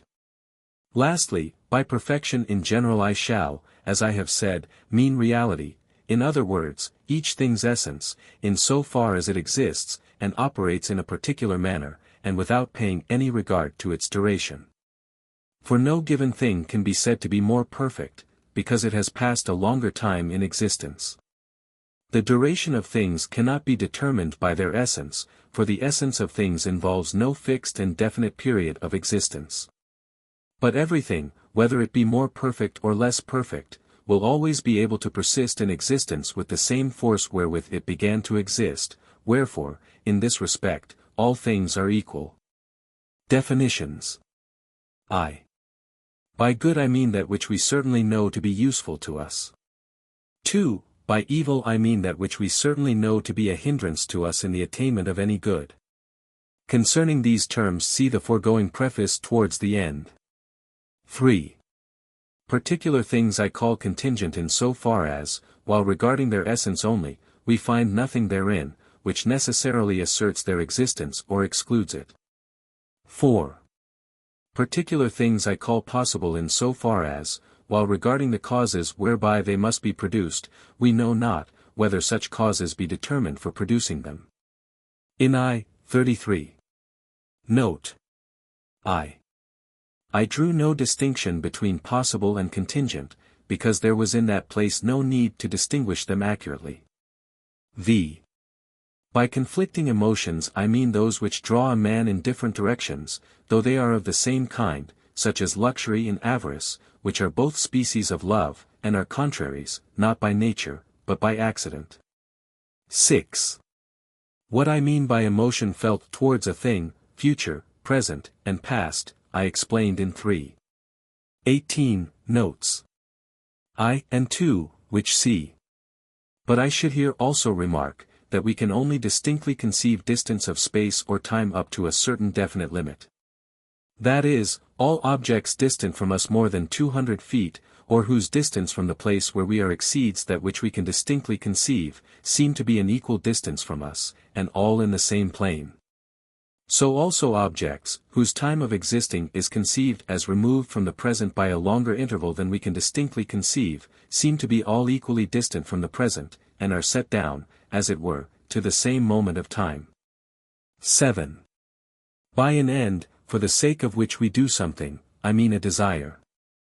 8. By virtue, virtus, and power I mean the same thing, that is, 3. 7. Virtue, in so far as it is referred to man, is a man's nature or essence, in so far as it has the power of affecting what can only be understood by the laws of that nature. Axiom. There is no individual thing in nature, than which there is not another more powerful and strong. Whatsoever thing be given, there is something stronger whereby it can be destroyed. Propositions. Prop. I. No positive quality possessed by a false idea is removed by the presence of what is true, in virtue of its being true. Proof. Falsity consists solely in the privation of knowledge which inadequate ideas involve. 2. 35. Nor have they any positive quality on account of which they are called false. 2. 33. Contrariwise, in so far as they are referred to God, they are true. 2. 32. Wherefore, if the positive quality possessed by a false idea were removed by the presence of what is true, in virtue of its being true, a true idea would then be removed by itself, which, 4. 3, is absurd. Therefore, no positive quality possessed by a false idea, and qed. Note. This proposition is more clearly understood from 2. 16, Carol. 2. For imagination is an idea, which indicates rather the present disposition of the human body than the nature of the external body, not indeed distinctly, but confusedly, whence it comes to pass, that the mind is said to err. For instance, when we look at the sun, we conceive that it is distant from us about 200 feet, in this judgment we err, so long as we are in ignorance of its true distance. When its true distance is known, the error is removed, but not the imagination. Or, in other words, the idea of the sun, which only explains the nature of that luminary, in so far as the body is affected thereby, wherefore, though we know the real distance, we shall still nevertheless imagine the sun to be near us. For, as we said in 2. 35, note, we do not imagine the sun to be so near us, because we are ignorant of its true distance, but because the mind conceives the magnitude of the sun to the extent that the body is affected thereby. Thus, when the rays of the sun falling on the surface of water are reflected into our eyes, we imagine the sun as if it were in the water, though we are aware of its real position. And similarly other imaginations, wherein the mind is deceived, whether they indicate the natural disposition of the body, or that its power of activity is increased or diminished, are not contrary to the truth, and do not vanish at its presence. It happens indeed that, when we mistakenly fear an evil, the fear vanishes when we hear the true tidings, but the contrary also happens, namely, that we fear an evil which will certainly come, and our fear vanishes when we hear false tidings. Thus imaginations do not vanish at the presence of the truth, in virtue of its being true, but because other imaginations, stronger than the first, supervene and exclude the present existence of that which we imagined, as I have shown in 2. 17. Prop. 2. We are only passive, in so far as we are a part of nature, which cannot be conceived by itself without other parts. Proof. We are said to be passive, when something arises in us, whereof we are only a partial cause. 3. Def. 2. That is, 3. Def. Something which cannot be deduced solely from the laws of our nature. We are passive therefore, in so far as we are a part of nature, which cannot be conceived by itself without other parts. Qed. Prop. 3. The force whereby a man persists in existing is limited, and is infinitely surpassed by the power of external causes. Proof. This is evident from the axiom of this part. For, when man is given, there is something else, say A, more powerful. When A is given, there is something else, say B, more powerful than A, and so on to infinity. Thus the power of man is limited by the power of some other thing, and is infinitely surpassed by the power of external causes. Qed. Prop. 4. It is impossible, that man should not be a part of nature, or that he should be capable of undergoing no changes, save such as can be understood through his nature only as their adequate cause. Proof. The power, whereby each particular thing, and consequently man, preserves his being, is the power of God or of nature, I. 24. Coroll, not in so far as it is infinite, but in so far as it can be explained by the actual human essence, 3. 7. Thus the power of man, in so far as it is explained through his own actual essence, is a part of the infinite power of God or nature, in other words, of the essence thereof, I. 34. This was our first point.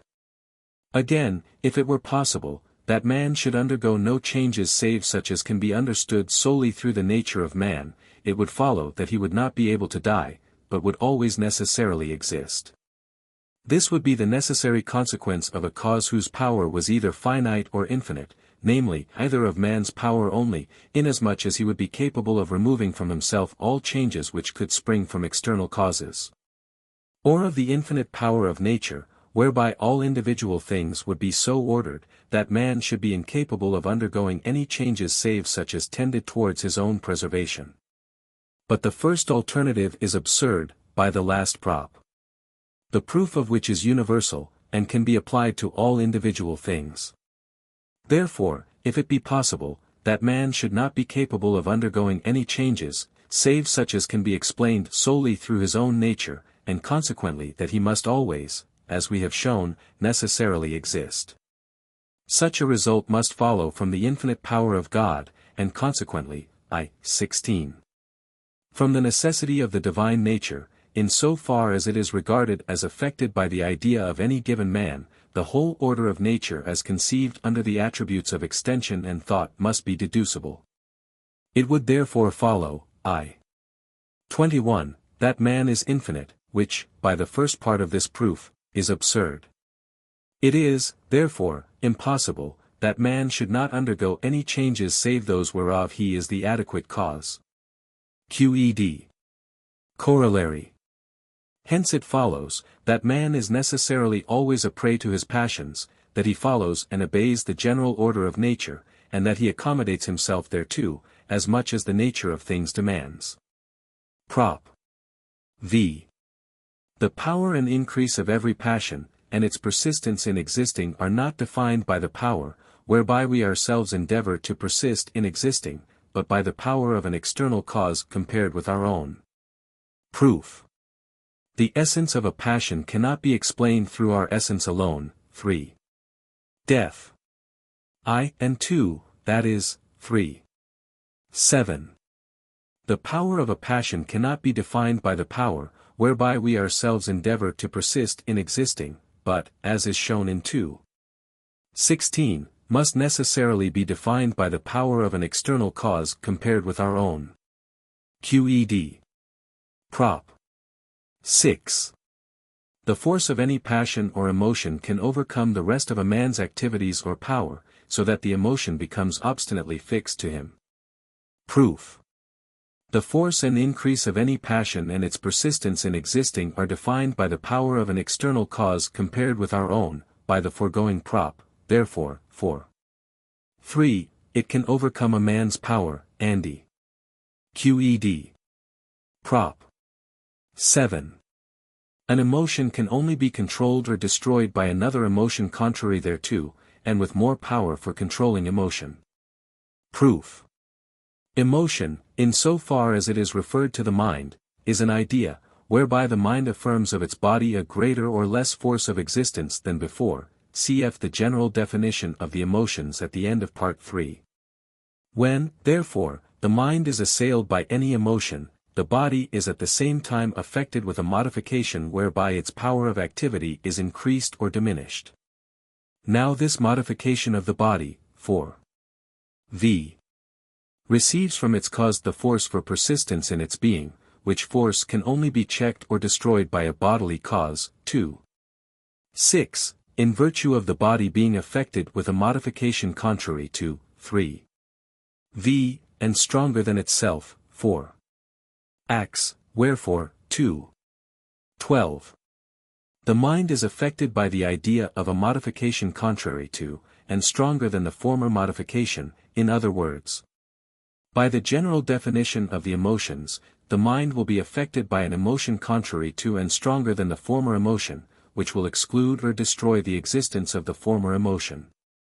Thus an emotion cannot be destroyed nor controlled except by a contrary and stronger emotion. QED. Corollary.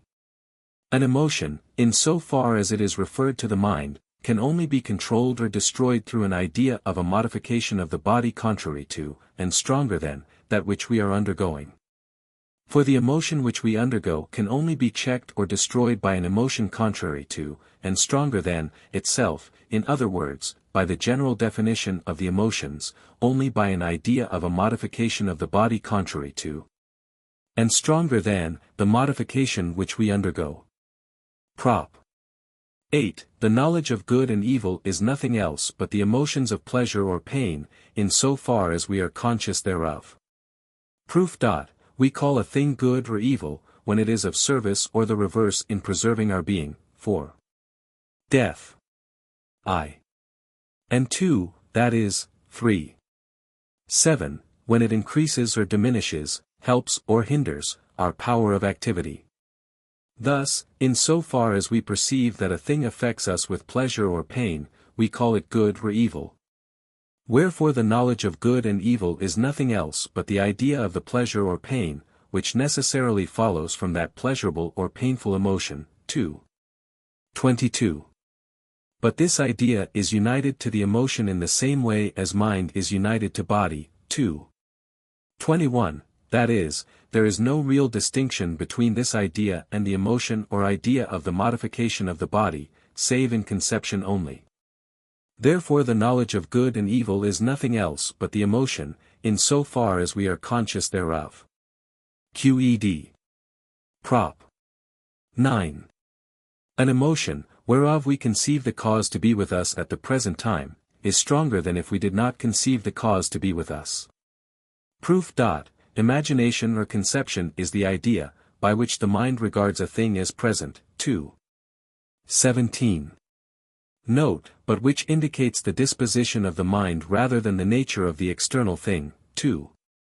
16. Coroll. 2. An emotion is therefore a conception, in so far as it indicates the disposition of the body. But a conception, by 2. 17. Is stronger, so long as we conceive nothing which excludes the present existence of the external object. Wherefore an emotion is also stronger or more intense, when we conceive the cause to be with us at the present time, than when we do not conceive the cause to be with us. QED. Note. When I said above in 3. 18.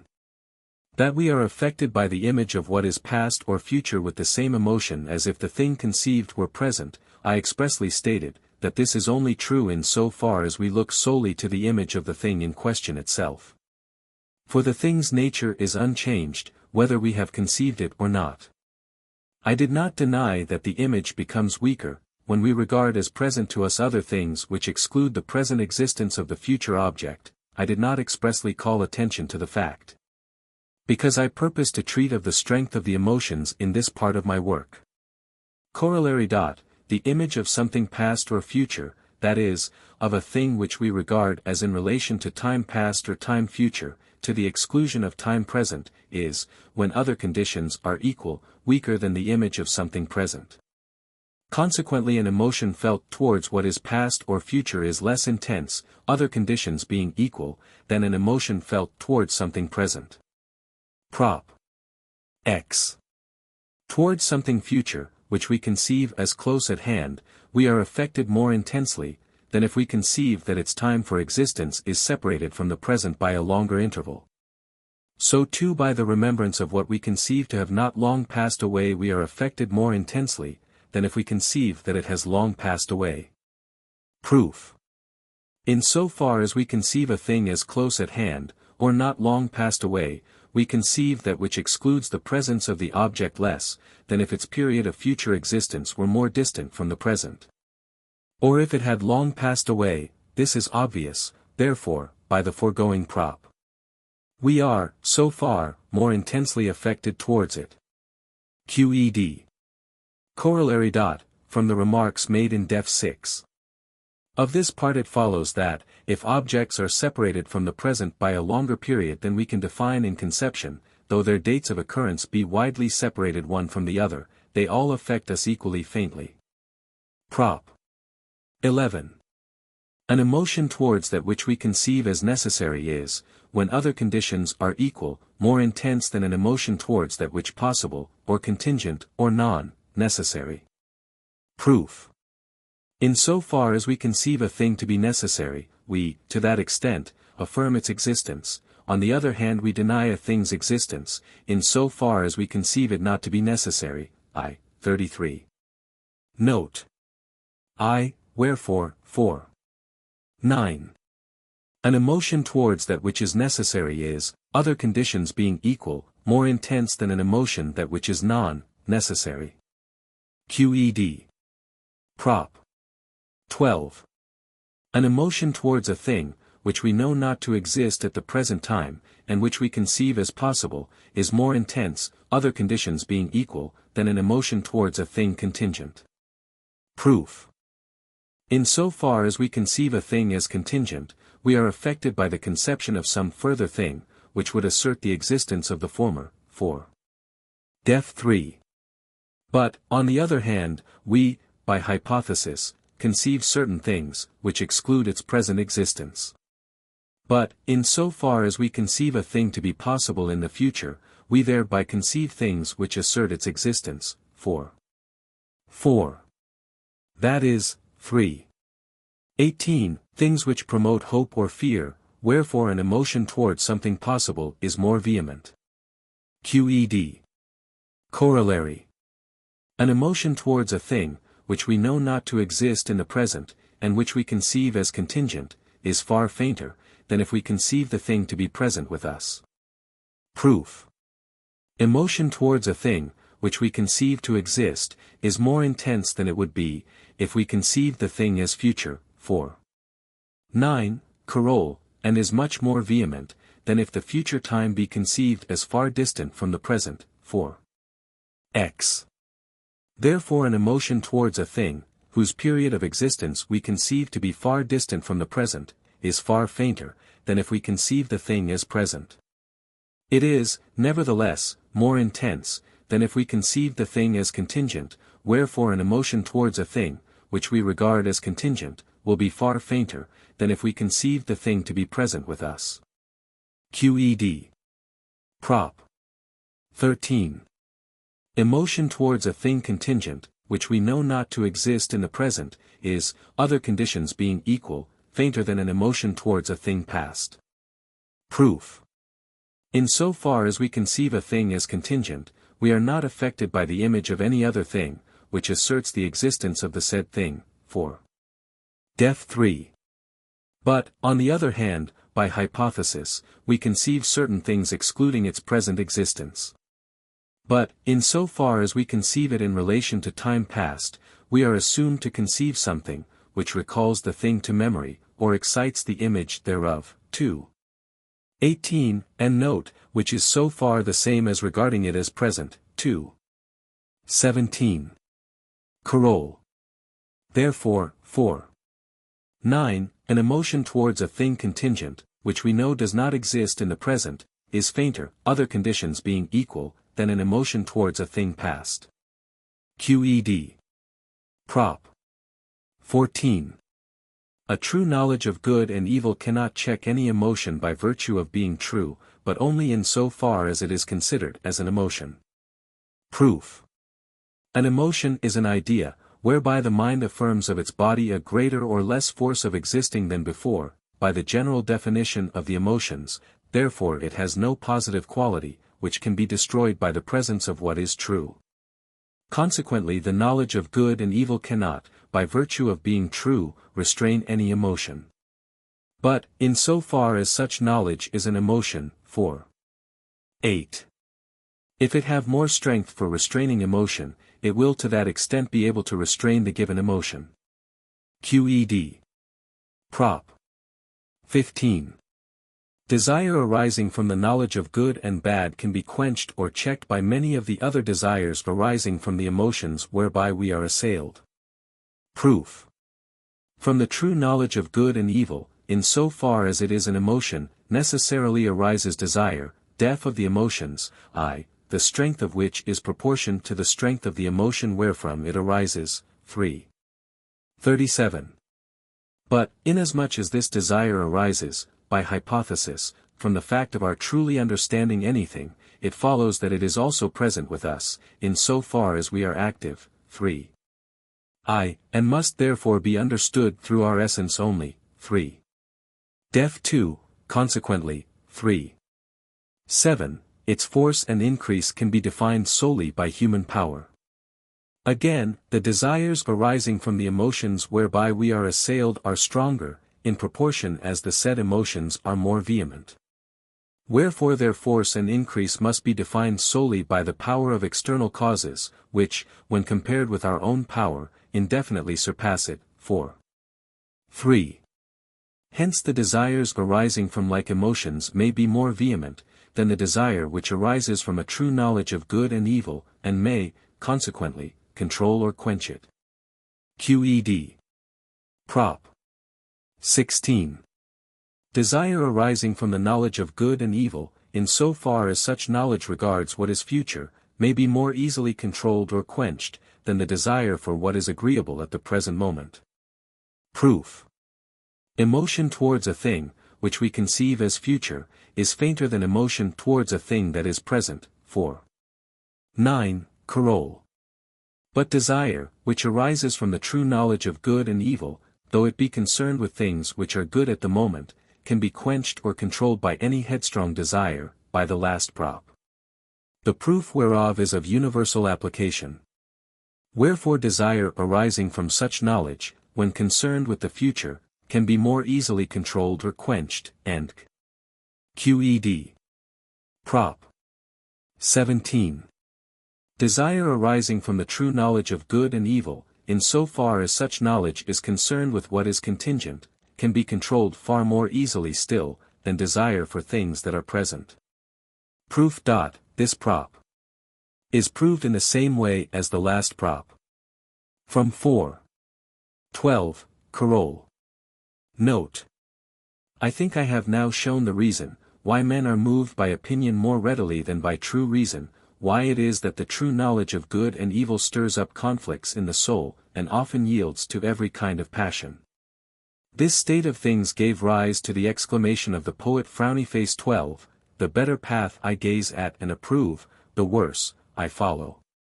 12, OV. Met. 7.20, Video meliora proboque, deteriora sequor. Ecclesiastes seems to have had the same thought in his mind, when he says, He who increaseth knowledge increaseth sorrow. I have not written the above with the object of drawing the conclusion, that ignorance is more excellent than knowledge, or that a wise man is on a par with a fool in controlling his emotions. But because it is necessary to know the power and the infirmity of our nature, before we can determine what reason can do in restraining the emotions, and what is beyond her power. I have said, that in the present part one shall merely treat of human infirmity. The power of reason over the emotions I have settled to treat separately. Prop. 18. Desire arising from pleasure is, other conditions being equal, stronger than desire arising from pain. Proof. Desire is the essence of a man, deaf of the emotions, that is, the endeavor whereby a man endeavors to persist in his own being. Wherefore desire arising from pleasure is, by the fact of pleasure being felt, increased or helped, on the contrary, desire arising from pain is, by the fact of pain being felt, diminished or hindered. Hence the force of desire arising from pleasure must be defined by human power together with the power of an external cause, whereas desire arising from pain must be defined by human power only. Thus the former is the stronger of the two. Qed. Note. In these few remarks I have explained the causes of human infirmity and inconstancy, and shown why men do not abide by the precepts of reason. It now remains for me to show what course is marked out for us by reason, which of the emotions are in harmony with the rules of human reason, and which of them are contrary thereto. But, before I begin to prove my propositions in detailed geometrical fashion, it is advisable to sketch them briefly in advance, so that everyone may more readily grasp my meaning. As reason makes no demands contrary to nature, it demands, that every man should love himself, should seek that which is useful to him, I mean, that which is really useful to him. Should desire everything which really brings man to greater perfection, and should, each for himself, endeavor as far as he can to preserve his own being. This is as necessarily true, as that a whole is greater than its part. Cf. 3. 4. Again, as virtue is nothing else but action in accordance with the laws of one's own nature, 4. Def. 8. And as no one endeavors to preserve his own being, except in accordance with the laws of his own nature, it follows, first, that the foundation of virtue is the endeavor to preserve one's own being. And that happiness consists in man's power of preserving his own being. Secondly, that virtue is to be desired for its own sake, and that there is nothing more excellent or more useful to us, for the sake of which we should desire it. Thirdly and lastly, that suicides are weak-minded, and are overcome by external causes repugnant to their nature. Further, it follows from postulate 4, part 2. That we can never arrive at doing without all external things for the preservation of our being or living, so as to have no relations with things which are outside ourselves. Again, if we consider our mind, we see that our intellect would be more imperfect, if mind were alone, and could understand nothing besides itself. There are, then, many things outside ourselves, which are useful to us, and are, therefore, to be desired. Of such none can be discerned more excellent, than those which are in entire agreement with our nature. For if, for example, two individuals of entirely the same nature are united, they form a combination twice as powerful as either of them singly. Therefore, to man there is nothing more useful than man, nothing, I repeat, more excellent for preserving their being can be wished for by men, than that all should so in all points agree, that the minds and bodies of all should form, as it were, one single mind and one single body, and that all should, with one consent, as far as they are able, endeavor to preserve their being, and all with one consent seek what is useful to them all. Hence, men who are governed by reason, that is, who seek what is useful to them in accordance with reason, desire for themselves nothing, which they do not also desire for the rest of mankind, and, consequently, are just, faithful, and honorable in their conduct. Such are the dictates of reason, which I purposed thus briefly to indicate, before beginning to prove them in greater detail. I have taken this course, in order, if possible, to gain the attention of those who believe, that the principle that every man is bound to seek what is useful for himself is the foundation of impiety, rather than of piety in virtue. Therefore, after briefly showing that the contrary is the case, I go on to prove it by the same method, as that whereby I have hitherto proceeded. Prop. 19.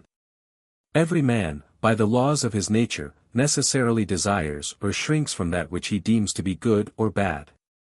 Proof. The knowledge of good and evil is, 4. 8. The emotion of pleasure or pain, in so far as we are conscious thereof. Therefore, every man necessarily desires what he thinks good, and shrinks from what he thinks bad. Now this appetite is nothing else but man's nature or essence, cf. the definition of appetite, 3. 9, note, and def of the emotions, I. Therefore, every man, solely by the laws of his nature, desires the one, and shrinks from the other, and QED. Prop. XX. The more every man endeavors, and is able to seek what is useful to him, in other words, to preserve his own being, the more is he endowed with virtue. On the contrary, in proportion as a man neglects to seek what is useful to him, that is, to preserve his own being, he is wanting in power. Proof. Virtue is human power, which is defined solely by man's essence, 4. Def. 8. That is, which is defined solely by the endeavor made by man to persist in his own being. Wherefore, the more a man endeavors, and is able to preserve his own being, the more is he endowed with virtue, and, consequently, 3. 4, and 6. In so far as a man neglects to preserve his own being, he is wanting in power. QED. Note. No one, therefore, neglects seeking his own good, or preserving his own being, unless he be overcome by causes external and foreign to his nature. No one, I say, from the necessity of his own nature, or otherwise than under compulsion from external causes, shrinks from food, or kills himself, which latter may be done in a variety of ways. A man, for instance, kills himself under the compulsion of another man, who twists round his right hand, wherewith he happened to have taken up a sword, and forces him to turn the blade against his own heart. Or, again, he may be compelled, like Seneca, by a tyrant's command, to open his own veins, that is, to escape a greater evil by incurring a lesser. Or, lastly, latent external causes may so disorder his imagination, and so affect his body, that it may assume a nature contrary to its former one, and whereof the idea cannot exist in the mind. 3. X. But that a man, from the necessity of his own nature, should endeavor to become non-existent, is as impossible as that something should be made out of nothing, as everyone will see for himself, after a little reflection. Prop. 21. No one can desire to be blessed, to act rightly, and to live rightly, without at the same time wishing to be, act, and to live, in other words, to actually exist. Proof. The proof of this proposition, or rather the proposition itself, is self-evident, and is also plain from the definition of desire. For the desire of living, acting, and, blessedly or rightly, is, def of the emotions, I. The essence of man, that is, 3. 7. The endeavor made by everyone to preserve his own being. Therefore, no one can desire, and QED. Prop. XXI. No virtue can be conceived as prior to this endeavor to preserve one's own being. Proof. The effort for self-preservation is the essence of a thing. 3. 7. Therefore, if any virtue could be conceived as prior thereto, the essence of a thing would have to be conceived as prior to itself, which is obviously absurd. Therefore no virtue, and QED. Corollary. The effort for self-preservation is the first and only foundation of virtue. For prior to this principle nothing can be conceived, and without it no virtue can be conceived. Prop. 23. Man, in so far as he is determined to a particular action because he has inadequate ideas, cannot be absolutely said to act in obedience to virtue, he can only be so described, in so far as he is determined for the action because he understands. Proof. In so far as a man is determined to an action through having inadequate ideas, he is passive. 3. That is, 3. Def. And 3. He does something, which cannot be perceived solely through his essence, that is, by 4. Def. 8. Which does not follow from his virtue. But, in so far as he is determined for an action because he understands, he is active, that is, he does something, which is perceived through his essence alone, or which adequately follows from his virtue. Q. Ed. Prop. 24. To act absolutely in obedience to virtue is in us the same thing as to act, to live, or to preserve one's being. These three terms are identical in meaning, in accordance with the dictates of reason on the basis of seeking what is useful to oneself. Proof. To act absolutely in obedience to virtue is nothing else but to act according to the laws of one's own nature. But we only act, in so far as we understand. 3. Therefore to act in obedience to virtue is in us nothing else but to act, to live, or to preserve one's being in obedience to reason, and that on the basis of seeking what is useful for us. 4. 22. Coroll. Qed. Prop. 25. No one wishes to preserve his being for the sake of anything else. Proof. The endeavor, wherewith everything endeavors to persist in its being, is defined solely by the essence of the thing itself. 3. 7. From this alone, and not from the essence of anything else, it necessarily follows. 3. 6. That everyone endeavors to preserve his being. Moreover, this proposition is plain from 4. 22. Coroll. For if a man should endeavor to preserve his being for the sake of anything else, the last, named thing would obviously be the basis of virtue, which, by the foregoing corollary, is absurd. Therefore no one, and Qed. Prop. 26. Whatsoever we endeavor in obedience to reason is nothing further than to understand, neither does the mind, in so far as it makes use of reason, judge anything to be useful to it, save such things as are conducive to understanding. Proof. The effort for self-preservation is nothing else but the essence of the thing in question. 3. 7. Which, in so far as it exists such as it is conceived to have force for continuing in existence. 3. 6. And doing such things as necessarily follow from its given nature, see the death of appetite. 3. 9. Note. But the essence of reason is not else but our mind, in so far as it clearly and distinctly understands, see the definition in 2. XL. Note. 2, therefore, 2. XL, whatsoever we endeavor in obedience to reason is nothing else but to understand. Again, since this effort of the mind wherewith the mind endeavors, in so far as it reasons, to preserve its own being is nothing else but understanding, this effort at understanding is, 4. 22, Coroll. The first and single basis of virtue, nor shall we endeavor to understand things for the sake of any ulterior object. 4. 25. On the other hand, the mind, in so far as it reasons, will not be able to conceive any good for itself, save such things as are conducive to understanding. Prop. 27. We know nothing to be certainly good or evil, save such things as really conduce to understanding, or such as are able to hinder us from understanding. Proof. The mind, in so far as it reasons, desires nothing beyond understanding, and judges nothing to be useful to itself, save such things as conduce to understanding, by the foregoing prop. But the mind, too. Sly, 43. And note, cannot possess certainty concerning anything, except in so far as it has adequate ideas, or, what by 2. XL, note, is the same thing, in so far as it reasons. Therefore we know nothing to be good or evil save such things as really conduce, and Qed.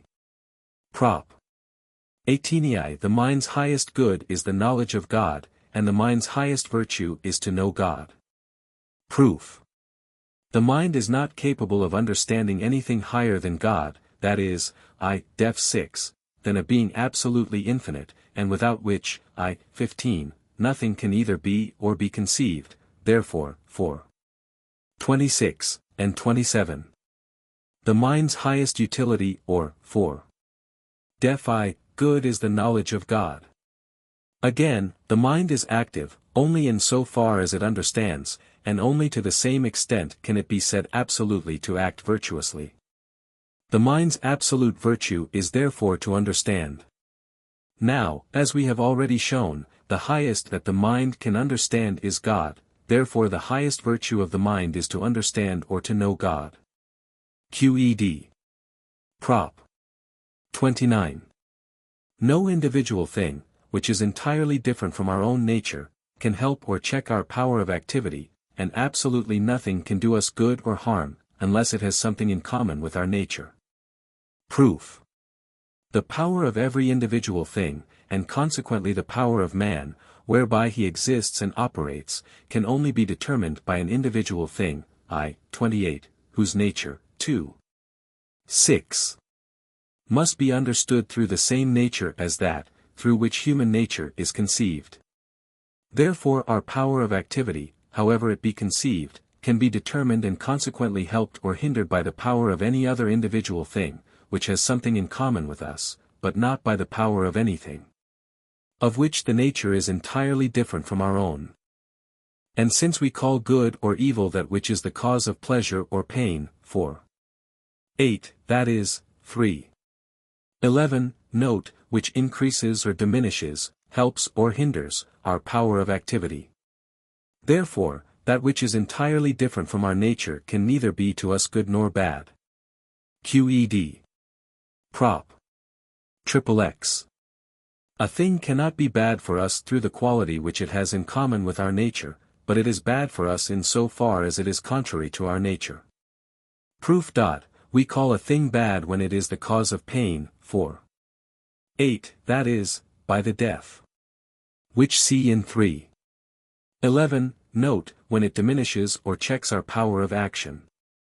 Therefore, if anything were bad for us through that quality which it has in common with our nature, it would be able itself to diminish or check that which it has in common with our nature, which, 3. 4, is absurd. Wherefore nothing can be bad for us through that quality which it has in common with us, but, on the other hand, in so far as it is bad for us, that is, as we have just shown, in so far as it can diminish or check our power of action. It is contrary to our nature. QED. Prop. XXXI. In so far as a thing is in harmony with our nature, it is necessarily good. Proof. In so far as a thing is in harmony with our nature, it cannot be bad for it. It will therefore necessarily be either good or indifferent. If it be assumed that it be neither good nor bad, nothing will follow from its nature, for def I, which tends to the preservation of our nature, that is, by the hypothesis, which tends to the preservation of the thing itself, but this, 3. 6. is absurd, therefore, in so far as a thing is in harmony with our nature, it is necessarily good. QED. Corollary. Hence it follows, that, in proportion as a thing is in harmony with our nature, so is it more useful or better for us, and vice versa, in proportion as a thing is more useful for us, so is it more in harmony with our nature.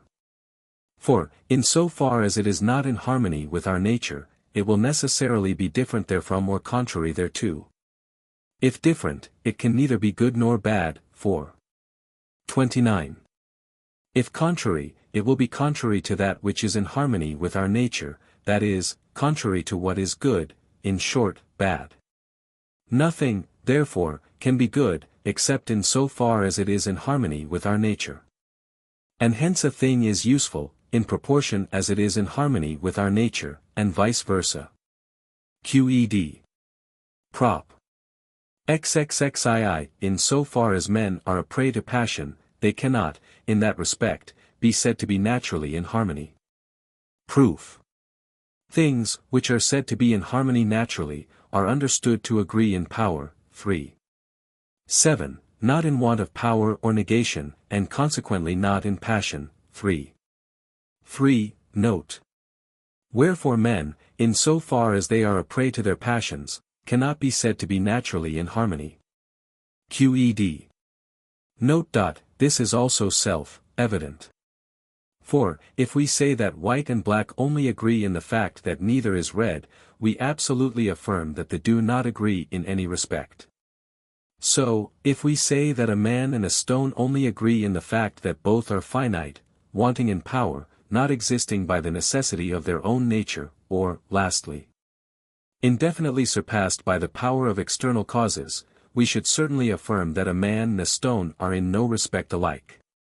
Therefore, things which agree only in negation, or in qualities which neither possess, really agree in no respect. Prop. 33. Men can differ in nature, in so far as they are assailed by those emotions, which are passions, or passive states. And to this extent one and the same man is variable and inconstant. Proof. The nature or essence of the emotions cannot be explained solely through our essence or nature, 3. Death. 2, but it must be defined by the power, that is, 3. 7. By the nature of external causes in comparison with our own, hence it follows, that there are as many kinds of each emotion as there are external objects whereby we are affected, 3. Lvi. And that men may be differently affected by one and the same object, 3. Li, and to this extent differ in nature. Lastly, that one and the same man may be differently affected towards the same object, and may therefore be variable and inconstant. QED. Prop. 34. In so far as men are assailed by emotions which are passions, they can be contrary one to another. Proof.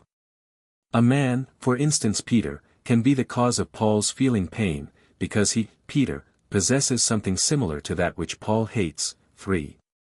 16, or because Peter has sole possession of a thing which Paul also loves. 3. 32. And note, or for other causes, of which the chief are enumerated in 3. LV note, it may therefore happen that Paul should hate Peter, deaf of emotions. 7. Consequently it may easily happen also, that Peter should hate Paul in return, and that each should endeavor to do the other an injury. 3. 39, that is, 4. XXX, that they should be contrary one to another. But the emotion of pain is always a passion or passive state. 3. Lix, hence men, in so far as they are assailed by emotions which are passions, can be contrary one to another. QED. Note. I said that Paul may hate Peter, because he conceives that Peter possesses something which he, Paul, also loves. From this it seems, at first sight, to follow, that these two men, through both loving the same thing, and, consequently, through agreement of their respective natures, stand in one another's way. If this were so, props. XXX and 31. Of this part would be untrue. But if we give the matter our unbiased attention, we shall see that the discrepancy vanishes. For the two men are not in one another's way in virtue of the agreement of their natures, that is, through both loving the same thing, but in virtue of one differing from the other. For, in so far as each loves the same thing, the love of each is fostered thereby. 3. 31, that is, deaf of the emotions. 6, the pleasure of each is fostered thereby. Wherefore it is far from being the case, that they are at variance through both loving the same thing, and through the agreement in their natures. The cause for their opposition lies, as I have said, solely in the fact that they are assumed to differ. For we assume that Peter has the idea of the loved object as already in his possession, while Paul has the idea of the loved object as lost. Hence the one man will be affected with pleasure, the other will be affected with pain, and thus they will be at variance one with another. We can easily show in like manner, that all other causes of hatred depend solely on differences, and not on the agreement between men's natures. Prop. 35. In so far only as men live in obedience to reason, do they always necessarily agree in nature. Proof. In so far as men are assailed by emotions that are passions, they can be different in nature. 4. 33, and at variance one with another. But men are only said to be active, in so far as they act in obedience to reason. 3. 3. Therefore, whatsoever follows from human nature in so far as it is defined by reason must. 3. Def 2. Be understood solely through human nature as its proximate cause. But, since every man by the laws of his nature desires that which he deems good, and endeavors to remove that which he deems bad. 4. 19.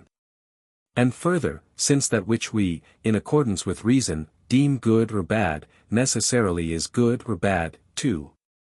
Sly. It follows that men, in so far as they live in obedience to reason, necessarily do only such things as are necessarily good for human nature, and consequently for each individual man. 4. 31. Coroll.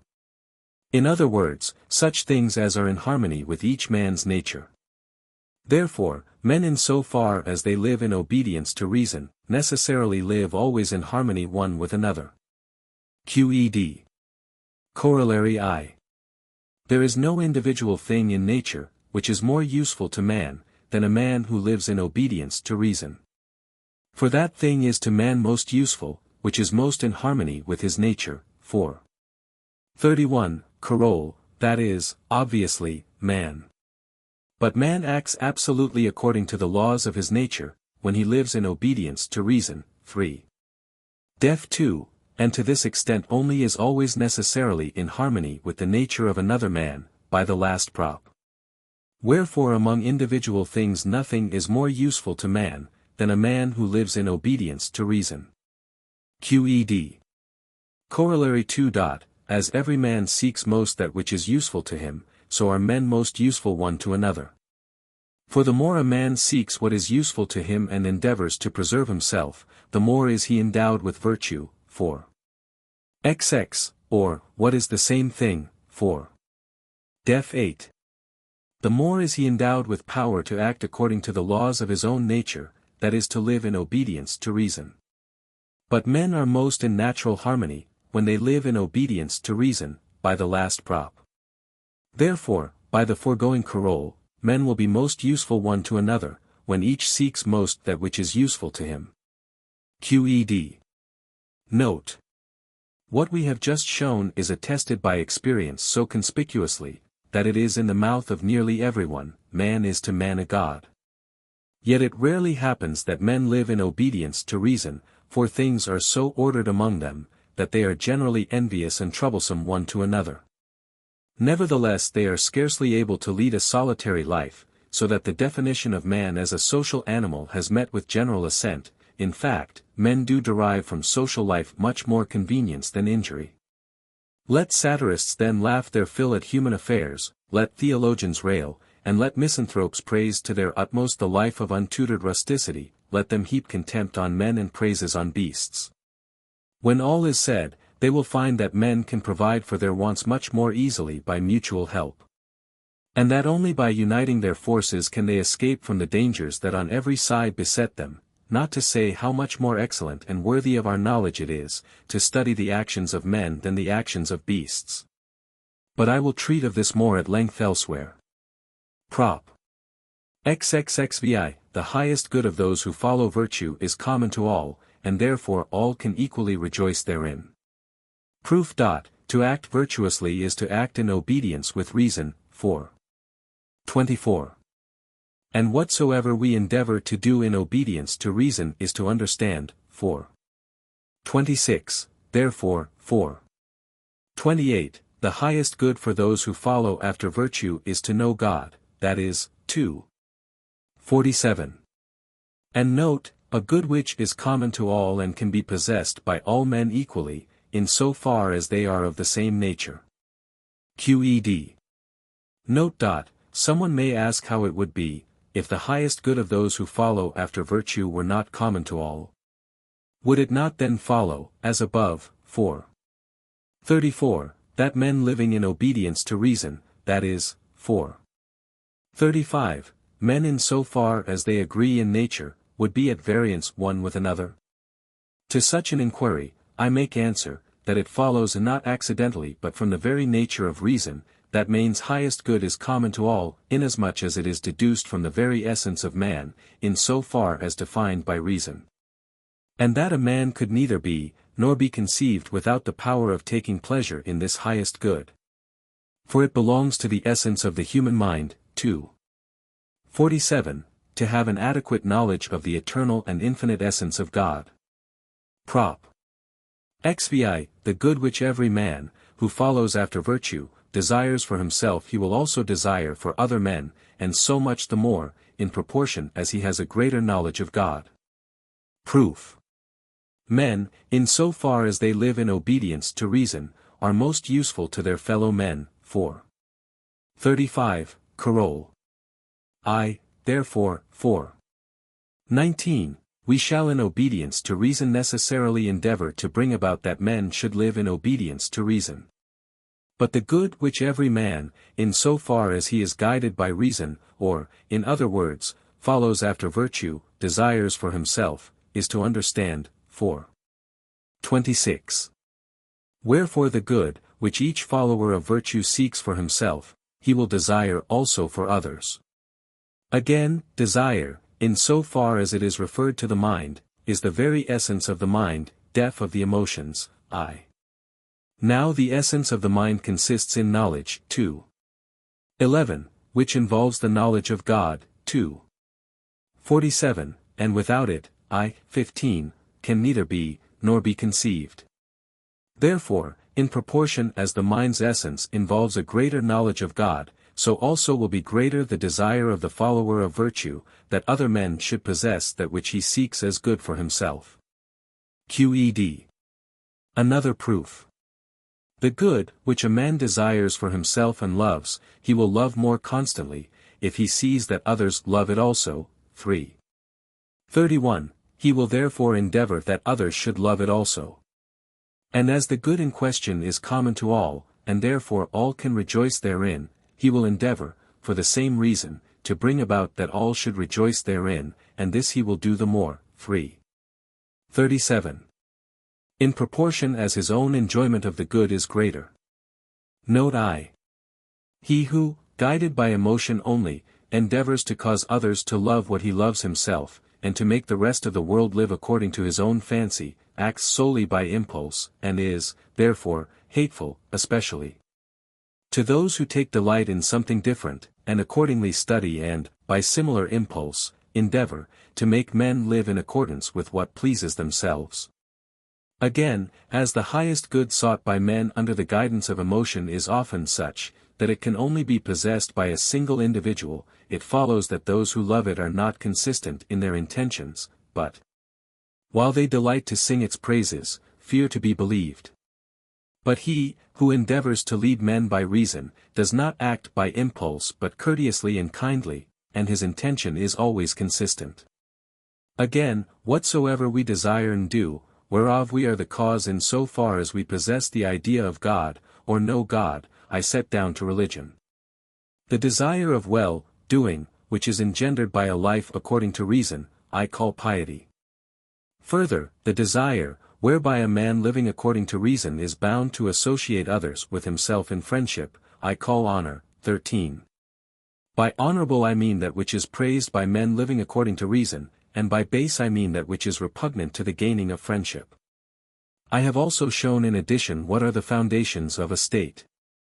And the difference between true virtue and infirmity may be readily gathered from what I have said, namely, that true virtue is nothing else but living in accordance with reason, while infirmity is nothing else but man's allowing himself to be led by things which are external to himself, and to be by them determined to act in a manner demanded by the general disposition of things rather than by his own nature considered solely in itself.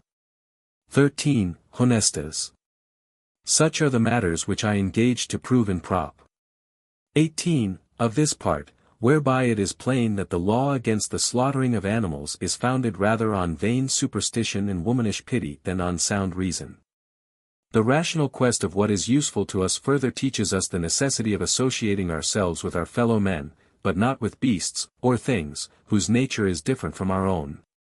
We have the same rights in respect to them as they have in respect to us. Nay, as everyone's right is defined by his virtue, or power, men have far greater rights over beasts than beasts have over men. Still I do not deny that beasts feel. What I deny is, that we may not consult our own advantage and use them as we please, treating them in the way which best suits us. For their nature is not like ours, and their emotions are naturally different from human emotions. 3. 57, note. It remains for me to explain what I mean by just and unjust, sin and merit. On these points see the following note. Note 2. In the appendix to Part 1. I undertook to explain praise and blame, merit and sin, justice and injustice. Concerning praise and blame I have spoken in 3. 29, note, the time has now come to treat of the remaining terms. But I must first say a few words concerning man in the state of nature and in society. Every man exists by sovereign natural right, and, consequently, by sovereign natural right performs those actions which follow from the necessity of his own nature. Therefore by sovereign natural right every man judges what is good and what is bad, takes care of his own advantage according to his own disposition. 4. 19, and 4. XX, avenges the wrongs done to him. 3. XL, Carol. 2. And endeavors to preserve that which he loves and to destroy that which he hates. 3. 28. Now, if men lived under the guidance of reason, everyone would remain in possession of this his right, without any injury being done to his neighbor. 4. 35, Carol. I. But seeing that they are a prey to their emotions, which far surpass human power or virtue. 4. 6. They are often drawn in different directions, and being at variance one with another. 4. 33, 34, stand in need of mutual help. 4. 35. Note. Wherefore, in order that men may live together in harmony, and may aid one another, it is necessary that they should forego their natural right, and, for the sake of security, refrain from all actions which can injure their fellow men. The way in which this end can be obtained, so that men who are necessarily a prey to their emotions, 4. Corole, inconstant, and diverse, should be able to render each other mutually secure, and feel mutual trust, is evident from 4. 7. And 3. 39, it is there shown, that an emotion can only be restrained by an emotion stronger than, and contrary to itself, and that men avoid inflicting injury through fear of incurring a greater injury themselves. On this law society can be established, so long as it keeps in its own hand the right, possessed by everyone, of avenging injury, and pronouncing on good and evil. And provided it also possesses the power to lay down a general rule of conduct, and to pass laws sanctioned, not by reason, which is powerless in restraining emotion, but by threats. 4. 17, note.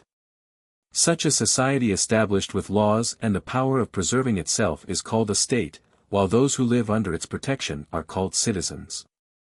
We may readily understand that there is in the state of nature nothing, which by universal consent is pronounced good or bad. For in the state of nature everyone thinks solely of his own advantage, and according to his disposition, with reference only to his individual advantage, decides what is good or bad, being bound by no law to anyone besides himself. In the state of nature, therefore, sin is inconceivable. It can only exist in a state, where good and evil are pronounced on by common consent, and where everyone is bound to obey the state authority. Sin, then, is nothing else but disobedience, which is therefore punished by the right of the state only. Obedience, on the other hand, is set down as merit, inasmuch as a man is thought worthy of merit, if he takes delight in the advantages which a state provides. Again, in the state of nature, no one is by common consent master of anything, nor is there anything in nature, which can be said to belong to one man rather than another. All things are common to all. Hence, in the state of nature, we can conceive no wish to render to every man his own, or to deprive a man of that which belongs to him. In other words, there is nothing in the state of nature answering to justice and injustice. Such ideas are only possible in a social state, when it is decreed by common consent what belongs to one man and what to another.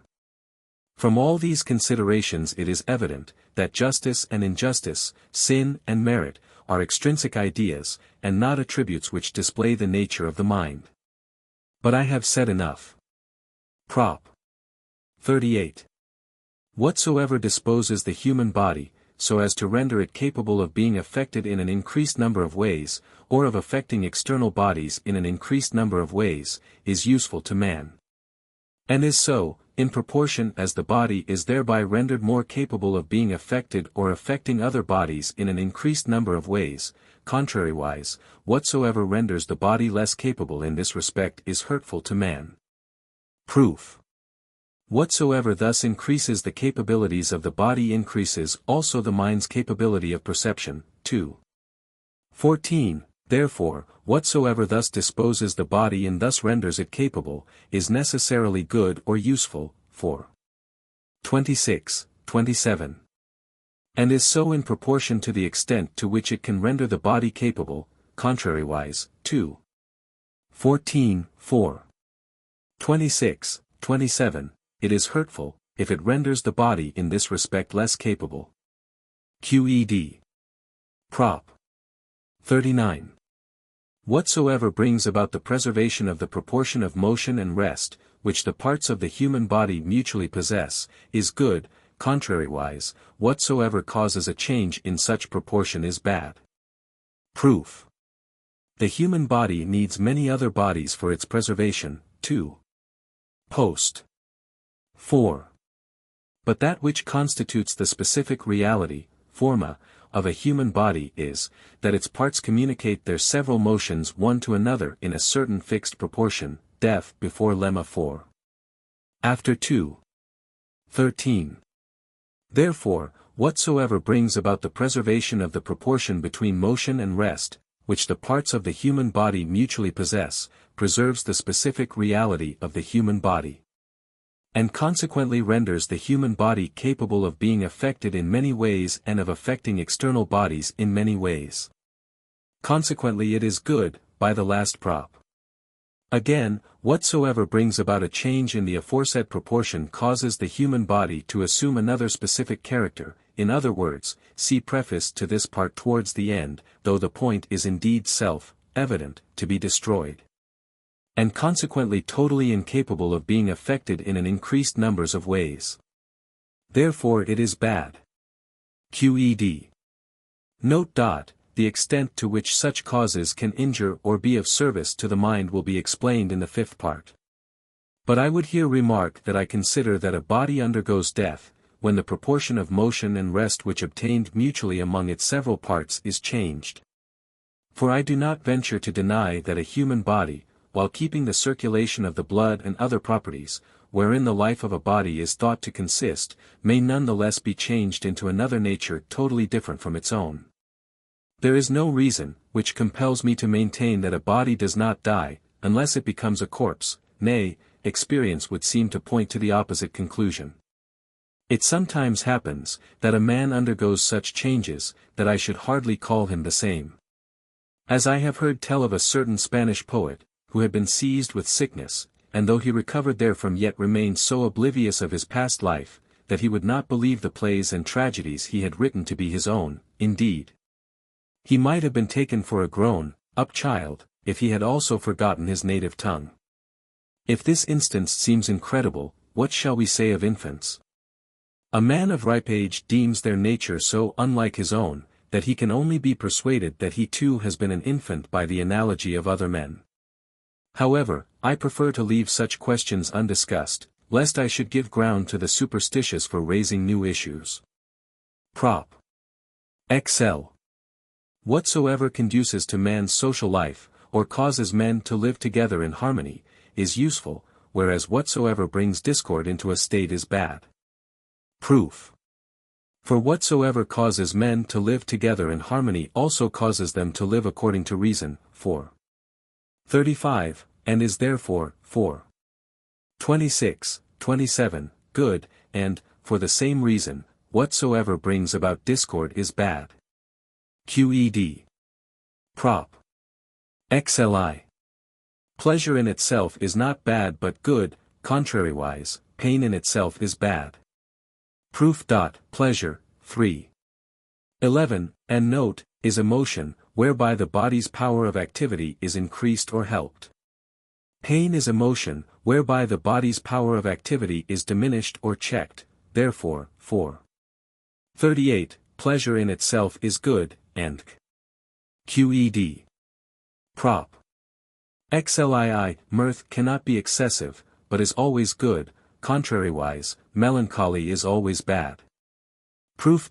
Mirth, see its def in 3:11, note, is pleasure, which, in so far as it is referred to the body, consists in all parts of the body being affected equally, that is, 3:11. The body's power of activity is increased or aided in such a manner, that the several parts maintain their former proportion of motion and rest, therefore mirth is always good, 4:39, and cannot be excessive. But melancholy, see its def. In the same note to 3:11, is pain, which, in so far as it is referred to the body, consists in the absolute decrease or hindrance of the body's power of activity, therefore, 4:38, it is always bad. Qed. Prop. 43.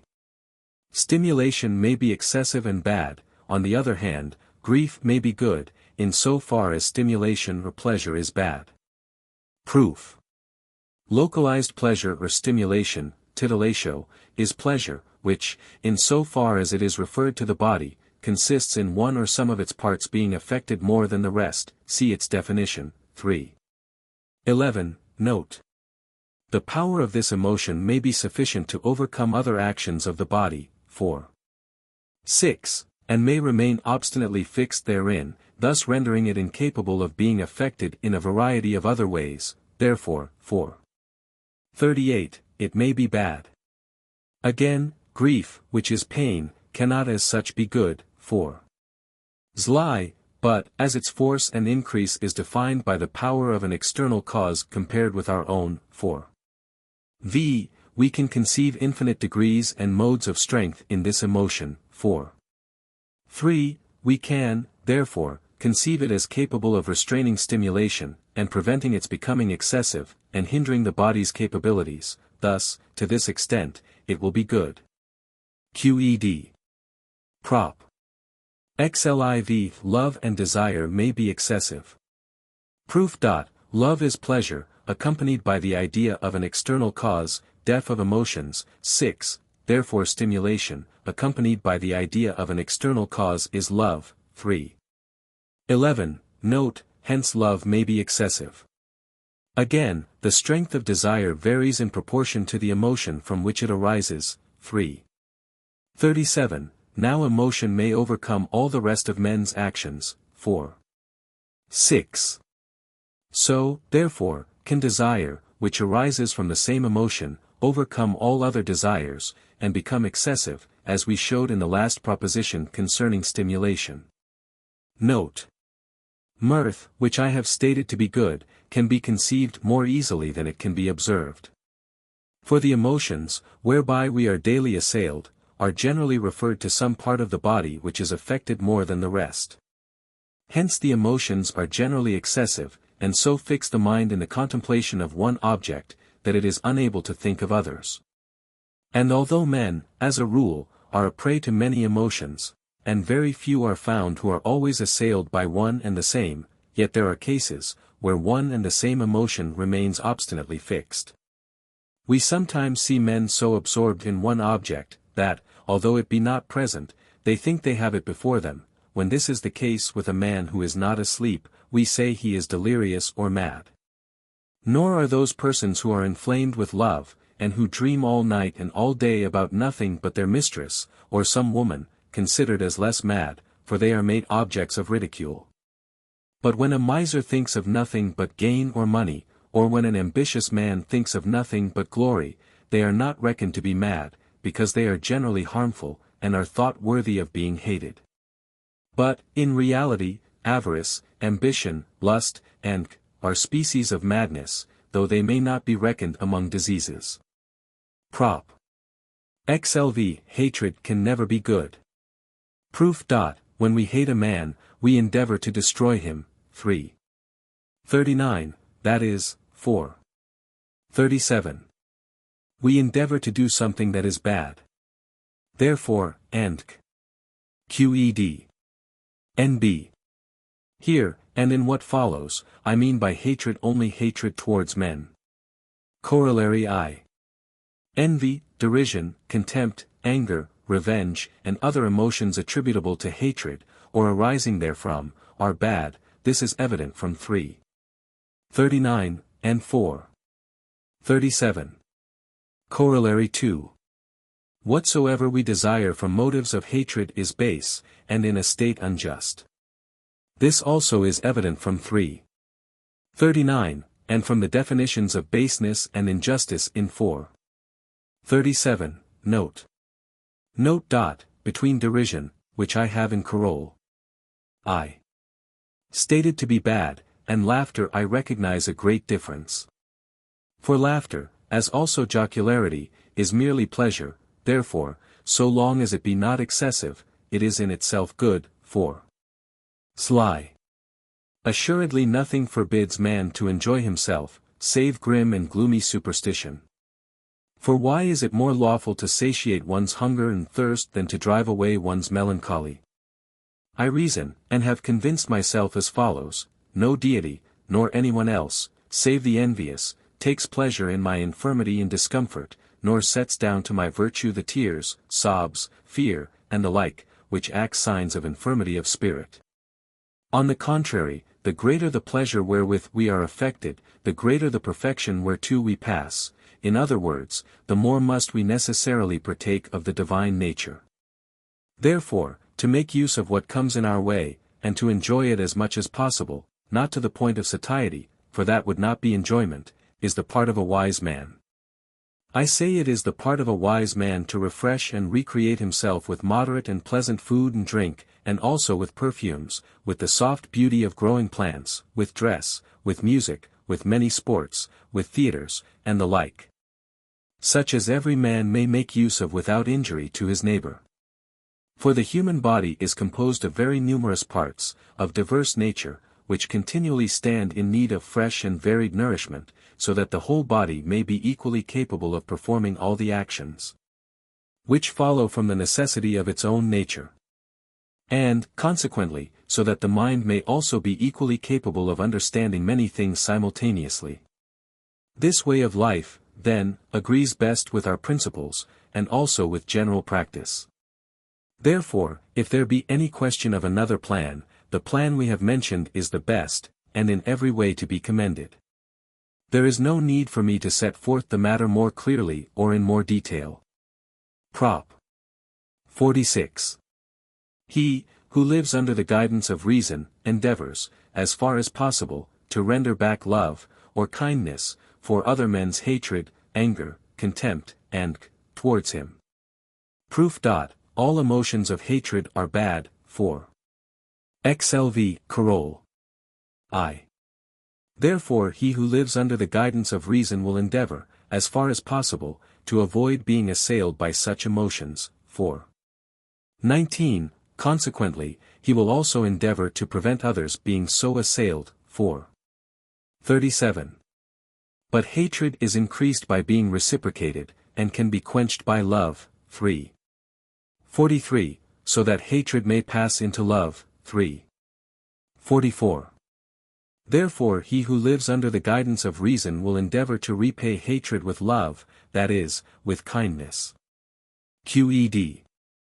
Note. He who chooses to avenge wrongs with hatred is assuredly wretched. But he, who strives to conquer hatred with love, fights his battle in joy and confidence, he withstands many as easily as one, and has very little need of fortune's aid. Those whom he vanquishes yield joyfully, not through failure, but through increase in their powers. All these consequences follow so plainly from the mere definitions of love and understanding, that I have no need to prove them in detail. Prop. XLV. Emotions of hope and fear cannot be in themselves good. Proof. Emotions of hope and fear cannot exist without pain.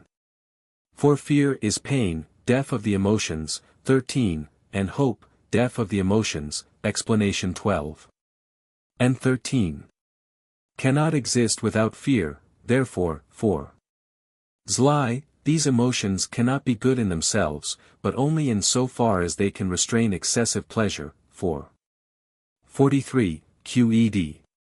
Note. We may add, that these emotions show defective knowledge and an absence of power in the mind. For the same reason confidence, despair, joy, and disappointment are signs of a want of mental power.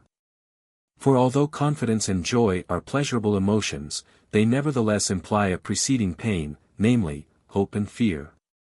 Wherefore the more we endeavor to be guided by reason, the less do we depend on hope.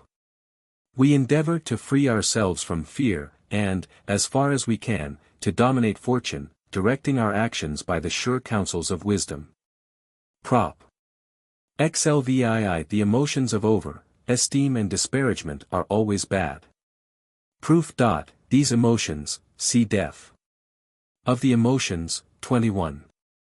22, are repugnant to reason, and are therefore, for 26, 27, bad.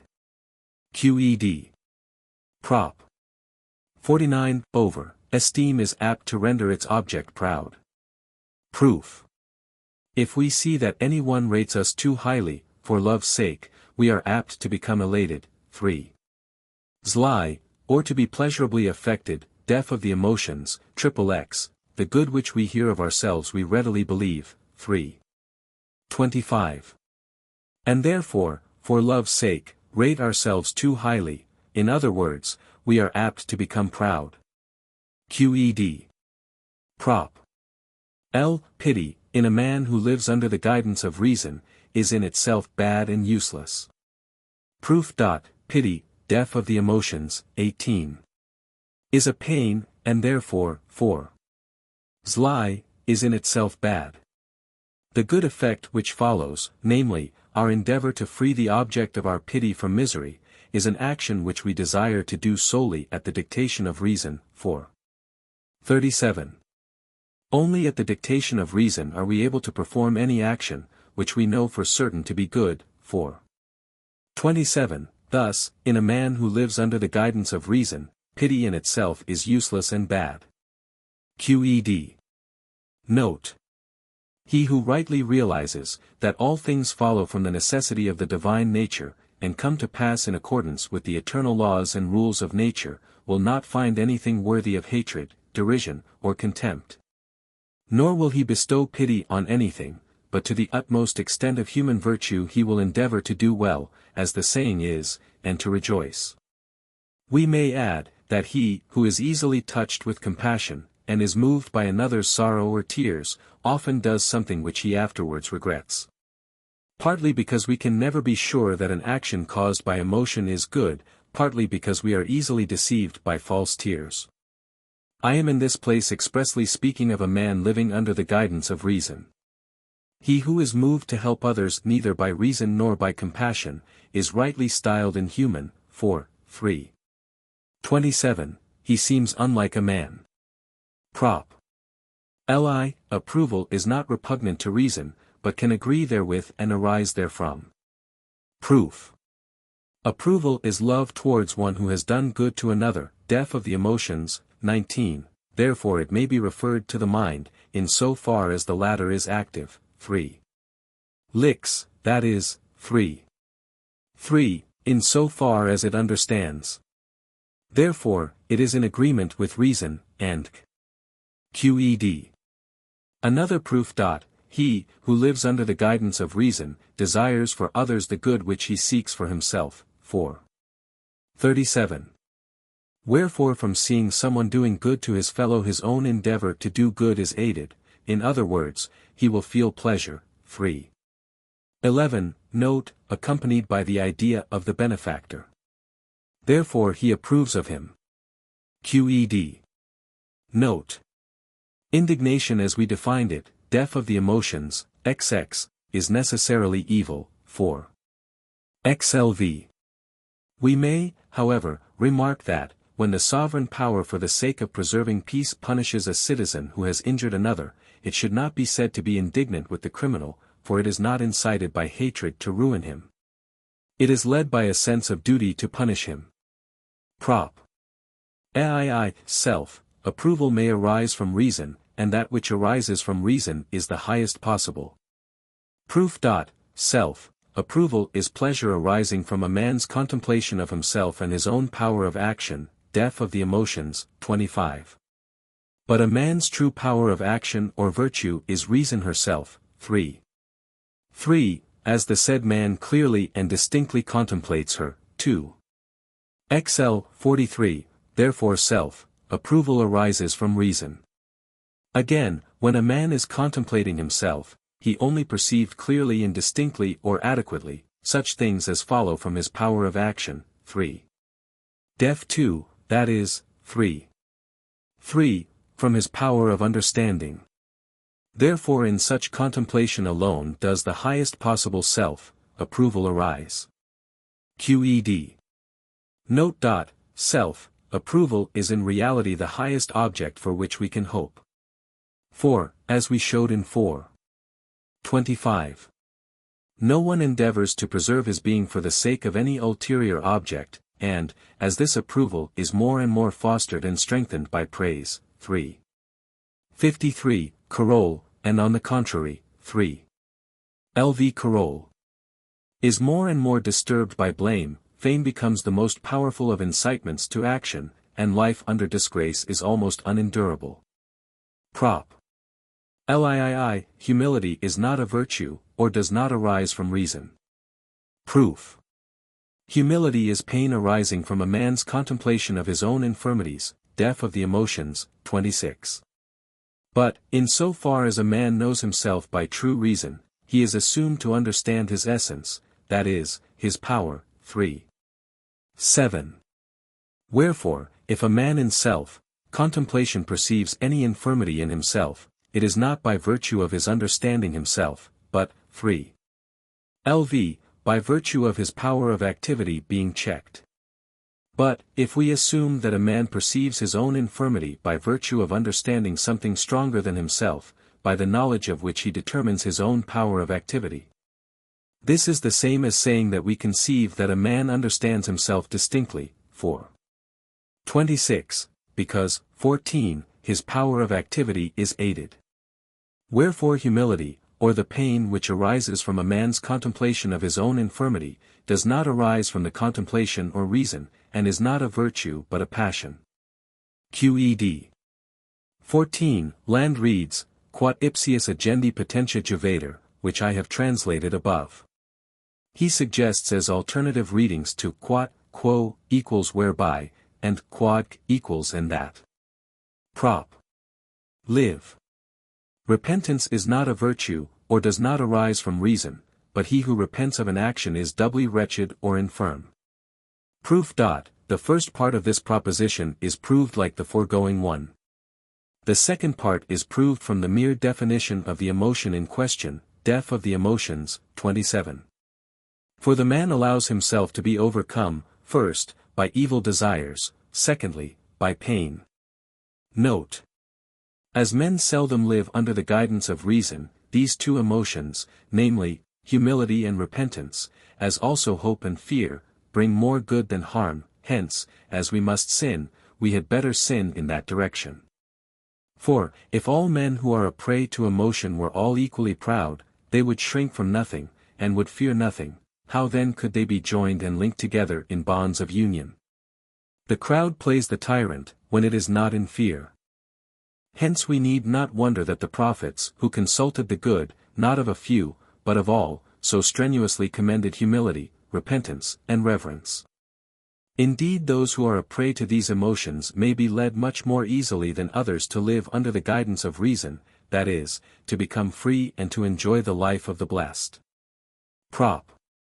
Lv. Extreme pride or dejection indicates extreme ignorance of self. Proof. This is evident from def of the emotions, 28. And 29. Prop. Lv. Extreme pride or dejection indicates extreme infirmity of spirit. Proof. The first foundation of virtue is self-preservation, 4. 22, Carol, under the guidance of reason, 4. 24, he, therefore, who is ignorant of himself, is ignorant of the foundation of all virtues, and consequently of all virtues. Again, to act virtuously is merely to act under the guidance of reason, 4. 24, now he, that acts under the guidance of reason, must necessarily know that he so acts, 2. 43. Therefore he who is in extreme ignorance of himself, and consequently of all virtues, acts least in obedience to virtue, in other words, 4. Def 8, is most infirm of spirit. Thus extreme pride or dejection indicates extreme infirmity of spirit. Qed. Corollary. Hence it most clearly follows, that the proud and the dejected specially fall a prey to the emotions. Note.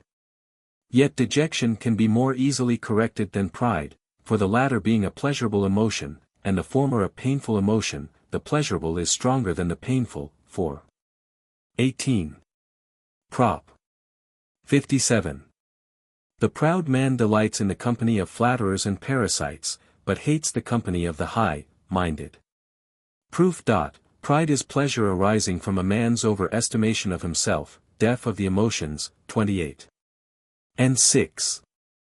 This estimation the proud man will endeavor to foster by all the means in his power, 3. 13, note. He will therefore delight in the company of flatterers and parasites, whose character is too well known to need definition here, and will avoid the company of high-minded men, who value him according to his deserts. Qed. Note. It would be too long a task to enumerate here all the evil results of pride, inasmuch as the proud are a prey to all the emotions, though to none of them less than to love and pity.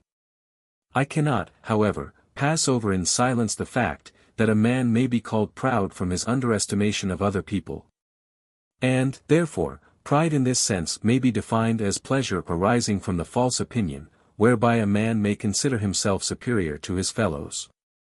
The dejection, which is the opposite quality to this sort of pride, may be defined as pain arising from the false opinion, whereby a man may think himself inferior to his fellows. Such being the ease, we can easily see that a proud man is necessarily envious. 3.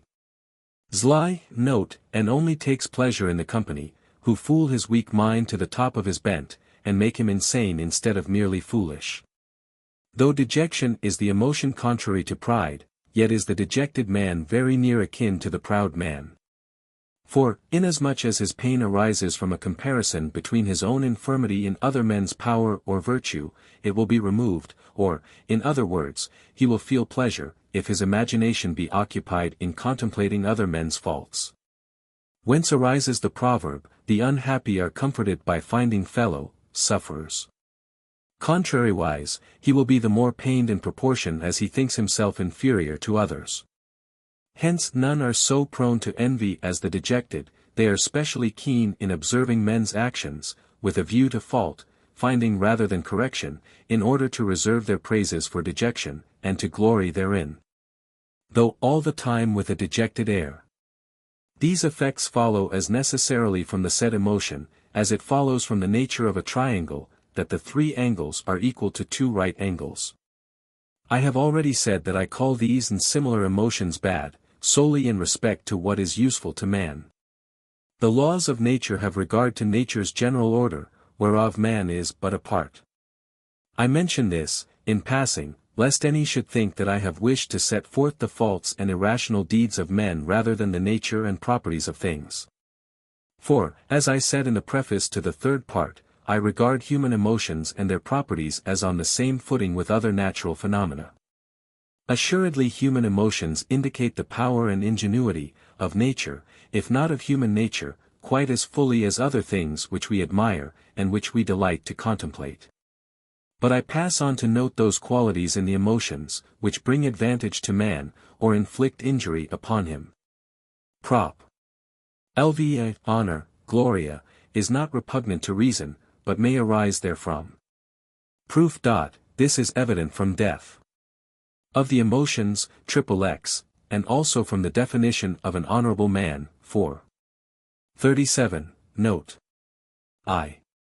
Note, empty honor, as it is styled, is self-approval, fostered only by the good opinion of the populace.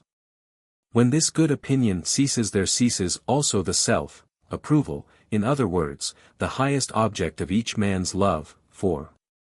Lee, note. Consequently, he whose honor is rooted in popular approval must, day by day, anxiously strive, act, and scheme in order to retain his reputation. For the populace is variable and inconstant, so that, if a reputation be not kept up, it quickly withers away. Everyone wishes to catch popular applause for himself, and readily represses the fame of others. The object of the strife being estimated as the greatest of all goods, each combatant is seized with a fierce desire to put down his rivals in every possible way. Till he who at last comes out victorious is more proud of having done harm to others than of having done good to himself. This sort of honor, then, is really empty, being nothing. The points to note concerning shame may easily be inferred from what was said on the subject of mercy and repentance. I will only add that shame, like compassion, though not a virtue, is yet good, in so far as it shows, that the feeler of shame is really imbued with the desire to live honorably. In the same way as suffering is good, as showing that the injured part is not mortified. Therefore, though a man who feels shame is sorrowful, he is yet more perfect than he, who is shameless, and has no desire to live honorably. Such are the points which I undertook to remark upon concerning the emotions of pleasure and pain. As for the desires, they are good or bad according as they spring from good or evil emotions. But all, in so far as they are engendered in us by emotions wherein the mind is passive, are blind, as is evident from what was said in 4:44. Note, and would be useless, if men could easily be induced to live by the guidance of reason only, as I will now briefly show. Prop. Lix to all the actions, whereto we are determined by emotion wherein the mind is passive. We can be determined without emotion by reason. Proof. To act rationally, is nothing else, 3. And def 2, but to perform those actions, which follow from the necessity, of our nature considered in itself alone. But pain is bad, in so far as it diminishes or checks the power of action, 4. Zli, wherefore we cannot by pain be determined to any action, which we should be unable to perform under the guidance of reason. Again, pleasure is bad only in so far as it hinders a man's capability for action, 4. Zli 43, therefore to this extent we could not be determined by it to any action, which we could not perform under the guidance of reason. Lastly, pleasure, in so far as it is good, is in harmony with reason, for it consists in the fact that a man's capability for action is increased or aided. Nor is the mind passive therein, except in so far as a man's power of action is not increased to the extent of affording him an adequate conception of himself and his actions, 3. And note. Wherefore, if a man who is pleasurably affected be brought to such a state of perfection, that he gains an adequate conception of himself and his own actions, he will be equally, nay more, capable of those actions, to which he is determined by emotion wherein the mind is passive. But all emotions are attributable to pleasure, to pain, or to desire, def of the emotions, 4. Explanation, and desire, def of the emotions, is nothing else but the attempt to act, therefore, to all actions, and qed. Another proof. A given action is called bad, in so far as it arises from one being affected by hatred or any evil emotion. But no action, considered in itself alone, is either good or bad, as we pointed out in the preface to PT 4.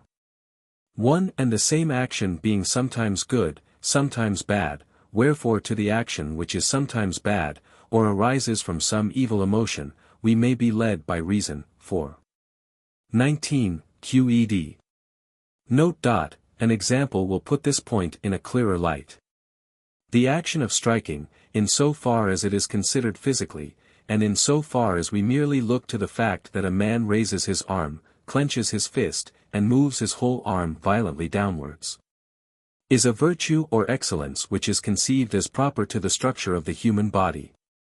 If, then, a man, moved by anger or hatred, is led to clench his fist or to move his arm, this result takes place, as we showed in PT 2, because one and the same action can be associated with various mental images of things. Therefore we may be determined to the performance of one and the same action by confused ideas, or by clear and distinct ideas. Hence it is evident that every desire which springs from emotion, wherein the mind is passive, would become useless, if men could be guided by reason. Let us now see why desire which arises from emotion, wherein the mind is passive, is called by us blind. Prop. Lx. Desire arising from a pleasure or pain, that is not attributable to the whole body, but only to one or certain parts thereof, is without utility in respect to a man as a whole. Proof. Let it be assumed, for instance, that a part of a body, is so strengthened by some external cause, that it prevails over the remaining parts, 4:6. This part will not endeavor to do away with its own powers, in order that the other parts of the body may perform its office, for this it would be necessary for it to have a force or power of doing away with its own powers, which, 3:6, is absurd. The said part, and, consequently, the mind also, will endeavor to preserve its condition. Wherefore desire arising from a pleasure of the kind aforesaid has no utility in reference to a man as a whole. If it be assumed, on the other hand, that the part, A, be checked so that the remaining parts prevail, it may be proved in the same manner that desire arising from pain has no utility in respect to a man as a whole. Qed. Note. As pleasure is generally, 4:44, Note, attributed to one part of the body, we generally desire to preserve our being without taking into consideration our health as a whole, to which it may be added, that the desires which have most hold over us, 4. 9. Take account of the present and not of the future. Prop. LXI, desire which springs from reason cannot be excessive. Proof. Desire, def of the emotions, I. Considered absolutely is the actual essence of man, in so far as it is conceived as in any way determined to a particular activity by some given modification of itself. Hence desire, which arises from reason, that is, 3. Which is engendered in us in so far as we act, is the actual essence or nature of man, in so far as it is conceived as determined to such activities as are adequately conceived through man's essence only. 3. Def 2. Now, if such desire could be excessive, human nature considered in itself alone would be able to exceed itself, or would be able to do more than it can, a manifest contradiction. Therefore, such desire cannot be excessive. QED. Prop. 62. In so far as the mind conceives a thing under the dictates of reason, it is affected equally, whether the idea be of a thing future, past, or present. Proof. Whatsoever the mind conceives under the guidance of reason, it conceives under the form of eternity or necessity. 2. 44, Carol. 2, and is therefore affected with the same certitude. 2. 43, and note. Wherefore, whether the thing be present, past, or future, the mind conceives it under the same necessity and is affected with the same certitude. And whether the idea be of something present, past, or future, it will in all cases be equally true. 2. Zli, that is, it will always possess the same properties of an adequate idea. 2. Def 4. Therefore, in so far as the mind conceives things under the dictates of reason, it is affected in the same manner, whether the idea be of a thing future, past, or present. QED. Note. If we could possess an adequate knowledge of the duration of things, and could determine by reason their periods of existence, we should contemplate things future with the same emotion as things present. And the mind would desire as though it were present the good which it conceived as future. Consequently it would necessarily neglect a lesser good in the present for the sake of a greater good in the future, and would in no wise desire that which is good in the present but a source of evil in the future, as we shall presently show. However, we can have but a very inadequate knowledge of the duration of things. 2. 31, and the periods of their existence. 2. 44, note. We can only determine by imagination, which is not so powerfully affected by the future as by the present. Hence such true knowledge of good and evil as we possess is merely abstract or general, and the judgment which we pass on the order of things and the connection of causes, with a view to determining what is good or bad for us in the present, is rather imaginary than real. Therefore it is nothing wonderful, if the desire arising from such knowledge of good and evil, in so far as it looks on into the future, be more readily checked than the desire of things which are agreeable at the present time. Cf. 4. 16. Prop.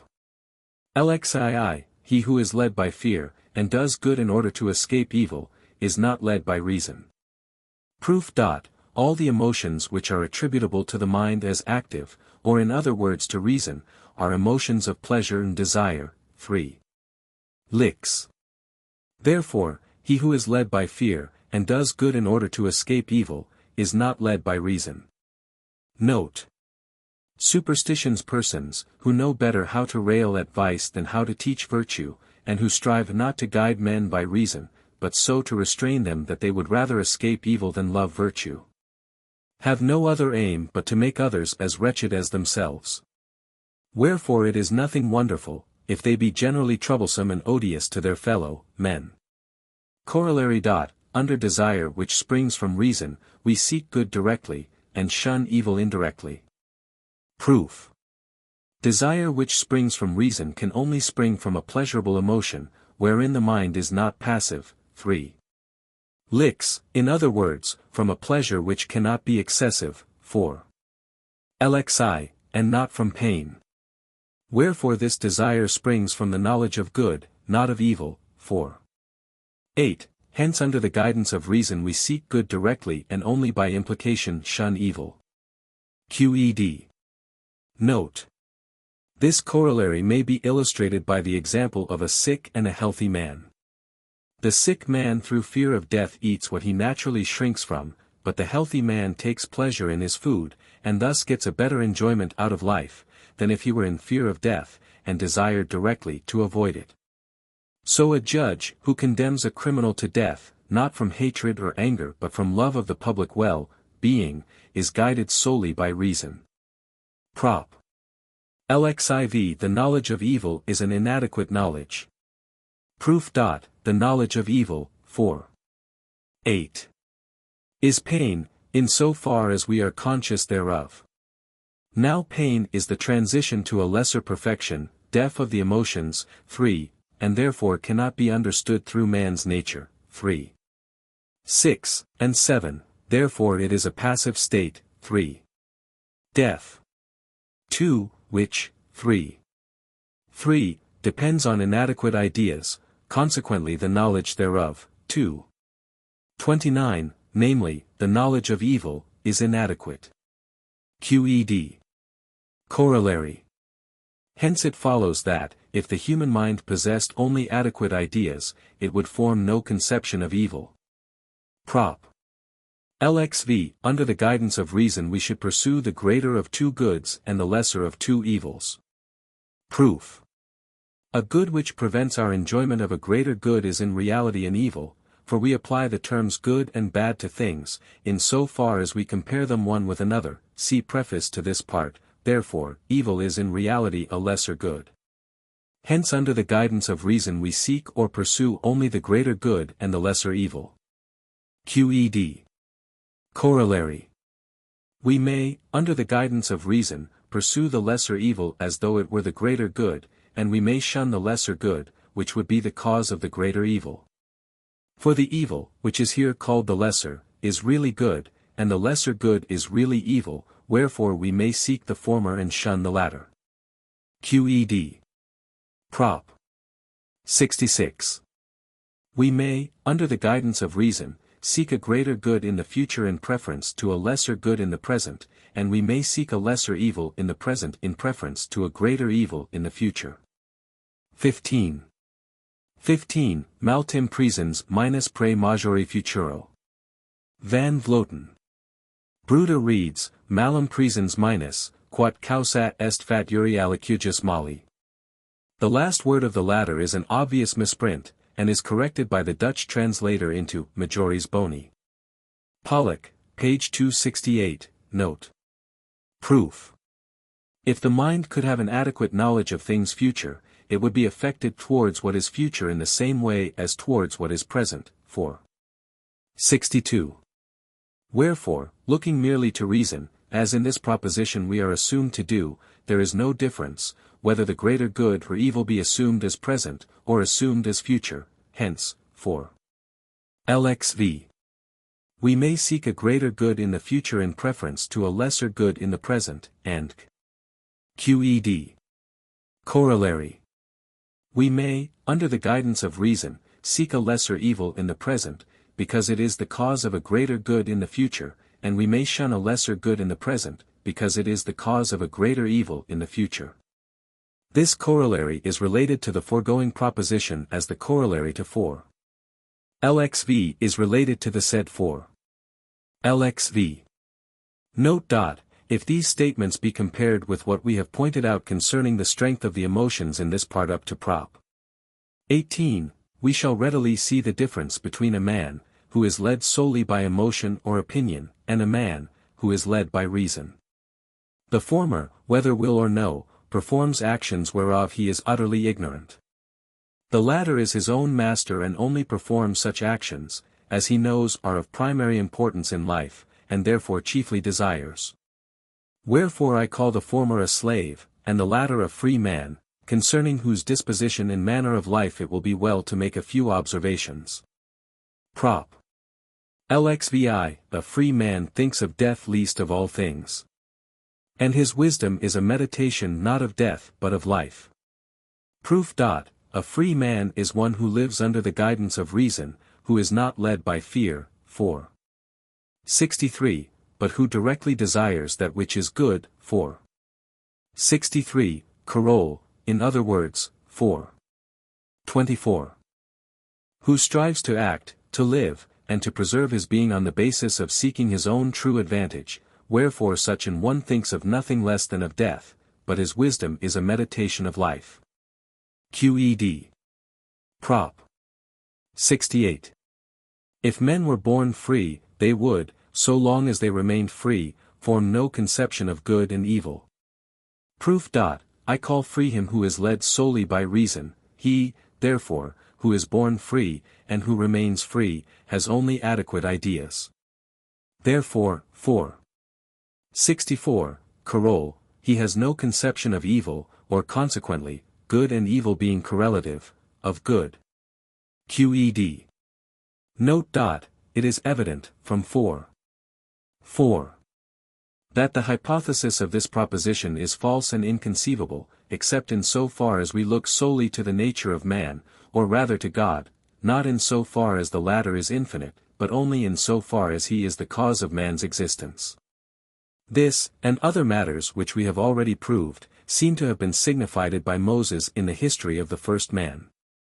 For in that narrative no other power of God is conceived, save that whereby he created man, that is the power wherewith he provided solely for man's advantage.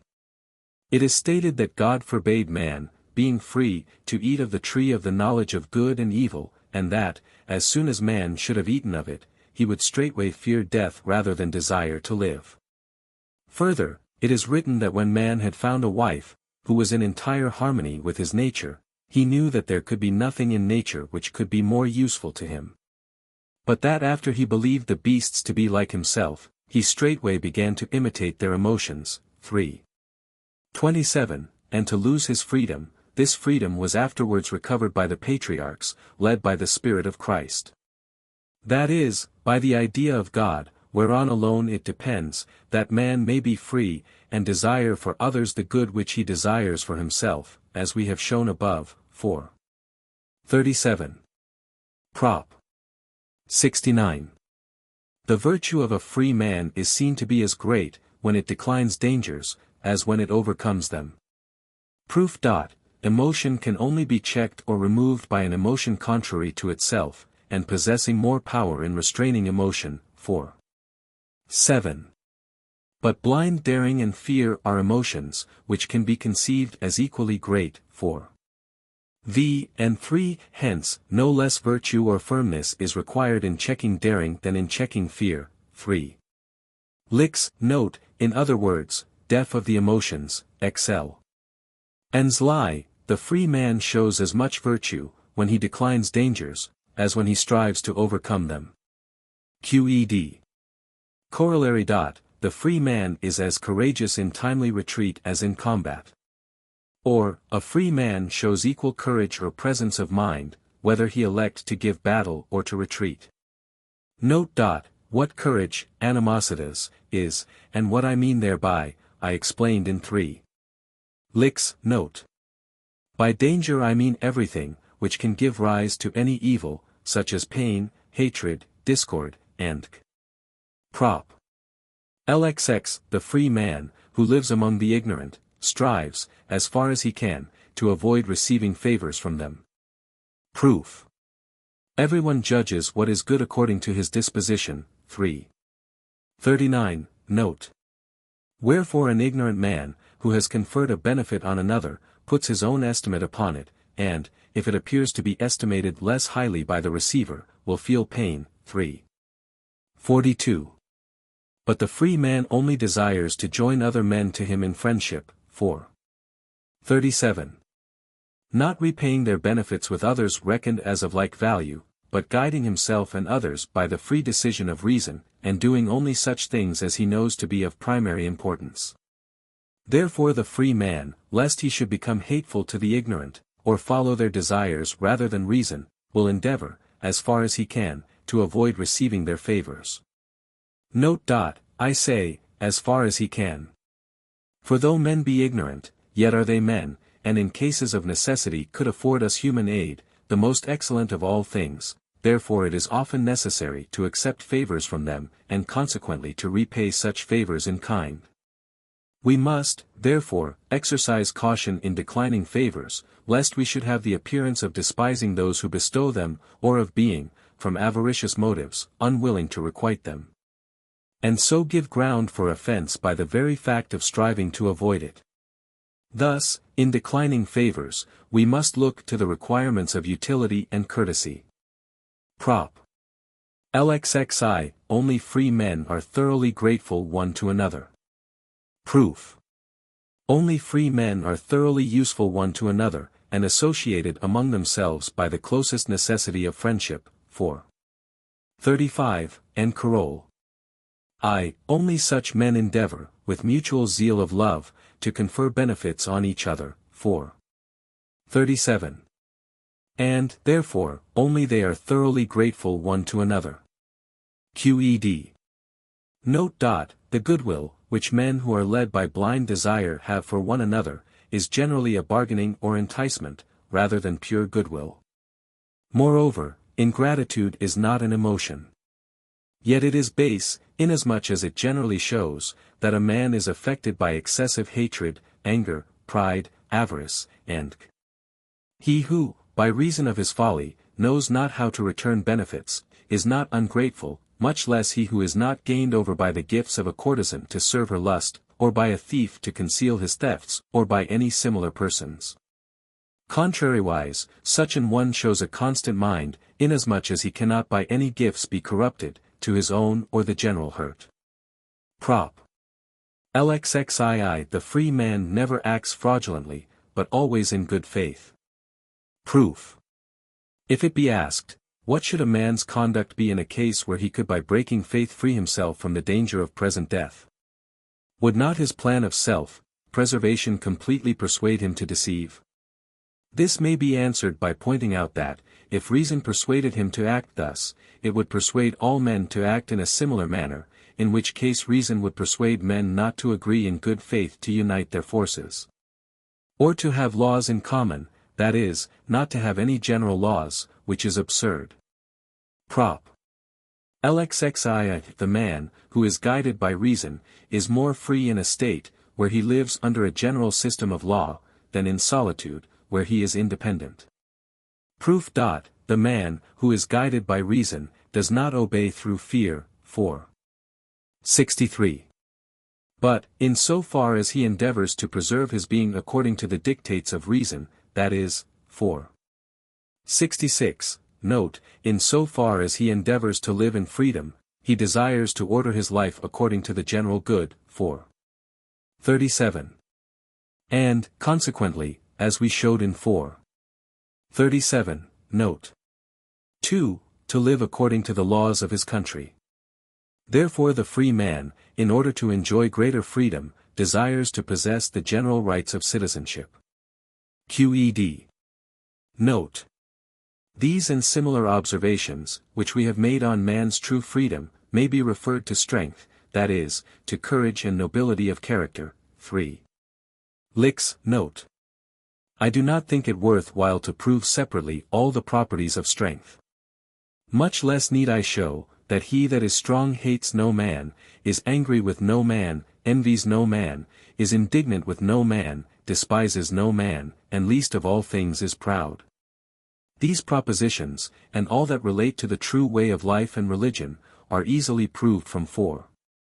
37, and 4. 46. Namely, that hatred should be overcome with love, and that every man should desire for others the good which he seeks for himself. We may also repeat what we drew attention to in the note to 4. L, and in other places. Namely, that the strong man has ever first in his thoughts, that all things follow from the necessity of the divine nature. So that whatsoever he deems to be hurtful and evil, and whatsoever, accordingly, seems to him impious, horrible, unjust, and base, assumes that appearance owing to his own disordered, fragmentary, and confused view of the universe.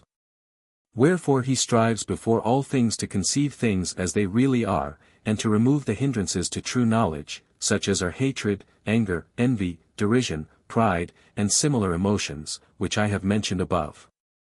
Thus he endeavors, as we said before, as far as in him lies, to do good, and to go on his way rejoicing. How far human virtue is capable of attaining to such a condition, and what its powers may be, I will prove in the following part. Appendix. What I've said in this part concerning the right way of life has not been arranged, so as to admit of being seen at one view, but has been set forth piece, meal. According as I thought each proposition could most readily be deduced from what preceded it. I propose, therefore, to rearrange my remarks and to bring them under leading heads. I. All our endeavors or desires so follow from the necessity of our nature, that they can be understood either through it alone, as their proximate cause, or by virtue of our being a part of nature, which cannot be adequately conceived through itself without other individuals. 2. Desires, which follow from our nature in such a manner, that they can be understood through it alone, are those which are referred to the mind. In so far as the latter is conceived to consist of adequate ideas, the remaining desires are only referred to the mind, in so far as it conceives things inadequately, and their force and increase are generally defined not by the power of man, but by the power of things external to us, wherefore the former are rightly called actions, the latter passions, for the former always indicate our power, the latter, on the other hand, show our infirmity and fragmentary knowledge. 3. Our actions, that is, those desires which are defined by man's power or reason, are always good. The rest may be either good or bad. 4. Thus in life it is before all things useful to perfect the understanding, or reason, as far as we can, and in this alone man's highest happiness or blessedness consists. Indeed blessedness is nothing else but the contentment of spirit, which arises from the intuitive knowledge of God. Now, to perfect the understanding is nothing else but to understand God, God's attributes, and the actions which follow from the necessity of his nature. Wherefore of a man, who is led by reason, the ultimate aim or highest desire, whereby he seeks to govern all his fellows, is that whereby he is brought to the adequate conception of himself and of all things within the scope of his intelligence. V. Therefore, without intelligence there is not rational life, and things are only good, in so far as they aid man in his enjoyment of the intellectual life, which is defined by intelligence. Contrariwise, whatsoever things hinder man's perfecting of his reason, and capability to enjoy the rational life, are alone called evil. 6. As all things whereof man is the efficient cause are necessarily good, no evil can befall man except through external causes.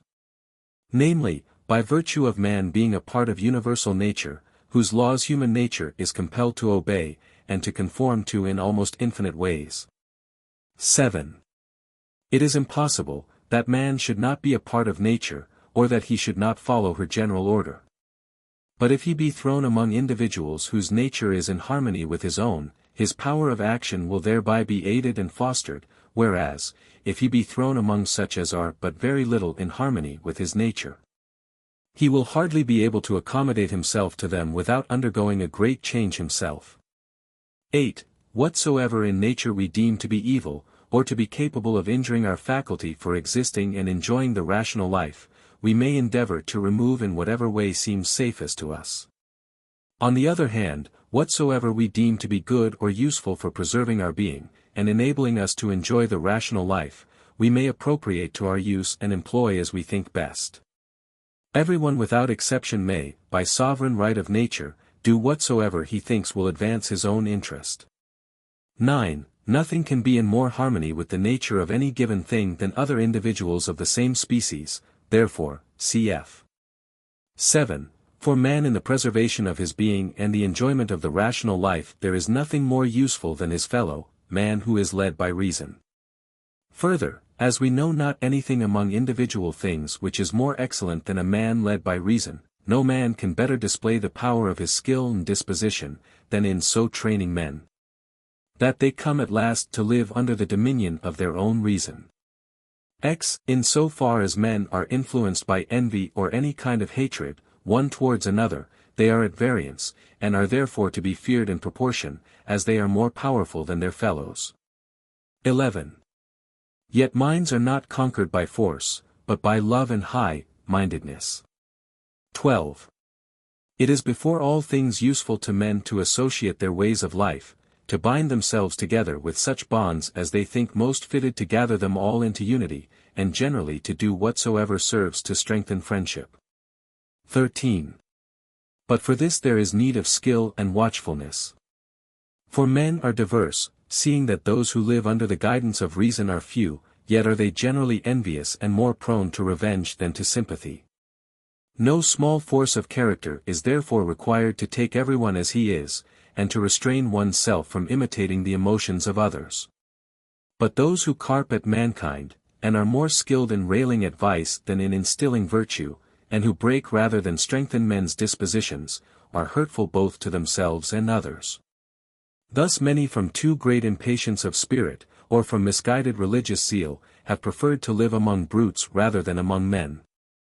As boys or youths, who cannot peaceably endure the chidings of their parents, will enlist as soldiers and choose the hardships of war and the despotic discipline in preference to the comforts of home and the admonitions of their father, suffering any burden to be put upon them, so long as they may spite their parents. 14. Therefore, although men are generally governed in everything by their own lusts, yet their association in common brings many more advantages than drawbacks. Wherefore it is better to bear patiently the wrongs they may do us, and to strive to promote whatsoever serves to bring about harmony and friendship. 15. Those things, which beget harmony, are such as are attributable to justice, equity, and honorable living. For men brook ill not only what is unjust or iniquitous, but also what is reckoned disgraceful, or that a man should slight the received customs of their society. For winning love those qualities are especially necessary which have regard to religion and piety, cf. 4.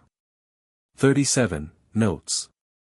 I, 2, 46. Note, and 73. Note. 16, further, harmony is often the result of fear, but such harmony is insecure. Further, fear arises from infirmity of spirit, and moreover belongs not to the exercise of reason. The same is true of compassion, though this latter seems to bear a certain resemblance to piety. 17. Men are also gained over by liberality, especially such as have not the means to buy what is necessary to sustain life. However, to give aid to every poor man is far beyond the power and the advantage of any private person. For the riches of any private person are wholly inadequate to meet such a call. Again, an individual man's resources of character are too limited for him to be able to make all men his friends. Hence providing for the poor is a duty, which falls on the state as a whole, and has regard only to the general advantage. 18. In accepting favors, and in returning gratitude our duty must be wholly different, cf. 4. 70, note, 71. Note. 19. Again, meretricious love, that is, the lust of generation arising from bodily beauty, and generally every sort of love, which owns anything save freedom of soul as its cause, readily passes into hate. Unless indeed, what is worse, it is a species of madness, and then it promotes discord rather than harmony, cf. 3. 31, Carol. XX. As concerning marriage, it is certain that this is in harmony with reason, if the desire for physical union be not engendered solely by bodily beauty, but also by the desire to beget children and to train them up wisely. And moreover, if the love of both, to wit, of the man and of the woman, is not caused by bodily beauty only, but also by freedom of soul. XXI, furthermore, flattery begets harmony, but only by means of the vile offense of slavishness or treachery. None are more readily taken with flattery than the proud, who wish to be first, but are not. XXII, there is in abasement a spurious appearance of piety and religion. Although abasement is the opposite to pride, yet is he that abases himself most akin to the proud, 4.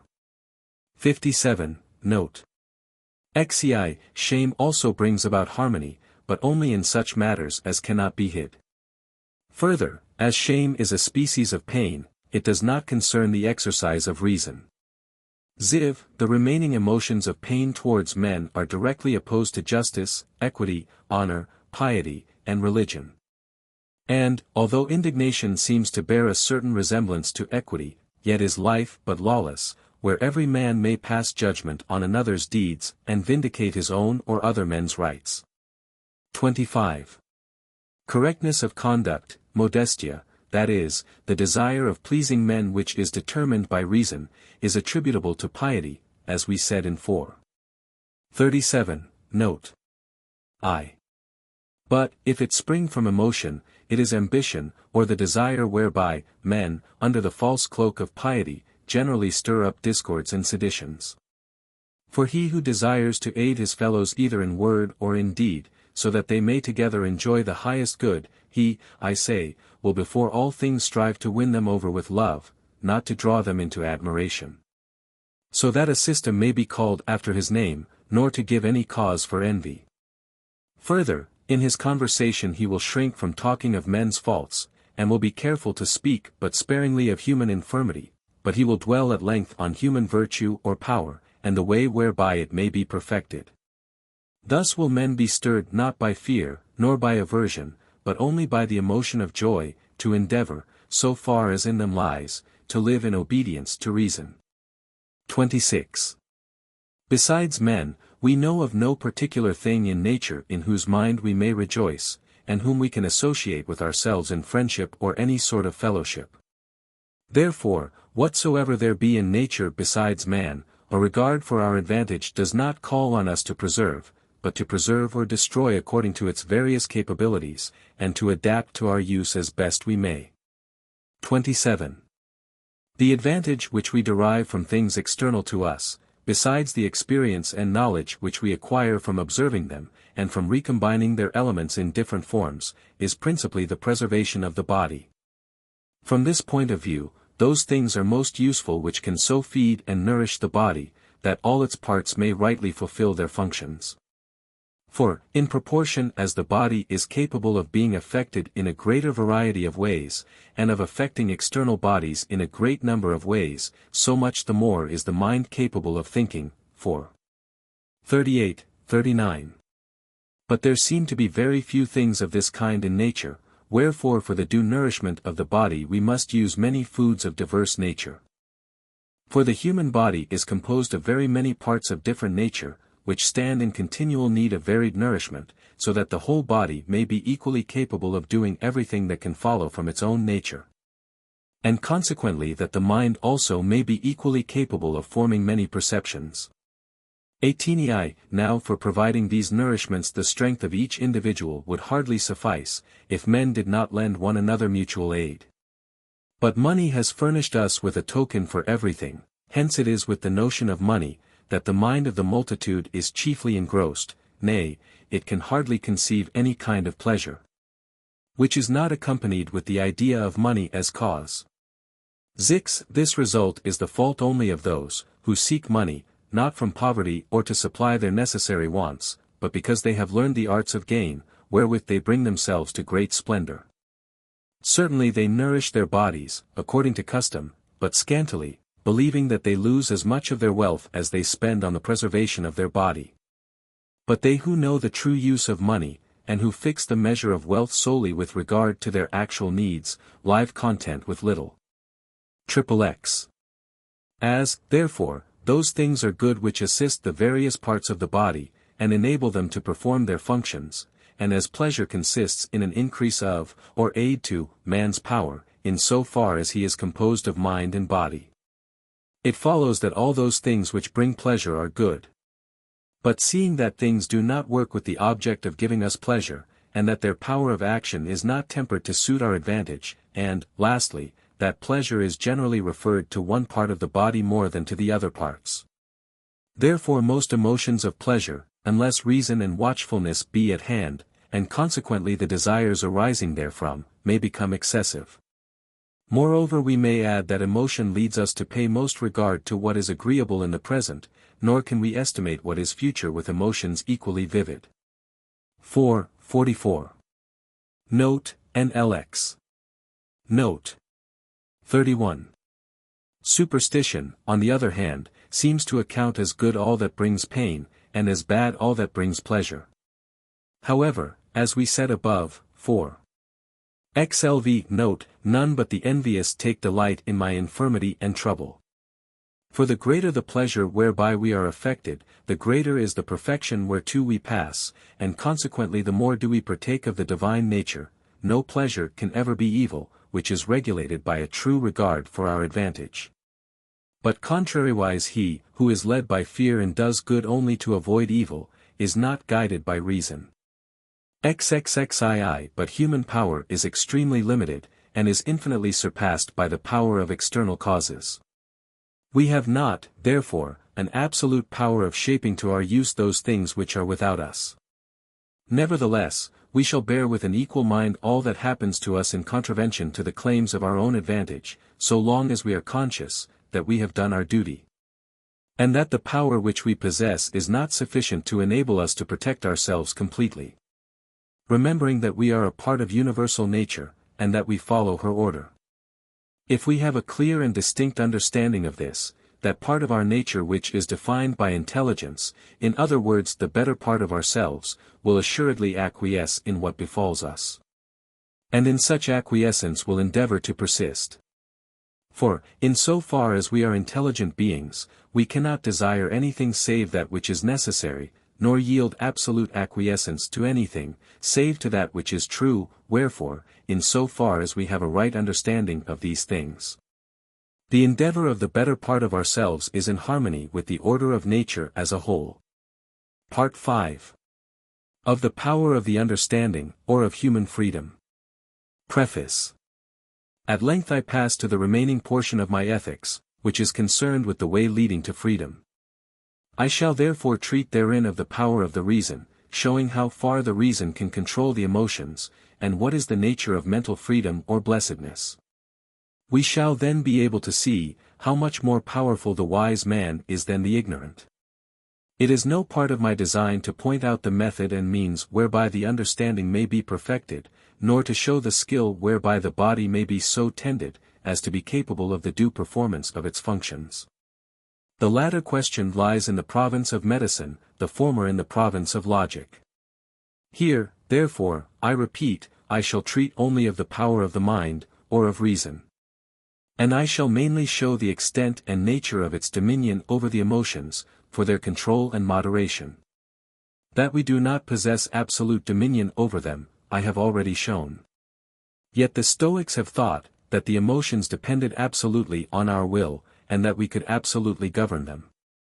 But these philosophers were compelled, by the protest of experience, not from their own principles, to confess that no slight practice and zeal is needed to control and moderate them, and this someone endeavored to illustrate by the example, if I remember rightly, of two dogs, the one a house dog and the other a hunting dog.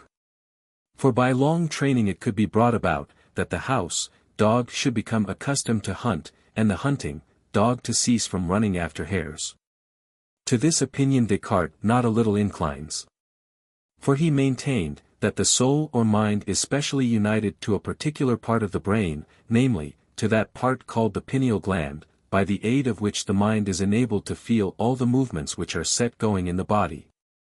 And also external objects, and which the mind by a simple act of volition can put in motion in various ways. He asserted, that this gland is so suspended in the midst of the brain, that it could be moved by the slightest motion of the animal spirits, further, that this gland is suspended in the midst of the brain in as many different manners as the animal spirits can impinge thereon. And, again, that as many different marks are impressed on the said gland, as there are different external objects which impel the animal spirits towards it. Whence it follows, that if the will of the soul suspends the gland in a position, wherein it has already been suspended once before by the animal spirits driven in one way or another, the gland in its turn reacts on the said spirits, driving and determining them to the condition wherein they were, when repulsed before by a similar position of the gland. He further asserted, that every act of mental volition is united in nature to a certain given motion of the gland. For instance, whenever anyone desires to look at a remote object, the act of volition causes the pupil of the eye to dilate, whereas, if the person in question had only thought of the dilatation of the pupil, the mere wish to dilate it would not have brought about the result, inasmuch as the motion of the gland, which serves to impel the animal spirits towards the optic nerve in a way which would dilate or contract the pupil, is not associated in nature with the wish to dilate or contract the pupil, but with the wish to look at remote or very near objects.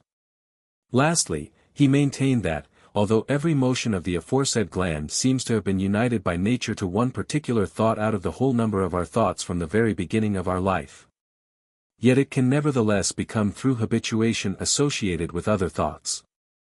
This he endeavors to prove in the passions de l'âme, I. 50. He thence concludes, that there is no soul so weak, that it cannot, under proper direction, acquire absolute power over its passions. For passions as defined by him are perceptions, or feelings, or disturbances of the soul, which are referred to the soul as species, and which, mark the expression, are produced, preserved, and strengthened through some movement of the spirits. Passions de l'âme, I. 27.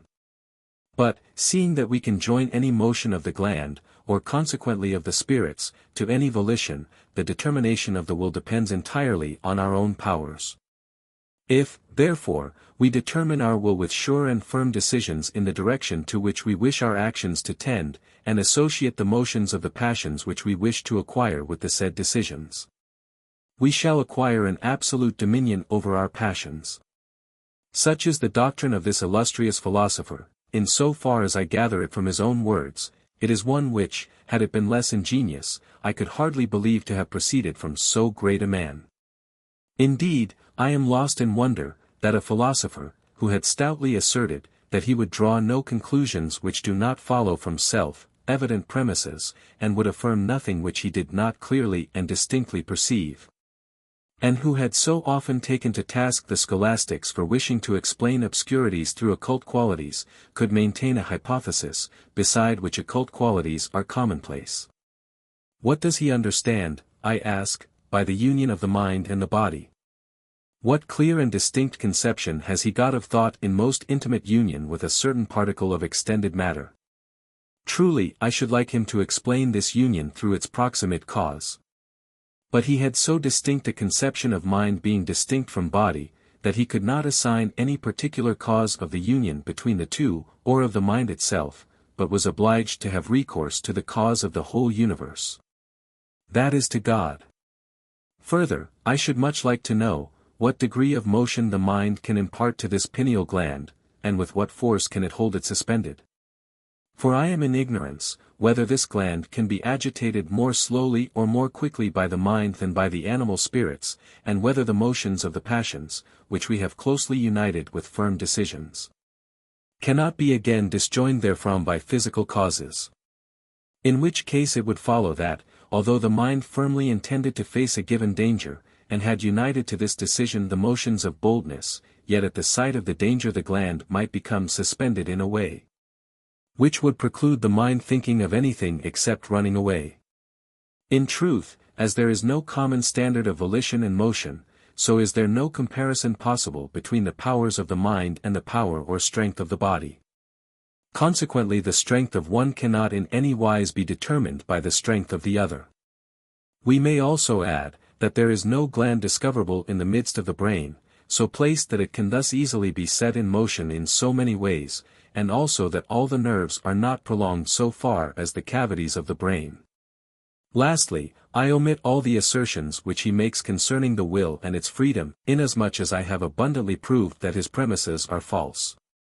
Therefore, since the power of the mind, as I have shown above, is defined by the understanding only, we shall determine solely by the knowledge of the mind the remedies against the emotions, which I believe all have had experience of, but do not accurately observe or distinctly see, and from the same basis we shall deduce all those conclusions, which have regard to the mind's blessedness. Axioms. If two contrary actions be started in the same subject, a change must necessarily take place either in both, or in one of the two, and continue until they cease to be contrary. 2. The power of an effect is defined by the power of its cause, in so far as its essence is explained or defined by the essence of its cause. This axiom is evident from 3. 7. Propositions. Prop. I. Even as thoughts and the ideas of things are arranged and associated in the mind, so are the modifications of body or the images of things precisely in the same way arranged and associated in the body. Proof. The order and connection of ideas is the same, 2. 7, as the order and connection of things, and vice versa the order and connection of things is the same, 2. 6, Coroll. And 7, as the order and connection of ideas. Wherefore, even as the order and connection of ideas in the mind takes place according to the order and association of modifications of the body, 2. 18, so vice versa, 3. 2. The order and connection of modifications of the body takes place in accordance with the manner, in which thoughts and the ideas of things are arranged and associated in the mind. QED. Prop. 2. If we remove a disturbance of the spirit, or emotion, from the thought of an external cause, and unite it to other thoughts, then will the love or hatred towards that external cause, and also the vacillations of spirit which arise from these emotions, be destroyed. Proof. That, which constitutes the reality of love or hatred, is pleasure or pain, accompanied by the idea of an external cause, def of the emotions, 6. 7. Wherefore, when this cause is removed, the reality of love or hatred is removed with it, therefore these emotions and those which arise therefrom are destroyed. QED. Prop. 3. An emotion, which is a passion, ceases to be a passion, as soon as we form a clear and distinct idea thereof. Proof. An emotion, which is a passion, is a confused idea, by the general def of the emotions. If, therefore, we form a clear and distinct idea of a given emotion, that idea will only be distinguished from the emotion, in so far as it is referred to the mind only, by reason. 2. 21, and note, therefore, 3. 3. The emotion will cease to be a passion. QED. Corollary, an emotion therefore becomes more under our control, and the mind is less passive in respect to it, in proportion as it is more known to us. Prop. 4. There is no modification of the body, whereof we cannot form some clear and distinct conception. Proof. Properties which are common to all things can only be conceived adequately. 2. 38, therefore, 2. 12, and lemma 2. After 2. 13. There is no modification of the body, whereof we cannot form some clear and distinct conception. QED. Corollary. Hence it follows that there is no emotion, whereof we cannot form some clear and distinct conception. For an emotion is the idea of a modification of the body, by the general def of the emotions, and must therefore, by the preceding prop, involve some clear and distinct conception. Note.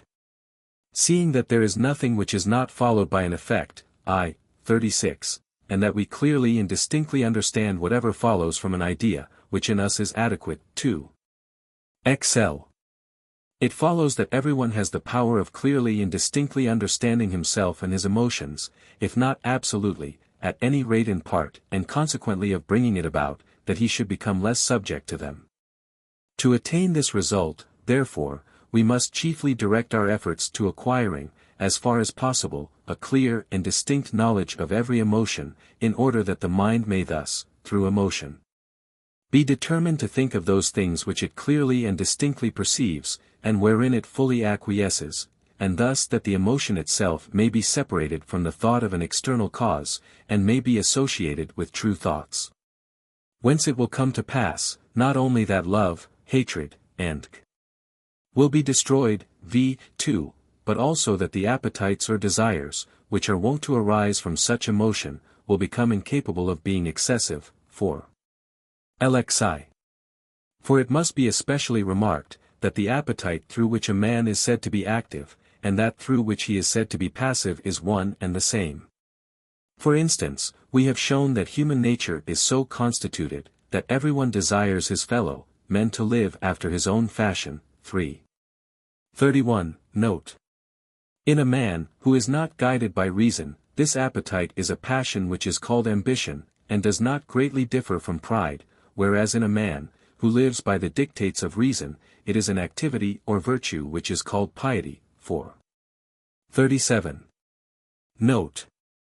I. And second proof. In like manner all appetites or desires are only passions, in so far as they spring from inadequate ideas, the same results are accredited to virtue, when they are aroused or generated by adequate ideas.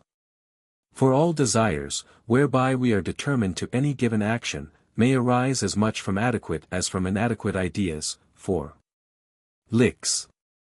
Then this remedy for the emotions, to return to the point from which I started, which consists in a true knowledge thereof, nothing more excellent, being within our power, can be devised. For the mind has no other power save that of thinking and of forming adequate ideas, as we have shown above. 3. 3. Prop. V. An emotion towards a thing, which we conceive simply, and not as necessary, or as contingent, or as possible, is, other conditions being equal, greater than any other emotion. Proof. An emotion towards a thing, which we conceive to be free, is greater than one towards what we conceive to be necessary. 3. 49, and, consequently, still greater than one towards what we conceive as possible, or contingent. 4. 11. But to conceive a thing as free can be nothing else than to conceive it simply, while we are in ignorance of the causes whereby it has been determined to action. 2. 35. Note. Therefore, an emotion towards a thing which we conceive simply is, other conditions being equal, greater than one, which we feel towards what is necessary, possible, or contingent, and, consequently, it is the greatest of all. QED. Prop. 6. The mind has greater power over the emotions and is less subject thereto, in so far as it understands all things as necessary. Proof. The mind understands all things to be necessary. I. 29. And to be determined to existence and operation by an infinite chain of causes, therefore, by the foregoing proposition, it thus far brings it about, that it is less subject to the emotions arising therefrom, and, 3. 48. Feels less emotion towards the things themselves. QED. Note. The more this knowledge, that things are necessary, is applied to particular things, which we conceive more distinctly and vividly, the greater is the power of the mind over the emotions, as experience also testifies. For we see, that the pain arising from the loss of any good is mitigated, as soon as the man who has lost it perceives, that it could not by any means have been preserved. So also we see that no one pities an infant, because it cannot speak, walk, or reason, or lastly, because it passes so many years, as it were, in unconsciousness. Whereas, if most people were born full, grown and only one here and there as an infant, everyone would pity the infants, because infancy would not then be looked on as a state natural and necessary, but as a fault or delinquency in nature. And we may note several other instances of the same sort. Prop. 7. Emotions which are aroused or spring from reason, if we take account of time, are stronger than those, which are attributable to particular objects that we regard as absent. Proof. We do not regard a thing as absent, by reason of the emotion wherewith we conceive it, but by reason of the body, being affected by another emotion excluding the existence of the said thing. 2. 17.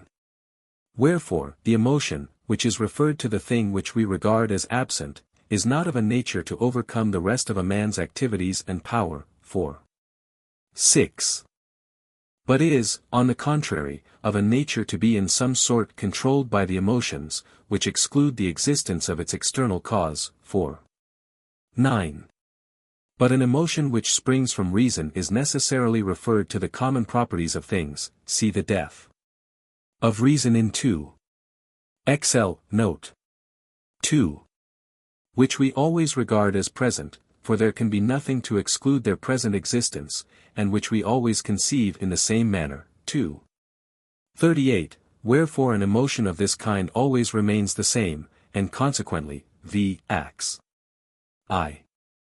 Emotions, which are contrary thereto and are not kept going by their external causes, will be obliged to adapt themselves to it more and more, until they are no longer contrary to it. To this extent the emotion which springs from reason is more powerful. Qed. Prop. 8. An emotion is stronger in proportion to the number of simultaneous concurrent causes whereby it is aroused. Proof. Many simultaneous causes are more powerful than a few. 3. 7. Therefore, 4. V. In proportion to the increased number of simultaneous causes whereby it is aroused, an emotion becomes stronger. Qed. Note, this proposition is also evident from V. Ax. 2. Prop. 9. An emotion, which is attributable to many and diverse causes which the mind regards as simultaneous with the emotion itself, is less hurtful, and we are less subject thereto and less affected towards each of its causes, than if it were a different and equally powerful emotion attributable to fewer causes or to a single cause. Proof. An emotion is only bad or hurtful, in so far as it hinders the mind from being able to think. 4. 26, 27. Therefore, an emotion, whereby the mind is determined to the contemplation of several things at once, is less hurtful than another equally powerful emotion, which so engrosses the mind in the single contemplation of a few objects or of one, that it is unable to think of anything else. This was our first point. Again, as the mind's essence, in other words, its power, 3. 7, consists solely in thought. 2. 11. The mind is less passive in respect to an emotion, which causes it to think of several things at once, than in regard to an equally strong emotion, which keeps it engrossed in the contemplation of a few or of a single object. This was our second point. Lastly, this emotion, 3.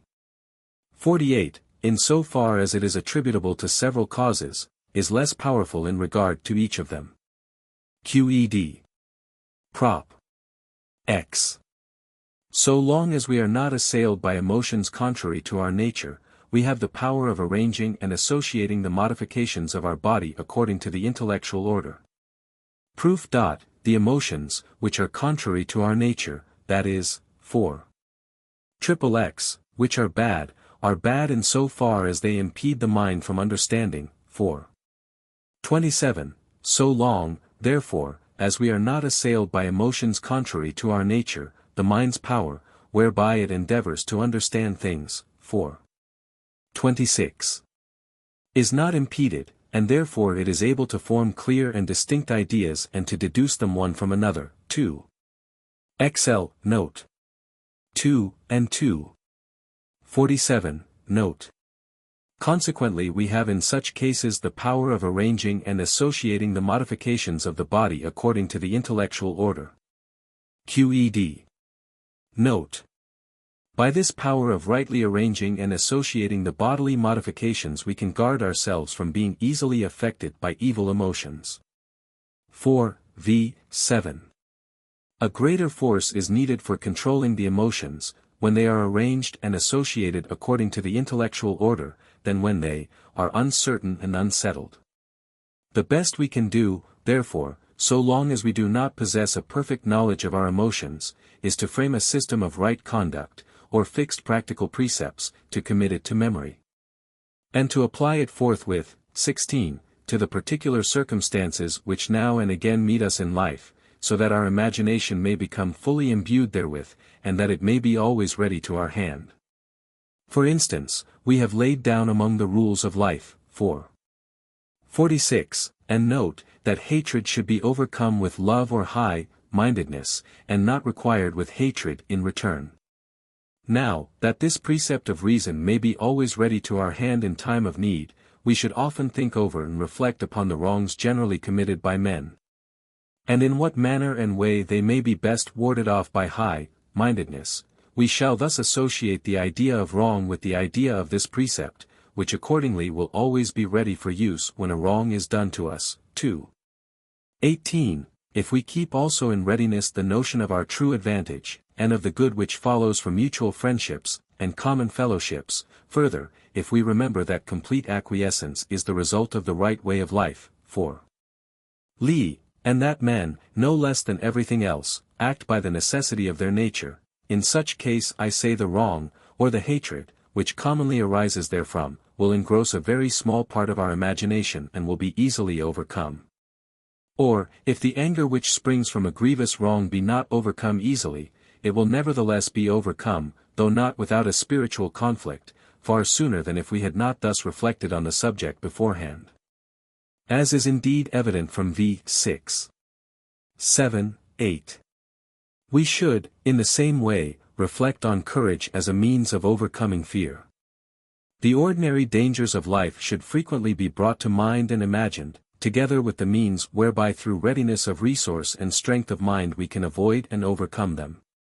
But we must note, that in arranging our thoughts and conceptions we should always bear in mind that which is good in every individual thing, for 63, Carol. And 3. Licks. In order that we may always be determined to action by an emotion of pleasure. For instance, if a man sees that he is too keen in the pursuit of honor, let him think over its right use, the end for which it should be pursued, and the means whereby he may attain it. Let him not think of its misuse, and its emptiness, and the fickleness of mankind, and the like, whereof no man thinks except through a morbidness of disposition. With thoughts like these do the most ambitious most torment themselves, when they despair of gaining the distinctions they hanker after, and in thus giving vent to their anger would fain appear wise. Wherefore it is certain that those, who cry out the loudest against the misuse of honor and the vanity of the world, are those who most greedily covet it. This is not peculiar to the ambitious, but is common to all who are ill, used by fortune, and who are infirm in spirit. For a poor man also, who is miserly, will talk incessantly of the misuse of wealth and of the vices of the rich. Whereby he merely torments himself, and shows the world that he is intolerant, not only of his own poverty, but also of other people's riches. So, again, those who have been ill received by a woman they love think of nothing but the inconstancy, treachery, and other stock faults of the fair sex. All of which they consign to oblivion, directly they are again taken into favor by their sweetheart. Thus he who would govern his emotions and appetite solely by the love of freedom strives, as far as he can, to gain a knowledge of the virtues and their causes. And to fill his spirit with the joy which arises from the true knowledge of them, he will in no wise desire to dwell on men's faults, or to carp at his fellows, or to revel in a false show of freedom. Whosoever will diligently observe and practice these precepts, which indeed are not difficult, will verily, in a short space of time, be able, for the most part, to direct his actions according to the commandments of reason. 16. Continuo. Rendered, constantly, by Mr. Pollock on the ground that the classical meaning of the word does not suit the context. Prop. 11. In proportion as a mental image is referred to more objects, so is it more frequent, or more often vivid, and occupies the mind more. Proof. In proportion as a mental image or an emotion is referred to more objects, so are there more causes whereby it can be aroused and fostered, all of which, by hypothesis, the mind contemplates simultaneously in association with the given emotion. Therefore the emotion is more frequent, or is more often in full vigor, and, v8, occupies the mind more. QED. Prop. 12. The mental images of things are more easily associated with the images referred to things which we clearly and distinctly understand, than with others. Proof. Things, which we clearly and distinctly understand, are either the common properties of things or deductions therefrom, see definition of reason, 2. XL, note 2, and are consequently, by the last prop, more often aroused in us. Wherefore it may more readily happen, that we should contemplate other things in conjunction with these than in conjunction with something else, and consequently, 2. 18. That the images of the said things should be more often associated with the images of these than with the images of something else. QED. Prop. 13. A mental image is more often vivid, in proportion as it is associated with a greater number of other images. Proof. In proportion as an image is associated with a greater number of other images, so, too. 18. Are there more causes whereby it can be aroused? Qed. Prop. 14. The mind can bring it about, that all bodily modifications or images of things may be referred to the idea of God. Proof. There is no modification of the body, whereof the mind may not form some clear and distinct conception, wherefore it can bring it about, that they should all be referred to the idea of God. 15. Qed. Prop. 15. He who clearly and distinctly understands himself and his emotions loves God, and so much the more in proportion as he more understands himself and his emotions. Proof. He who clearly and distinctly understands himself and his emotions feels pleasure. 3. 53. And this pleasure is, by the last prop, accompanied by the idea of God, therefore, def of the emotions. 6. Such an one loves God, and, for the same reason, so much the more in proportion as he more understands himself and his emotions. Qed. Prop. 16. This love towards God must hold the chief place in the mind. Proof. For this love is associated with all the modifications of the body, v. 14, and is fostered by them all, v. 15, therefore, v. 11, it must hold the chief place in the mind. Qed. Prop. 17. God is without passions, neither is he affected by any emotion of pleasure or pain. Proof.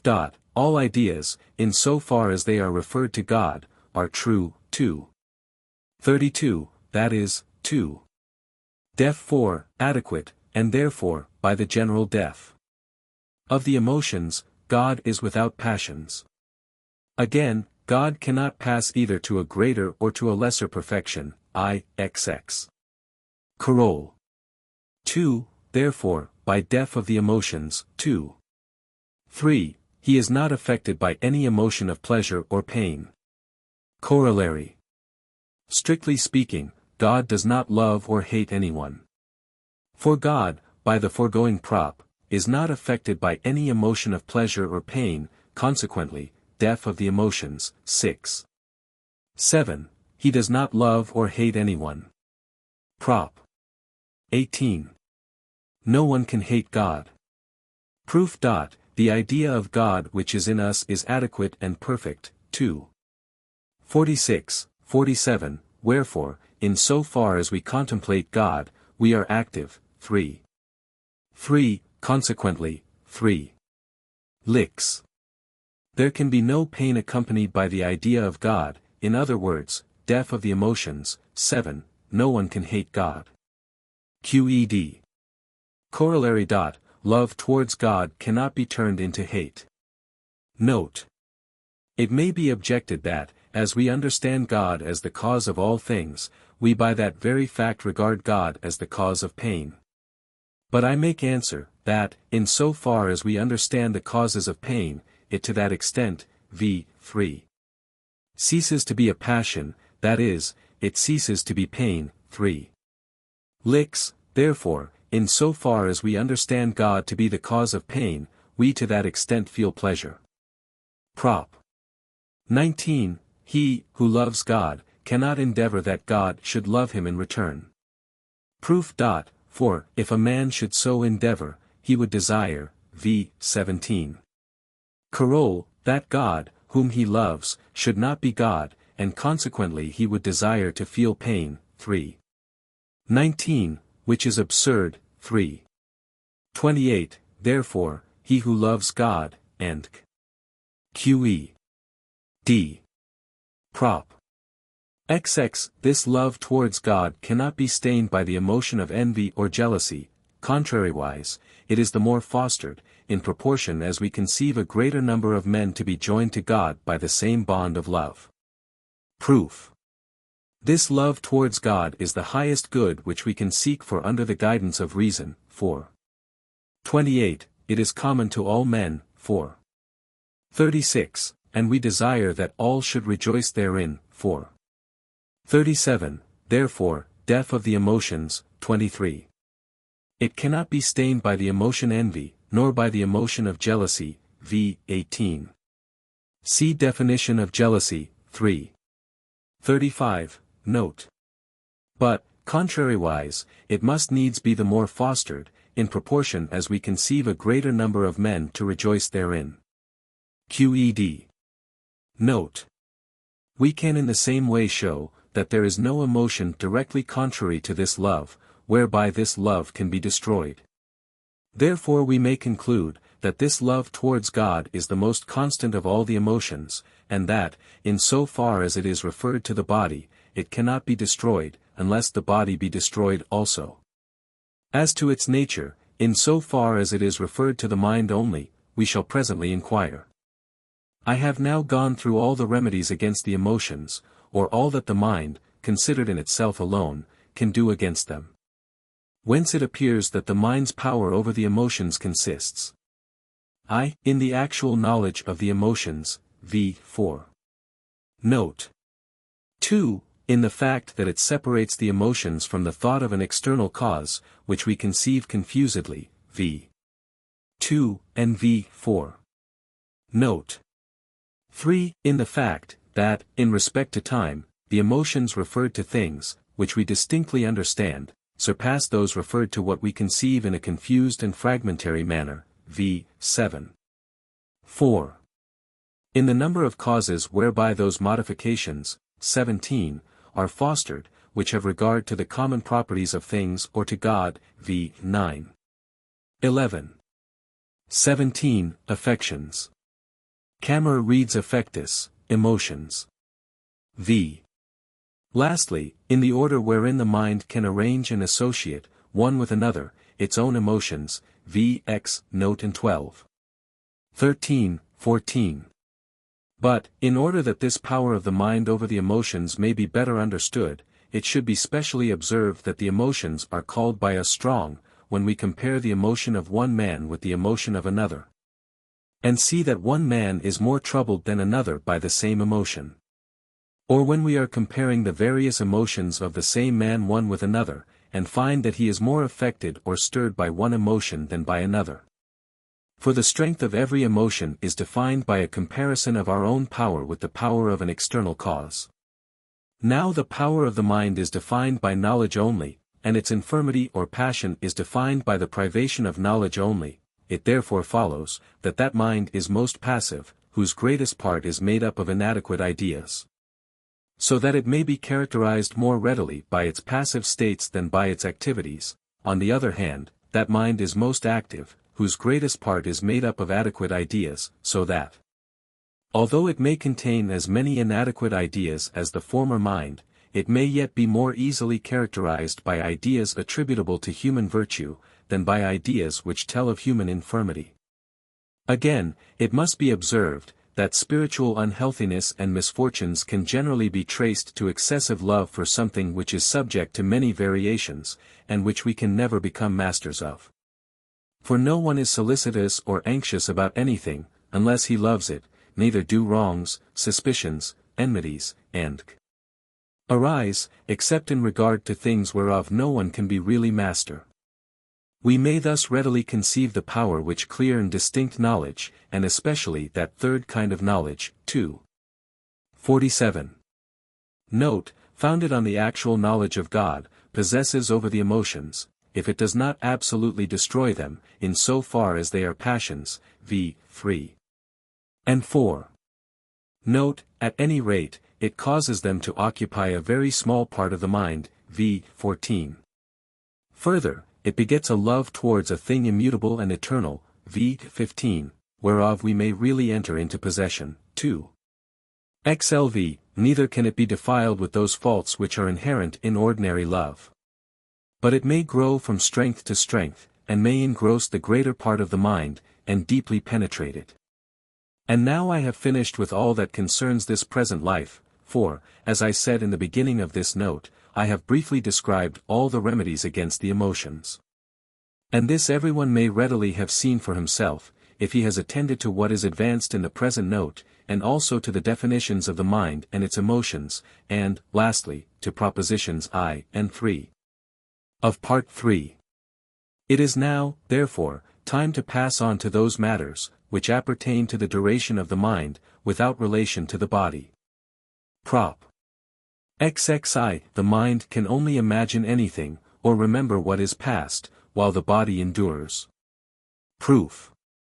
The mind does not express the actual existence of its body, nor does it imagine the modifications of the body as actual, except while the body endures. 2. 8. Coroll, and, consequently, 2. 26. It does not imagine any body as actually existing, except while its own body endures. Thus it cannot imagine anything, for definition of imagination, see 2. 17. Note, or remember things past, except while the body endures, see definition of memory, 2. 18. Note. QED. Prop. 22. Nevertheless in God there is necessarily an idea, which expresses the essence of this or that human body under the form of eternity.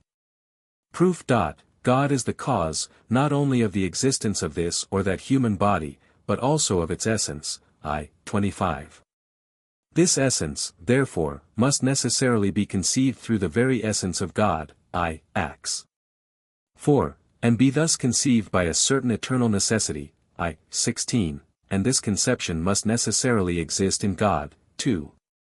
3. QED. Prop. 23. The human mind cannot be absolutely destroyed with the body, but there remains of it something which is eternal. Proof. There is necessarily in God a concept or idea, which expresses the essence of the human body, last prop. Which, therefore, is necessarily something appertaining to the essence of the human mind, 2. 13. But we have not assigned to the human mind any duration, definable by time, except in so far as it expresses the actual existence of the body, which is explained through duration, and may be defined by time, that is, 2. 8. Coroll. We do not assign to it duration, except while the body endures. Yet, as there is something, notwithstanding, which is conceived by a certain eternal necessity through the very essence of God, last prop. This something, which appertains to the essence of the mind, will necessarily be eternal. QED. Note. This idea, which expresses the essence of the body under the form of eternity, is, as we have said, a certain mode of thinking, which belongs to the essence of the mind, and is necessarily eternal. Yet it is not possible that we should remember that we existed before our body, for our body can bear no trace of such existence, neither can eternity be defined in terms of time, or have any relation to time. But, notwithstanding, we feel and know that we are eternal. For the mind feels those things that it conceives by understanding, no less than those things that it remembers. For the eyes of the mind, whereby it sees and observes things, are none other than proofs. Thus, although we do not remember that we existed before the body, yet we feel that our mind, in so far as it involves the essence of the body, under the form of eternity, is eternal, and that thus its existence cannot be defined in terms of time, or explained through duration. Thus our mind can only be said to endure, and its existence can only be defined by a fixed time, in so far as it involves the actual existence of the body. Thus far only has it the power of determining the existence of things by time, and conceiving them under the category of duration. Prop. Ziv. The more we understand particular things, the more do we understand God. Proof. This is evident from I. 25. Coroll. Prop. XXV. The highest endeavor of the mind, and the highest virtue is to understand things by the third kind of knowledge. Proof. The third kind of knowledge proceeds from an adequate idea of certain attributes of God to an adequate knowledge of the essence of things, see its definition 2. XL, note. 2. And, in proportion as we understand things more in this way, we better understand God, by the last prop, therefore, 4. 28. The highest virtue of the mind, that is, 4. Def 8. The power, or nature, or, 3. 7. Highest endeavor of the mind, is to understand things by the third kind of knowledge. QED. Prop. 26. In proportion as the mind is more capable of understanding things by the third kind of knowledge, it desires more to understand things by that kind. Proof: this is evident. For, in so far as we conceive the mind to be capable of conceiving things by this kind of knowledge, we, to that extent, conceive it as determined thus to conceive things, and consequently, deaf of the emotions, I. The mind desires so to do, in proportion as it is more capable thereof. Qed. Prop. XXVA. From this third kind of knowledge arises the highest possible mental acquiescence. Proof. The highest virtue of the mind is to know God, 4. 28. Or to understand things by the third kind of knowledge, v. 25, and this virtue is greater in proportion as the mind knows things more by the said kind of knowledge, v. 24. Consequently, he who knows things by this kind of knowledge passes to the summit of human perfection, and is therefore, deaf of the emotions, 2. Affected by the highest pleasure, such pleasure being accompanied by the idea of himself and his own virtue, thus, deaf of the emotions, 25, from this kind of knowledge arises the highest possible acquiescence. Qed. Prop. 28. The endeavor or desire to know things by the third kind of knowledge cannot arise from the first, but from the second kind of knowledge. Proof. This proposition is self-evident. For whatsoever we understand clearly and distinctly, we understand either through itself, or through that which is conceived through itself, that is, ideas which are clear and distinct in us, or which are referred to the third kind of knowledge, 2. XL. Note. 2. Cannot follow from ideas that are fragmentary and confused, and are referred to knowledge of the first kind, but must follow from adequate ideas, or ideas of the second and third kind of knowledge, therefore, deaf of the emotions, I. The desire of knowing things by the third kind of knowledge cannot arise from the first, but from the second kind. Qed. Prop. 29. Whatsoever the mind understands under the form of eternity, it does not understand by virtue of conceiving the present actual existence of the body, but by virtue of conceiving the essence of the body under the form of eternity. Proof. In so far as the mind conceives the present existence of its body, it to that extent conceives duration which can be determined by time, and to that extent only has it the power of conceiving things in relation to time, v. 21. 2. 26. But eternity cannot be explained in terms of duration, I. Def 8. And explanation. Therefore to this extent the mind has not the power of conceiving things under the form of eternity, but it possesses such power, because it is of the nature of reason to conceive things under the form of eternity. 2. 44, Carol. 2. And also because it is of the nature of the mind to conceive the essence of the body under the form of eternity, v. 23, for besides these two there is nothing which belongs to the essence of mind. 2. 13. Therefore this power of conceiving things under the form of eternity only belongs to the mind in virtue of the mind's conceiving the essence of the body under the form of eternity. Qed. Note. Things are conceived by us as actual in two ways. Either as existing in relation to a given time and place, or as contained in God and following from the necessity of the divine nature. Whatsoever we conceive in this second way as true or real, we conceive under the form of eternity, and their ideas involve the eternal and infinite essence of God, as we showed in 2. XLV, and note, which see. Prop. XXX. Our mind, in so far as it knows itself and the body under the form of eternity, has to that extent necessarily a knowledge of God, and knows that it is in God, and is conceived through God. Proof. Eternity is the very essence of God, in so far as this involves necessary existence, I. Def 8. Therefore to conceive things under the form of eternity, is to conceive things in so far as they are conceived through the essence of God as real entities, or in so far as they involve existence through the essence of God. Wherefore our mind, in so far as it conceives itself and the body under the form of eternity, has to that extent necessarily a knowledge of God, and knows, and Qed. Prop. 31. The third kind of knowledge depends on the mind, as its formal cause, in so far as the mind itself is eternal. Proof. The mind does not conceive anything under the form of eternity, except in so far as it conceives its own body under the form of eternity, v. 29, that is, except in so far as it is eternal, v. 21. 23, therefore, by the last prop. In so far as it is eternal, it possesses the knowledge of God, which knowledge is necessarily adequate, 2. 46, hence the mind, in so far as it is eternal, is capable of knowing everything which can follow from this given knowledge of God, 2. XL, in other words, of knowing things by the third kind of knowledge, see def in 2. XL, note. 2, whereof accordingly the mind, 3. Def I, in so far as it is eternal, is the adequate or formal cause of such knowledge. QED. Note.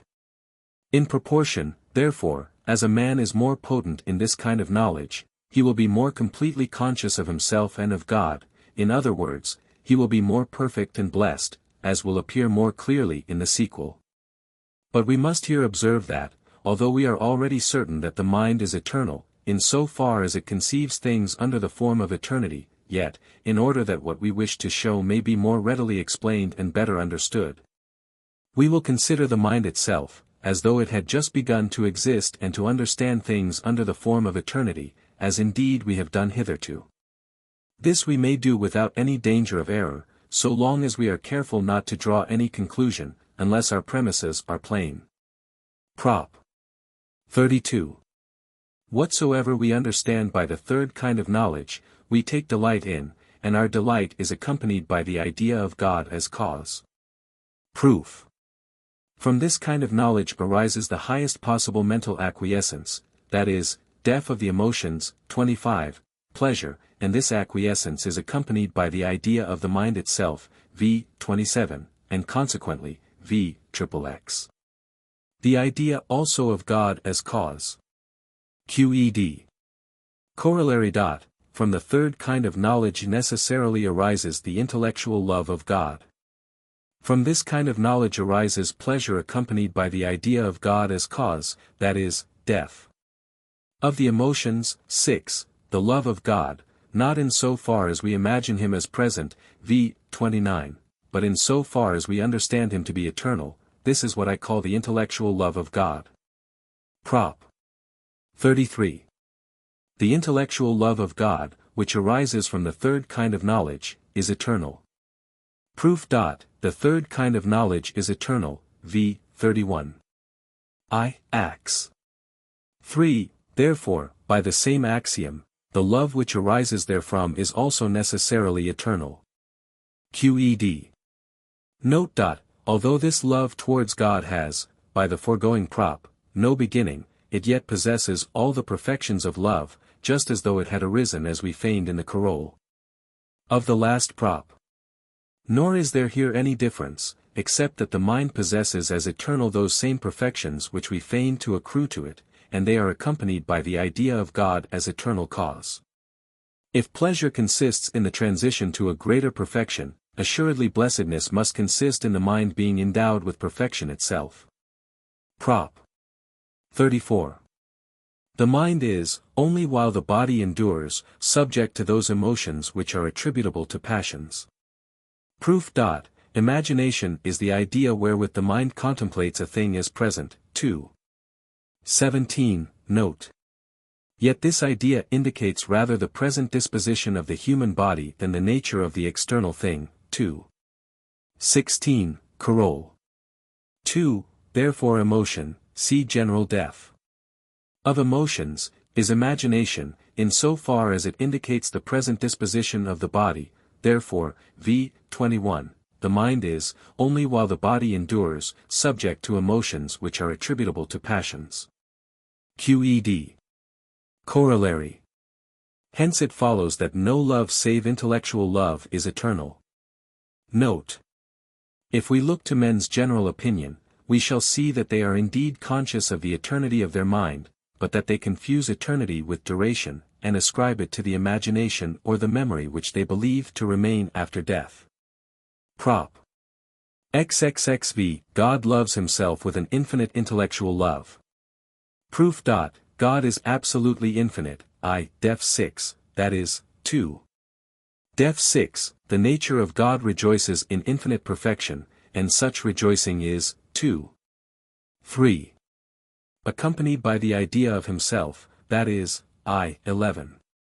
And def I, the idea of his own cause, now this is what we have, in v. 32. Coroll, described as intellectual love. Prop. 36. The intellectual love of the mind towards God is that very love of God whereby God loves himself, not in so far as he is infinite, but in so far as he can be explained through the essence of the human mind regarded under the form of eternity. In other words, the intellectual love of the mind towards God is part of the infinite love wherewith God loves himself. Proof. This love of the mind must be referred to the activities of the mind, v. 32. Coroll. And 3. 3. It is itself, indeed, an activity whereby the mind regards itself accompanied by the idea of God as cause, v. 32. And coroll, that is, 25.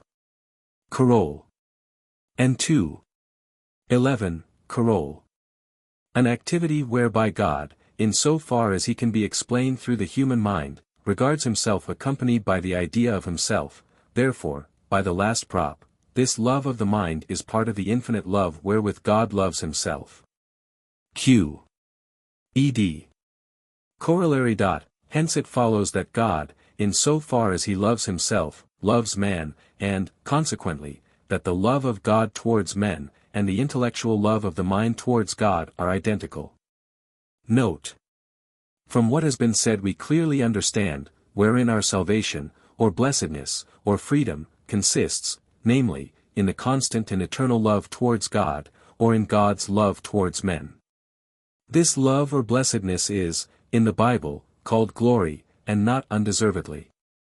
For whether this love be referred to God or to the mind, it may rightly be called acquiescence of spirit, which, def of the emotions, 25. XXX. Is not really distinguished from glory.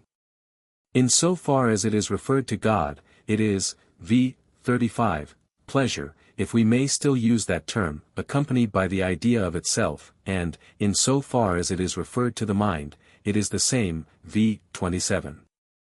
Again, since the essence of our mind consists solely in knowledge, whereof the beginning and the foundation is God, 15, and 2.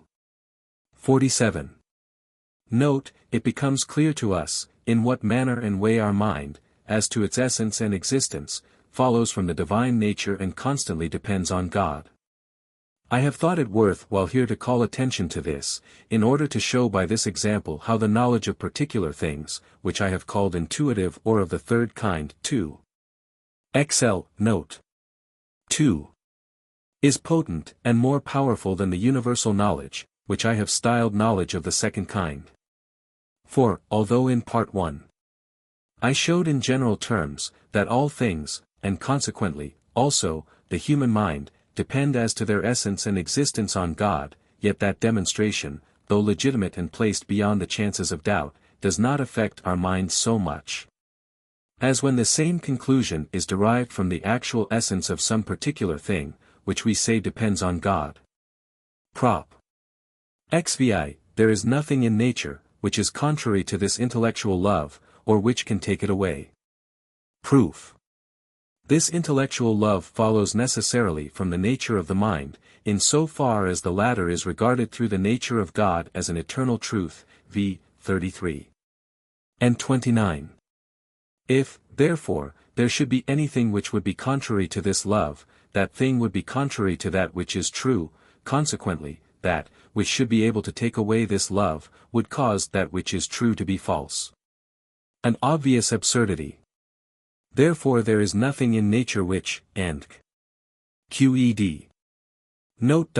The axiom of Part 4 has reference to particular things, in so far as they are regarded in relation to a given time and place. Of this, I think, no one can doubt. Prop. XXXVI. In proportion as the mind understands more things by the second and third kind of knowledge, it is less subject to those emotions which are evil, and stands in less fear of death. Proof. The mind's essence consists in knowledge. 2. 11. Therefore, in proportion as the mind understands more things by the second and third kinds of knowledge, the greater will be the part of it that endures. V. 29. And 23, and, consequently, by the last prop. The greater will be the part that is not touched by the emotions, which are contrary to our nature, or in other words, evil. 4. XXX. Thus, in proportion as the mind understands more things by the second and third kinds of knowledge, the greater will be the part of it that remains unimpaired, and, consequently, less subject to emotions, and QED. Note. Hence we understand that point which I touched on in 439, note, and which I promised to explain in this part. Namely, that death becomes less hurtful, in proportion as the mind's clear and distinct knowledge is greater, and, consequently, in proportion as the mind loves God more. Again, since from the third kind of knowledge arises the highest possible acquiescence, v. 27, it follows that the human mind can attain to being of such a nature, that the part thereof which we have shown to perish with the body, v. 21, should be of little importance when compared with the part which endures. But I will soon treat of the subject at greater length. Prop. 39. He, who possesses a body capable of the greatest number of activities, possesses a mind whereof the greatest part is eternal. Proof. He, who possesses a body capable of the greatest number of activities, is least agitated by those emotions which are evil. 4. 38. That is, 4. XXX, by those emotions which are contrary to our nature, therefore, VX. He possesses the power of arranging and associating the modifications of the body according to the intellectual order, and, consequently, of bringing it about, that all the modifications of the body should be referred to the idea of God. Whence it will come to pass that, v. 15, he will be affected with love towards God, which, v. 16, must occupy or constitute the chief part of the mind, therefore, v. 33, such a man will possess a mind whereof the chief part is eternal. QE. D. Note. Since human bodies are capable of the greatest number of activities, there is no doubt but that they may be of such a nature, that they may be referred to minds possessing a great knowledge of themselves and of God. And whereof the greatest or chief part is eternal, and, therefore, that they should scarcely fear death. But, in order that this may be understood more clearly, we must here call to mind, that we live in a state of perpetual variation, and, according as we are changed for the better or the worse, we are called happy or unhappy. For he, who, from being an infant or a child, becomes a corpse, is called unhappy, whereas it is set down to happiness, if we have been able to live through the whole period of life with a sound mind in a sound body. And, in reality, he, who, as in the case of an infant or a child, has a body capable of very few activities, and depending, for the most part, on external causes, has a mind which, considered in itself alone, is scarcely conscious of itself, or of God, or of things. Whereas, he, who has a body capable of very many activities, has a mind which, considered in itself alone, is highly conscious of itself, of God, and of things. In this life, therefore, we primarily endeavor to bring it about, that the body of a child, in so far as its nature allows and conduces thereto, may be changed into something else capable of very many activities, and referable to a mind which is highly conscious of itself, of God, and of things. And we desire so to change it, that what is referred to its imagination and memory may become insignificant, in comparison with its intellect, as I have already said in the note to the last proposition. Prop. XL. In proportion as each thing possesses more of perfection, so is it more active, and less passive, and, vice versa, in proportion as it is more active, so is it more perfect. Proof. In proportion as each thing is more perfect, it possesses more of reality. 2. Def 6, and, consequently, 3. 3, and note, it is to that extent more active and less passive. This demonstration may be reversed, and thus prove that, in proportion as a thing is more active, so is it more perfect. QED. Corollary. Hence it follows that the part of the mind which endures, be it great or small, is more perfect than the rest. For the eternal part of the mind, v. 23. 29, is the understanding, through which alone we are said to act, 3. 3. The part which we have shown to perish is the imagination, v. 21, through which only we are said to be passive, 3. 3, and general death of the emotions, therefore, the former, be it great or small, is more perfect than the latter. QED. Note. Such are the doctrines which I had purposed to set forth concerning the mind, in so far as it is regarded without relation to the body, whence, as also from I. 21. And other places, it is plain that our mind, in so far as it understands, is an eternal mode of thinking, which is determined by another eternal mode of thinking, and this other by a third, and so on to infinity. So that all taken together at once constitute the eternal and infinite intellect of God. Prop. XLI. Even if we did not know that our mind is eternal, we should still consider as of primary importance piety and religion, and generally all things which, in Part 4, we showed to be attributable to courage and high-mindedness. Proof. The first and only foundation of virtue, or the rule of right living is, 4. 22, Coroll. And 24, seeking one's own true interest. Now, while we determined what reason prescribes as useful, we took no account of the mind's eternity, which has only become known to us in this fifth part. Although we were ignorant at that time that the mind is eternal, we nevertheless stated that the qualities attributable to courage and high-mindedness are of primary importance. Therefore, even if we were still ignorant of this doctrine, we should yet put the aforesaid precepts of reason in the first place. QED. Note. The general belief of the multitude seems to be different. Most people seem to believe that they are free, in so far as they may obey their lusts, and that they cede their rights, in so far as they are bound to live according to the commandments of the divine law. They therefore believe that piety, religion, and, generally, all things attributable to firmness of mind, are burdens, which, after death, they hope to lay aside, and to receive the reward for their bondage, that is, for their piety in religion. It is not only by this hope, but also, and chiefly, by the fear of being horribly punished after death, that they are induced to live according to the divine commandments, so far as their feeble and infirm spirit will carry them.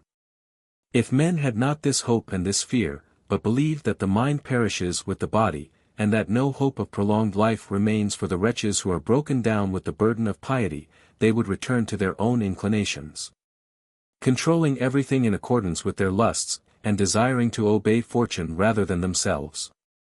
Such a course appears to me not less absurd than if a man, because he does not believe that he can by wholesome food sustain his body forever, should wish to cram himself with poisons and deadly fare. Or if, because he sees that the mind is not eternal or immortal, he should prefer to be out of his mind altogether, and to live without the use of reason. These ideas are so absurd as to be scarcely worth refuting. Prop. 42.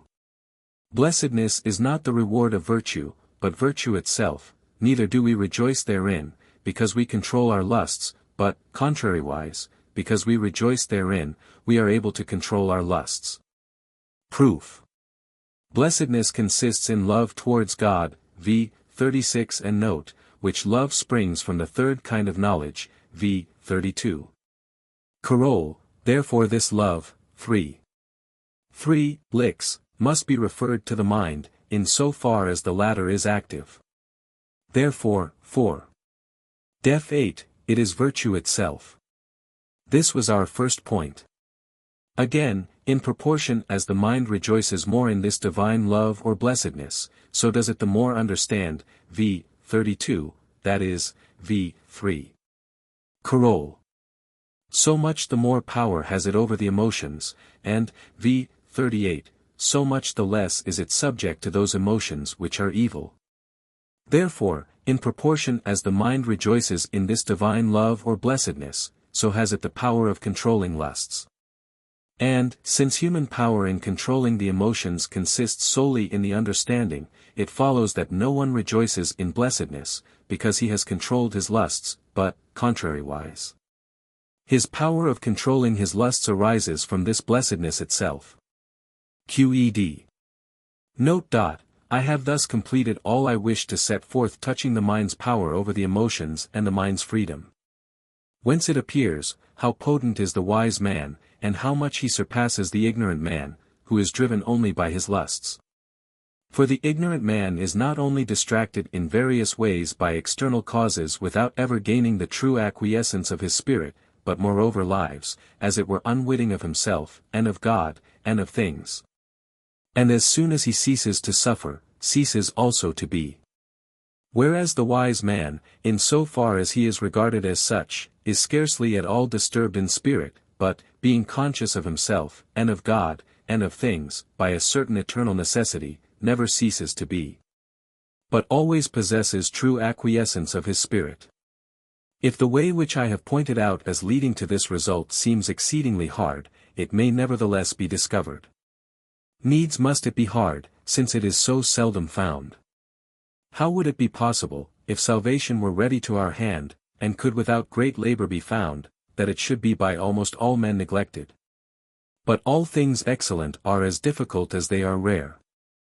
End of the Ethics by Benedict de Spinoza. 1. Affections. 2. Forma. 3. Animata. 4. A Baconian phrase. November. Orgaff. 100, Pollock, page 126, n. 5. Conscientia morsis, thus rendered by Mr. Pollock. 6. By men, in this and the following propositions, I mean men whom we regard without any particular emotion. 7. So van Vloten and Bruder. The Dutch version in camera read, an internal cause. Honor equals Gloria. 8. See previous endnote. 9. Ovid, Amores, 2. 19, 4, 5. Spinoza transposes the verses. Sperimus pariter metuemus amantes, varius est, icas, quod sinit alter, amat. 10. This is possible, though the human mind is part of the divine intellect, as I have shown in 2. 13, note. 11, Gloria. 12, OV. Met. 7.20, Video meliora proboque, deteriora sequor. 13, Honestas. 14, Land reads, Quod ipsius agendi potentia juvator, which I have translated above. He suggests as alternative readings to quod, quo, equals whereby, and quod, equals and that. 15, Maltim presens minus pre majore futuro. Van Vloten. Bruder reads, Malum presens minus, quod causat est faturi alicugus mali. The last word of the latter is an obvious misprint, and is corrected by the Dutch translator into majoris boni. Pollock, page 268, note.